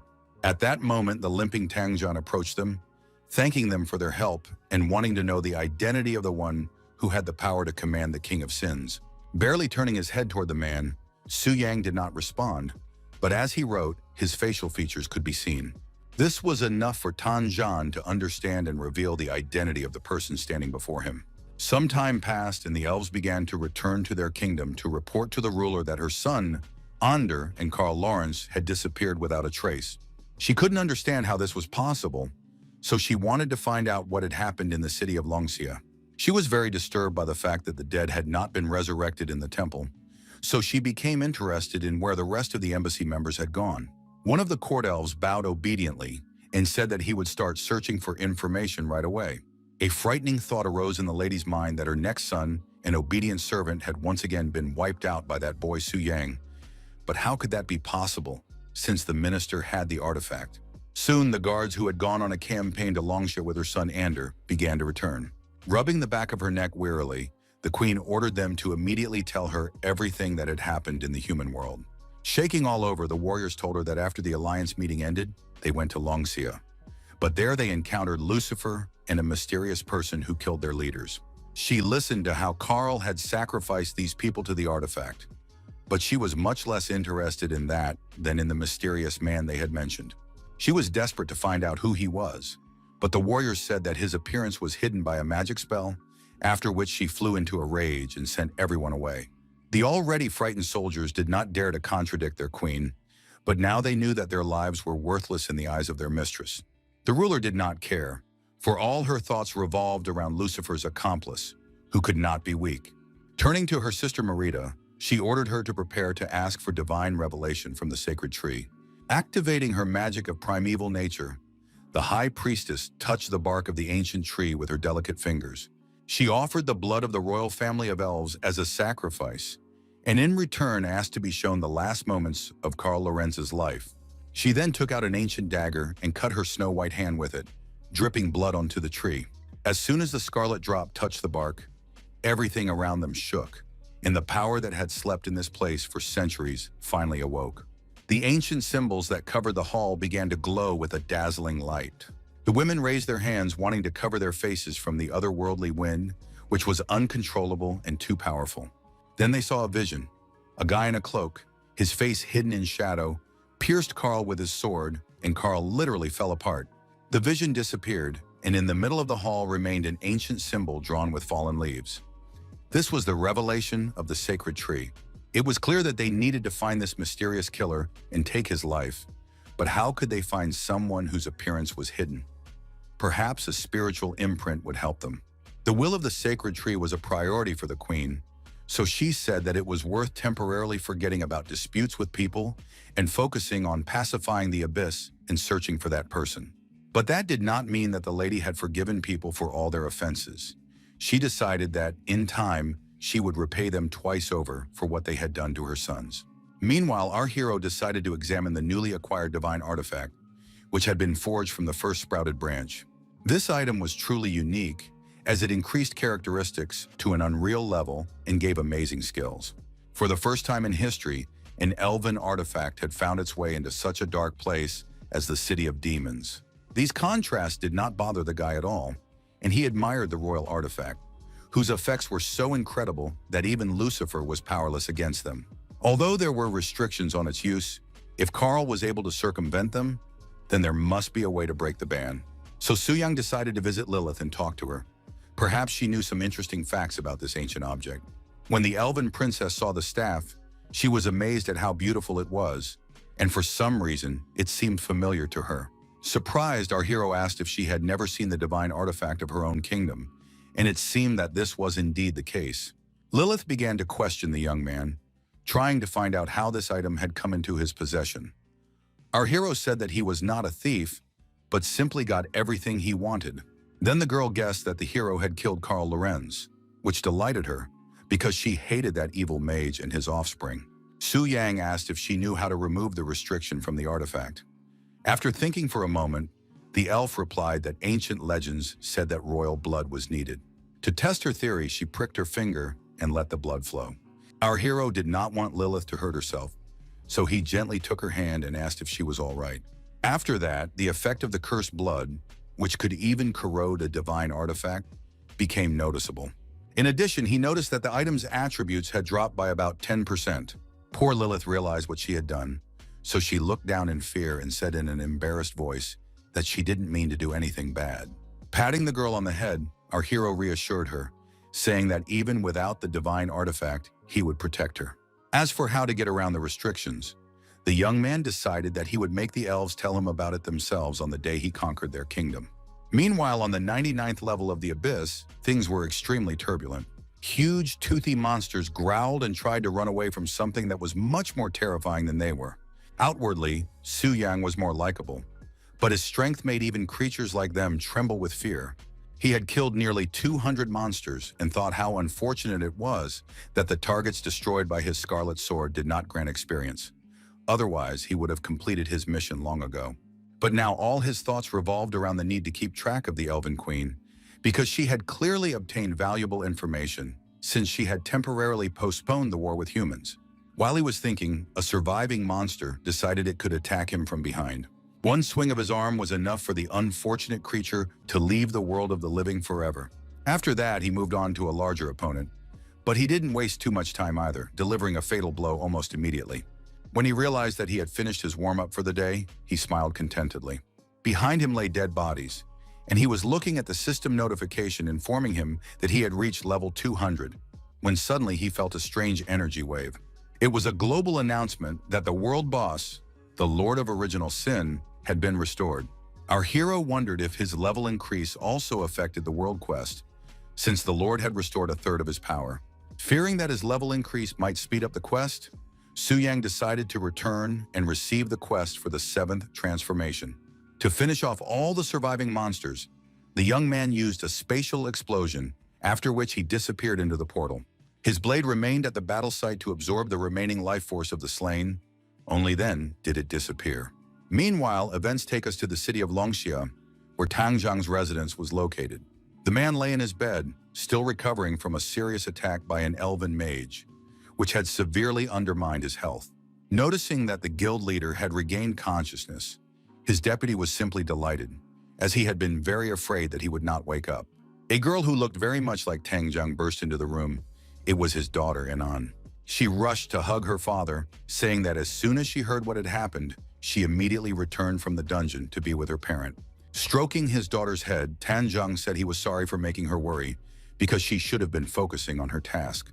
Turning to Lin Sanshin, the man asked how long he had been unconscious and where Lucifer and that mysterious guy had gone. The deputy said that the master had slept for almost half a day, and the two had left immediately after his fall, and no one had been able to stop them. Mrs. Chen also approached him and said that while he was unconscious, 2 important events had occurred. First, the royal family of elves announced that they were temporarily abandoning their pursuit of Su Yang and putting aside their differences with Longxia. She also told him about the world announcement. Recent events had led the strongest guilds to head to the elven world to begin preparations for clearing the abyss. This news surprised Sanshun, as he had expected an entire army at his doorstep due to the second prince's death, and there were speculations that this was all related to changes in the Lord. Tang Zhen also wondered why the elves' rhetoric had changed so much, and why they had changed their opinion 180 degrees. Chen also said that the elves had specially prepared 3 high-level, demigod-ranked fighters for them as a sign of goodwill. All of this was so surprising that for a moment, the god of war did not even know how to respond to his subordinates. Then Sanchong said that he didn't want to fight alongside the elven scum who had done them a favor. But the guild leader said that now they needed to think about the big picture, not hold grudges, so they had to go to the world of the elves. Moreover, their main goal now was not the elves at all, but the abyss, and they could deal with their enemies after they had cleared it. When the time came, they would definitely settle the score with those who had come to their city and decided they could humiliate its inhabitants. A large crowd had already gathered at the entrance to the portal, and with every passing second, more and more people wanted to conquer the abyss. Deputy Tang Zhang said that the entrance to the portal had already been repaired. The technical team had done a great job, so now they could start repairing the city. Looking at the destruction, Anan realized how powerful and dangerous the elven divine artifact was. Turning his head to his daughter, Tang Zhang said that he had wanted her to meet Su Yang before, but who would have thought that the guy would manage to do so much and then disappear? Despite all this, the man still believed that the boy was only defending himself, and his daughter noticed that he was defending him too much. Shrugging his shoulders, Tang Zhang said that maybe this guy could help them get rid of the annoying elves who like to put themselves above others. Meanwhile, our hero stood by the dark statue, waiting for his rebirth quest, which was to kill a dragon and take its heart. He understood that the task could help him unlock the absorbing blade made from dragon bone, but without Bai Ling, it was unlikely that he would find a dragon in the human world, so he had no choice but to go to the Dragonlands. The only problem was that the only gate leading there was in the kingdom of the elves, but to get there, he first had to pass through a portal in the human world. After thinking it over, Su Yang realized that the guards in the elven kingdom were no threat, as they were only at the 7th transformation level at most. Moreover, he planned to enslave the world of the elves in the future anyway, so it would be wise to go there in advance for reconnaissance. Initially, the young man wanted to take Aphon with him, but the dragon was too conspicuous, and if someone recognized him, there would be problems. It was clear that the beast was upset, so our hero gently stroked his muzzle to comfort his winged friend a little. Suddenly, Aphon roared, and the space around him began to sparkle and glow strangely with magical power. The light seemed to turn into some kind of liquid substance and began to flow down the body of the huge dragon. A similar glow enveloped Su Yang's hand, after which a dragon symbol appeared on it, its outline resembling Aphon. Our hero was a little angry with his friend for not telling him earlier that he could transform in this way. After transforming into a lord, the guy immediately noticed how his stats had skyrocketed. This made him so happy that he decided that with a little more time, he would be able to get used to the gloomy appearance of his throne room. It was surprising that a simple restoration of 1/3 of his strength had increased his stats so much. Now his power was simply unimaginable. But more important was that there were no longer any time restrictions, and he could resurrect the kings of sin whenever he wanted. So it was decided to bring back to life the King of Wrath, Samael, with whom a treaty had previously been concluded. A bright light lit up around one of the thrones, summoning the one to whom it belonged. Finally, a demon resembling a huge wolf appeared, and Samael said that he would serve his gracious master until his death. The Lord ordered him to follow his messenger Su Yang, obey his commands, and help in the battle against the kingdom of the elves. In the elven kingdom, wars were gathering near the gates that led to the human world. When Tokugawa passed through the portal, he was stopped and asked to report who he was and why he had come. The shogun said that they were representatives of the Land of Flowers, invited by Lord Karl to train in the elven kingdom, and the guards began to verify this information. At this time, the man wondered why the elves had suddenly put aside their differences with the Lunsa and allowed them to join the alliance. It seemed that the verification had not gone very well, because the elven warriors pointed their spears at the shogun, forcing him to remind them that he was a guest of Karl Lorenz. But the warriors were not interested in him, but in the one standing behind him. The man cautiously turned his head to look at the mysterious guest. It was Su Yang, his identity hidden by a hood. Walking beside him was Samael in his human form, who, it must be admitted, was quite impressive. The guards ordered them to stop immediately, as their scanners were showing extremely abnormal energy readings. Anger realized that it was all because of his demonic nature, so he asked the guide what to do. Su Yang understood that it would be impossible to get lost in the crowd. In that case, there was no point in hiding, so he ordered his new friend to deal with their enemies. This was exactly what Anger wanted. He didn't need to be told twice. He immediately activated his energy and prepared to attack. Transforming into a wolf that was impressive in size, Samael extended his claws, eager to finally put them to use. Despite his size, he moved so fast that his movements were barely noticeable. The guards didn't even have time to react before the enormous monster was right in front of them, completely unafraid of the deadly sharp spears pointed at him. The anomaly energy detector went crazy and beeped constantly.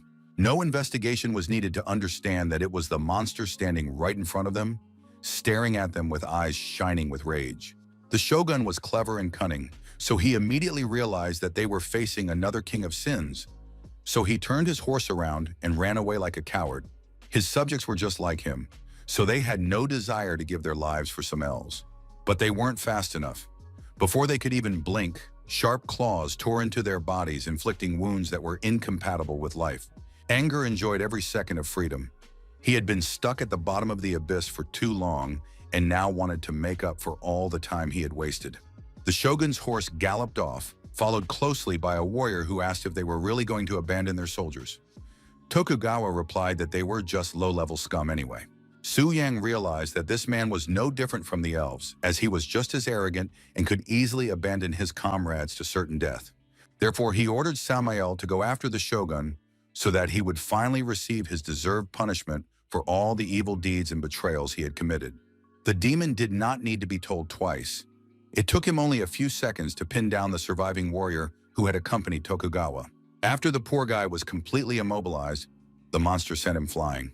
The demon's fun continued as he caught the man in midair with his jaws, wanting to devour him whole, but by some miracle, the man did not fall into his throat. Meanwhile, our hero sat and watched as his subordinate killed Tokugawa's warriors. He didn't get many points for this, but little by little, they added up. The desire to kill completely consumed Anger's consciousness. He saw nothing around him except those who could become his next victims. He didn't have to search long, because Tokugawa couldn't run away. So anger decided to use the scarlet blood of rage to stop this coward's escape forever. The shogun understood that he had nothing to lose, so he decided to try to defend himself by using the Amaterasu shield. This shield was capable of absorbing more than 100,000 damage points, which was a very good effect. So the arrow that Wrath fired could not penetrate it immediately, but it managed to make a breach in it, so complete destruction was only a matter of time. Within a few minutes, the shield turned into a pile of debris covered with a layer of dust. Tokugawa did not give up trying to save his life, this time using an effect that allowed him to move between shadows for a short time. Seizing the opportunity, he drew a blade called Sakura Moon from its sheath, intending to kill the demon with it. He failed to kill it, but he managed to seriously wound the monster, which made Tokugawa smile with satisfaction. However, he did not take into account that the wounded predator was the most dangerous creature on the planet, willing to take any risk to save its life. The creature roared so loudly that everything inside the shogun contracted with fear, for he realized that the battle was now far more dangerous than he had anticipated. Grabbing the man with an iron grip, Samael decided that this time he would not rush to kill him, but would first torment his enemy to his heart's content. Slowly squeezing the man's body, he enjoyed the sound of his bones breaking and the spurting of blood, while the man's pupils clouded over with unbearable pain. When he was finally done with him, he threw the body aside as if it were just a rag doll, after which Wrath growled and expressed his desire to kill a couple more people. But Suyang pulled him back, saying that murder was not their main purpose for being in the realm of the elves, so they should get on with their business. As much as the monster wanted to have more fun, he bowed his head to the guide and said he was ready to follow him anywhere. But before that, he decided to finish off Tokugawa so that his master could gain experience and strength.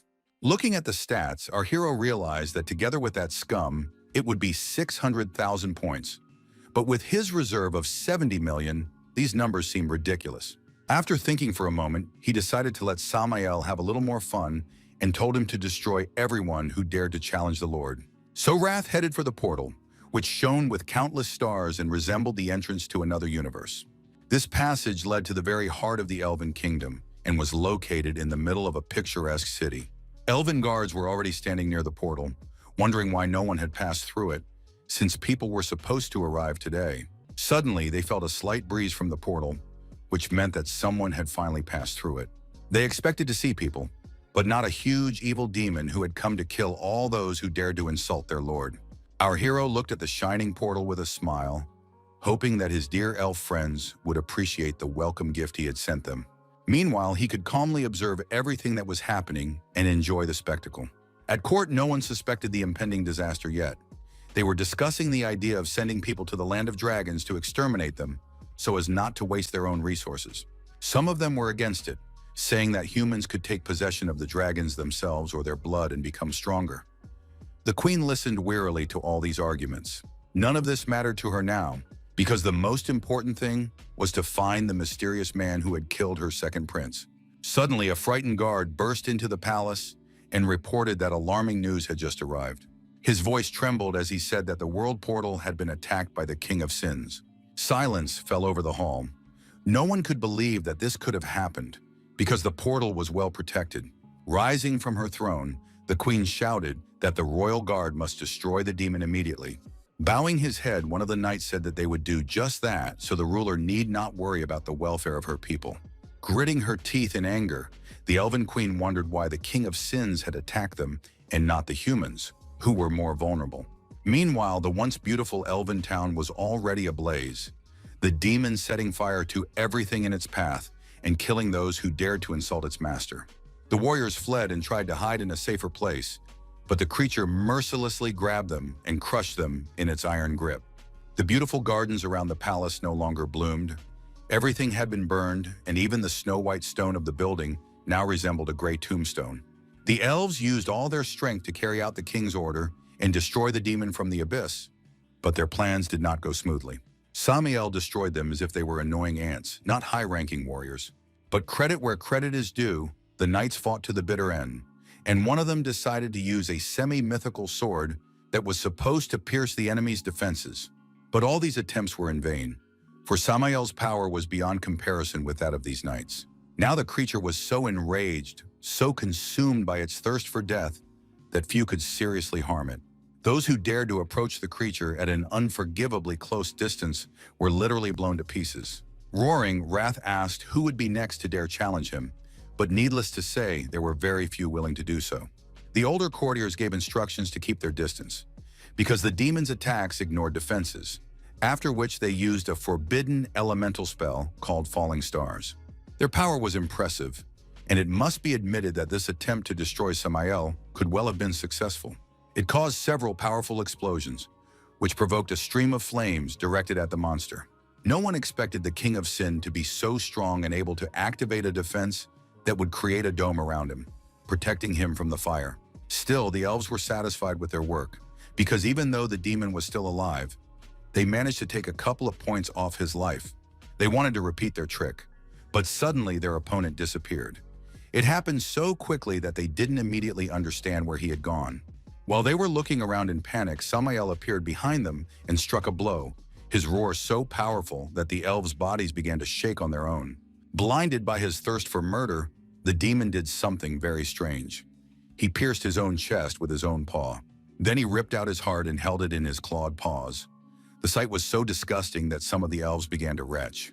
But the climax of this spectacle was when the monster swallowed its own heart. One could only guess what would happen next. His body began to sparkle, literally engulfed in purple fire, which he commanded to burn everything to the ground. All his characteristics increased, and he could inflict colossal damage. Now he tore his enemies to pieces in the truest sense of the word, believing that such a fate should befall anyone who had defiled the Lord with even a single word. The townspeople screamed in unbridled fear, begging the guards to stop this monster and not let it near the palace. But how could anyone stop a creature that possessed indescribable power and was indestructible? Everyone who stood in Samael's way was either dead or seriously injured. No one survived his fury. To their disappointment, the elves noticed that the boss's health points had stopped falling. The warriors decided that it was time to use their control abilities and slow down the creature at any cost, because their lives depended on it. Their plan turned out to be not so bad, because by using the shackles of nature, they managed to restrain the demon for a while. Clenching his jaw, the wolf laughed, asking if his opponents were so foolish as to try to extinguish fire with wood. His time was running out, so the monster took a desperate step and decided to completely burn his body to turn the elven city into ruins. At that moment, the queen finally decided to join the battle, saying that it was not yet time for the demon to rampage in the palace. So the sacred power of the elves rose above the royal court, protecting their descendants, and it caused the creature from the abyss to burst into bright flames. The hand of this divine protector reached out to the monster, wanting to apply the veil of mana and put a seal on it. A powerful force enveloped Samael, and he opened his eyes in horror, mentally turning to the Lord and apologizing to him for failing to complete the task. All the courtiers bowed before their mistress, apologizing for their failure to stop the King of Sins. She said that it was not their fault and ordered them to deal with the aftermath. So now the elves carried their wounded to the infirmaries and tried to assess the damage that had been done to their city. There was only one question on their minds. What did the King of Sins mean when he said that they were defiling his Lord, since their kingdom had never been associated with the abyss? Well, there was no point in thinking about it now. The first thing to do was to put the city in order. And while the poor were busy doing that, the nobles sat in their mansions and rejoiced that their part of the city had not suffered thanks to the queen. One of the courtiers believed that it was all the fault of the incompetent guards who did nothing but loaf around and eat.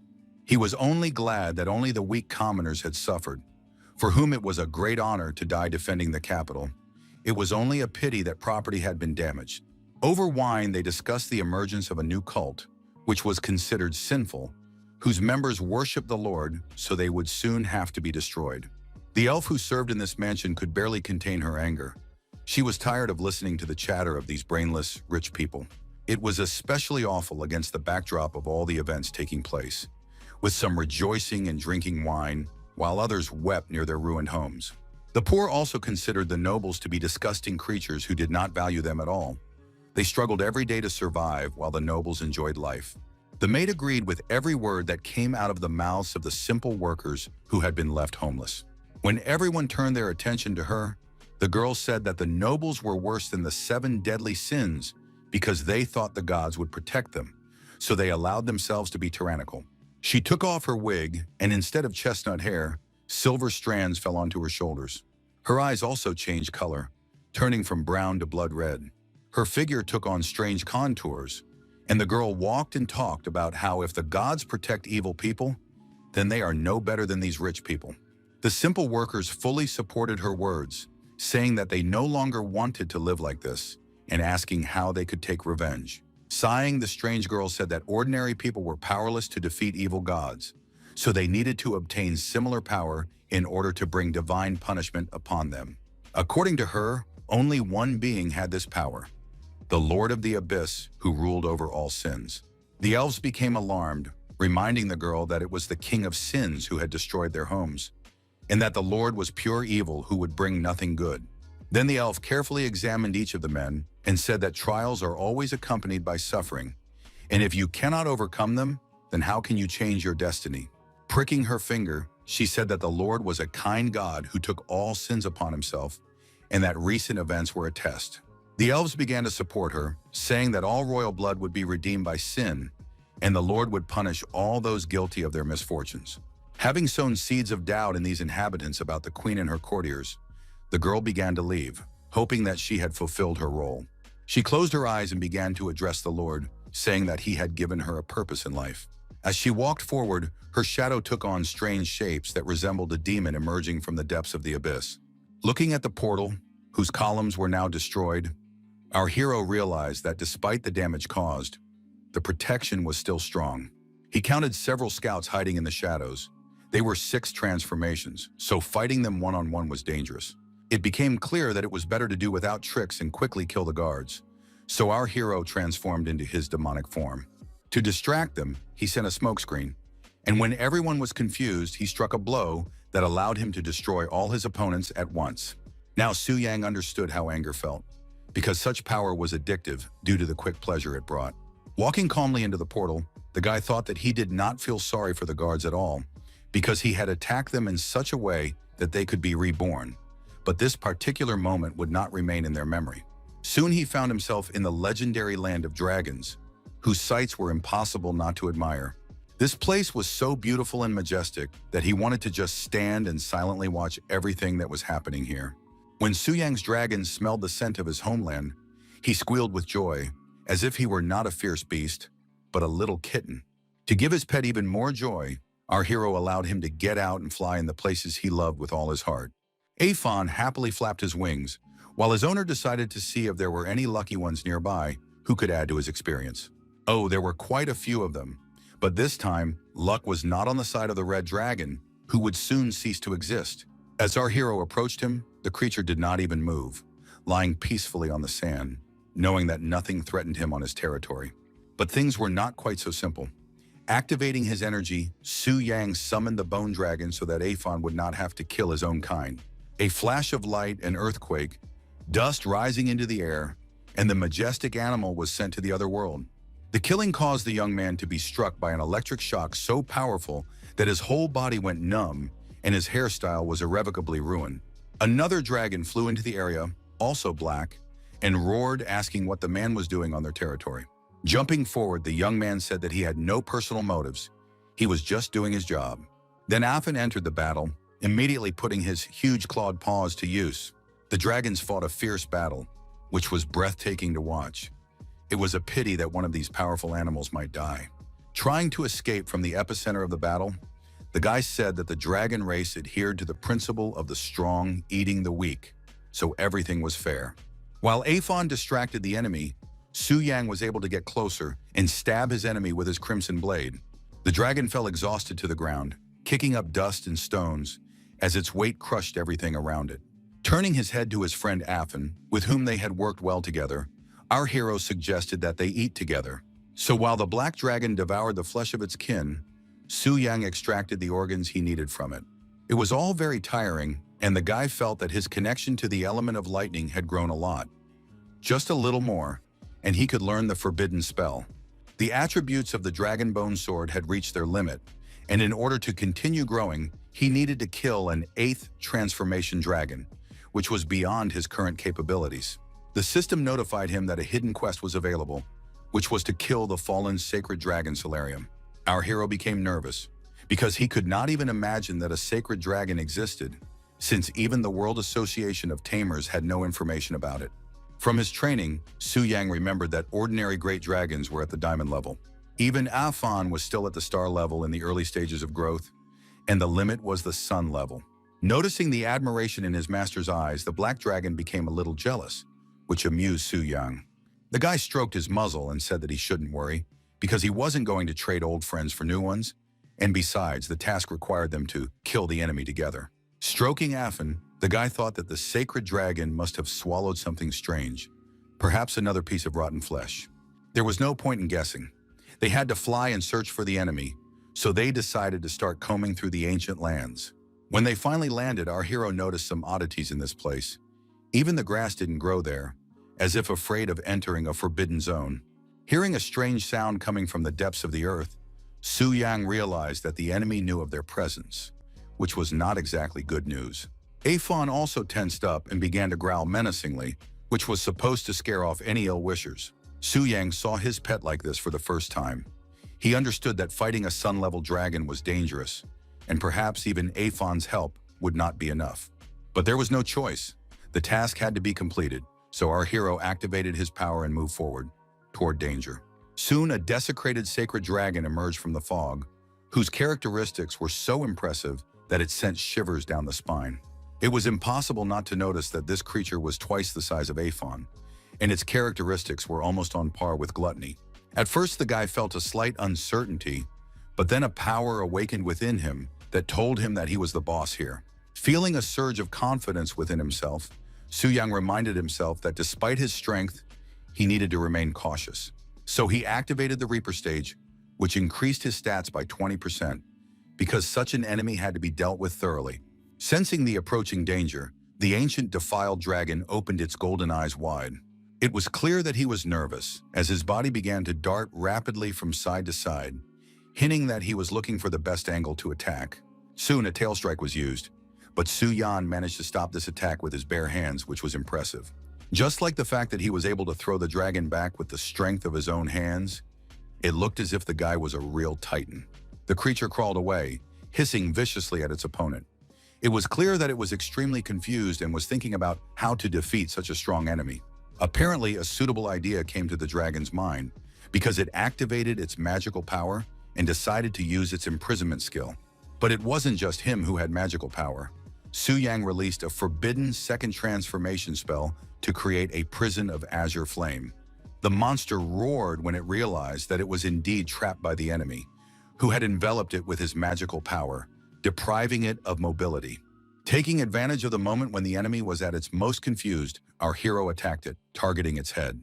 Life force immediately began to leave the creature, which only looked confusedly at the one who had caused it irreparable harm.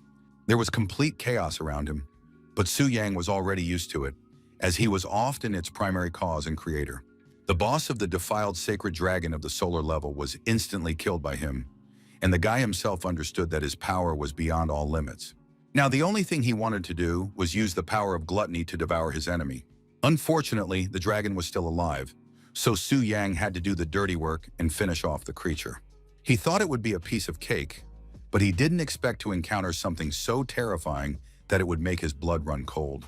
The dragon transformed into a nascent defiled creation, whose level, race, and characteristics would be unknown.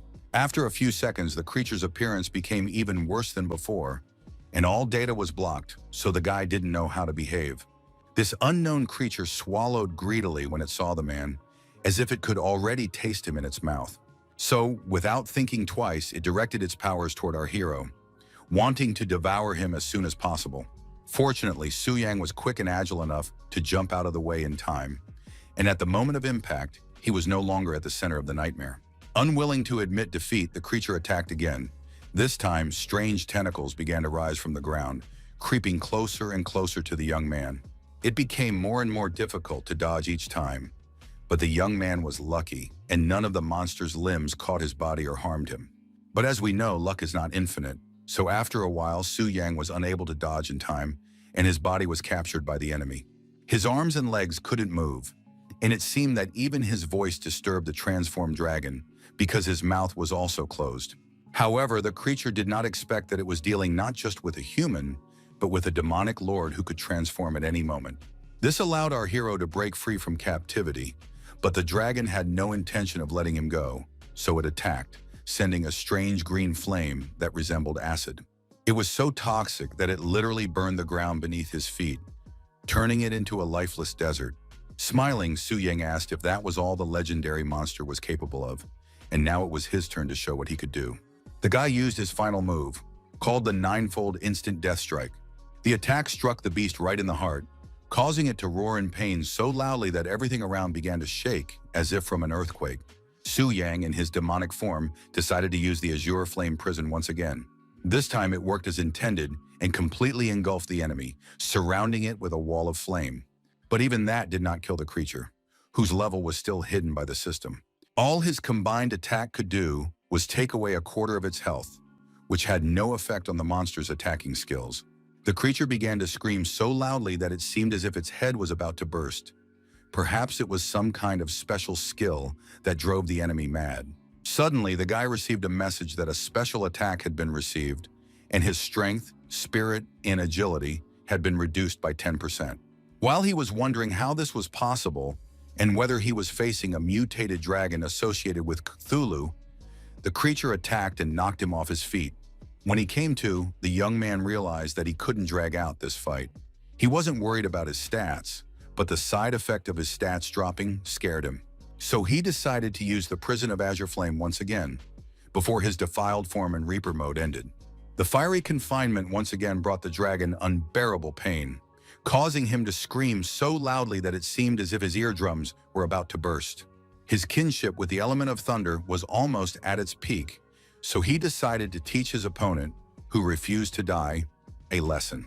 A forbidden spell called Azure Thunder Destroying Explosion was activated.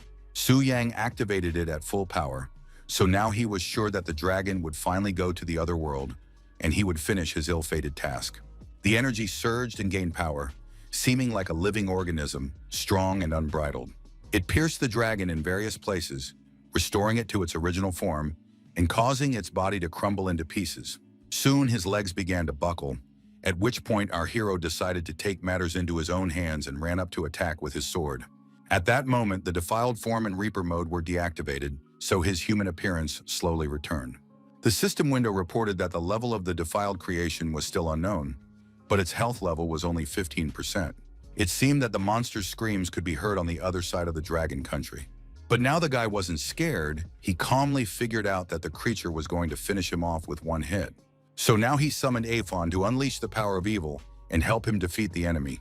While the dead dragons fought the creature, Su Yang watched their every move closely, catching his breath after the fierce battle.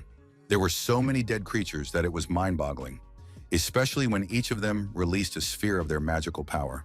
Their blows were so powerful that even the ground beneath their feet could not withstand them, and literally burned and crumbled. The defiled dragon was no longer as strong and had no energy or health left to withstand the attacks. So soon it was all over. Turning his back on the creature, our hero drank a mana restoration potion, which instantly restored half of his strength. After that, he felt much better, and the surge of strength made him move on quickly. His attacks became faster, more active, and more intense, so that his opponent simply had no chance of survival. Soon, a system notification appeared stating that the defiled creature had been defeated, and the young man had gained over 15 million experience points. While Su Yang was rejoicing at the end of such a difficult battle, he almost missed the appearance of a strange piece of meat that was also glowing. The rotten flesh he had fed to Aphon last time was difficult to forget, so now the guy wondered what the difference was between this one and the one he had encountered then. It seemed to him that the piece of flesh was exactly the same, but then it suddenly flashed and caught fire. Su Yang tried to understand what had changed. Then he suddenly realized that the old and new pieces of rotten flesh were resonating with each other, which puzzled him. In addition, he felt someone's powerful presence. It seemed that their battle with the dragon had attracted a truly powerful representative of the monster race. Summoning his dragon, our hero decided that since the task was complete, it was time to get out of there as quickly as possible so as not to get involved in another battle. Unfortunately, they were too late because a huge dragon landed right in front of them, so beautiful and powerful that it was impossible to look away. Twisting its mouth, the creature asked who dared to kill its kin, who had turned into some kind of abomination. Then the dragon suddenly froze, sensing the presence of some powerful creature with a demonic spirit. Its blood-red eyes widened in surprise, for it believed that such a thing was impossible. Meanwhile, Su Yang managed to fly away from that place without encountering another monster. Passing through the portal, he found himself back in the land of the elves. The dragon turned back into a tattoo on his arm. The guy knew that creatures like him were not welcome in this kingdom, so Aphon could rest for now. Of course, the winged creature did not like being forced to hide, but he was not going to argue with his master because he respected his opinion. An excellent idea formed in the young man's mind. He decided to release all the necromancer dragons and set them the goal of attacking the elven capital city. Soon a deafening roar rang out, belonging to the dead dragons, who now intended to attack the arrogant elven scum. Now the target was the nobles, who couldn't even defend themselves properly but simply ran around calling for someone to come to their aid and do all the dirty work for them. The warriors ordered the guards to block the city gates because the lightning strike was too strong, and there were fears that the enemy's onslaught could not be contained. Suddenly, purple smoke appeared in the streets of the city. After the elves began to inhale it, they became very ill and lost consciousness.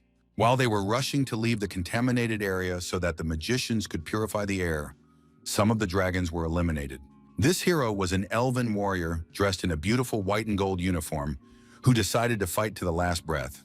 However, he soon regretted his decision as he realized that the undead regenerated quickly and it would be impossible to kill them. He turned to the other warriors and said that there must be a necromancer nearby who was summoning the dragons. So he sent a reconnaissance squad to search the surrounding area. Su Yang watched all this closely, expecting such a quick reaction, because he was facing the elite of the royal family of elves. Looking at his hand, the guy realized that the glow of the dragon mark was gradually fading, which meant that Aphon's powers were running out, so it was worth stopping the summoning of new undead. Looking at the half-ruined city, Su Yang was not entirely satisfied with his work, so he decided that next time he would not leave so easily. He was about to leave when he suddenly noticed someone standing behind him. It was surprising that he hadn't noticed this presence before. Turning his head, he saw an elf who told him not to be nervous, as she would not harm him. While our hero was wondering why he hadn't sensed her presence, the stranger asked him if he had come straight from the demonic abyss. Su Yang was in no mood to make anything up, so he decided to answer her question with a question, asking what she would do if her assumption turned out to be correct. Activating her magic, the strange girl materialized an object in her hand that glowed with a greenish light, then asked if he could do her a favor. Her eyes burned with hope as she asked him to deliver her letter to the demonic abyss. Skeptically eyeing the stranger, our hero asked why he should help her, since the letter could contain the elf's weapon. Sighing, the elf said that she didn't think the guy would agree so easily, so she said that in that case she would have to wait for another demon. Intrigued by this stranger, the guy asked who he should deliver the letter to, and she replied that it was intended for the Lord of the Abyss. It was extremely curious, especially considering that Su Yang sensed strong magical energy emanating from this girl. He realized that an aura almost as powerful as hers appeared behind the Queen of the Elves, so her power definitely exceeded that of a demigod. When the aura disappeared, our hero wondered who this stranger was to the Queen. Noticing the guy's intense gaze, she asked if he had any more questions. Su Yang asked why the girl didn't go to the demonic abyss herself, since with her power, it wouldn't be a problem. Embarrassed, the elf lowered her head and said that she did not possess any special abilities and was just an ordinary girl. These words threw the young man off balance. Then she added that she couldn't leave this place yet, so she entrusted any matters related to the outside world to other people. These words seemed strange to the guy, because now the world portals were open, and even divine beings could pass through them. He assumed that some force was holding her back, so he smiled slightly and said that he would help her deliver the letter to the Lord. Bowing her head in gratitude, the stranger handed her letter to the young man. "I hope it finds its recipient." Looking up, the strange girl said that she could feel a strong energy, so the young man needed to hurry and get out of there. Turning around, Su Yang asked if she was really going to stay here. Smiling slightly, the stranger said that he shouldn't worry about her. Shrugging, he jumped onto his dead dragon and set off to return to the safety of his abyss as quickly as possible. His departure left the guards confused, for they had felt his powerful energy, which then vanished in an instant, leaving them with nothing. Meanwhile, in the palace, the queen tried to get her sister Marita to tell her what the appearance of the necromancer dragons meant. Sighing, the priestess said that the only one capable of commanding them had brought endless disasters and the shadow of fear to both the world of the elves and the lands of the dragons, and his name had been erased. However, the queen knew who she was talking about. The elves called him the Ancient Devourer, and she could not believe that this ancient creature had returned.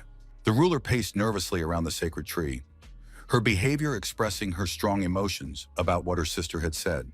Frowning, she asked the priestess how much time was left until the day of the divine birth, and Merida replied that there were only 3 months left to wait. Recently, in order to investigate the disappearance of Carl and the artifact, Merida had connected with the sacred tree, and in addition to the revelation about the massacre, had received this message about the day of divine birth. Then they learned that the deity would be reborn from the sacred tree and lead the world of elves in the task of cleansing sins. The ruler was delighted that the deity had been resting in the sacred tree all this time, and she was confident that as soon as it awoke, the elves would become the rulers of the 3 worlds. Concerned, Merida asked what exactly Her Majesty meant by the concept of cleansing sins. Squinting, the lady said that they both knew that the deity would help destroy the creature that was terrorizing the sacred tree and had stolen Carl. She was sure that humans couldn't defeat the Lord of Sins, and even less so that a divine being would come down to them. So, in her opinion, in 3 months, the demonic abyss in the human world, along with the ancient devourer, would all tremble before their divine radiance. While Suyang had no intention of trembling before anyone, he ran purposefully toward the portal to finally transport himself away from the kingdom of the elves. He was surprised by the absence of guards because last time they had been closely watching anyone who walked near the passage. Perhaps this was the work of his new acquaintance. It didn't seem like a trap, so the guy decided to trust his intuition and just go ahead.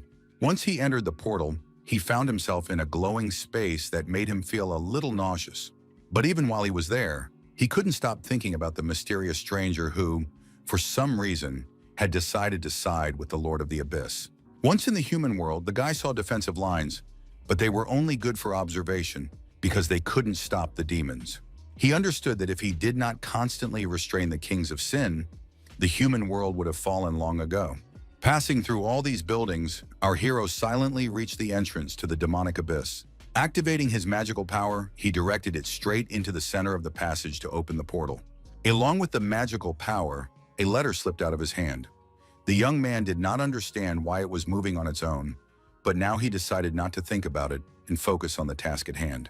He came to the statue to complete the 7th transformation task, and the system calculated that the 5-star quest had been completed.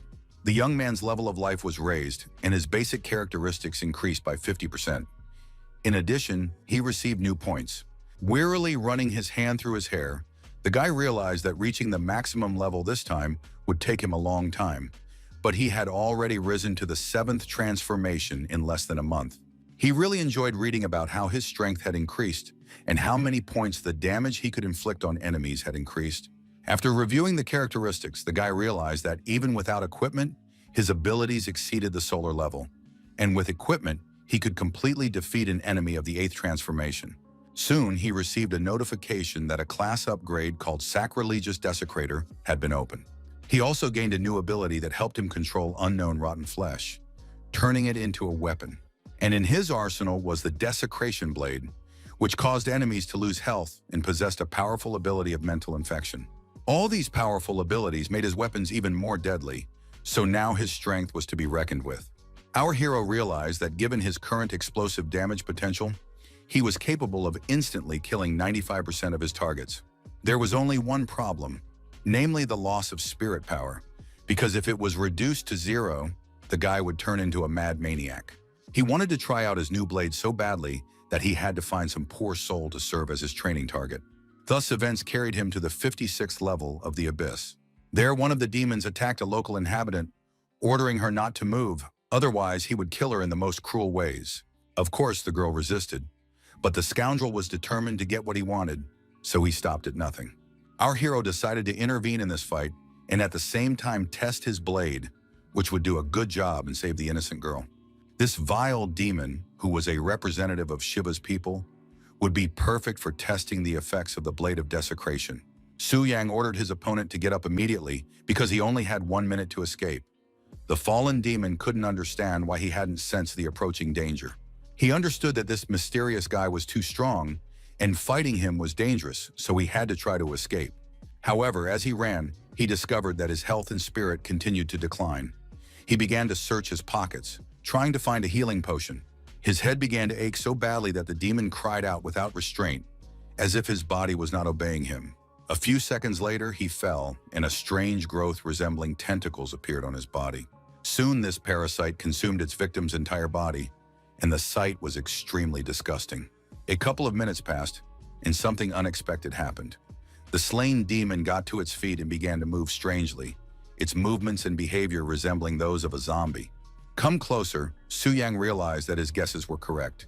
In addition to losing one's mind and going insane, it was also possible to mutate into such a monster. It was disgusting, so he decided to put even such a scoundrel out of his misery. With a swing of his sword, the guy took his life.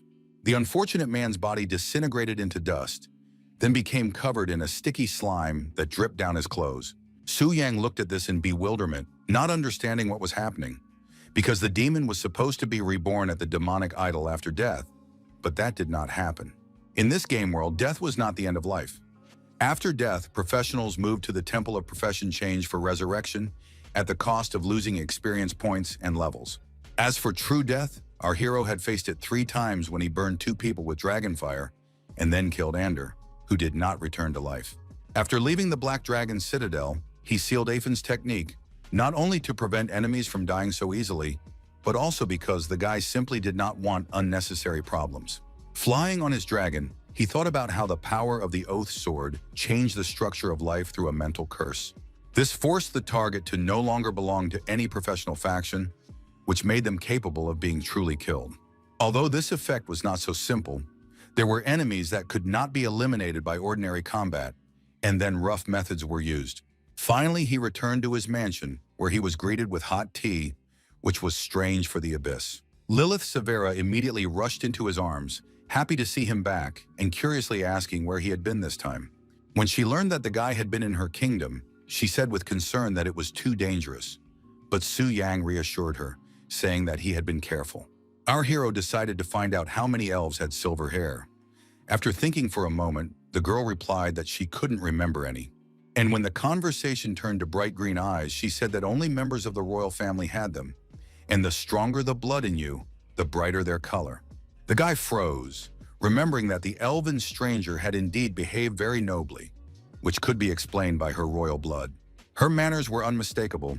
Even Lilith's posture was impeccable, even when drinking tea at the bottom of the abyss. Just as he thought that the girl deserved a 10 out of 10 for elegance, she suddenly coughed and hot tea spilled from her mouth in a most unroyal manner.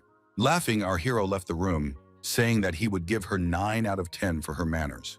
After that, he decided to take a walk around his estate. He never had time to just stroll around the mansion. When he reached a secluded spot, he put up a barrier that prohibited entry to anyone whose aura was lower than his. This was done in order to safely connect to the Lord of the Abyss. A moment later, he was already in the body of an ancient monster that ruled all the dark forces. The first thing that interested him was the letter. It was time to find out what secrets it held. As soon as he touched it, the silhouette of a girl materialized in front of him, standing a few inches away. He realized that it was the silhouette of the very same stranger who now spoke and greeted the Great Lord. Looking at the girl with interest, our hero said that he knew about her arrival, so now he wanted to know her name and the purpose of her visit. The silhouette said that her name was Chloris Severa, that she was a world goddess who ruled nature in the world of elves, which was connected to the human world. Now, our hero was absolutely sure that he was standing before a member of the royal family, as her name and surname indicated. She asked for something absurd, to kill Chloris, and the guy realized that this was mentioned in the vision he had in the dragon sanctuary. It seemed that the goddess had betrayed him. He immediately remembered the terrible feelings he had experienced during the vision, and he had no doubt that he was dealing with something dark. The elf said she had come here to ask for help in killing her other self. It sounded extremely strange, so the Lord froze and didn't even know what to ask to clarify the situation, because a creature couldn't ask to be killed. She continued, saying that he must know that beyond order lay disorder and chaos, the realm of evil gods and disasters. Chloris claimed that the evil known as the Mother Tree had descended upon the sacred tree in the world of the elves. It was nurturing another Chloris who worshipped the Mother Tree, its goal being to completely replace her and take control of the elven world and invade other worlds. The elf panicked and said that her power was growing and she was about to descend from the sacred tree. So if things were left as they were, both the human world and the abyss would be attacked by evil gods. Although Vladika assumed that this elf was somehow connected to the queen, he did not expect her to actually be a deity. Our hero had never heard of other worlds, evil gods, or chaos, so he didn't know how to respond, but he saw this as an opportunity to gather information, as long as he didn't slip up. So before answering Chloris, he decided to ask her a couple of questions, and it was clear that she didn't mind. The first thing he was interested in was whether she had ever encountered a creature called the Corrector. This question not only stunned the goddess, it literally took away her gift of speech and made her eyes widen in fear.